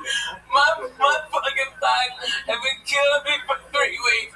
Dude, I swear to God, I did the full splits like I was trying to block a goal. It was the worst. Oh my God, dude. I think I ripped my groin muscles, all the shit. I ripped that yoga mat right down the fucking middle, Coco. You're the first person I've said that to, because it's so embarrassing. But those fuckers will rip if you get fucking 450 splitting. Oh, Jack, I busted my ass. I couldn't. It took me so long to be able to get up. I didn't even know what to do. The instructor just pushed me back on my back. And it eased up. And oh my God. But one of the worst things that ever happened was when I drowned at the YMCA that time. That's gotta be broke. That's gotta be broke. Oh my God. As a fat guy, I was never more embarrassed in my fucking life. I've done some fucked up shit as a fat guy. And you get embarrassed about being fat. You can't fat shame. But the time I almost drowned at the Wiley fucked me up. I didn't say nothing for like 2 months. I didn't say nothing. I just snorted coke and tried to hide it and shit. That was embarrassing. I was just starting to lose weight. Things were going great for me. I lost like 8 pounds. I was still snorting blow. I was doing big blow. And I fucking got up one morning and Terry went to work and I overslept. And I said, fuck it, I gotta swim. And I went over to the Y, and the Y is packed. I used to go to the Fat Man pool. It's this little Russian pool, right? It was like 4 feet, but it was 96 degrees, so it's like a therapeutic pool. And I would walk around, and if there was nobody in, I would do laps. And it's short laps, and nobody would see you. If you go to the big pool where there's kids, and people see you, and there's lifeguards, I was still too embarrassed. I'm not going to be a fat guy who wears a t-shirt in the pool. No, I am. I'm a hot mess. You don't want to see me. I said, fuck I keep all this head. I'm going to go in there without a t-shirt. I was 400 pounds. There was fat everywhere, and I'd sit in the sauna, and I'd make like I was losing weight in the sauna. Then I'd go in the steam bath. Then I'd jump in the pool.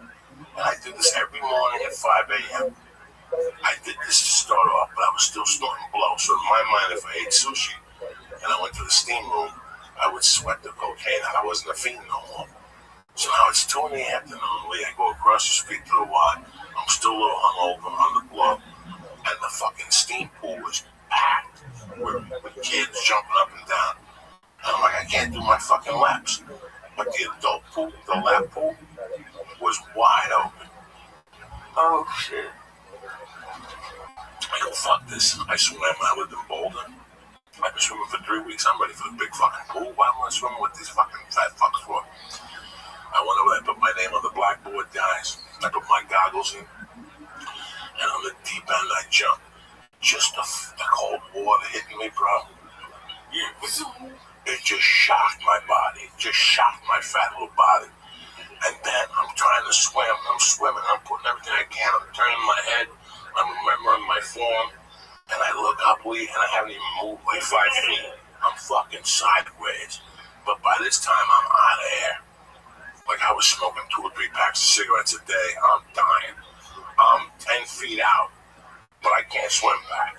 And my feet can't take it, so I'm just holding on to the rope. And people are swimming by me. They're going, come on, let go of the rope. Come on, swim. And I'm like, guys, I'm dying. I'm trying to get the shortest distance was this way. If I swam vertically to the fucking wall, I'd never make it. So I had to swim this way. So I pulled myself like Spider-Man. And I get to the wall, and I'm huffing and puffing, guys. Guys, I was fucked up. Seriously. That's when I realized this has to end. And I'm holding on to this, and I can't kick no more. And I'm out of oxygen, and I'm holding on. And I got my fucking chin on the thing, just holding me. behind some kids. They're like, Mister, are you okay? And I'm like, no, I'm not okay. Help me. And they're like, come on, pull them out. And all these little kids get together, these little Mexican kids, and they're trying to pull me out, and they can't pull me out. They're like, 1, 2, 3, pull. And they're pulling, and I'm turning purple, Lee. I mean, Lee, I'm not breathing. I don't even know about breathing through my nose. I'm starting to panic. People are starting to circle and look around, and these little kids can't pull me out. They're like, fuck it, ring the buzzer. And they ring this buzzer, and it's going, and all of a sudden this chick gets on the thing, and she turns this thing around, and they're actually going to make me, listen to this, they couldn't get me out. So they were going to fucking drop a hoist into the pool, and they wanted me to swim into it, and then they were going to pull me out like a fucking whale, like orca. And by this time, there's 50 people watching me. You have any idea, Lee, how embarrassing that is? I got tits that by my stomach. Lee, I'm purple. And they're like, swim to the middle. That must have sucked. Get to the middle, and go in, and we'll drop the hoist. And the hoist will pull you out, and then we'll bring you to the side. Lee, by that point, I'm so fucking embarrassed. And now, out of the corner of my eye, I see ambulance tech workers running in with a fucking mattress like I got shot in Vietnam. And something made me put my fat little foot over. I just went, and my fat foot got over, dog. Oh my God, that thigh must have weighed 1,000 pounds. And I fucking pulled myself up, and I rolled on like orca. I just rolled onto the pool.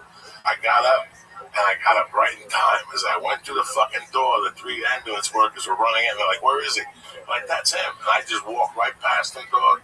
And that's rule number 1, don't stop and don't sign nothing. You don't need to get checked out. Mind your business, you're fine. You know, as long as you get to your car. I gotta be honest with you. I think there's a thing called secondary drowning. Look it up, Lee. It happens. You just take a little bit of a little bit of water in your nose, and it gets down your actual windpipe, and it can be a very small amount. You don't have to have this deep lung thing. It's a secondary drowning. Look it up, Lee. Explain it. I believe that's what it is. That's what I thought you had, because I swim all the time, man. You know, we belong to that tennis club. I keep on inviting you to come up there like regular white people, and let's have a goddamn party, okay? You're telling 8 days of fucking year. I'm calling that out. Let's go, okay? All right, next summer. No, not next summer. Stop. Come on. We got the whole holidays. We got the holidays coming. I'm gonna smoke turkey. I'm trying. If you could TMZ me, all right, trust me, I got problems, okay? We don't got fucking problems. Yeah, I'm fucking Jay-Z over here, but I got 100, all right? We don't got problems. Word to that. But you know what? She's fucking being so great. It's like, it's so, like, freeing for both of us. And I still love her. I'm in love with her. I love my babies, and that's why, you know, this wasn't an acid trip night, you know what I mean? It could have been, but it just simply wasn't. I got real shit to do tomorrow, you know? I've got 2 beautiful babies that love their daddy, and I've been getting so much bullshit, you know, about me and the wife filing for divorce. Truth was, she was just responding. They only check LA records. She was already, I had filed on her like 10 days before, okay? And so there was going to be this big jurisdictional battle, and then my lawyer in Tennessee goes, you're going to spend about $150,000 just fighting over what state we're going to have the divorce in, okay? Not counting my money, all right? I was supposed to write a retainer tomorrow if she wanted to go to war for like $50,000, okay? It's retarded, all right? And we're just being cool. It's like, my babies, I always want them supported. My wife will never want for anything. She'll have the house that she designed, okay? She can be free, and I'm a miserable person to fucking live with. Not that I'm a fat piece of shit, it's I work all the fucking time. Always. And I've got babies that have to be in school. But since this shit broke on the internet, man, they have people taking pictures of my kids, man. It's like, motherfucker, I'm the guy You know what I mean? It's like I'm the guy behind the microphone. You know, those are my babies. And they're just being fucking dicks. You know, I couldn't even go hardly trick-or-treating with them. People all fucking up in my business who I never even knew. I wanted to slap so many motherfuckers. I couldn't take it. I just sat down. Because everybody knows my fucking business. But they also know my babies. And they go, yeah, their parents, yeah. And everybody up there is either swinging, fucking divorced, fucking somebody else, or doing coke. You know, there ain't no innocent ones over there, but they're throwing stones. But man, they're coming in. Let me ask you a question. Yeah. You told me a story that was fucking hysterical, and I didn't understand it. Because you're a funny fucking dude. Whatever's going on in your life right now, Ralphie, with your children, the people from the church, we love you, man. I know. We got your back. We want you to know one thing. Divorce ain't easy. There's two ways you can do this. You want to do this with shotguns and Jews? No. Or you want to do this with, and that's the way you got to do it. Because Exactly. you have a career. Yeah. And you want peace of mind. You want peace of mind. I'm in love with her. Listen, man, sometimes people try. I'm thinking about this Rothschild, but I didn't know. I don't know anything. Guys, I don't know anything. I just found out that these people broke up. And she's dating a new dude. When does this happen? How does this happen? The singer from No Doubt. Gwen Stefani? Yeah, she's dating the judge from fucking The Show or something. He broke up with his wife, and she broke up with her husband after 14 fucking years. And they had like a thing today, like, That's Blake Shelton guy? Yeah. You know, listen, man, people in life sometimes don't get, I pray every day that Mary stays in love with me. And I keep it together with her. I pray every day because I know how quick it can go. And the longer you're with a person, the harder it fucking is. And when you have children, it's even fucking harder. So hard. There's two ways to do a divorce. You can either A, go to war, or B, take a fucking few lumps in the head, which you're gonna take anyway. Okay, that's all. You're gonna take anyway. I've taken that my whole life. It ain't no big deal. Either 10 people can hold you down and put a big black dick in your ass, or you can just take a fucking white flag, get naked, put it on your back, turn around, loop your own asshole, and let us do what the fuck you gotta do, okay? You know what? A dick in the ass hurts both ways, but I'll tell you what, it hurts more if you clench it up. She didn't do anything wrong. She didn't do nothing wrong. And you know what? She did help me in my career. You know, the truth is, when I got Last Comic Standing, okay, Jay Moore, dickhead, called me on Thursday, go, hey, I need you for an audition. I was in Hawaii working at the Laugh Factory, and he said, come back, I need you here on Saturday. And I looked online, the cheapest ticket for round trip, because I still had to finish in Hawaii. There's nobody on that fucking island who could have done it. And so I had to come back, and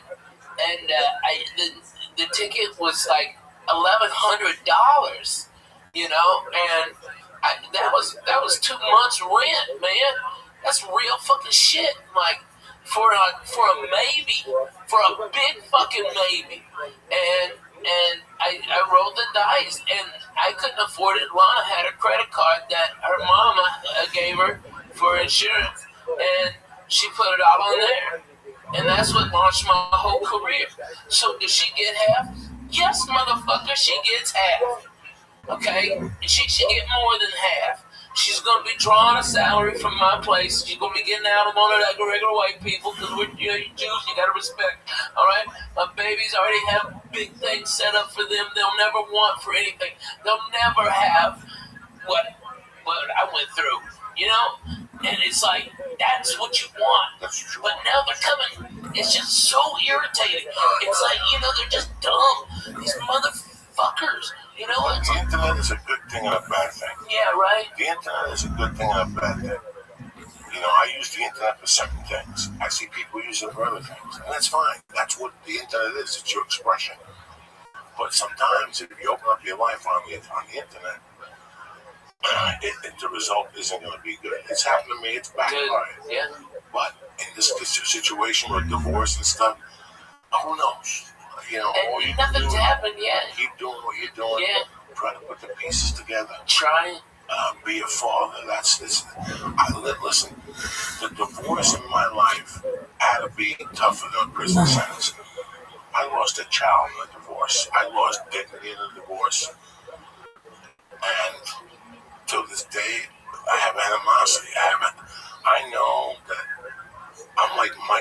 Nicholas in, what's the movie when he just snapped on the 405?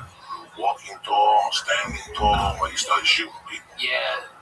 Last straw. You know, when I saw that movie really scared me. Why? You ever see that movie? Where he goes nuts on the 405? Yeah, he's lost his job. The drug dealer goes to mug him, and all of a sudden he shoots him, and he goes, "You want my briefcase?" It's pretty funny, and now Duval is looking for him. It's a cliche type movie, but I always saw that happening to me with my ex-wife. That's how bad of a divorce it was. I forgave my stepfather. Till this day, I talk to old school Cubans, and they always say, "Fuck him, he never gave you what was coming to you." You know what, so I gotta go get what was coming to me.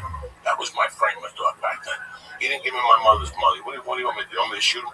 For 3 years, I lived with that. I was preparing to hide under a car and grab his foot and shoot him. Where's his money now? So I shoot him and kill him. How am I gonna get his money now? So I had a terrible idea. And I hated him for fucking years. And one day I go, what? This is the guy that raised me. Would you give me $300,000? What was I gonna do with it? Was I gonna invest? Was I gonna buy a building? No. He'd be dead. I was gonna buy a coca plant off some fucking... Fuck yeah. So in a way, he saved my fucking life, you know? So I forgave him over the years. And I forgave him. That was it. When he died, I didn't go to the funeral. I sent flowers. I went to see his wife, and then she died. But I let it go. I gotta tell you something. I had such a I bad don't have divorce. any anger. I have right now, only you know. love. No, I know. I don't Listen, care. right now, I've already seen all the numbers. I just love my babies. I have to get another place here, and I hate it out here. Listen, it has nothing to do with numbers. Okay? There's levels of a divorce. When she walked out of the house, she goes, "Listen, I'm just going to be a mile up the road. You come over anytime you want. Let me just get some space." And I was cool with that. I'm like looking at it going, this is a dream come true. I could work on comedy. I wanted to be a fucking comedian. I just got out of prison. I was doing the working stiff stuff, and I go, fuck it. I want to do fucking comedy. And all of a sudden, it went from one thing to another. I hope it doesn't go there for you. I hope you handle it maturely. I love my babies. I love my wife. I hope that the attorneys don't get a hold of this and not. turn it into something else. They're not. I hope that, because that's what happened with me. Yeah. Once attorneys get in legal, and once the fine print, there's a fine print. And once that fine print comes out, Lisa, there ain't no coming back. And that fine print has to exist. It has to exist. The law says it has to exist. And sometimes that hurts, you know? So, you have our love, you have my love always. I call you every day. Hang on. I know. I send you videos of the little Spanish guy. You gotta knock it out for that, man. I'm the real deal. It's like, I'm the real deal. I've been through a divorce. I've been through a separation. Guys, it is brutal. I always advise people, if you keep it together, keep it together. Well, no, I disagree. But if there's no love, there's no love. If there's no love, there's no love. You have love. No, So we both have so much love for each other, but it's like, here's the real deal, okay? I have really fucking bad PTSD, and now I'm properly medicated by probably the best. He's the head of psychiatry at Vanderbilt. He's fucking amazing. He's got me chemically dialed in. I sleep 8 hours. I'm up. I don't take naps. I walk. I feel great. He's done it all. He's fucking amazing. All right? But before I got properly medicated, I was a fucking nut and a complete asshole. Okay? You know what you do after 2 years You of showed up at my denying? house with the eldest class. You started to worry me that day.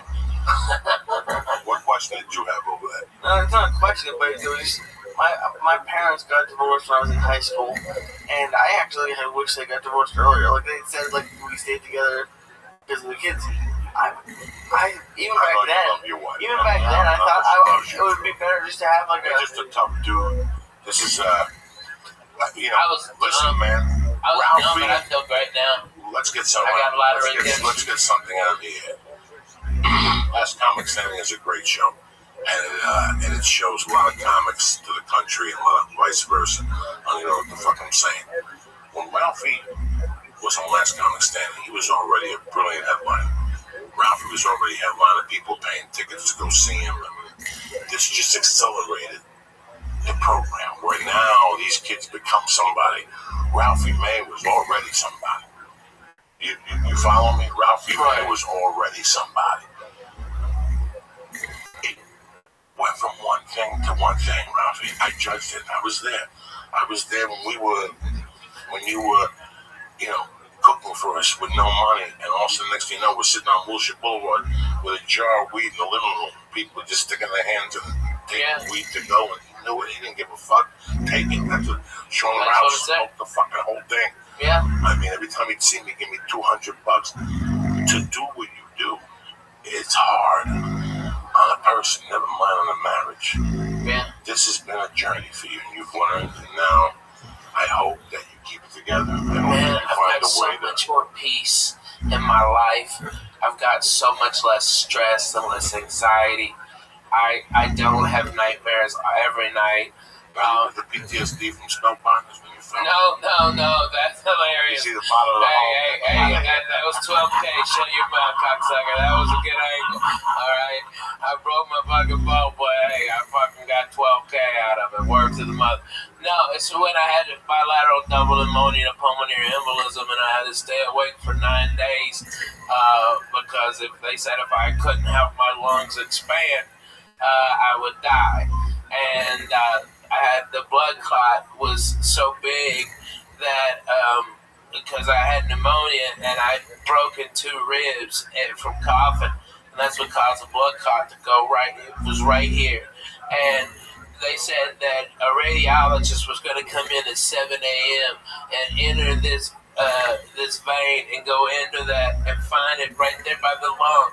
And he goes, "You have to be awake. We can't give you any anesthesia, and it's inside you. It fucking hurts in there, man." All right, and that they're gonna. You got a 5% chance of living. Okay, if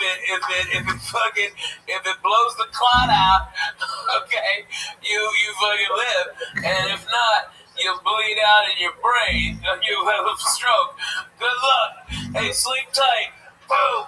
Motherfucker. I was fucked up, Jack. That fucking snapped. That snaps your fucking head, dude. And so, what I've been doing like a lot of PTSD groups, okay? And they're always like, "What the fuck are you doing here?" And I'm like, "Look here, cocksucker. I'm just as fucked up as you are. And let's get to the real deal. Let's talk about some shit." Oh, like you don't even know about. I mean, you know how many times I've gone overseas for the fucking military? Like 19. I've been to 44 forward operating bases in multiple war zones. Okay, by the way, Afghanistan this time of year is fucking beautiful. All the Taliban's turbans, change colors, lieutenants. It's like those dirty motherfuckers. They're like reds and yellows. It's beautiful. Okay, but I've been there, and then they start getting real, dude. I mean, when those guys get real, it gets real. You know, I mean, it's like, I know it sounds stupid, right? But you're absolutely right. Ralphie, man, I gotta tell you something. I'm sitting here, bro. And we'll end this podcast in a couple minutes, but I gotta tell you something. It's, I'm 52, man. I've had a great life. I laugh. I love being upset and laughing. I live to laugh, people. I know sometimes I come across as a prick. I love giggling and I love laughing. I have a lot of regrets in my life. I did a lot of fucked up things. I was talking about my godfather before. One of the biggest regrets I had, that we didn't have the money to do it, Ralphie. What a mistake that. Man. Go back and rewire that apartment with a camera. Oh my God. We would have a show. And I'm telling you. That would have been the all-time. It would be HBO's all-time greatest comedy show. And you can't. And you know what? I'm sitting across from Ralphie. I'm listening to a story. And I'm like, I can't even go to HBO. Like I'm telling him, I'm thinking of Ralphie narrating a show about adventures of a fat guy. And just even all that stuff, the tube, when you fell that time. Oh, falling on Gardner. Listen, I'm sitting here. Not even Gardner. The thing you were telling Lee about that, he's going on. You don't understand. This chick is living in his house. Before we're talking about the story, here's 3 guys trying to fuck the same chick. It's miserable. I'm the only one not trying to fuck her. But you wanted to fuck. If your face fell into the asshole, it wouldn't have been worth it. It wouldn't have been worth it. So something happened. They're having an argument. You cannot write this, Lee Sayat. This is an apartment that's living on whatever Ralphie's subsiding. I'm living off Ralphie. I got a little bit of coke in my pocket. Ralphie's making Bloody Marys. With Bloody Marys. And we're going over there. We're hitting this every night. Everybody knew that at 2 in the morning after the comedy stuff. Me and the Red Devil, Ricky Cruz. Babalu, you know. And we just talk shit. Somebody would have a joint, somebody wouldn't have a joint. But this one night it was just me. We were drinking Bloody Marys and we're giggling. And Joey says something to Ralphie to piss him off. And there was a big Japanese lamp in the kitchen. All right, and fuck him here. He sits down and she pisses him off. And he's sitting in the position. And something happened. The light got a little lower. And he's fucking saying shit to her with his face red, right? He's like, fuck you. This is my house. Don't you ever talk to me like this. This is my fucking house. Can you believe this, Coco? She's my guest and she's talking to me like this. This is my vodka or something. And he in the middle of his rage. He's like, and he stops. Because the light bulb is burning his head. It burned my hair. You can't write that. You cannot write that. That's Inspector Clouseau type shit. Then I had to for like 3 weeks. I was like Junior Joshua. I always had a hat on. You busted that toilet in your house, don't you? No. It was Gavin's. You fucked up Gavin. Stop.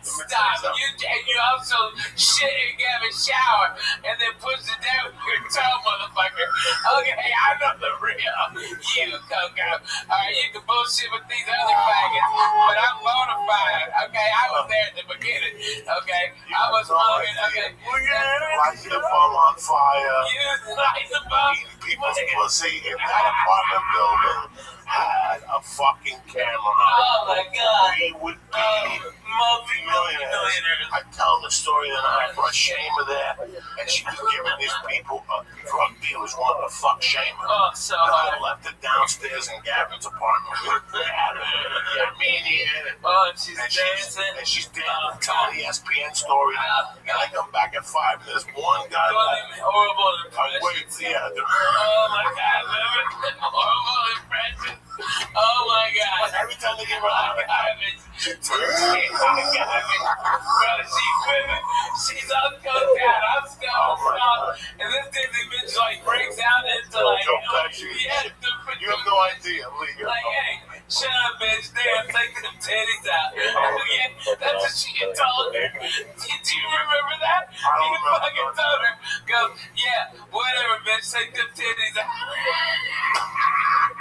I loved her. I always love her. I still talk to her when I go to Vegas. Oh, is she in Vegas now? That's awesome. She is so cool. She opens for everybody. She got a little gig. She's a dude. I bet she's making a fucking minute. She's 45. She dances in a kid's and a lesbian bar. She's like 26. She's 20. She dances at a fucking lesbian bar.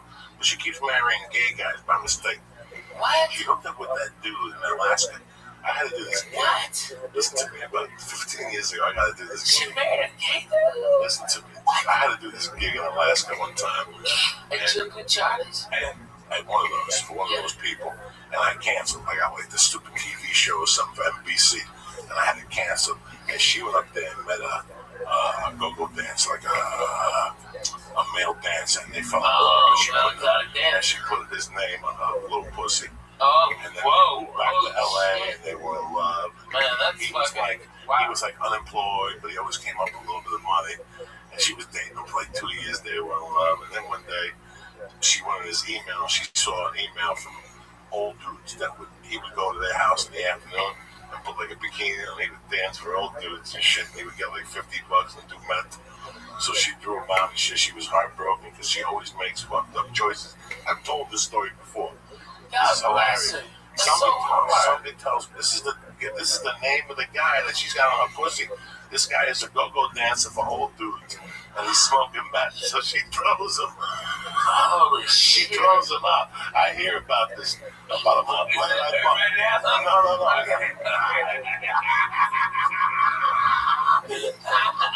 I bump into her, and she says to me, "How you doing?" Blah blah blah. We're going back and forth. I go, "Hey." I don't know what the guy's name was, but you know me. I go, "So how's Mark doing?" And she gets kind of sad. She goes, "I'm not with Mark anymore." That's a shame. I go, listen, I know this old dude. You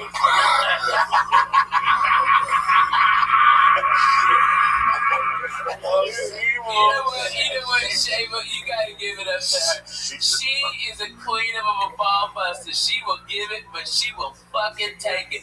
I tell you what, she takes it better than a lot of fucking bona fide grown men. She's always that boy. She's fucking funny. She came up at the comedy store. She came up at the comedy store. Her mother's a biker. Her mother's Gemma. Did you know that? Her mother's like Gemma. Like she was telling me stories, showing me pictures one time in the house. Her mother's like Gemma. And she's half Arab.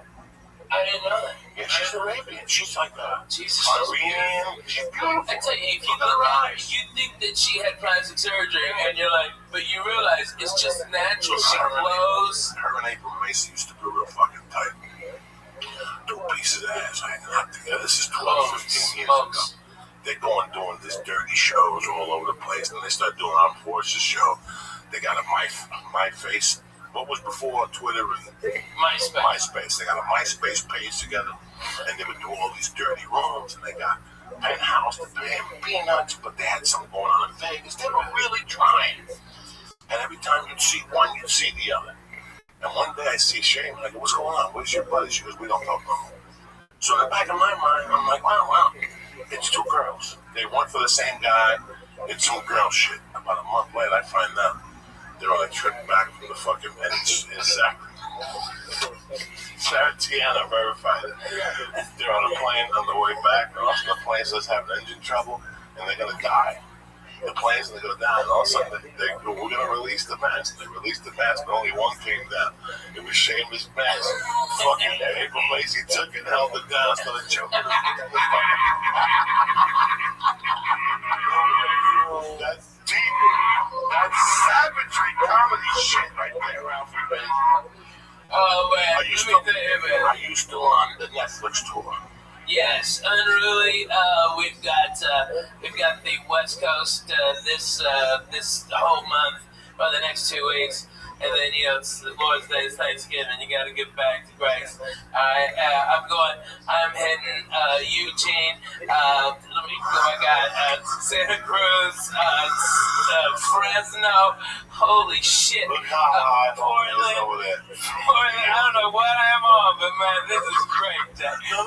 Seattle. Get the flying Jew. Oh, he is fucking in sumo land. Jesus Christ. Look at you. Oh my God. Dude, I'm telling you, Lisa, get that mustache. Look like that villain. Get that mustache all twisted up. You alright? Look like the fucking circus strong man. You should have seen your face a couple months Hey, ago. all the church members up in Canada. First time I'm coming to Vancouver, man. Come out and blow me out, see man. That's the fucking town. That's a town, Jack. I've heard a lot of great things about Vancouver. They're gonna carry out to the bus. Oh my god. Oh my god. No. That's the fucked up, dude.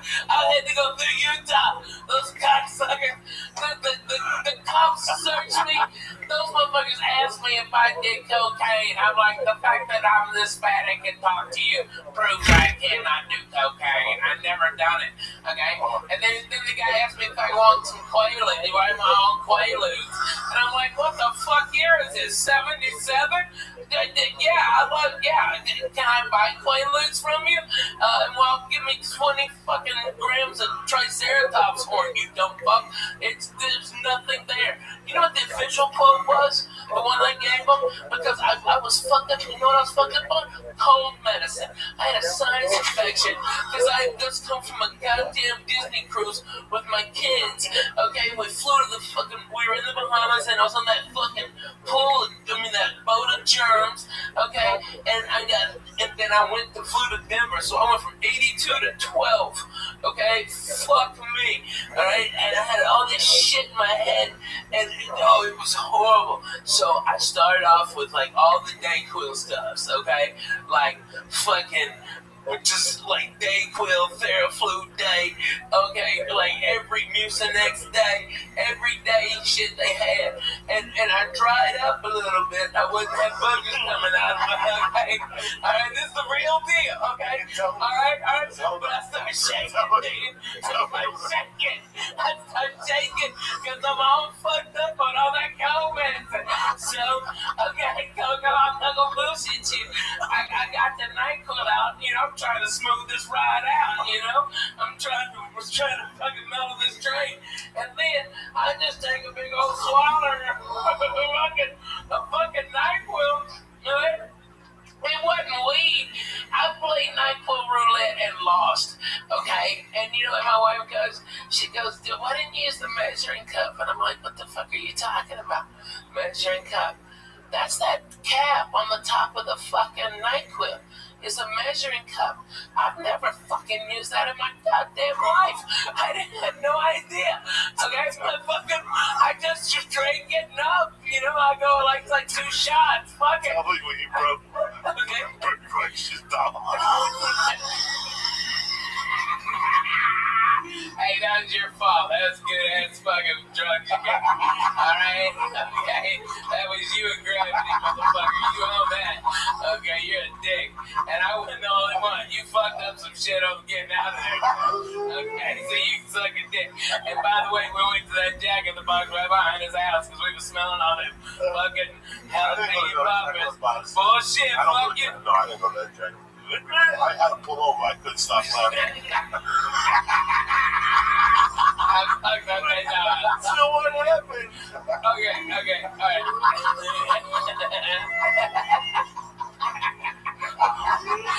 I'll tell you what's fucking happened.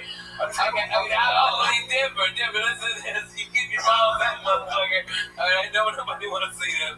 Alright, I've seen him plenty in my life. Alright. Well, for Christ out. No, man, fuck you. And let me finish this, you cocksucker. Alright? Because I know you don't believe me. But my wife goes, that's a measuring cup. And I'm like, well, I might be dumb, but you're a dirty bitch. I ain't never seen one in a dishwasher. That's just gross. You like the same cap? That's disgusting. Alright? And so I was just like, fucking hit it. But you know what I quoted them? Because they were just making lies up about me. I was like, last thing I said before I head on stage, I heard was, all I said was, yes, Mr. Cosby, I'd love another cocktail. That's all I remember. And that's just, go fuck yourself. You get fucked up on NyQuil? Dude, I was so fucked up on NyQuil. You get a bottle of NyQuil, give you a star, then smoke a joint, it's all over. It's all over. In 92, I played the hip-hop comedy stop. Steve Harvey's and Michonne McDonald's, all black, and a comedy club at a hotel. Okay, and I was sitting back there with these crazy ass, I met this guy that goes, yeah, my name's Willie D. Alright, and he's Willie D from the Ghetto Boys, okay? And then this little ass midget walks over, Bushwick Bill, okay? And he's a gangster, okay? I mean, Bushwick Bill was no bullshit. He had knives on him and shit. That little motherfucker cut your balls off. That was eye level to him. Okay, no, with codeine syrup. Codeine, and we listen to fucking slow records that this guy named DJ Screw would do. Alright, but we drink that with 7-Up, okay, or Mountain Dew. Boom, they do a Mountain Dew so they wouldn't pass out, so they just drink that syrup. Alright, and we was fucked up. How much were you pouring? Because I only, every time I get one, kind of Dude, they poured a lot in mine, okay? They poured a lot, and they shitload, and a lot of them was putting that, what's that, the raspberry liqueur, like Chambord or something. They pour Chambord in it too, so you'd have like grape soda with some Chambord and syrup, okay? And all those fools were doing that, all of them. It was, and it was like, I didn't even know what hit me, okay, because it didn't taste, it tastes like Kool-Aid. And I was like, what? And they called me up on stage. And for whatever reason, it was the greatest set of the 4 years I've ever done comedy.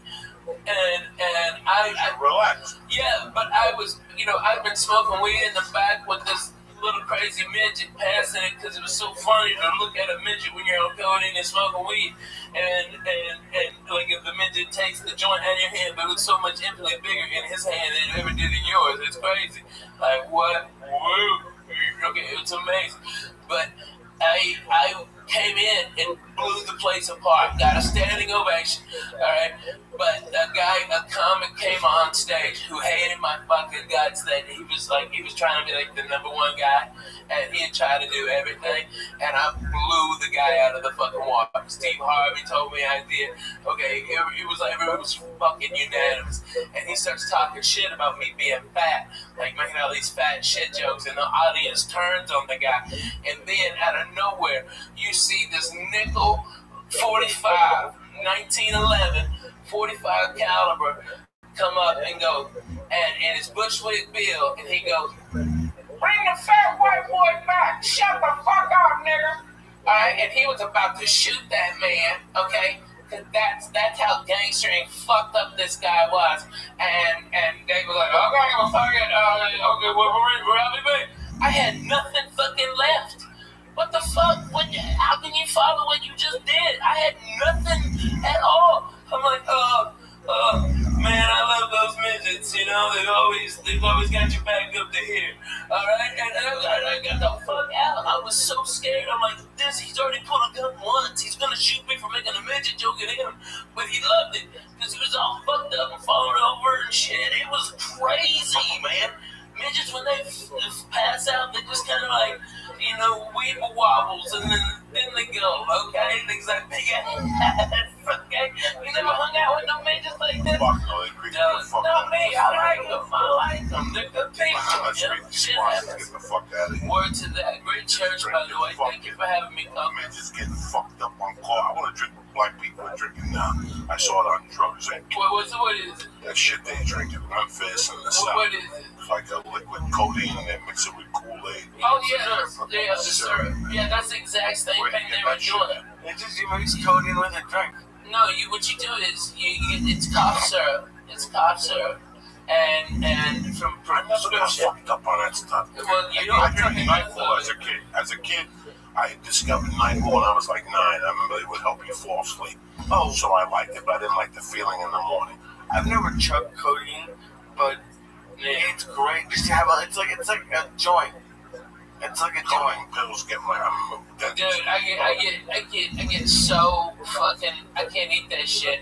My fucking little pooper gets worn out. I can't shit and it's miserable. Fuck that. I don't do none of that shit no more, man. I drink some alcohol medicine and shit one night. Dude, you don't want to. Oh man, that's what we used to do. Play slow records. The horse in this motherfucker one time. Bring it back, bring the horse in this motherfucker one time. Hey, Lee, put this song on. Okay, this is a great song. Hold on, we gotta get the fuck out of here. Alright. Get the fuck out of here. Word to that. Let's do this real quick.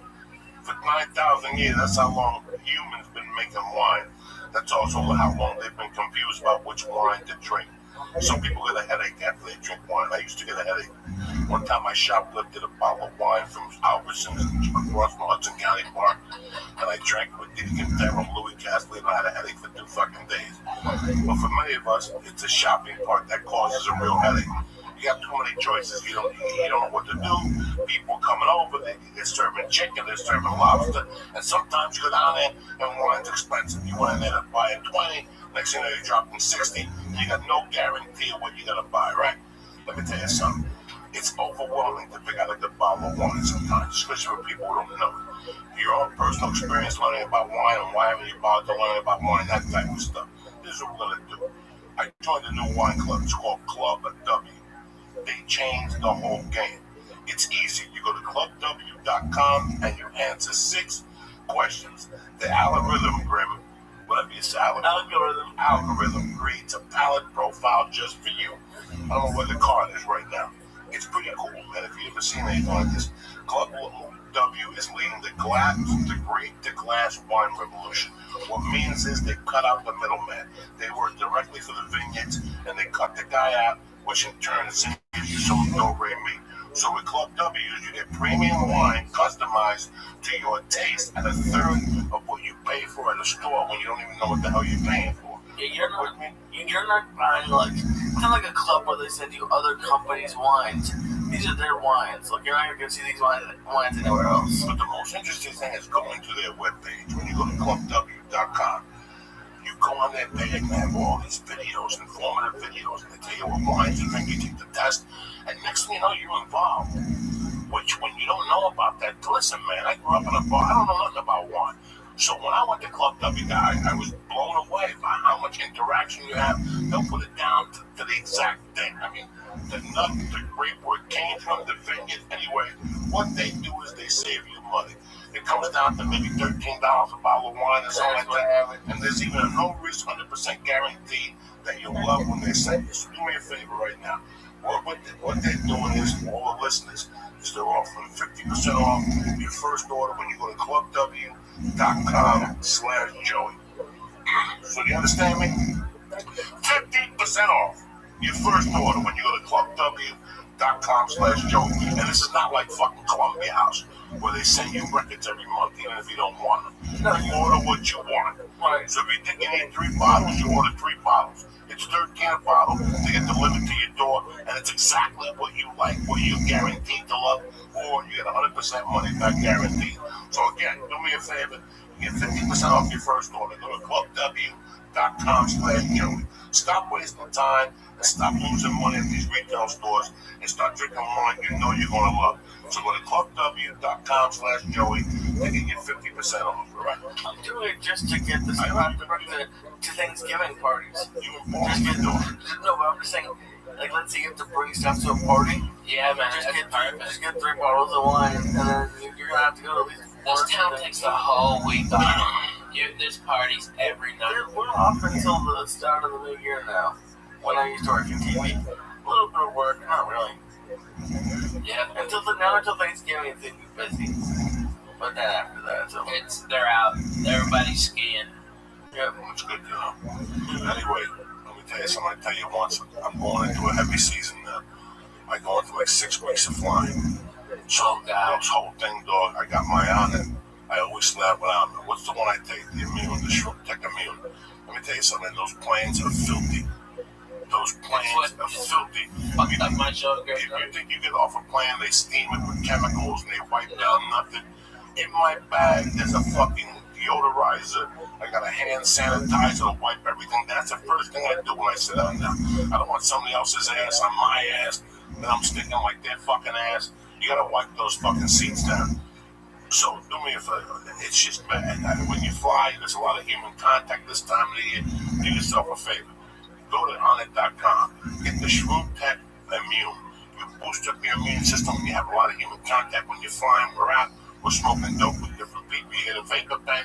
You know, you get sick this time of the year, you lose fucking thousands of dollars, especially you, Ralphie, man. I can't afford to fucking get sick. I can't. So I don't take a chance. I up my vitamin C when I fly, and I also take Shroom Tech Immune. But that's not only the only thing fucking on it's got. They got Shroom Tech Sport, which gives you more endurance when you roll, lift weights, walk, whatever the fuck you want to do. Even when you fly, it opens you up. They have Strong Bone, they have the hemp protein powder, and they got Alpha Brain. You know, it's with 100% money back guarantee. The nootropic, it's off the fucking chart. So do yourself a favor. Go to outlet.com right now and press in. Church. Boom! You get 10% off your first order. And if you get it sent right to your fucking door, you don't have to leave the house. You have to go to Whole Foods. You have to do nothing. When you press in, leave church. Beautiful. Number 2, 86.com. What did your dad say? He loves them. He says, we say it's 5 for $50. It's half off. They're usually 20. Because it's usually like $20. They're 20 a piece. You get right now 86, tremendous 1,200 guaranteed bucks. Right here, I'm smoking the reefer. Right here, my little fucking cigar. Here, I'm living like a doctor. I'm like Pacino and Godfather too. You just don't even fucking know. You broke my heart, man. 86.com right now. They got the tobacco. They got the cigar. All right, and then they have the tobacco line, cigarette line. It's 24, 16, 8, and 0 milligrams of nicotine. You can quit smoking with it, whatever the fuck you want to do. My dad likes the flavors too. And the flavors, you can switch it up. Go to 86.com and press in. Joey's Church. Boom! And get 5 for 50, which is 50% off. NailedInLife.com. The Vapor Kings. You want a vapor pen, you like smoking, you like doing this, you want to see the devil, go to NailedInLife.com right now. What are they running? Tell me. When you use code Joey Diaz, you're going to get 20% off the premier vapor pen on the market for all the oil and wax smokers out there. And if you live in California, they are also the makers of Los Hermanos. There you go. Joey. So let's do yourself a favor. Please support Nailed It Life. Please support 86. Please support on it. And please go to Club W. It's a holiday season. It's beautiful. Wine delivered to your door. That's perfect for you. I'm here to save you guys money. I'm not trying to fucking sell you no junk or nothing like that. Don't forget my main man is where to know. Here, Dita. I'm at the Friday night. Go to RalphieMay.com. Yes, for tickets. Go to RalphieMay.com for everything. Go see if he's coming to your fucking neighborhood. I'll be there soon. You don't want to miss this fucking. I go everywhere. I'm in Portland Thursday through Sunday. And I'm in New Jersey next week at the Stress Factory. All right, guys? Hey, I love that club, man. Maybe those boys from Raptors come out, man. I like those guys. Thank you for coming on. We got hey, fucked Church, up. you know what? That ass fucked me up. Coco, you know, there's cameras and microphones here, but at the base of it, it's back 16, 17 years, 1440. Me and you, my little glass table sitting by the window. You know, crack a fucking joke. Cracking fucking jokes. Only Lee's here. Only Hilly? Yeah. How you feeling, my brother? Outings we've ever had. That's what Coco brought up the church of what's happening now. Made me a deacon. Okay? You've been there. You've been right there with us, Lee. 15 years ago. I'm proud to have you, sir. Close it up, Lee. Thank you, Ralph, for coming on. Coco, Don't forget, I love you. Friday night. Don't be a Anything theater. for you, brother. I love you, cocksuckers. I love you. Thank you, sir. And thank y'all for having me on. I really appreciate it if you stuck around. And I know I get long-winded and I'm annoying when I laugh, so I apologize if I do. But I love it when it makes me cry laughing, so I'm sorry. Bye. Some people walk down the This show was brought to you by Club W. Go to clubw.com/Joey to get 50% off of your first order. That's right, you go to clubw.com to get 50% off of your first order. I'll say this later. What do you want to close with, guys?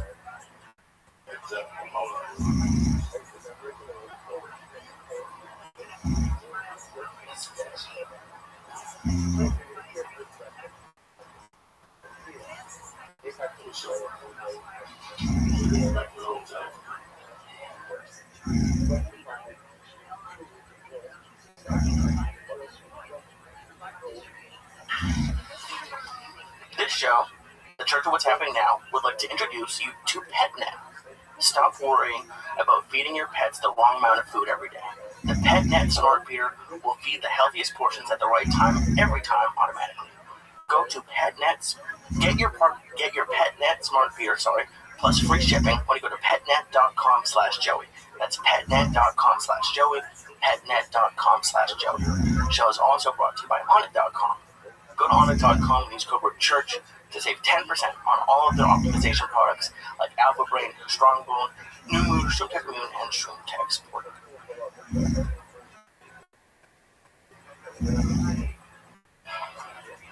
Oh shit. The Church of What's Happening Now, bitches. Kick that mule, Lee. Monday, October 17th. The day the devil was buried at sea. Lee Syatt. Ralphie May.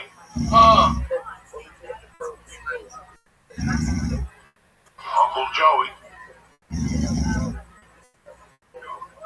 Little Michael Shankner.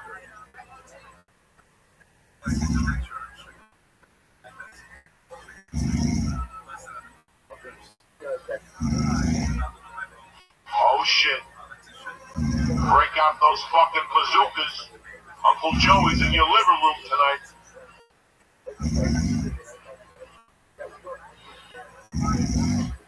What's happening, beautiful people? I missed you, cocksuckers. Ralphie May here. Hey, everybody. How are you? Yeah, you know, same old fucked up crew. It's a Monday night, October 17th. I hope your weekend was fucking tremendous. We had a great weekend. I want to thank Chicago for letting me take my special in their beautiful fucking city, which I've always loved to death. I finally got Leo and I turned them on to a hot beef fucking combo with sausage. With the fucking green peppers and the onions, just forget about it. That's what fucked me up. It's it's not like the hot beef with sausage combo. Right. Beef combo. That's it. Oh my God, they're crazy. I love it. Which one did y'all go to? Big House.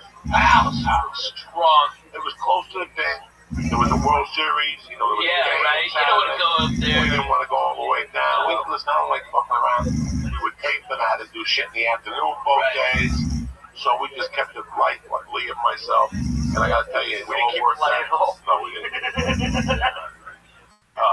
It was just great. It was a great. It's the reason why I picked that city to do this special. That's amazing. It's such a great town. It really is. They're great audiences. They're like blue collar but smart. It's a rare thing. And they're not shocked by shit. Chicago. Fuck you. I lost my phone in the hotel. And they turned it in. They turned it to the front desk. Fuck yeah, that's Chicago, man. Where'd you lose it? The restaurant? I don't know. We were at the restaurant. You got up. You saw me. You got up, but you did not have it in the restaurant. You got up and you left. You were sitting there playing with the phone. Yeah, I must have put it next to you. And you got up when you saw me. And you left it there. Somebody. I felt terrible because somebody. I dropped the album when I got there. Somebody gave me a great fucking album. Rainbow, long live rock and roll. We went to eat the Cuban sandwiches. I left it downstairs. That night, they called me in my room. Yeah. We have you out downstairs. That's amazing. That's great. Great little city, Chicago. You know, I mean, listen, man. Chicago's one of those places that once you get into the suburbs, it's a little last American frontier suburb. Yeah, man. You know, it's really neat, you know. I hate that the whole city's being painted as like the old Wild West, you know? I mean, everybody's dying, getting shot and shit like that. That's only certain parts of Chicago. Nobody gets it. Yeah, right. There's parts of Chicago that are fucking bad. There's parts of Houston. Oh my God, so bad, yeah. Different element moved into Houston. Oh shit. And those areas where we used to go, probably yeah, now, no way. A little fucked up. You know, this is going on across the country. Anyway, you just can't say Chicago. Chicago's a scary place. Look what happened last year in St. Louis. Oh my God, yeah. Tensions are still like on the verge. You know what? That's so crazy because I used to go to St. Louis as a kid, and man, I remember in like '84, they had this whole 4th of July down there. Okay, I mean, for every white guy, there was 2 black guys. Okay, we're all listening to Cool in the Gang, eating fucking hot dogs like Americans. All right, fireworks. Everybody was having a blast. I can't believe that town went to what shit is today. You know what I mean? I mean, it's like I've never seen more people having more fun and no racial BS bullshit anywhere than at that fucking 4th of July. It was fucking outstanding. Cool in the Gang, shit. Now, let me ask you this. Where were you growing up that you would go to St. Louis? Clarksville, Arkansas. That's funny because that was the big city for my wife. Yeah. That's the team you watch when you grow up. Oh, yeah. Nashville. She grew up in fucking Paducah, right? So in between, no, that's Kentucky. She grew up in, whatever the fuck, by Milan. Oh, my God. That's like Jackson. That's like Jackson, yeah. Couple of hours. Yeah. We go to St. Louis to watch the games, and then we go to Memphis to watch wrestling, and we go to Hot Springs to go to the horse races. My grandfather would get a place. I'm back up. What type of wrestling was there? Oh shit! Was it the guys you saw on TV? Fuck no! We saw them on local TV. I mean, that's where I first met Spittin' Dick Murdoch, fucking the Funk Brothers. Okay, man, Jerry Lawler. I saw Jerry Lawler and Kaufman fucking wrestle. And then, like 2 weeks later, I saw Kaufman get beat by a woman. One of these big bitches from Tennessee. I mean, she's big, probably Mississippi, North Mississippi. Okay, this big bitch whipped his ass. Okay, I saw that like a WWE wrestling. It's third tier, but it's legendary. You know, I mean, it was Mid-South and something else. I forget the name of the other one, but I mean. Dude, I went to so much wrestling. I saw Ric Flair win the heavy metal belt from Harley Race, and it was his second world championship. And then I saw Dusty Rhodes beat him, and then he beat Dusty Rhodes again for his third championship. It was tremendous. Blood was everywhere. It was fantastic. That wrestling was so fucking good, dude. I remember as a kid spitting on fucking Abdullah the Butcher. I spit on him, you dirty motherfucker. Okay, I spit on him. Who else I spit on? What was her name? Were you in like the front row, or was it like? Oh yeah, man. All the kids are down there. We were fucked up on suicide cups. That's what you ever have a suicide? I don't think so. Okay, it's what you take a Coke, all right? You tell them just a little ice, and then you hit every type of Coke. Oh yeah, on the fucking thing. Yeah, that's the suicide. Getting all fucking hopped up on that suicide. We call it rainbow. Like Coke, Dr. Pepper, okay, fucking orange, Sprite, orange. Orange Sprite, yeah. That's what we call it, the rainbow. Oh, that's a suicide. Oh, hot garbage. Cough syrup, like the red NyQuil. Not even the fucking ghetto one, the green one. I used to work at the movie theater, and we had good ones. Because we had like access to the ices. Oh so yeah. we would make up drinks. We had like the white icy with Sprite was something. We had a creamsicle, which was the white icy with orange soda. Oh, so good. Man, that fucking sounds so good right now. A fucking icy. That bong is deadly, by the way. I just want you to know. I was cruising on nothing, and then fucking one hit of that. This little fucking mule. It kicks. You know what? We've had the same bong 3 times. Because we've gotten so high, we take it to the bathroom to wash it. We leave it there. Nah, it shouldn't be weird unless you have a mouse in your pocket. Tell me. I fucking and I buy the same one because I know it's a. Listen, since I got my first bong. Let's pretend 1985. Yeah. I got my first bong, and I went for the mid-level one. Yeah, right. It was a purple one. I like the plastic with the fucking pistol grip and on the car. I like that one. Hold on, bro. This was because there was glass and then there was the plastic one, like the plexiglass. Yeah. Okay. But then some jerk off in 1985 or 86 decides to make a bong that's purple with like dark purple hinges, and it had like a carb, and the bottom was flat, but it was like this. You see that black surface there? What's that called there on the bottom? That's holding the turntable. Is it not plexiglass? Plexiglass. It was like plexiglass. Okay, so I get this fucking bong, and I use it when she gives it to me for Christmas. I use it from like Christmas to like March, and then the bong doesn't suit my needs no more. It's maybe up to here. This bong is, what is it, maybe a foot, guys?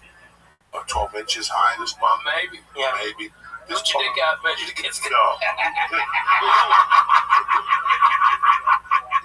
This bong had to be maybe 18 inches, okay?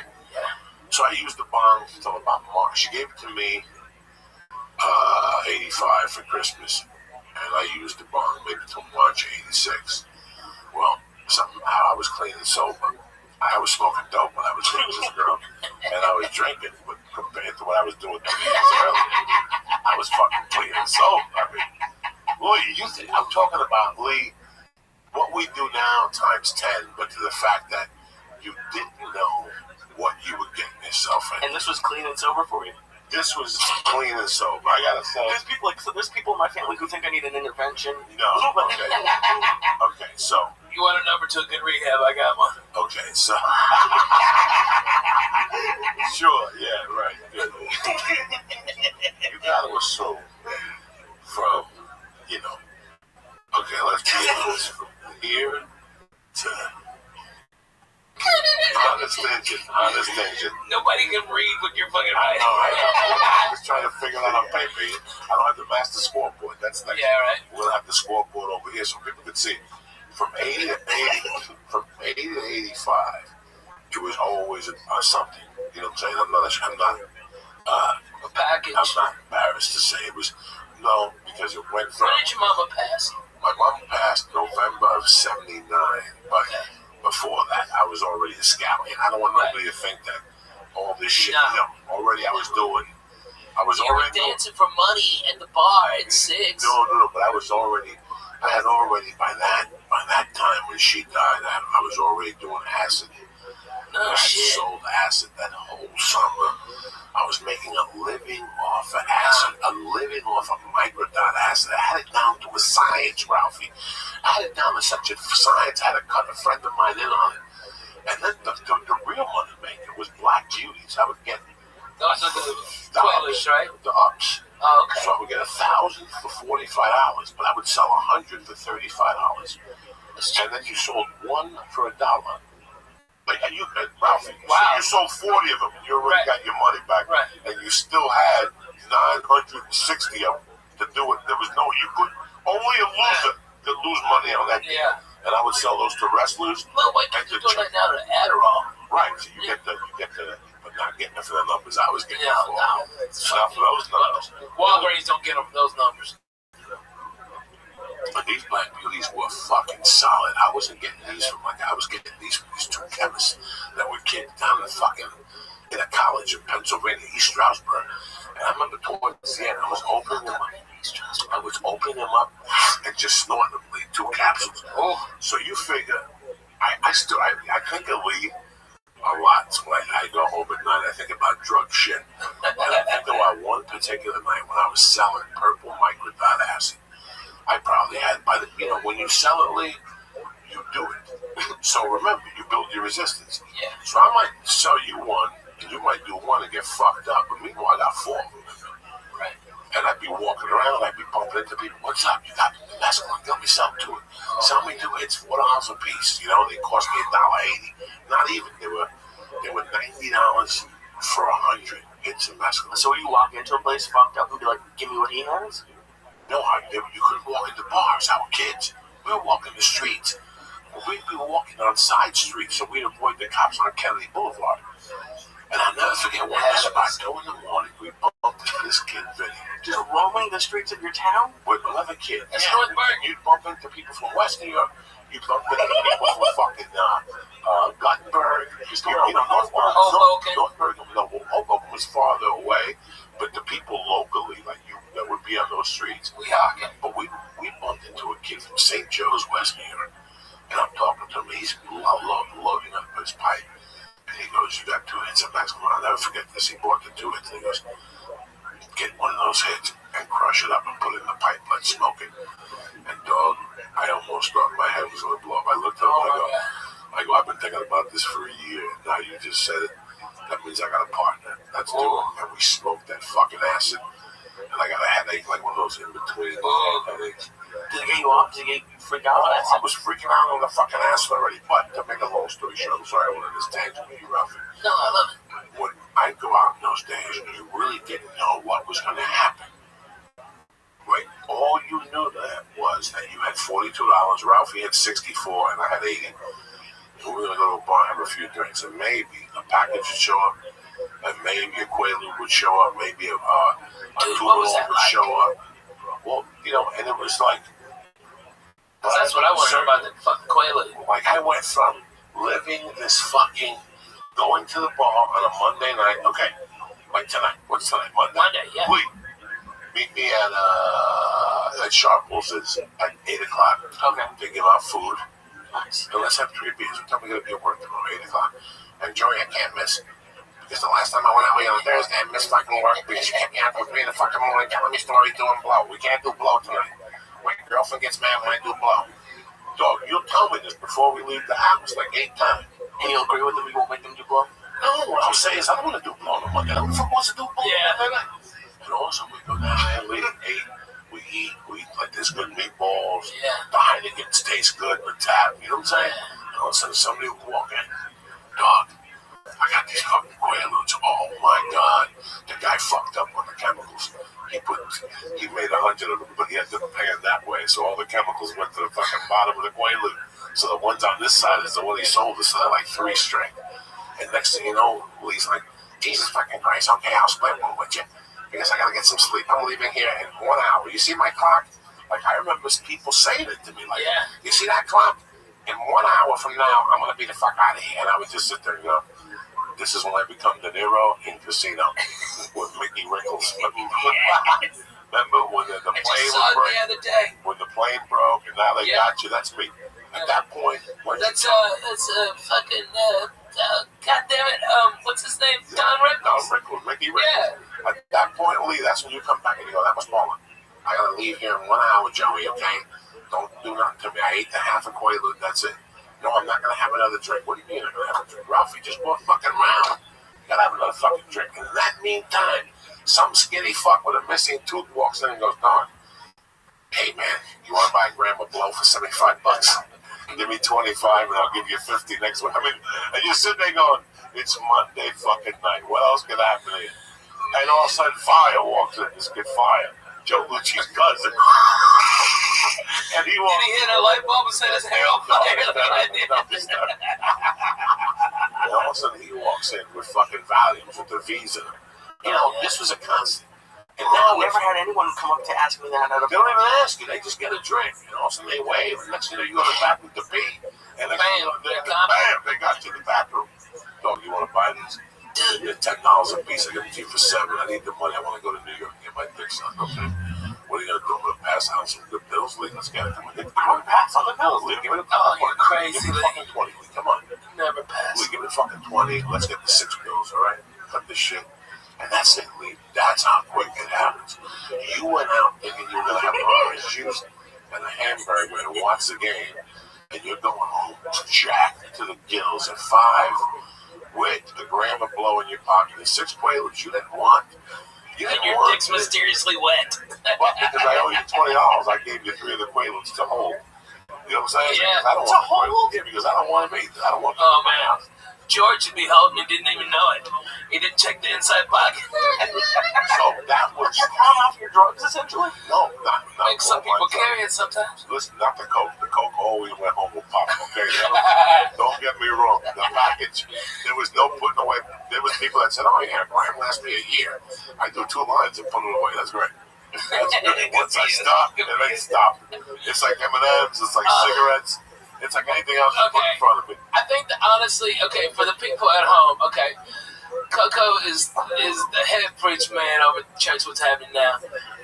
I've been a member of the church. I might have been the first member. It was just the first member. It was us. It was us.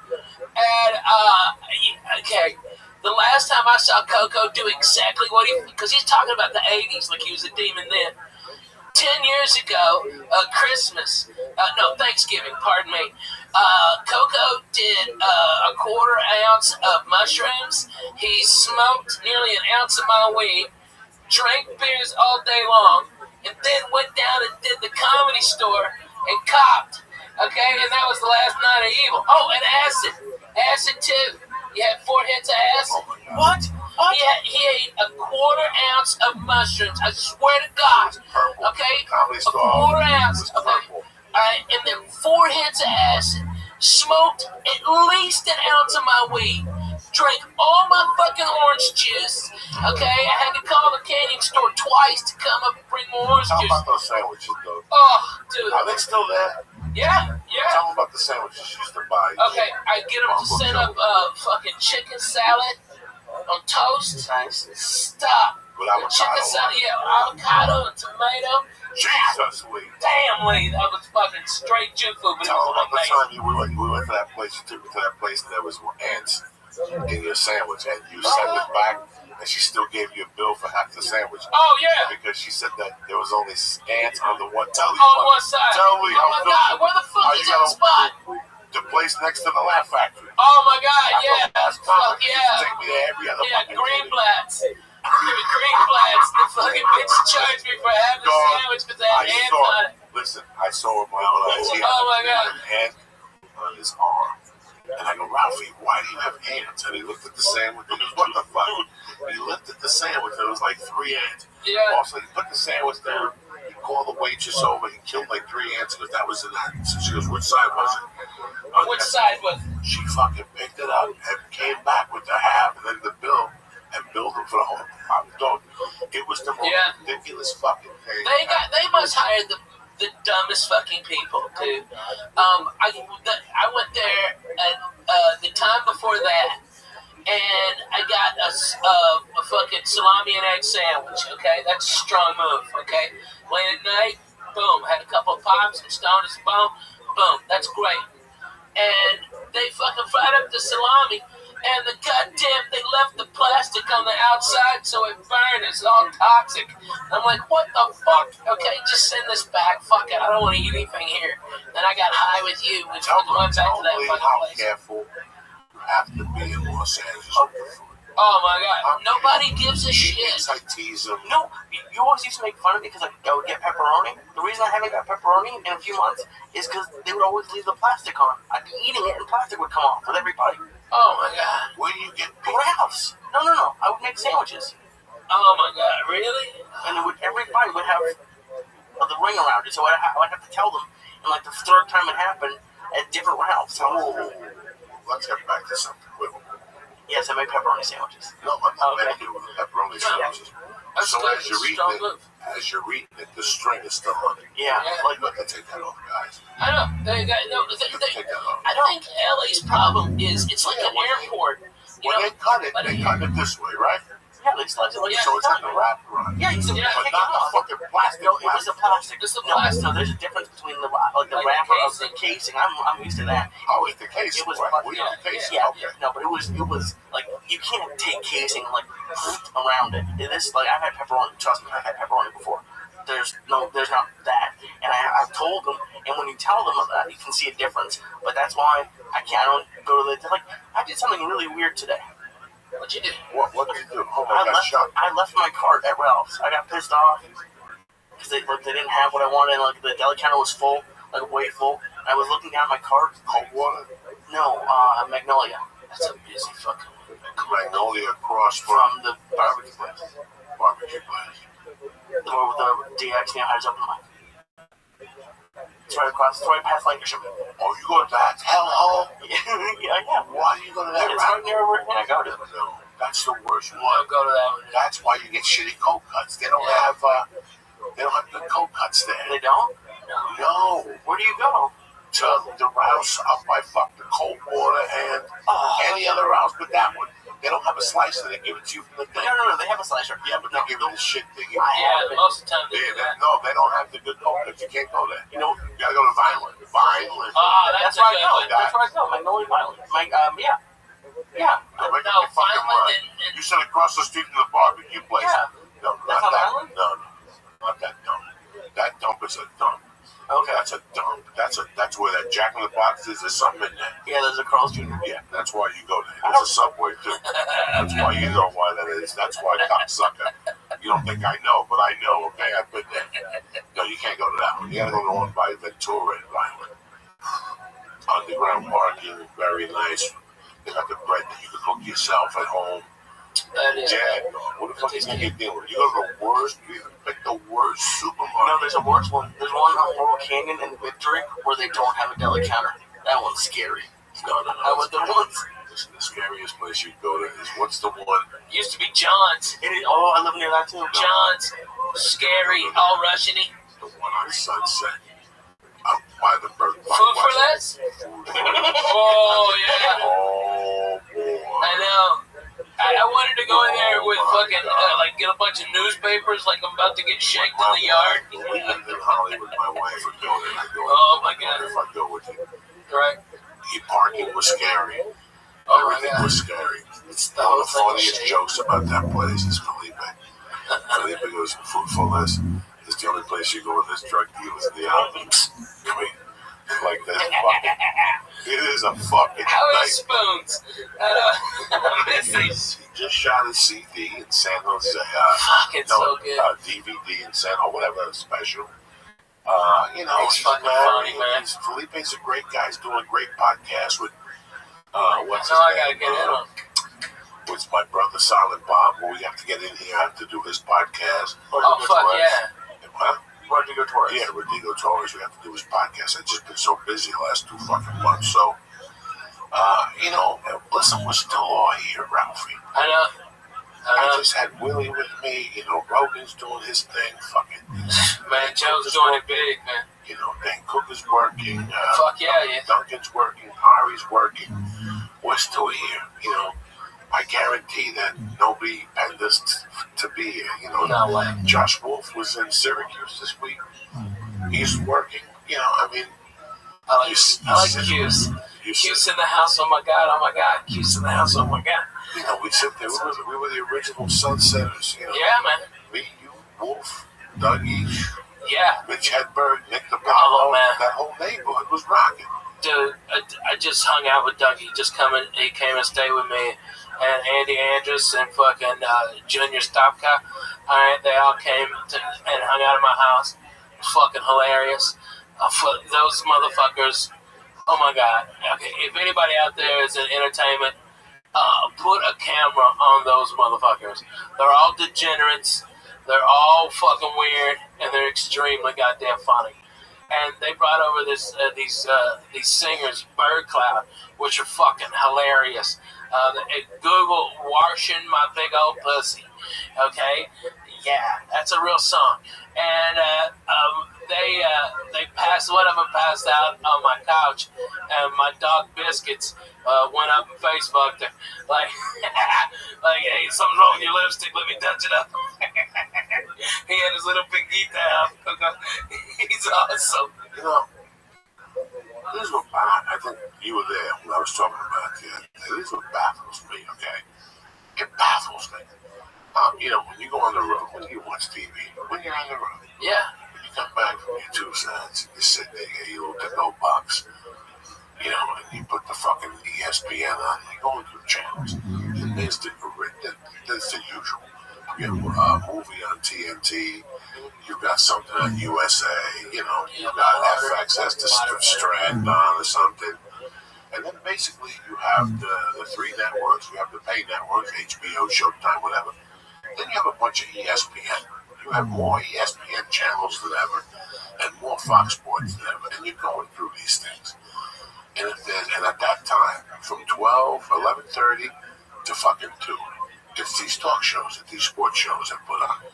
And you look at this, you watch them, and then you watch them, you listen to the topic, you look at the 2 people doing it, then you step beside yourself and you go, I'm not even talking about myself or Ralphie May or Jane Moore, who knows about sports, who's got a little sports show.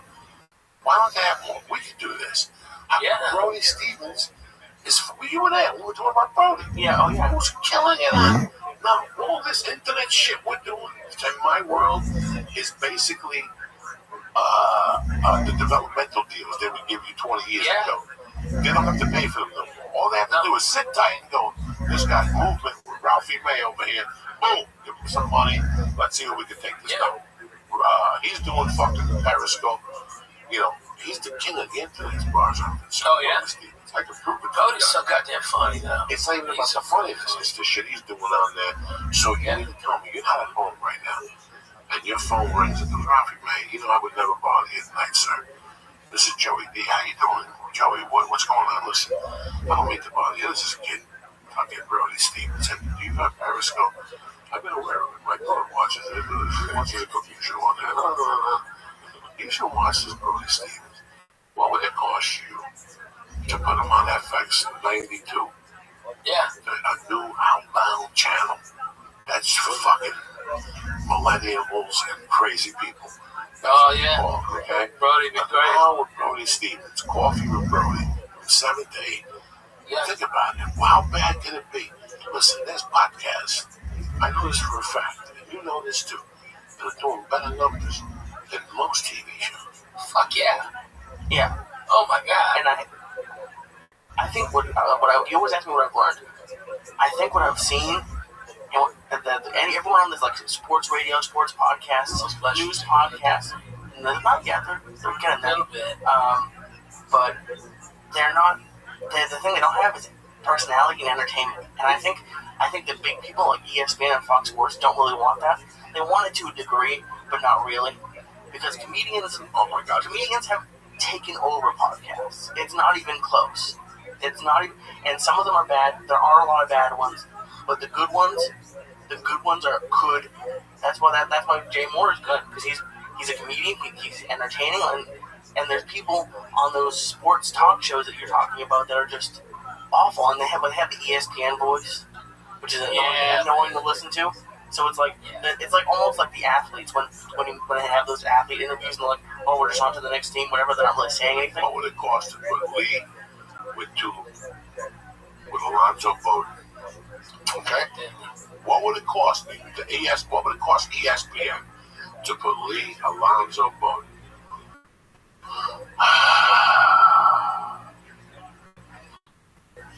Give me Jason Tebow. Tebow, you could have Ian Edwards for soccer. Like, there's a lot of comedians who have. It's just mind-boggling. It's incredible. It's just a waste of talent. I'm not talking about Joey. I'm not talking about my friends.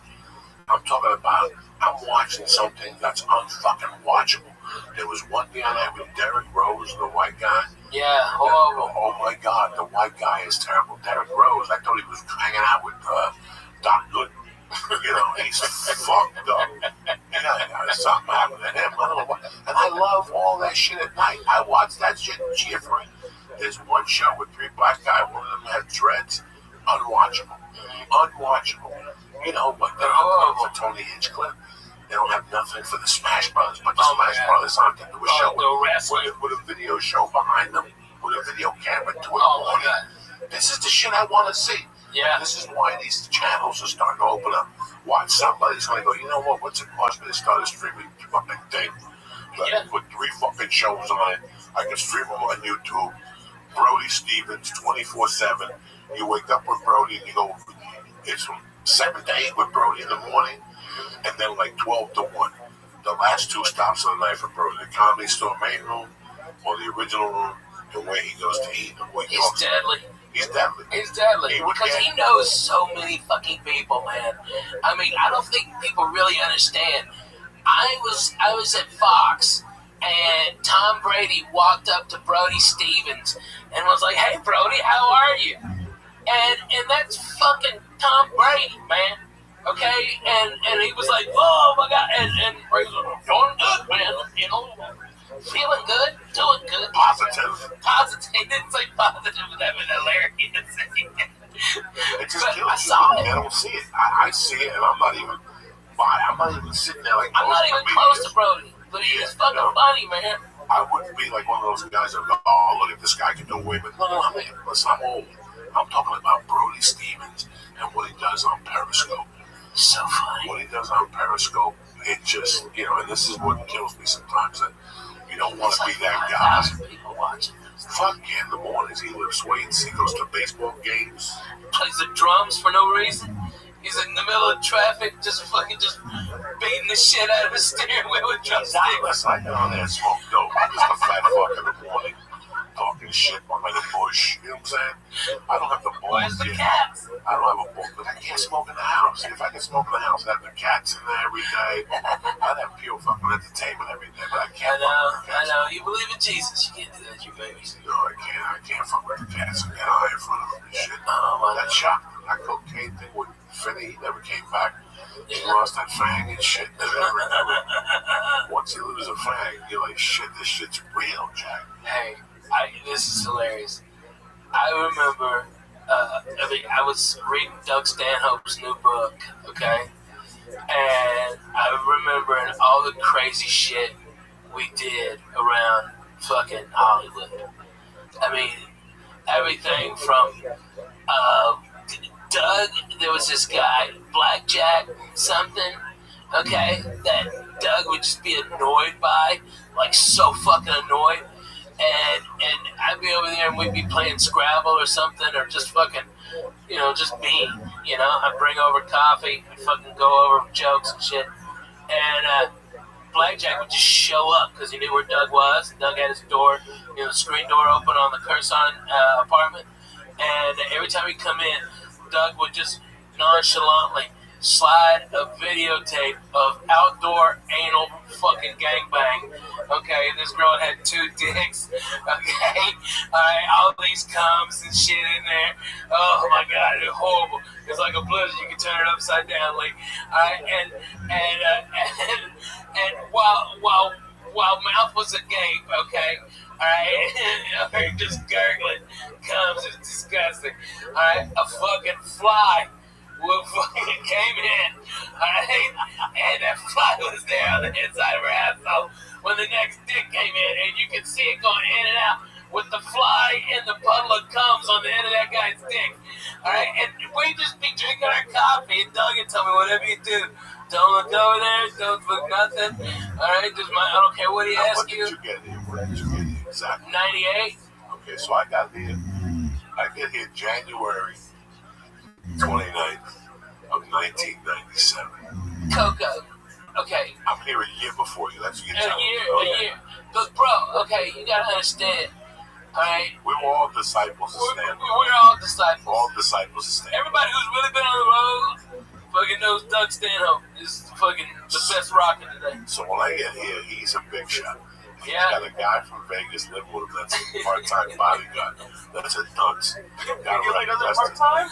Like he's That's just the a guy. retard. He wasn't even a bodyguard. That's a big fat guy, right? Yeah. Yeah. Big he died. Got arrested. So he was a dunce dumb. You know, he was a fucking dum-dum. He was like, Doug's gonna make it big, and I'm gonna be his bodyguard. He had a big jacket. I like bullshit. So I get here with the broad. I'm living with this girl in the trail. We get into an argument. She throws me out. I'm living with Doug in the bunk bed. No, I'm living on the couch or somewhere. I don't know where the fuck I am. Doug's dating the redhead. Oh yeah, from fucking the TV show. God damn it, what was that show? Head of the Class. Head of the Class. God damn, she was hot. With the girl with Tyson's wife. Yeah, she was fucking hot though. You gotta give it to her. That fucking redhead was a hot piece of ass. Alright, and Dougie was deep into that, okay? He was like all in. So we used to hang out at coaching horses. All the time. I can count on my hands how many times I went to coaching horses. Coaching horses was one of those bars, ladies and gentlemen, that was just real. And you felt the pain in there. And I hadn't been in bars like that growing up, where there's bars where you can go in there at 2 in the afternoon. There's people in there, and there was no light in there. None. And there were some people who were in there that were vampires, but there were some people who were in there because they thought they were cool. Oh, yeah. And that was not the place to be if you thought you were cool. They'd suck you in and spit you the fuck out there. Because I did a ton of blow in that bathroom. Yeah. Every time I went in there, it was because I was just showing out of my fucking mind. Dougie was the fucking best. He knew I didn't have a pot to piss in. And he would always like, hey man, I can talk to you. Alright, you're a fucking comic. Let's go over to Coaching Horses. Alright. And we just walk over to the Coaching Horses. And it was a Bud Light and a Miller Lite for Douglas. And just have a beer. And it was, I remember one night we were at the Coaching Horses. And this guy beside us was talking all this shit about faggots. We've got to kill all the faggots. Goddamn fucking fucking faggots. All right, and Doug goes, fuck yeah, and Doug's amping him up, okay, and getting him with him like this, and then Doug fucking grabs my head and makes out with me, okay, at the fucking bar, all right, and this guy's, oh my god, what the fuck, all right, Doug goes, another beer, and a shot. That was a shot. That was a fucking. That was a complete. It was we were maniacs. Complete different times. I remember one night. Nobody's like that now. I was so gacked up that I walked right back to Josh Wolf's. Like, that's when I had the car, but the battery was dead. So I would just go in the car and put the seat back and lay in there. And hopefully after 10 minutes, I put the blanket on me and jerk off. And then put the seat back and open the windows because I'd be sweating to death. All I needed was a suicide note and I'd die in that fucking... Oh my god. Is that why you had so many tickets that you couldn't move it? There was sometimes that the car would start, and sometimes towards the end, it was a mystery car. I had to remind, I gotta tell you about this because it's so fucking funny. Because we were on the road with Douglas, okay? And I remember we were sleeping in his Oldsmobile Cutlass, okay? And we fucking reeked of booze, and he was doing the porno fucking closer with the beer all over him, so he just smelled like fucking stale beer, cigarettes, alright, and it's in Houston in like April, and so when that fucking sun comes up, it's 110, okay, that's when we both fucking woke up out of our fucking stupor, sweating like pigs, and Doug goes, Ralphie, can I just butt fuck your titty or something like that? Alright? It's really wet. I said, get out of here, you fucking creep. But that's how it was. He was just fucking bananas. He was bananas. He banged Pokey. That's amazing. Okay? That's deadly. You know, seeing him opened up my mind. Like seeing guys tape that New Year's got me on stage. But in June of '96. I saw Doug stand now, and I've said this before. Excuse me, I was a host at the broker, and the first time Doug came and he stayed with me, I had just gotten separated. And Doug stayed with me. I was the house MC. This is '92. Wow. And he came I back. didn't even know that. Yeah, and he came back 6 months later, and he had the evening at the Improv. Yeah. And he stayed with me again, and we kept in touch for a while. Then we disappeared out of each other's radar. And then I get to Seattle. And people are talking about this fucking Doug stand-up in San Francisco. He's the funniest guy in the country right now. And I'm like, is this some little guy with hair and he's crazy? And And by the way, this guy stayed with me. Hold on, man. You gotta give him his dues, because the guy who came in second place with Dougie won the San Francisco comedy competition was Dane Cook. Okay? And Dane was a motherfucker on stage. You think he's something now? Holy fuck, that kid lit it up. And, I mean, every time standing else, I've seen Mencia get him like that. I've seen Chappelle get him like that. Sam Kinison get him like that. But, fucking, I'm telling you, man, that kid's deadly. Dude, okay, Dane Cook, and Dougie still beat him. And it was murderous. It was something that Lee, it was completely different than what was going on at that time. Like at that time, comedy for me was MTV, and it was on every channel. Man. VH1 had comedy on Sundays. Yeah. MTV had two different comedy shows. Evening at the Improv was out. The three shows would put comics on before Jimmy Kimmel and his Letterman and Carson, you know, all that stuff. So you had all this comedy. And then the first two times I saw stand-up, it was just a mid-local, racy type comic. I thought he was funny, but they were funny guys. That time I saw him in June of '96, it threw me fucking off. Threw me off that I didn't go back on stage for 2 or 3 fucking days. Like, it made me think about, do I want to keep doing comedy, or do I want to get a day job? Because I don't know if I can be that good. That being that good is something completely fucking different. Dude, I had that feeling when I saw Hicks for the first time. When I worked with Kinison, and when I worked with Dougie, and when I worked with Mitch. I got the same thing. Like, what the fuck am I even doing? Yeah, like, what are you doing? That's when you know. You're like, wait a second. He's that good. Yeah. Do you think it's like work, or do you think some people just are born with a certain level? I think there's both. I think there's Dougie was seasoned. He had a certain thing in his personality that gave humanity to an act that I hadn't seen before. Pryor was great. Carlin was great. I like that time with Nick DiPaolo I knew from Young Comic Specials and Judd Apatow. Bill Hicks. Bill Hicks, I didn't really know it. Let me just think before I answer that real quick. Oh, yeah, please. Yeah, by '96, I loved Hicks and Kennison. And Hicks was great for me. But when I listened to his stuff, it was a little preachy. It was a little preachy towards the end. Yeah. And that's when there was one particular tape when, anyway, it doesn't really matter. Once I saw Stanhope, it took me 3 days to realize what my next goal was.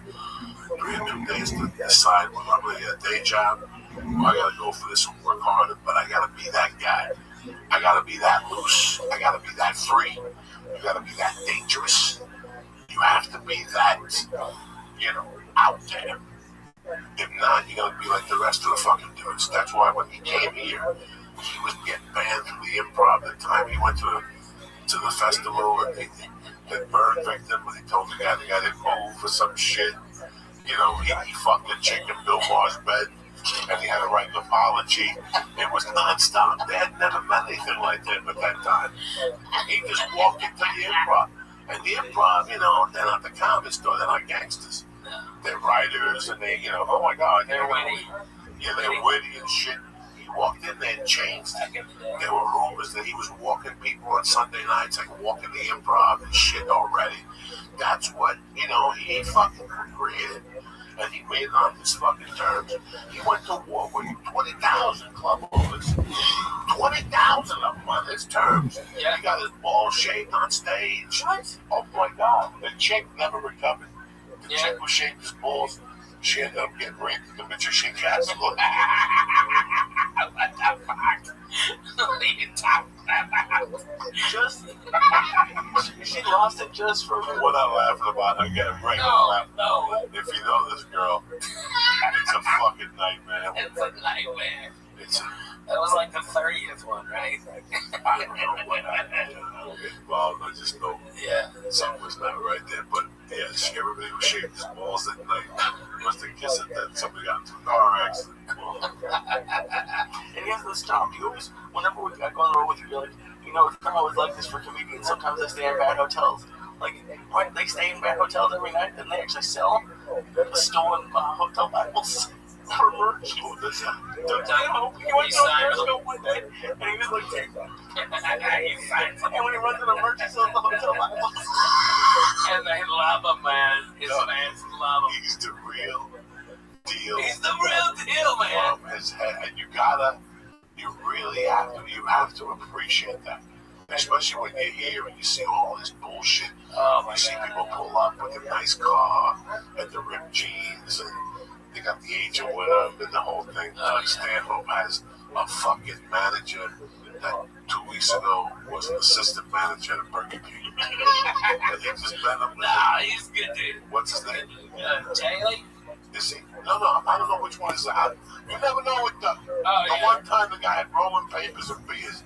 He just met him. No, this is a different dude. He's professional. Really? Yeah. It cracks me up. This guy's actually got Doug fucking organized and fucking handled. It's incredible. The guy is great. Bust his ass. Immediately when he came in, he got Doug all settled in and fucking found out the ticket counts exactly. Fucking went, did merge, checked in 4 hours before. Came back, make sure Doug was alright, had a suit pressed for him, ready to fucking rock and roll.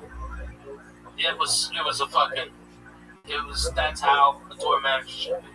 That guy's in good hands. He doesn't drink. If you gotta go anywhere, he doesn't drink. He always makes sure food's fucking awesome. Everything's safe. He's the cleaner. Okay, he's the fucking wolf. Okay, of the Doug fucking circus. Okay, is this guy's wrangling up. I mean, he used to leave bitches in his wake and women blue and okay, and then they just pop up like once every 3 weeks or some shit. He disrupted a lot of comedians. He disrupted their thinking. Yeah, man. Even at the Comedy Store, where that shit is born, he disrupted a lot of lineups and they put him on 845. He fucking get him in. Because he looked like a nice guy. He looked like a nice guy. That's what made it so deadly. He would destroy at 845. I mean, destroy so deep that it would ruin the show. He destroyed people. How does it ruin the show? It's over. It's over. It's the fucking over. Comedians know it's over. Everybody the comedians are back there going, how can Doug Stanhope be going up at 8:45 this fucking night? Yeah, it was deadly. I lived with him, and it was great. I gotta be honest with you, I used to get up early. He slept late, so I get up and leave. He had an extra car for the comedians. Yeah. They had to put gas in it because the gas meter was broken. So you never knew who you stand. So as soon as you get in the car. You know that was a total scam, right? Was it? Yeah, total scam. That's how you comedians put gas in his car. Yeah, man. Was the needle busted or not? No, the fucking needle worked perfectly. Okay, you just tell everybody to put extra gas in. No, it's broken. It's broken for somebody. Dude, I'm telling you. I'm telling you. Okay, it was a total scam. No, it was a fucking dude. Well, that's on you, B. No, you should put gas that motherfucker was on Idiot's Disco. I go in there, I put $10. That's one of those viewers that you go to Santa Monica come back. It was the same. It was the Oldsmobile Supreme. Yeah, the Oldsmobile Supreme. Yeah, no, that thing was busted, Jack. Fucking beat the shit. I put like $30 in that motherfucker one time and it didn't move, Jack. That thing stayed on the E like. I think that car was at like fucking. When he got rid of, I think it's like 400-something thousand miles on that car. That's fucking incredible. Yeah, like I think I even slept in it one night. Dude! One night he locked me out. I slept in that motherfucker. That's how tough that car was. I slept in it many times. Oh my God, man. Doing CW Kindle gigs. It was. Shirley Bonham, she had some good gigs. How the fuck? That was just terrible. Mark Schilling. I would walk in your house at night. You have the fucking Bloody Marys. Oh, yeah. With fuck nut. And somebody else. I'd have like $32 worth of cocaine in my pocket. Yeah. We drink vodka, smoke fucking weed. Yeah, I never did blow. No, you got too many risk factors. No. That was a long fucking time ago. No. Yeah.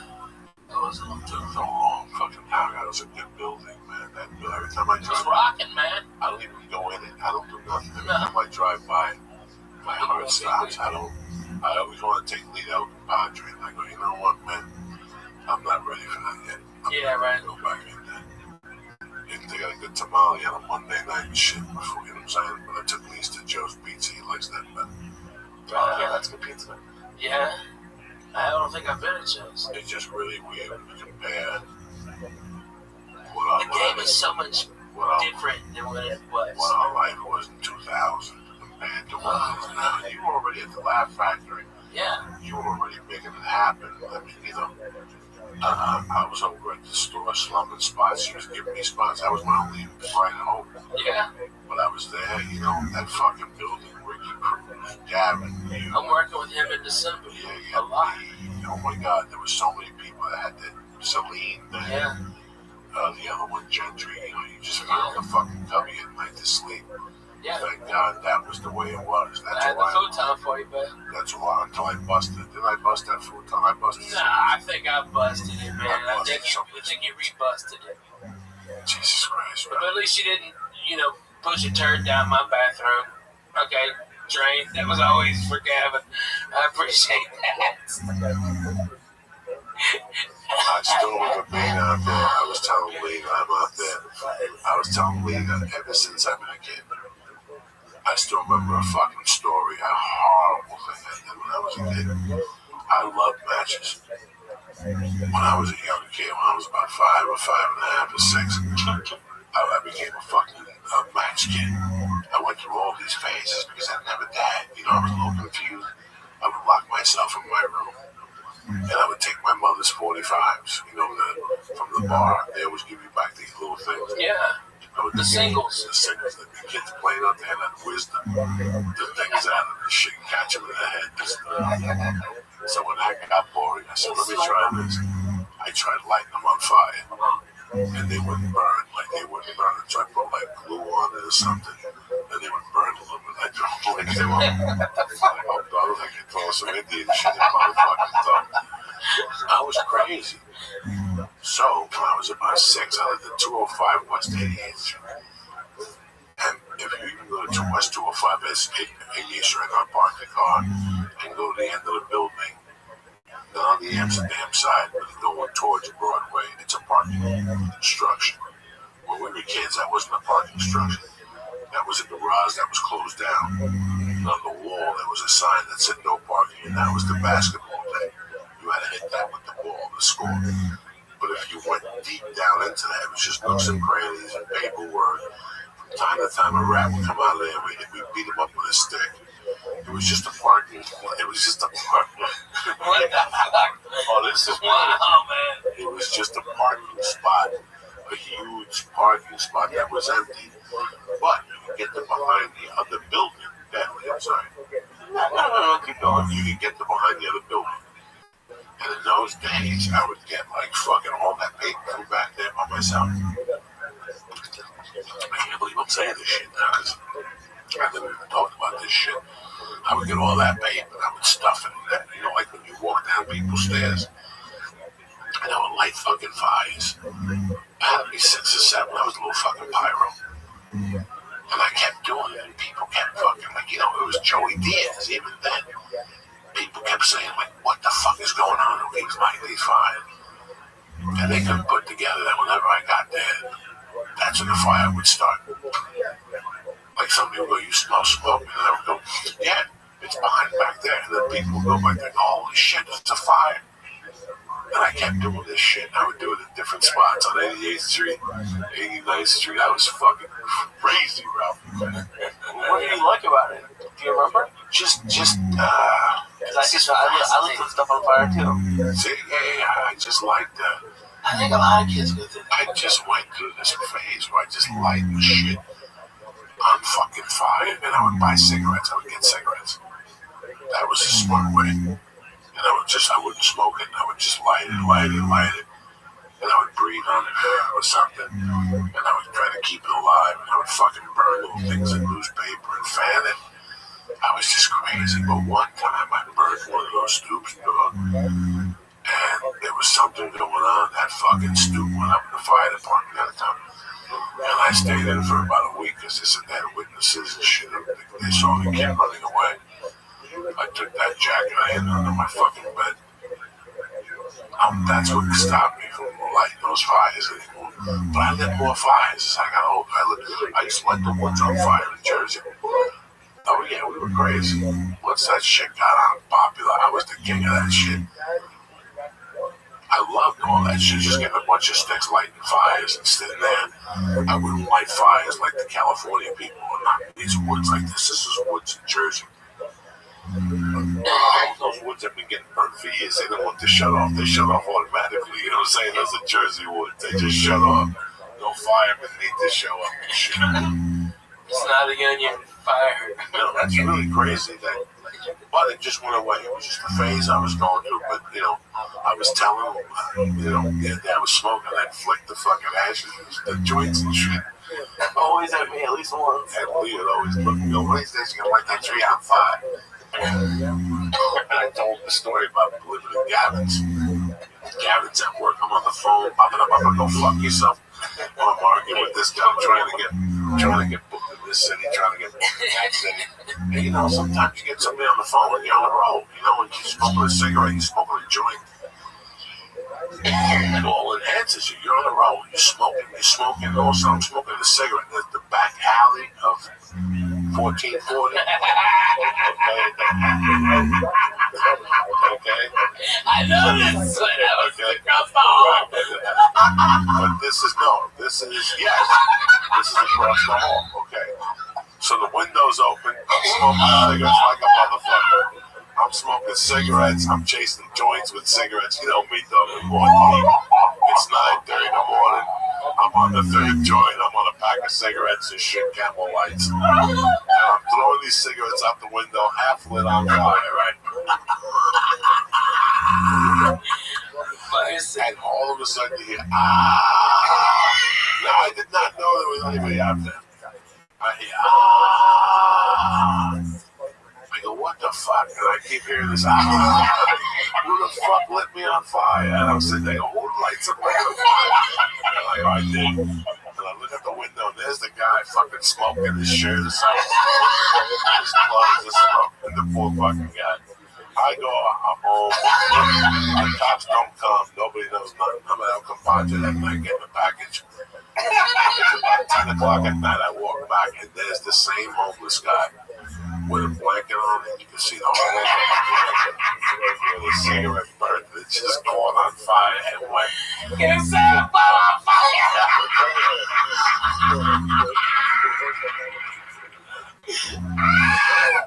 I was right across the hall, and the fire department did come by.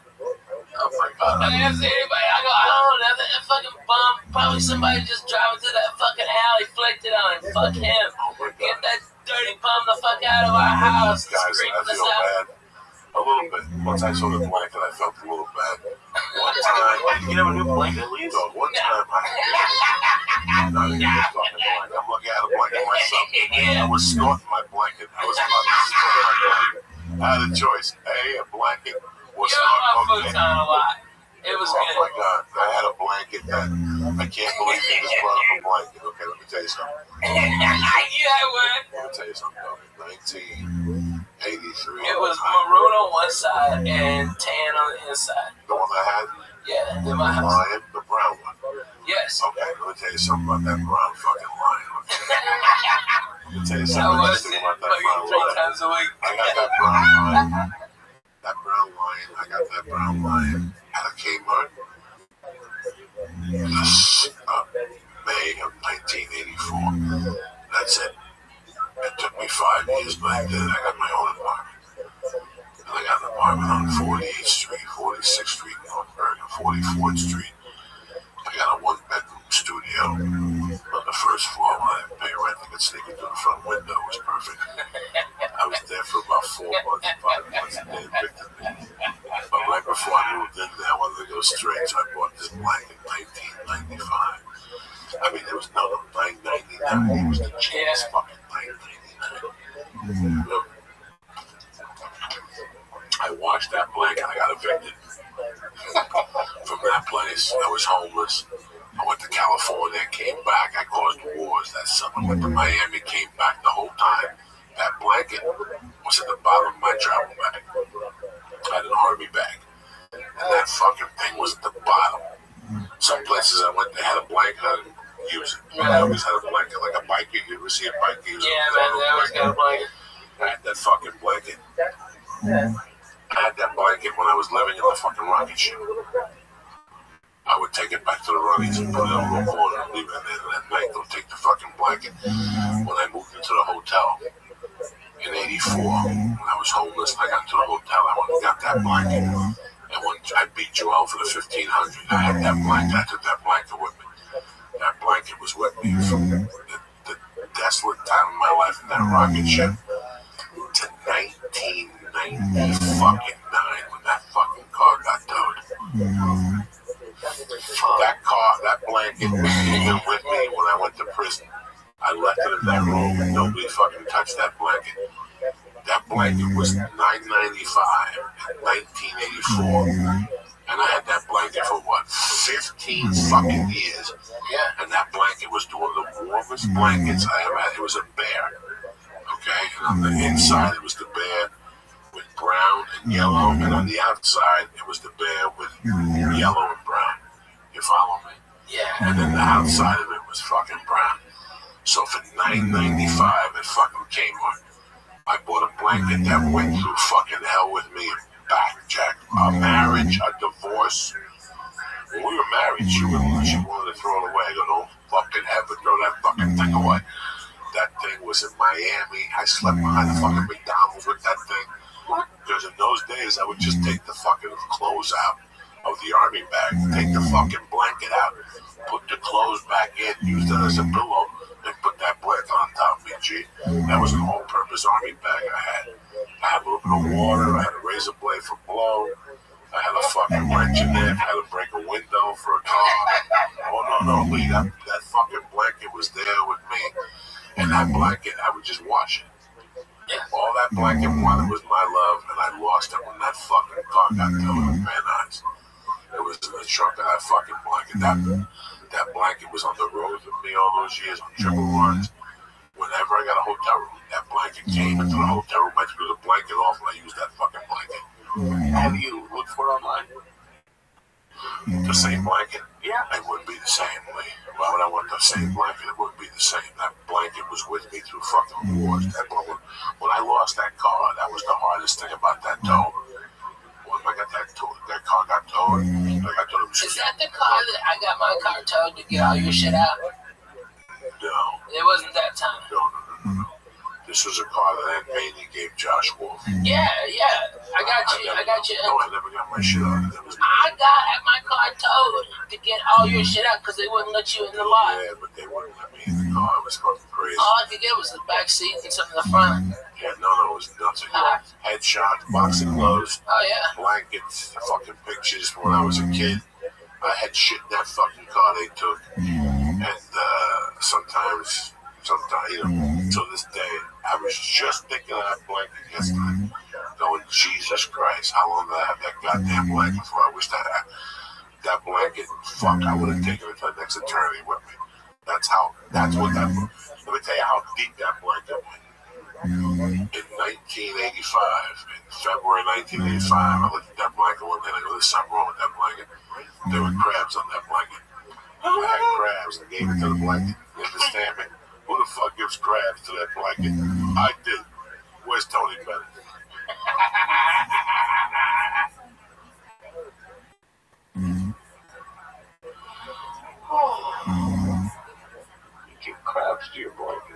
After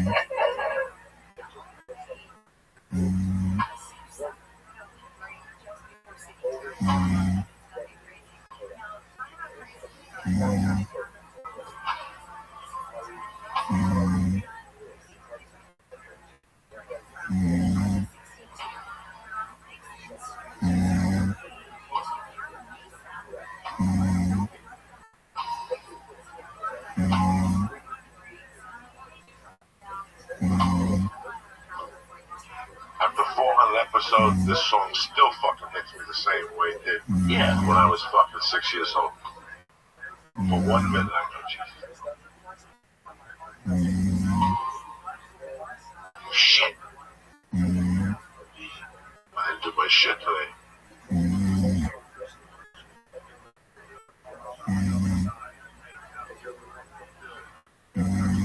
My mom would always clean the bar. Always clean the bar and always put this song on. Like when she went into the bar in the morning, she'd open the bar to get air in there. She'd open the back door. She'd plug the fucking jukebox in. She'd put ice in the fucking thing, and then she'd start playing the song. And she'd fucking clean the whole place. Hot water, soap, steam, old school soap everywhere, steaming off the floor. Fucking sweep it out. You know, this was after the cleaners came at 3 in the morning. You know what I'm saying? That's how fucking deep. But she always played the song. The song was always on. It's like the first jam to go. So I'd walk in and know why she plays this fucking song all the time. Why you play this fucking song? Your dad gave me this song. Shut the fuck up. What are you talking about? So I would play this song on Mondays out of respect. Sometimes you gotta have respect in your fucking life for Sunday. Well, I'm an atheist. All right, well, you're sucking dick in purgatory. Uncle Joe, you gotta have respect for something. You gotta light a candle. You gotta do something. You know what I'm saying? Next thing you know, you're sucking dick in hell. With fucking De Niro and fucking, with De Niro and fucking Angel Heart. Fuck is this shit? Someone posted that scene today from Casino where the guy was going to, I forget the actor's name, was saying like, I want my money back. And he was like, you can't have your money back. And they're like, let me just tell you what I like. That whole scene, I just keep killing it. It's amazing. You like that, huh? Yeah. The guy who played De Niro's attorney, representing him in Vegas, okay, was played by the actual attorney, okay, that went on to be the mayor of Las Vegas. And he was apparently shady as hell. I mean, you'd have to wonder he'd sue if it was a gross, you know. I don't know. It was pretty incredible. A little shady. A little mob lawyer. I love it. That's real. I don't know. Maybe I watched the DVD extras too much. Well, I'm in town doing a benefit tomorrow. Actually, 2 of them. Doing that Wounded Warriors one at the Comedy Store and early, and then my show at 10 o'clock on Tuesday is called Rockin' the Res, and 100% all the comedians are donating their time. And we got Dane Cook, we've got Margaret Cho, we've got Gerard Carmichael, myself, Adrian, a real, actual native comedian, okay? All right, and all the money goes to pay for propane in North Dakota and these reservations where they're allowed to freeze, basically. Every year, people see their kids die, see their old people die. You know, Indians, they keep their old people with them, okay? White folks ship them away, put them in a box, okay? Feed them them happy pills until they fucking die, you know? That's what happens. But Indians keep them close. And so every year people die, and this is keeping people warm who really need it. And so, you know, I'm happy to donate my time. And I think it's going to be a fucking great show. And then where you at this weekend? This weekend I'm in Oxnard. I'm at the new Levity Live in the mall, apparently. I don't know. I've never been there. It's brand spanking. I bet it is, man. They don't really fuck around, dude. Those guys, they kind of get their shit together. You know, I mean, they're always phenomenal venues. And then when they make, like, everyone is like, let me top the last one. Okay, like fucking Irvine was fucking amazing when they redid it. Okay, got umami burger in there. That's a fucking deadly cheeseburger, Jack. Alright? And then, boom, this one is the fourth one in Southern California, and it's the newest one. They had to do something bigger and better than Irvine. You know, they got to step up. So they got another Copper Blues in there, which is fucking like 100 beers on tap and fucking like 300 Bobby other Clayton beers. sells more tickets to the Copper Blues. No, but it's great. It's fun. 16 people before the show starts. And the bartender sits in there like he's got the hip. Nobody wants to talk to him for 3 hours. After the show, they look at him like, what will they go there before they fucking leave? I'm telling you the truth. You're gonna be all fucked up. I hate those copper kettles. They always got a cover band. Copper Blue. Yeah, Copper Blue. I like a cover band. No, not when I'm on stage and I gotta hit Black Dog. Oh, yeah, fuck by you. some fucking dude singing Black Dog and shit. Yeah. And I'm on the other side. There's too many things on the fucking menu. It's too big for a butcher. I like simplicity. Anyway, I'll be at Oxnard 28th of December. Oh, yeah. The mic and shit. Oh, Sure. phenomenal. The fucking Wednesday after Christmas, you know, I don't fuck around. I know. It's good for you. It gets me in town. Yeah, no. You gotta stay in town during the holidays. That's what you shoot the planes down. You know, these people are gonna start taking planes down with fucking, what do you call those things? A fucking 50 cal, Barrett 50 cal. No. What's those It'll things? take down an airplane. What's those A drone. Drones. Oh, yeah, drones are going to be knocking shit out of the sky. Plane to land. Fuck yeah, man. Why are you giving me anxiety now? I'm not giving away. Are you giving me anxiety? Who flies more than me and fucking Ralph and Ray? Not you. What are you anxiety for? Oh, yeah. Or you No, just no. be on I the live floor. near an airport. So, I don't think they're going to do that, though. I think they're going to, honestly, I think they're going to attack a comedy club. I really do. And then, like, you know, blasphemous assholes like us, you know, Joe Rogan, somebody going to get shot. One of us is going to get shot on stage. I'm calling a shot. It's going to be horrific. I hope it's me, because at least I can take 42 9mm rounds to the torso without fucking stopping. I'll get over there and fucking Johnny blow up and fucking got him with a Budweiser bottle. My hero.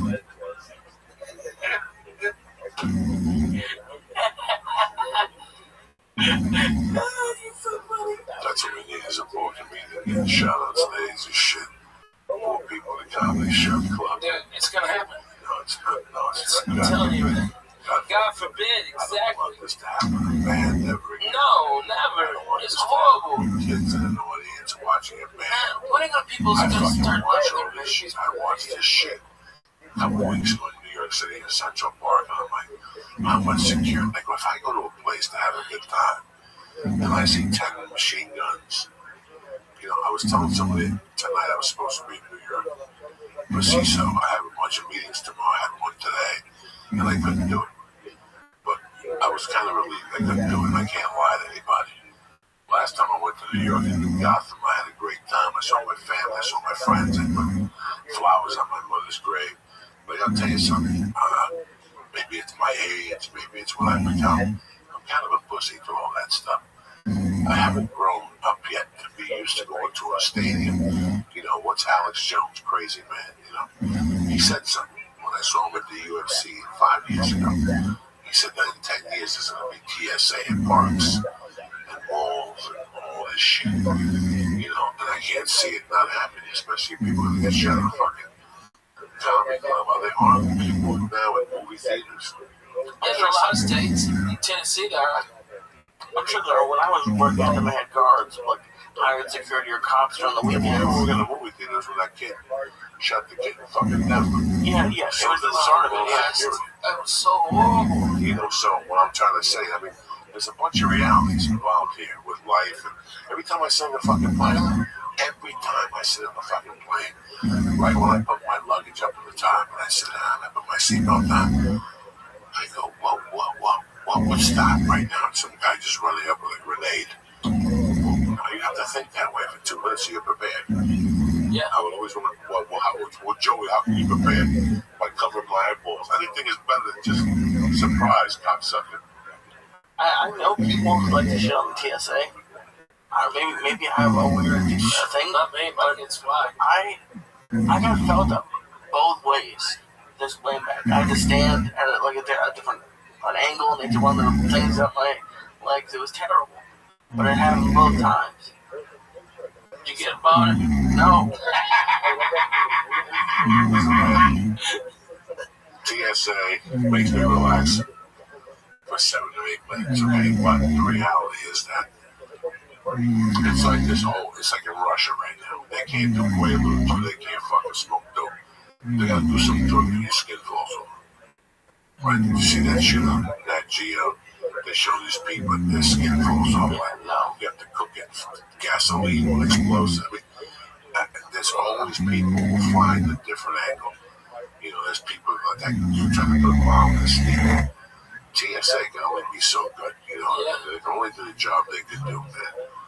So you can't really, with all these attacks and whatever. Listen, man. My guys in Nashville, dude, are so fucking cool, man. I mean, like, they're like, everybody says hello. We have to go do all the pat downs and stuff, and they just like, Ralphie, what's happening? I high five everybody who walked the fuck on. I mean, these guys are easy breezy, extra sneezy. Those guys are the greatest dudes, and they just breeze you right through. I fucking love the guys in Nashville. You know, listen, man, I love Burbank and stuff, but these are the realities. Burbank's a good one, dude. These are the fucking realities, people, that, you know, I dread taking my daughter somewhere like crazy, like a fucking crazy airport or a Disneyland type event. I mean, you know, but listen, you have to live your life. Yeah. You can't live like a fucking Cuban down there living in your corner. You have to live your life, man. That's why you live in America. Who knows? And now they're bombing the shit out of them over there. That's how they retaliate, by blowing up planes and shit. Once you start fucking with them over there, right now they're shooting people. I saw that on World News today. Now with Diane Sawyer, with my other dog. Diane Sawyer's long and buried. What's the other dude I like? Felix Stephanopoulos. No, he's not on. He only substitutes for this dude from time to time. I'll watch him. I'll watch Stephanopoulos. He's on. He don't bother. I like that guy. Yeah, me too. He's knowledgeable. George Stephanopoulos. Yeah, I'll watch him. He was in some White House saying. Yeah, he was good. Let me give some fucking quick shout out to my man. It was great seeing the Lalingas family in Chicago. Oh, amazing. I love you motherfuckers. The old man came out. He knows I love him. It was great seeing Pete the Greek. It was great seeing Josh from 10th motherfucking Planet. He took us over to Owls and stuff. You know, I want to really thank the club. I mean, the management, the staff, they were great all week. I want to thank my man Ramir, Shaman, Fred Nasser, Coach Lacrosto, Raymond Mayer, Garrett LaHunta, Nikolai Zeppa, Sean Charles, Jason Jackson. I want to thank your boys down there in Austin, Crystal and my man, Bobby. And I'm excited to see my boy in motherfucking Las Vegas next week, Larry, a.k.a. the Toking motherfucking Lair, all next week at the South Point Casino with my man Larry. He'll be there Friday night, fucking lurking. We'll go eat a little something. And I'll go to bed at 10 o'clock like I always do. You know what I'm saying? Nobody bothers. Nobody gets their feelings hurt around me. We gotta fuck around. How you feeling, Bubba? I'm feeling good, man. So when do you leave? So what do you do Wednesday then? Wednesday, I'll wake up at radio at 7 o'clock up in Fresno. And have my coffee and just go inside and do my show. I really don't like the morning because I got that LASIK eye surgery and I have to wear sunglasses in the morning. Otherwise, it gives me a migraine headache now. I guess I'm under stress.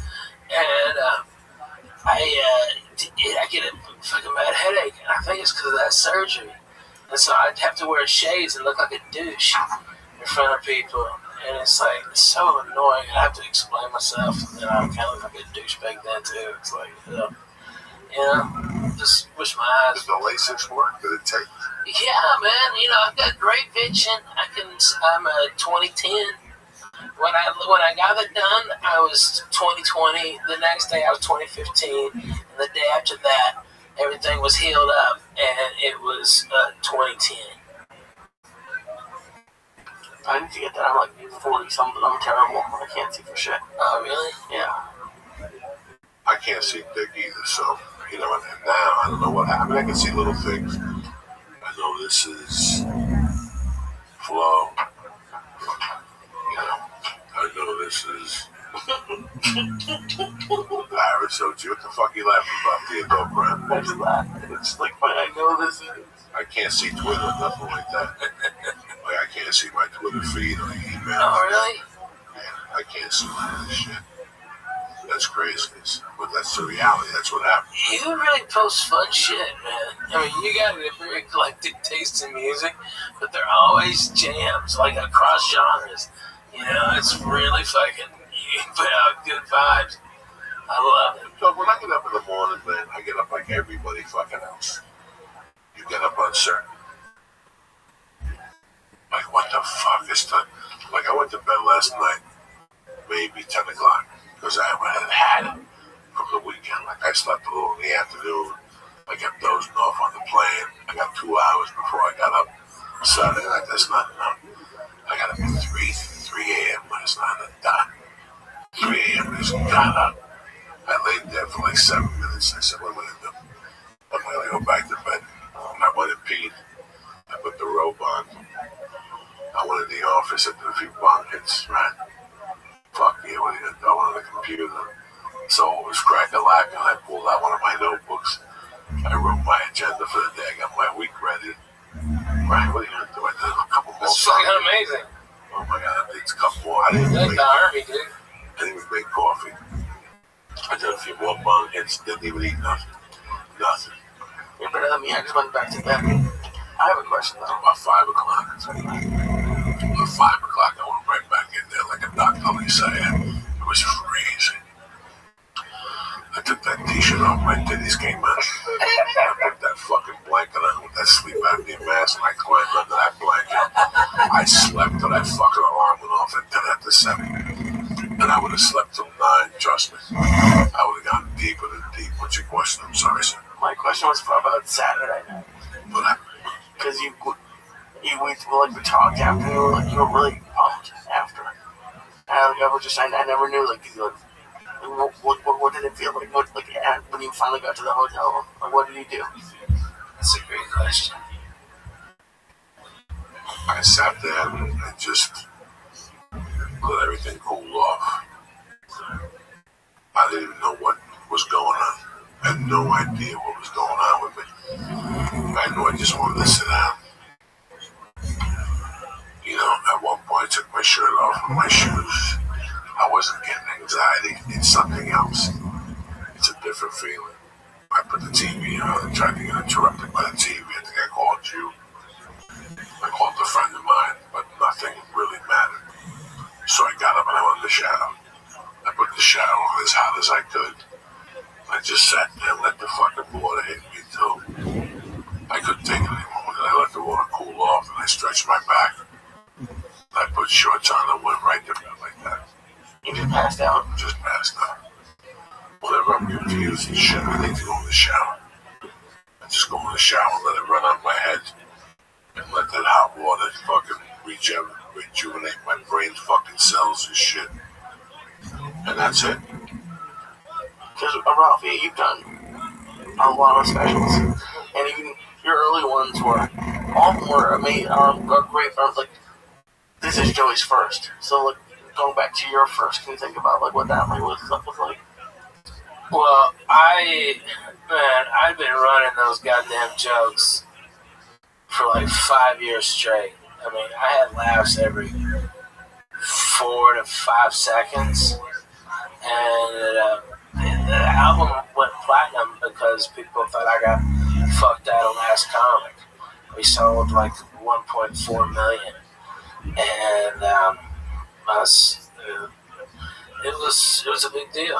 And it was just out of the Laugh Factory. And the feeling afterwards, like you're like, oh God, and there's like, oh my God, there's you get to exhale, all right, and then you really take it in, and then it'll come if it hasn't already. The panic that you can't do those jokes no more because people are gonna see all that shit coming, and you're not the type, because Joey's a real comedian. he won't allow himself, and he'll beat himself up to dig deeper and go realer. Okay, and that's what this is gonna do. It's gonna act as a catalyst to spur his writing.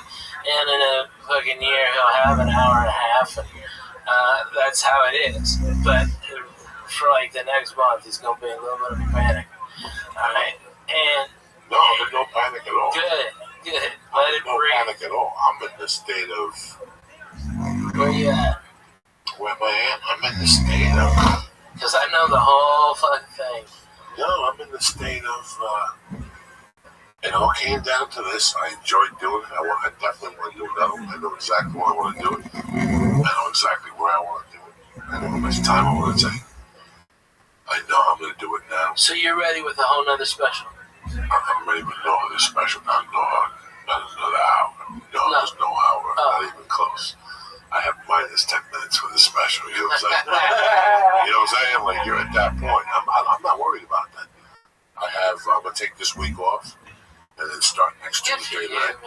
And then go to Vegas, take a week off, go to Boston, you know, and I'm still going to I'll get some old material, put it together for these tours until you start to play. I'm like Janet Jackson now. When Janet Jackson starts a tour, she lip syncs. She's got no cardio. It's tough to move and sing at the same time.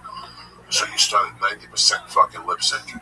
By the end of the tour, you're down to 10% lip syncing because you're building your fucking cardio. You don't need somebody singing behind you the same shit they wrote. Yeah. That's how I'm going to try it. That's how I'm going to try it for right now. I'm in no rush, you know. Plus most of the tours before the special. There's a lot of things that people always say that you think you're in a rush. We're in no rush. No. We're in no rush. Not at our level. I mean, it's like I did my special and I was 11 years in. Okay, and I hit my first special. And 12 years in. Yeah, 12. And so when I hit, I knew what I was doing. You know, I've been headlining all over the South for years. No, when you hit, you were already. I had an hour and a half ready to rock. You had that night and the next night. If you come tonight and tomorrow, you're gonna see 2 different fucking hours. Yeah. No, experience takes the handle over it. I'm not worried about the material. I'm not worried about any of this shit. This experience taught me that you might not have anything in May, but if you keep getting on stage and you keep taping your sets and you keep pushing yourself, what are you gonna do tonight? I'm gonna do 3 sets. Really? Yeah, you still out there banging and after them because you forgot there's a Dodger game.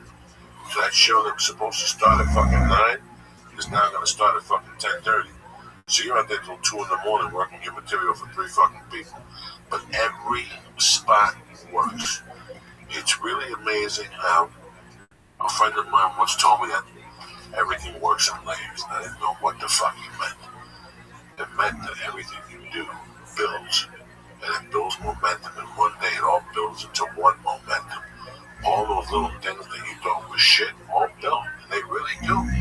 I'm seeing it with 20 people now. I've seen it with 20 fucking people. From Ralphie May to fucking Ari to Ali Wong, I've seen momentum build over fucking night like nothing happened. So, stand-up is real. I can't imagine being Kevin Hart. I can't imagine being Amy Schumer. I can't imagine being Louis C.K. Because those guys' agents get greedy. They put them out there. And these guys can't write fast enough. These guys can't write fast enough. You know, you get to that level, you're doing 80 other things. It's not you in a fucking room anymore. Yeah, you're not doing bong hits with your friends and drinking coffee. No more. No, it's all different. It's all different. It's all different now, so people can't adjust to that either. I was telling Lee that one of the most important things is grounding. No matter what Ralphie had around them at all times, the 6 agents, the whole thing, I was always hawking him on the phone, tormenting him, making him laugh, keeping him grounded so he would buy into the fucking bullshit. You don't buy it, they're gonna hit you with bullshit. That's it. There's a ton of bullshit that comes if you keep your friends around, they keep you grounded. You know what, Ralphie, that joke ain't funny. When that agent tells you that joke is brilliant, we love it. You're up there eating dog shit like that poor kid on the Today Show with Corey Feldman singing that fucking song. Oh my God, you hear that? Imagine this poor kid. What do you I wish one of them Lost Boys would come and rip his fucking head off. What do you do? The scaly feet. When you're that kid's age and he comes into your office and he sings that song to you, you can't sit him down and tell him the truth. Somebody's lying to that kid. Well, that's tremendous. Well, get me on the show right now. Let me call in 2 minutes. Let me call when you get out of here. No, I'll wait. Call right now. I got Corey Feldman in my office right now. He'd love to come on the Today Show and sing a song. Really? Tell him to send us a demo. They sent us the demo of that fucking song without looking at the kid. He shows up with the 2 broads, dressed up like fucking Dracula. Yeah, dressed up like fucking Dracula. What about them? What about auditioning for that role? For what role? The 2 women. I know one of them was probably his girlfriend, but the other one, I don't know. Those poor girls didn't know what they were getting involved in. Trust me. Oh my God. Those girls want to shoot themselves right now. Those girls have changed their hair color. They quit SAG and joined after. They fucking switched governments, those 2 fucking girls. Our generation had those chicks from the guy. In my home, when you're not home. Yeah. Oh, yeah. Not true. Those chicks were so fucking hot, okay? Was a good song, good singer. Basic same formula. Mine is good singer, good song. Okay? If they just had a good singer and a good song, it would have been great. You know, that was... Music at that time was like MTV. The better your video was on MTV, the more tickets you sold. It really wasn't about the music, and the music was good. The visual effects to the fucking videos in 83 and 84 were fucking brilliant. From Sledgehammer, Thriller, those videos, and that's what sold tickets at those times. That video of the lights are, you know what he's talking about, Lee? Thriller, yeah. No, you know what he's talking about? Put on YouTube real quick. I'm going to give you a lesson in TV and music right now. What's on shirts? Put on Robert Palmer. Just put fucking YouTube on Lee. Lee hasn't like, oh god damn it. Lee, is it time for another mushroom cap? No, it's not. You know what those mushrooms, Lee, right? No, you're not, because I'm only getting off a little bit. It's time for another mushroom. Let's do another. I'm not doing mushrooms. Not you, brother, just me and Lee. This is, we're training, Lee. We're always in training. That's what drum was on? Addicted to Love. You never saw this, Lee? No. Okay. Oh, this is tremendous. Oh, you should get this. It's just... And you know what? They've done 10 videos, 10 different things to copy this. But I think this guy was the first guy. I don't know if that's why I don't want to say for sure. This is the first guy I saw do it that really made an impact on me. Watch this. You never saw this, Lee? Yeah, unless you showed it to me. Oh my God, seriously? Watch this. I wish There's I no could hear talking about. Thank God. Watch this. Hit it, Lee.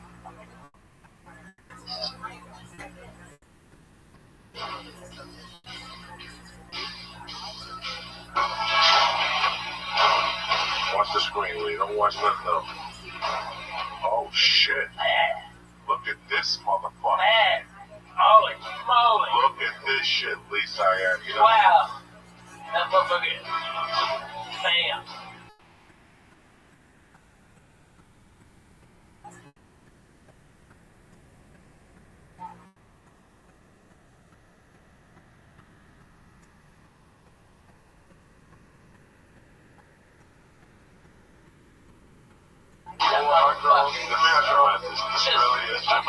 And look at him. He's such a bad motherfucker. This guy's a bad motherfucker. Listen to his sound. Nobody's got balls like that. Nobody's got a sound like that.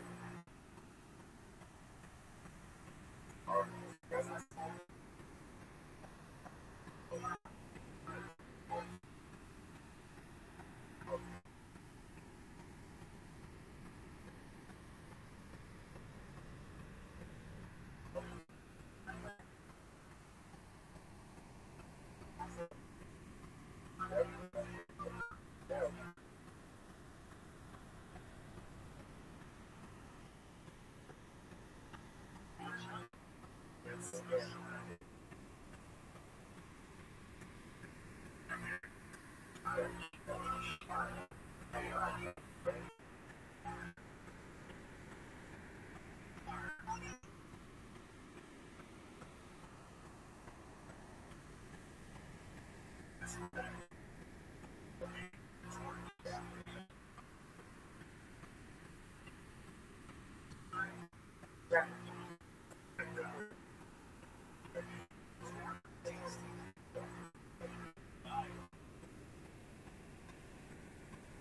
I'm Robert Palmer, I warn you. This is when you know this dude is dangerous. This guy has always been dangerous. Nobody knows about this guy. Nobody remembers this guy because everybody thought he was a pop dude. This guy was a pop dude, but he went deep with some shit. Right there. Yeah. Listen to this. God, I wish I was hearing this for the first time. So he went into this Marvin Gaye thing after Marvin Gaye died. Right? And this guy was fucking pulling it off. A white dude took Marvin Gaye's music and flipped it.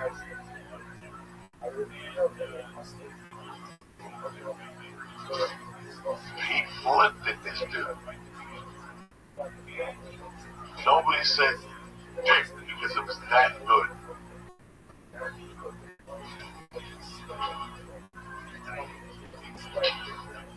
Is that the real music video? Yeah. It's early MTV. No, this is a little later. I figured that other shit was 84, 83. This is after they got a little bit more popularity. Yeah. He wanted to switch it around on the motherfucker and show people how deep this motherfucker was. He's like a bad dude. I'll split this up a little bit later. Really breaks it down somewhere. Here you go, right now. There you go. There you go. This is where he turns it up.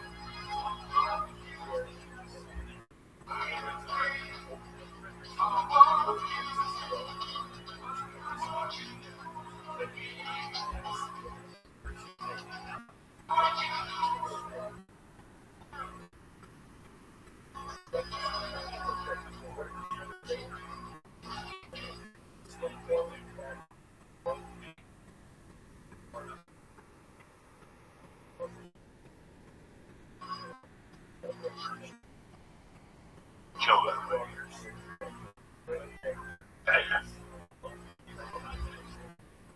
Yeah, that is some bad ass shit right there. Because I hate covers. I hate all this shit. And when I first heard this, I looked it up for a little while and I go, you better not be doing what I think you're doing. But he sounded so good and I wanted to interview. I was like, you know what, man? This guy is a dangerous motherfucker. I like all this type of shit. People like when a guy takes a thing and puts a spin on it. What's up, Lisa? Are you ready for another mushroom cap? Because I said it's Monday night. It's the 17th of October. You got dick going on the 18th. I got nothing going on the 18th. Oh my goodness. Might as well. Let's do it. Then we finish all the animals. Oh yeah, we have what? 1.5? 300. Tell me whatever. 300. Maybe 50. That's not. We still have pretty much time. 350. We're gonna get nice sleep though. We'll sleep. You wake up, you think you got fucking 2 massages and shit. It was a lot of fun. When I went back to the room, I was very, I felt like I had done something. That's what I felt like. I had learned a different concept of comedy that I had never learned before. I had never known, and I never really thought about it because I never thought I would shoot. You know what I'm saying? Like, I never went there with my head. Yeah. I kept it simple, but I gotta be honest with you. I feel the same way every Saturday night after I do 5 fucking shows. Really? Yeah, I'm done. I'm fucking done, man. Especially if I fuck around in the daytime and work out and stuff. I think I'm Tarzan on Saturday. You know, you let it go for 30, 40 minutes, and I go on that fucking stage and do 2 shows. I'm not saying everything hurts. My whole body is electric. Sometimes I only got 4 hours, so I know the shower will fucking wake me up. I don't want to do that. But this week, that shower, this shower was like 2 weeks in a row. I had a great shower. Last week in Columbus, Ohio. I went in the shower for so long, the fucking guy Dale peeled the level. You know what I'm saying? Fucking guy Dale. Like a big ass dip size burrito. It was the only week I didn't bring my tools with me. Fucking soft like that. Oh, I have this whole I got the comb, I got the fucking little eyebrow cutter, I got a scissor for the nose. But then you got on the other side, you got like a fucking, you got a needle to mend the fucking, like a sub button. I got one of those in there. That needle works for everything. What does everything mean? Everything, hash, ingrown hair. That can work on stitches, anything goes with that. And then I got a toenail cutter that's fucking huge. I can cut a gorilla's fucking toenail with it. Right? I got that. And then next to it is like a chisel. So you pick up the nail and you go in there deep and you chisel that fungi out. It looks like it looks like fungus and blue cheese put together. When it gets wet, you cut the nail in holes tremendously. It's a shout out to Buffalo. What's the matter with this? I'll get a little vomit in my mouth. I see it. What's up, I'm just ingesting all this information. Oh my god. Oh, you know the mushroom cap? Not really, to be honest, but well. Alright, let's go. What the fuck? It's Monday night. It's the 17th of October. Ain't nothing going on. Okay. I was supposed to have something on 11th, but it's not gonna happen. So I'm just gonna fucking do my thing. Yeah. I don't bother nobody, you know what I'm saying? Right. You look good, ladies. We had a nice time this week. I learned a lot. You learned a lot. Congratulations to you both. Yeah. That's nice to Joey. Like I said, man, you too, Lee. Like I said, man, it's a pleasure to see your growth, you know? I was always happy about all your success. You know, you see all these guys and you all came up with, and everybody rates success differently. You know what I'm saying? Listen, man, I don't want to sit in the fucking outside and let people, you know us, man, we're stoned 82 hours in a day. The last thing we want is human contact. You know what I'm saying? I don't want fucking TMZ ever to question me about something. I don't ever want to be one of those guys, man. I just want to be a dirty man. I get that shit so much, bro. I'm a dirty comedian. That's it. I want nobody to even know I exist. I would never want to be in Amy Schumer's shoes, God forbid. I would never want to be in Louis C. Everybody gets so critical of you. Oh, no. You can't be a comedian anymore when you get to that part of the comedy. Because you can't develop it. It's too rough. No, it's too rough because look at people get offended by the everything. So it's too rough to even go there. So you don't want to be in that particular spotlight. If you're going to be in that spotlight, you have to have 3 writers that write, you know, material that's that's great. Policy friendly. I'd rather shoot myself in the fucking head. Next topic. What else, cocksucker? Talk. You're smoking weed. What's going on? You're doing jumping jacks over there, Lisa. You ready for another mushroom? I found some acid hidden under one of the albums and shit. About half a base. Oh my god. We can break our own record tonight, Lee. Leave me out of this, man. We got these green stars. Oh my god. Alright, Lee. I'll take the sofa is a safety safe, okay? Lee knows all Lee, about okay, the sofa. if you feel anything weird, okay, go to the safety safe, okay, Lee? Just write it out, okay? Maybe like 3 hours. Lee knows all about the sofa. You want to take a shower, take a big one shit. I'm telling you, That's how it goes. Lee knows all about the sofa. Lee has been in that sofa a couple times. He's a soldier. Leave my little Lee alone. I love it. He goes, when does Yom Kippur finish? I think it's over. It's over. That's it. What's the next big Jewish holiday? Hanukkah, maybe? I don't know. Maybe there's something in between that people need. Or that people know. Well, we always got to get one more. Well, we got Halloween. Right? You got Halloween. We're going to be for Halloween. I'm going to be in Nashville. Nashville? Yeah. You're not doing comedy up there in Nashville? No. What are you going to do for Halloween? Fuck that. I'm going to hand out real size candy bars. So everybody comes to that. What do you mean real size candy bars? Well, you know those fun size candy bars? There's nothing fun about them. Unless you just get started and they're done. Fuck that. I give whole candy bars. I go to Sam's and get fucking cases of them. You know, man, Sit out there and fucking just boom, here you go. You open up a real candy bar, you know where you stand. Right? Like, I appreciate children. You know, don't toilet paper in my house. You know what I mean? I'm your man. Okay, we're down. Okay, you know, you pay the neighborhood. It saves the white picket fence from getting fucked up. Okay, you know what I mean? Just pay it forward a little bit. Okay, their mom will come up. which one you like, Reese? Okay, well, Snickers is bomb test. Oh, you want the Milky Way? This is all caramel. Okay, that's all I got. I'm sorry. But I mean, I go through probably $300 worth of candy.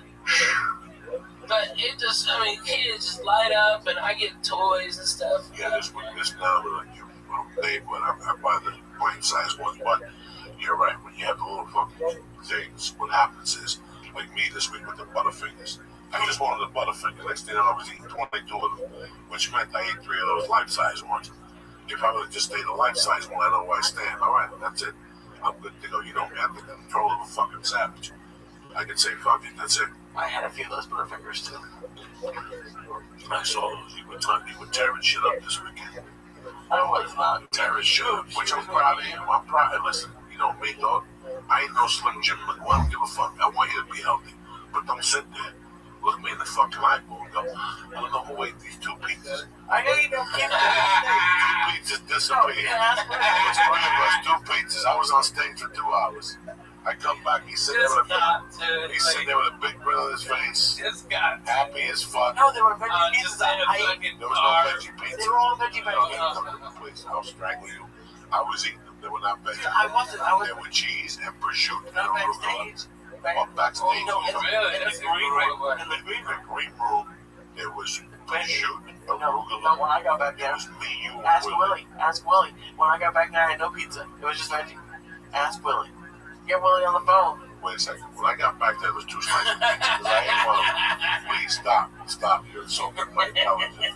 I wasn't in the steak, folks. He's saying the back room. There's no back room. There was no nothing. There was one fucking room. I ate 3 slices in the main room. I did. I ate 3 slices. That was later. Yes. Yeah. No. Somebody ate the ones in the green room. Not me. When I left, there was a pizza and a fucking half. I was sitting at the table. I just saw a link. No. I wasn't winking. You were around me. No. I wasn't there. I was in Portland. Yeah, but Ralphie, there was a whole pizza that was Willie's. There was a pizza. I took 2 little. Okay, I gotta be honest. Those fucking pan pizzas. Yeah. There was 2 little strings that come back. 2 little slices when I left. I took both of them. He ate one. I watched him. And he ate a piece of chicken nugget. And he was eating them. He said, "What vegetable?" There were jumbo lots of vegetables. There were no veggies. No. Stop with the fucking vegetables. So next thing you know, I come back and there's no pizza. He's sitting there with a grill in his face, high as fuck he was. And I go, what's going on? And then he goes back to the hotel room. The next day he's talking about chicken cutlet parmesan. His wife just got sick eating shit on the road. Bad food. And also he's out there ordering to-go food. Yeah, because at the hotel at 2 in the fucking morning. You're talking about 2 different nights now. Are we talking about Saturday or Friday? Where'd you go Friday night? Friday night was the chicken party. And what did it come with me? French fries? Just no pasta. Pasta? Yeah. You ate pasta at 3 in the morning? Just a little bit of that. Hey, look, most of it. I promise. He always eats a little bit. Yeah. And what was it Saturday? The reason why I didn't was because I didn't include cheese, so I couldn't eat most of the pasta. And Saturday was because I had like 2 slices and he was fucking edible. Listen to it. Ralphie, they bought New Wave, bought 10 pies. Yeah, a ton of pizza. They're so cool. All those Their caterings are always good. Yeah. Now, Lee was sitting right there. I had 3 slices. I had 3 slices plus the 15 slices inside. No, but that's like a pounded pizza, Dude, I was right? talking to the photographer. Ask him. That's the whole time you're licking your fingers No, and it making was one not. kiss you, but Ladies and gentlemen of the court. I'm watching like a horse. He's sitting there. Listen, anywhere there was pizza, and Lee was like me in the 80s with cocaine. If cocaine landed right here, I'd be sitting next to him, making believe it wasn't there. And I'd go, "Oh, is that cocaine? That's not mine." You know what I'm saying? Like Lee was sitting there. At one time, Lee had 3 fucking boxes of pizza next to him, sitting there like Sinatra, mingling with the boxes of pizza. Hey, you yell at me all the time for eating garbage pizza. I'm finally surrounded by good pizza. You ate that? I want to take some home. I want to take some home, and you say no. No, I didn't say no. You did too say no. No, I did not. I go, Lee, you're embarrassing me to eat the pizza here.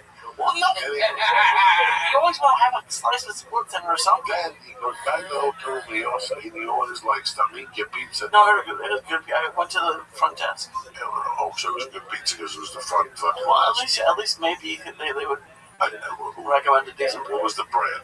I don't remember. Yeah, it was like 2 in the morning. 4 years. I got like the smallest one. It was so depressing. 4 years of college. It was like 8 inches. It was like 8 inches of what? Fucking death. I'm just peppering. You were farting on the plane the next day. So were you? No, I wasn't. On the way there, we had a scary dude between us who almost jumped out of the plane because you were farting in the. I had to fart in retaliation. And he's not admitting to it. At least I admit to it. I love farting on planes. You didn't fart on the way there. That was all me. Don't lie. You were half a fag.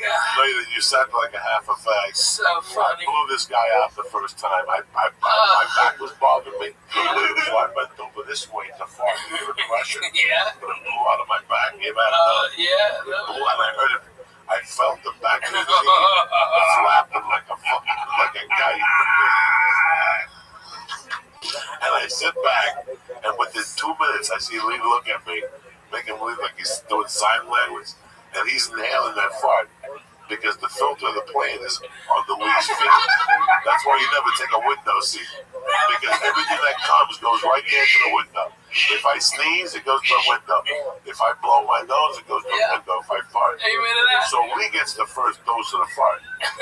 This guy gets the second dose, like that hurricane last week was supposed to come back. This fart comes back. This fart goes deep and it breaks. It's like a wave, right? It's like a wave. It breaks like this. Half of it goes Lee's direction. The other half is the middle seat and ricochets right in this guy's mouth. You understand me? I know how to fart in that first hour. I've been doing it for 10 fucking years.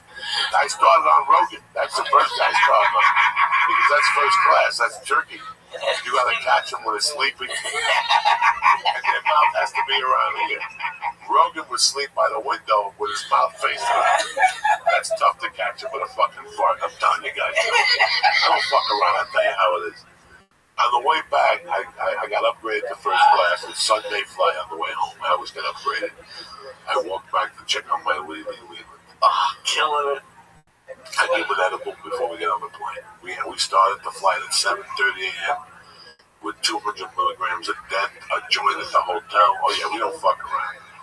And we had just gone to bed. 3 hours before. 3 hours before. Killing it the whole week. Kern Michael was there. The whole fucking, everybody's fucking smoking dope outside, and we get on that plane. I get upgraded. He goes back to 14D. No, he wasn't really in the dungeon. He was in the middle of the dungeon. They charge you for those seats now from 14 and $50. If not, they put you in a fucking dungeon, dog. And let me tell you something. You fly anything now from 16 back, you're gonna get sick. You're gonna get something. You're gonna get Abu Dhabi. Something. You're in that 28th row by the bathroom. Hell have fury on you. Because people are back there farting. That fart's got nowhere to go. You gotta sleep with a blanket on your head with a straw coming out of the shit. You think I'm kidding you? Listen, you get anything from 24 to 28. When you go home, you gotta take a shower. You can't even fucking go out and meet your friends and hang out. Because you got this fucking layer of airplane. Trust me, dog. We used to sit in the back of the plane. Those are the cheapest seats. Those are the ones that are, when you go on there late and they give it to you a cheap seat for $189.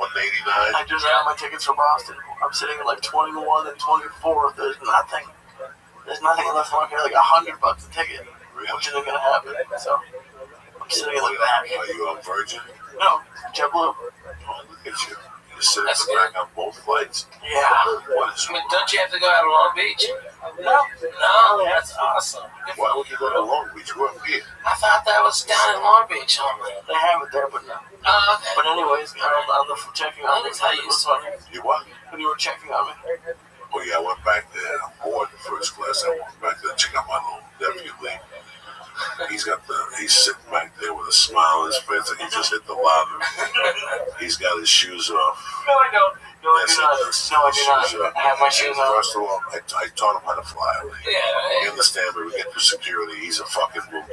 Yeah. He gets stuck as usual because he don't know just to keep going. Just keep walking. Right, because I got the pre-check. This fucking guy's walking around like he hit the lottery. Like, at least speed up. But bus. He has 19 bags. I'm right out there, one bag. He's gonna say, like, he's gonna have a surgeon. He's got the computer and the games in there, and God knows what other shit he's got. God knows what other shit he's got in that don't belong. I got two things on my thing. I got two things in my travel bag. I got a sleep apnea machine and a computer. Yeah, you're the one that draws the attention. No, I don't. I don't take none of them out, stupid. Well, I never take nothing. I never give them nothing to take. I haven't taken that computer out in 20 years. They would say, if you have a computer or a laptop, take it out. I haven't taken it out at all. That's how I run. I don't take nothing out. Leave it in there, shut your pie hole. Take your sneakers off, take your fucking belt off. Take the tickets out of your pocket, take your cell phone and put it in your right shoe. And take your wallet and put it in your fucking left shoe. So they can't rob you, cocksucker. Instead, you get shaken down, your shit's all the way over there out in the open. You understand me? So guys like you with the Suge Knight shirt on, looking around, we got the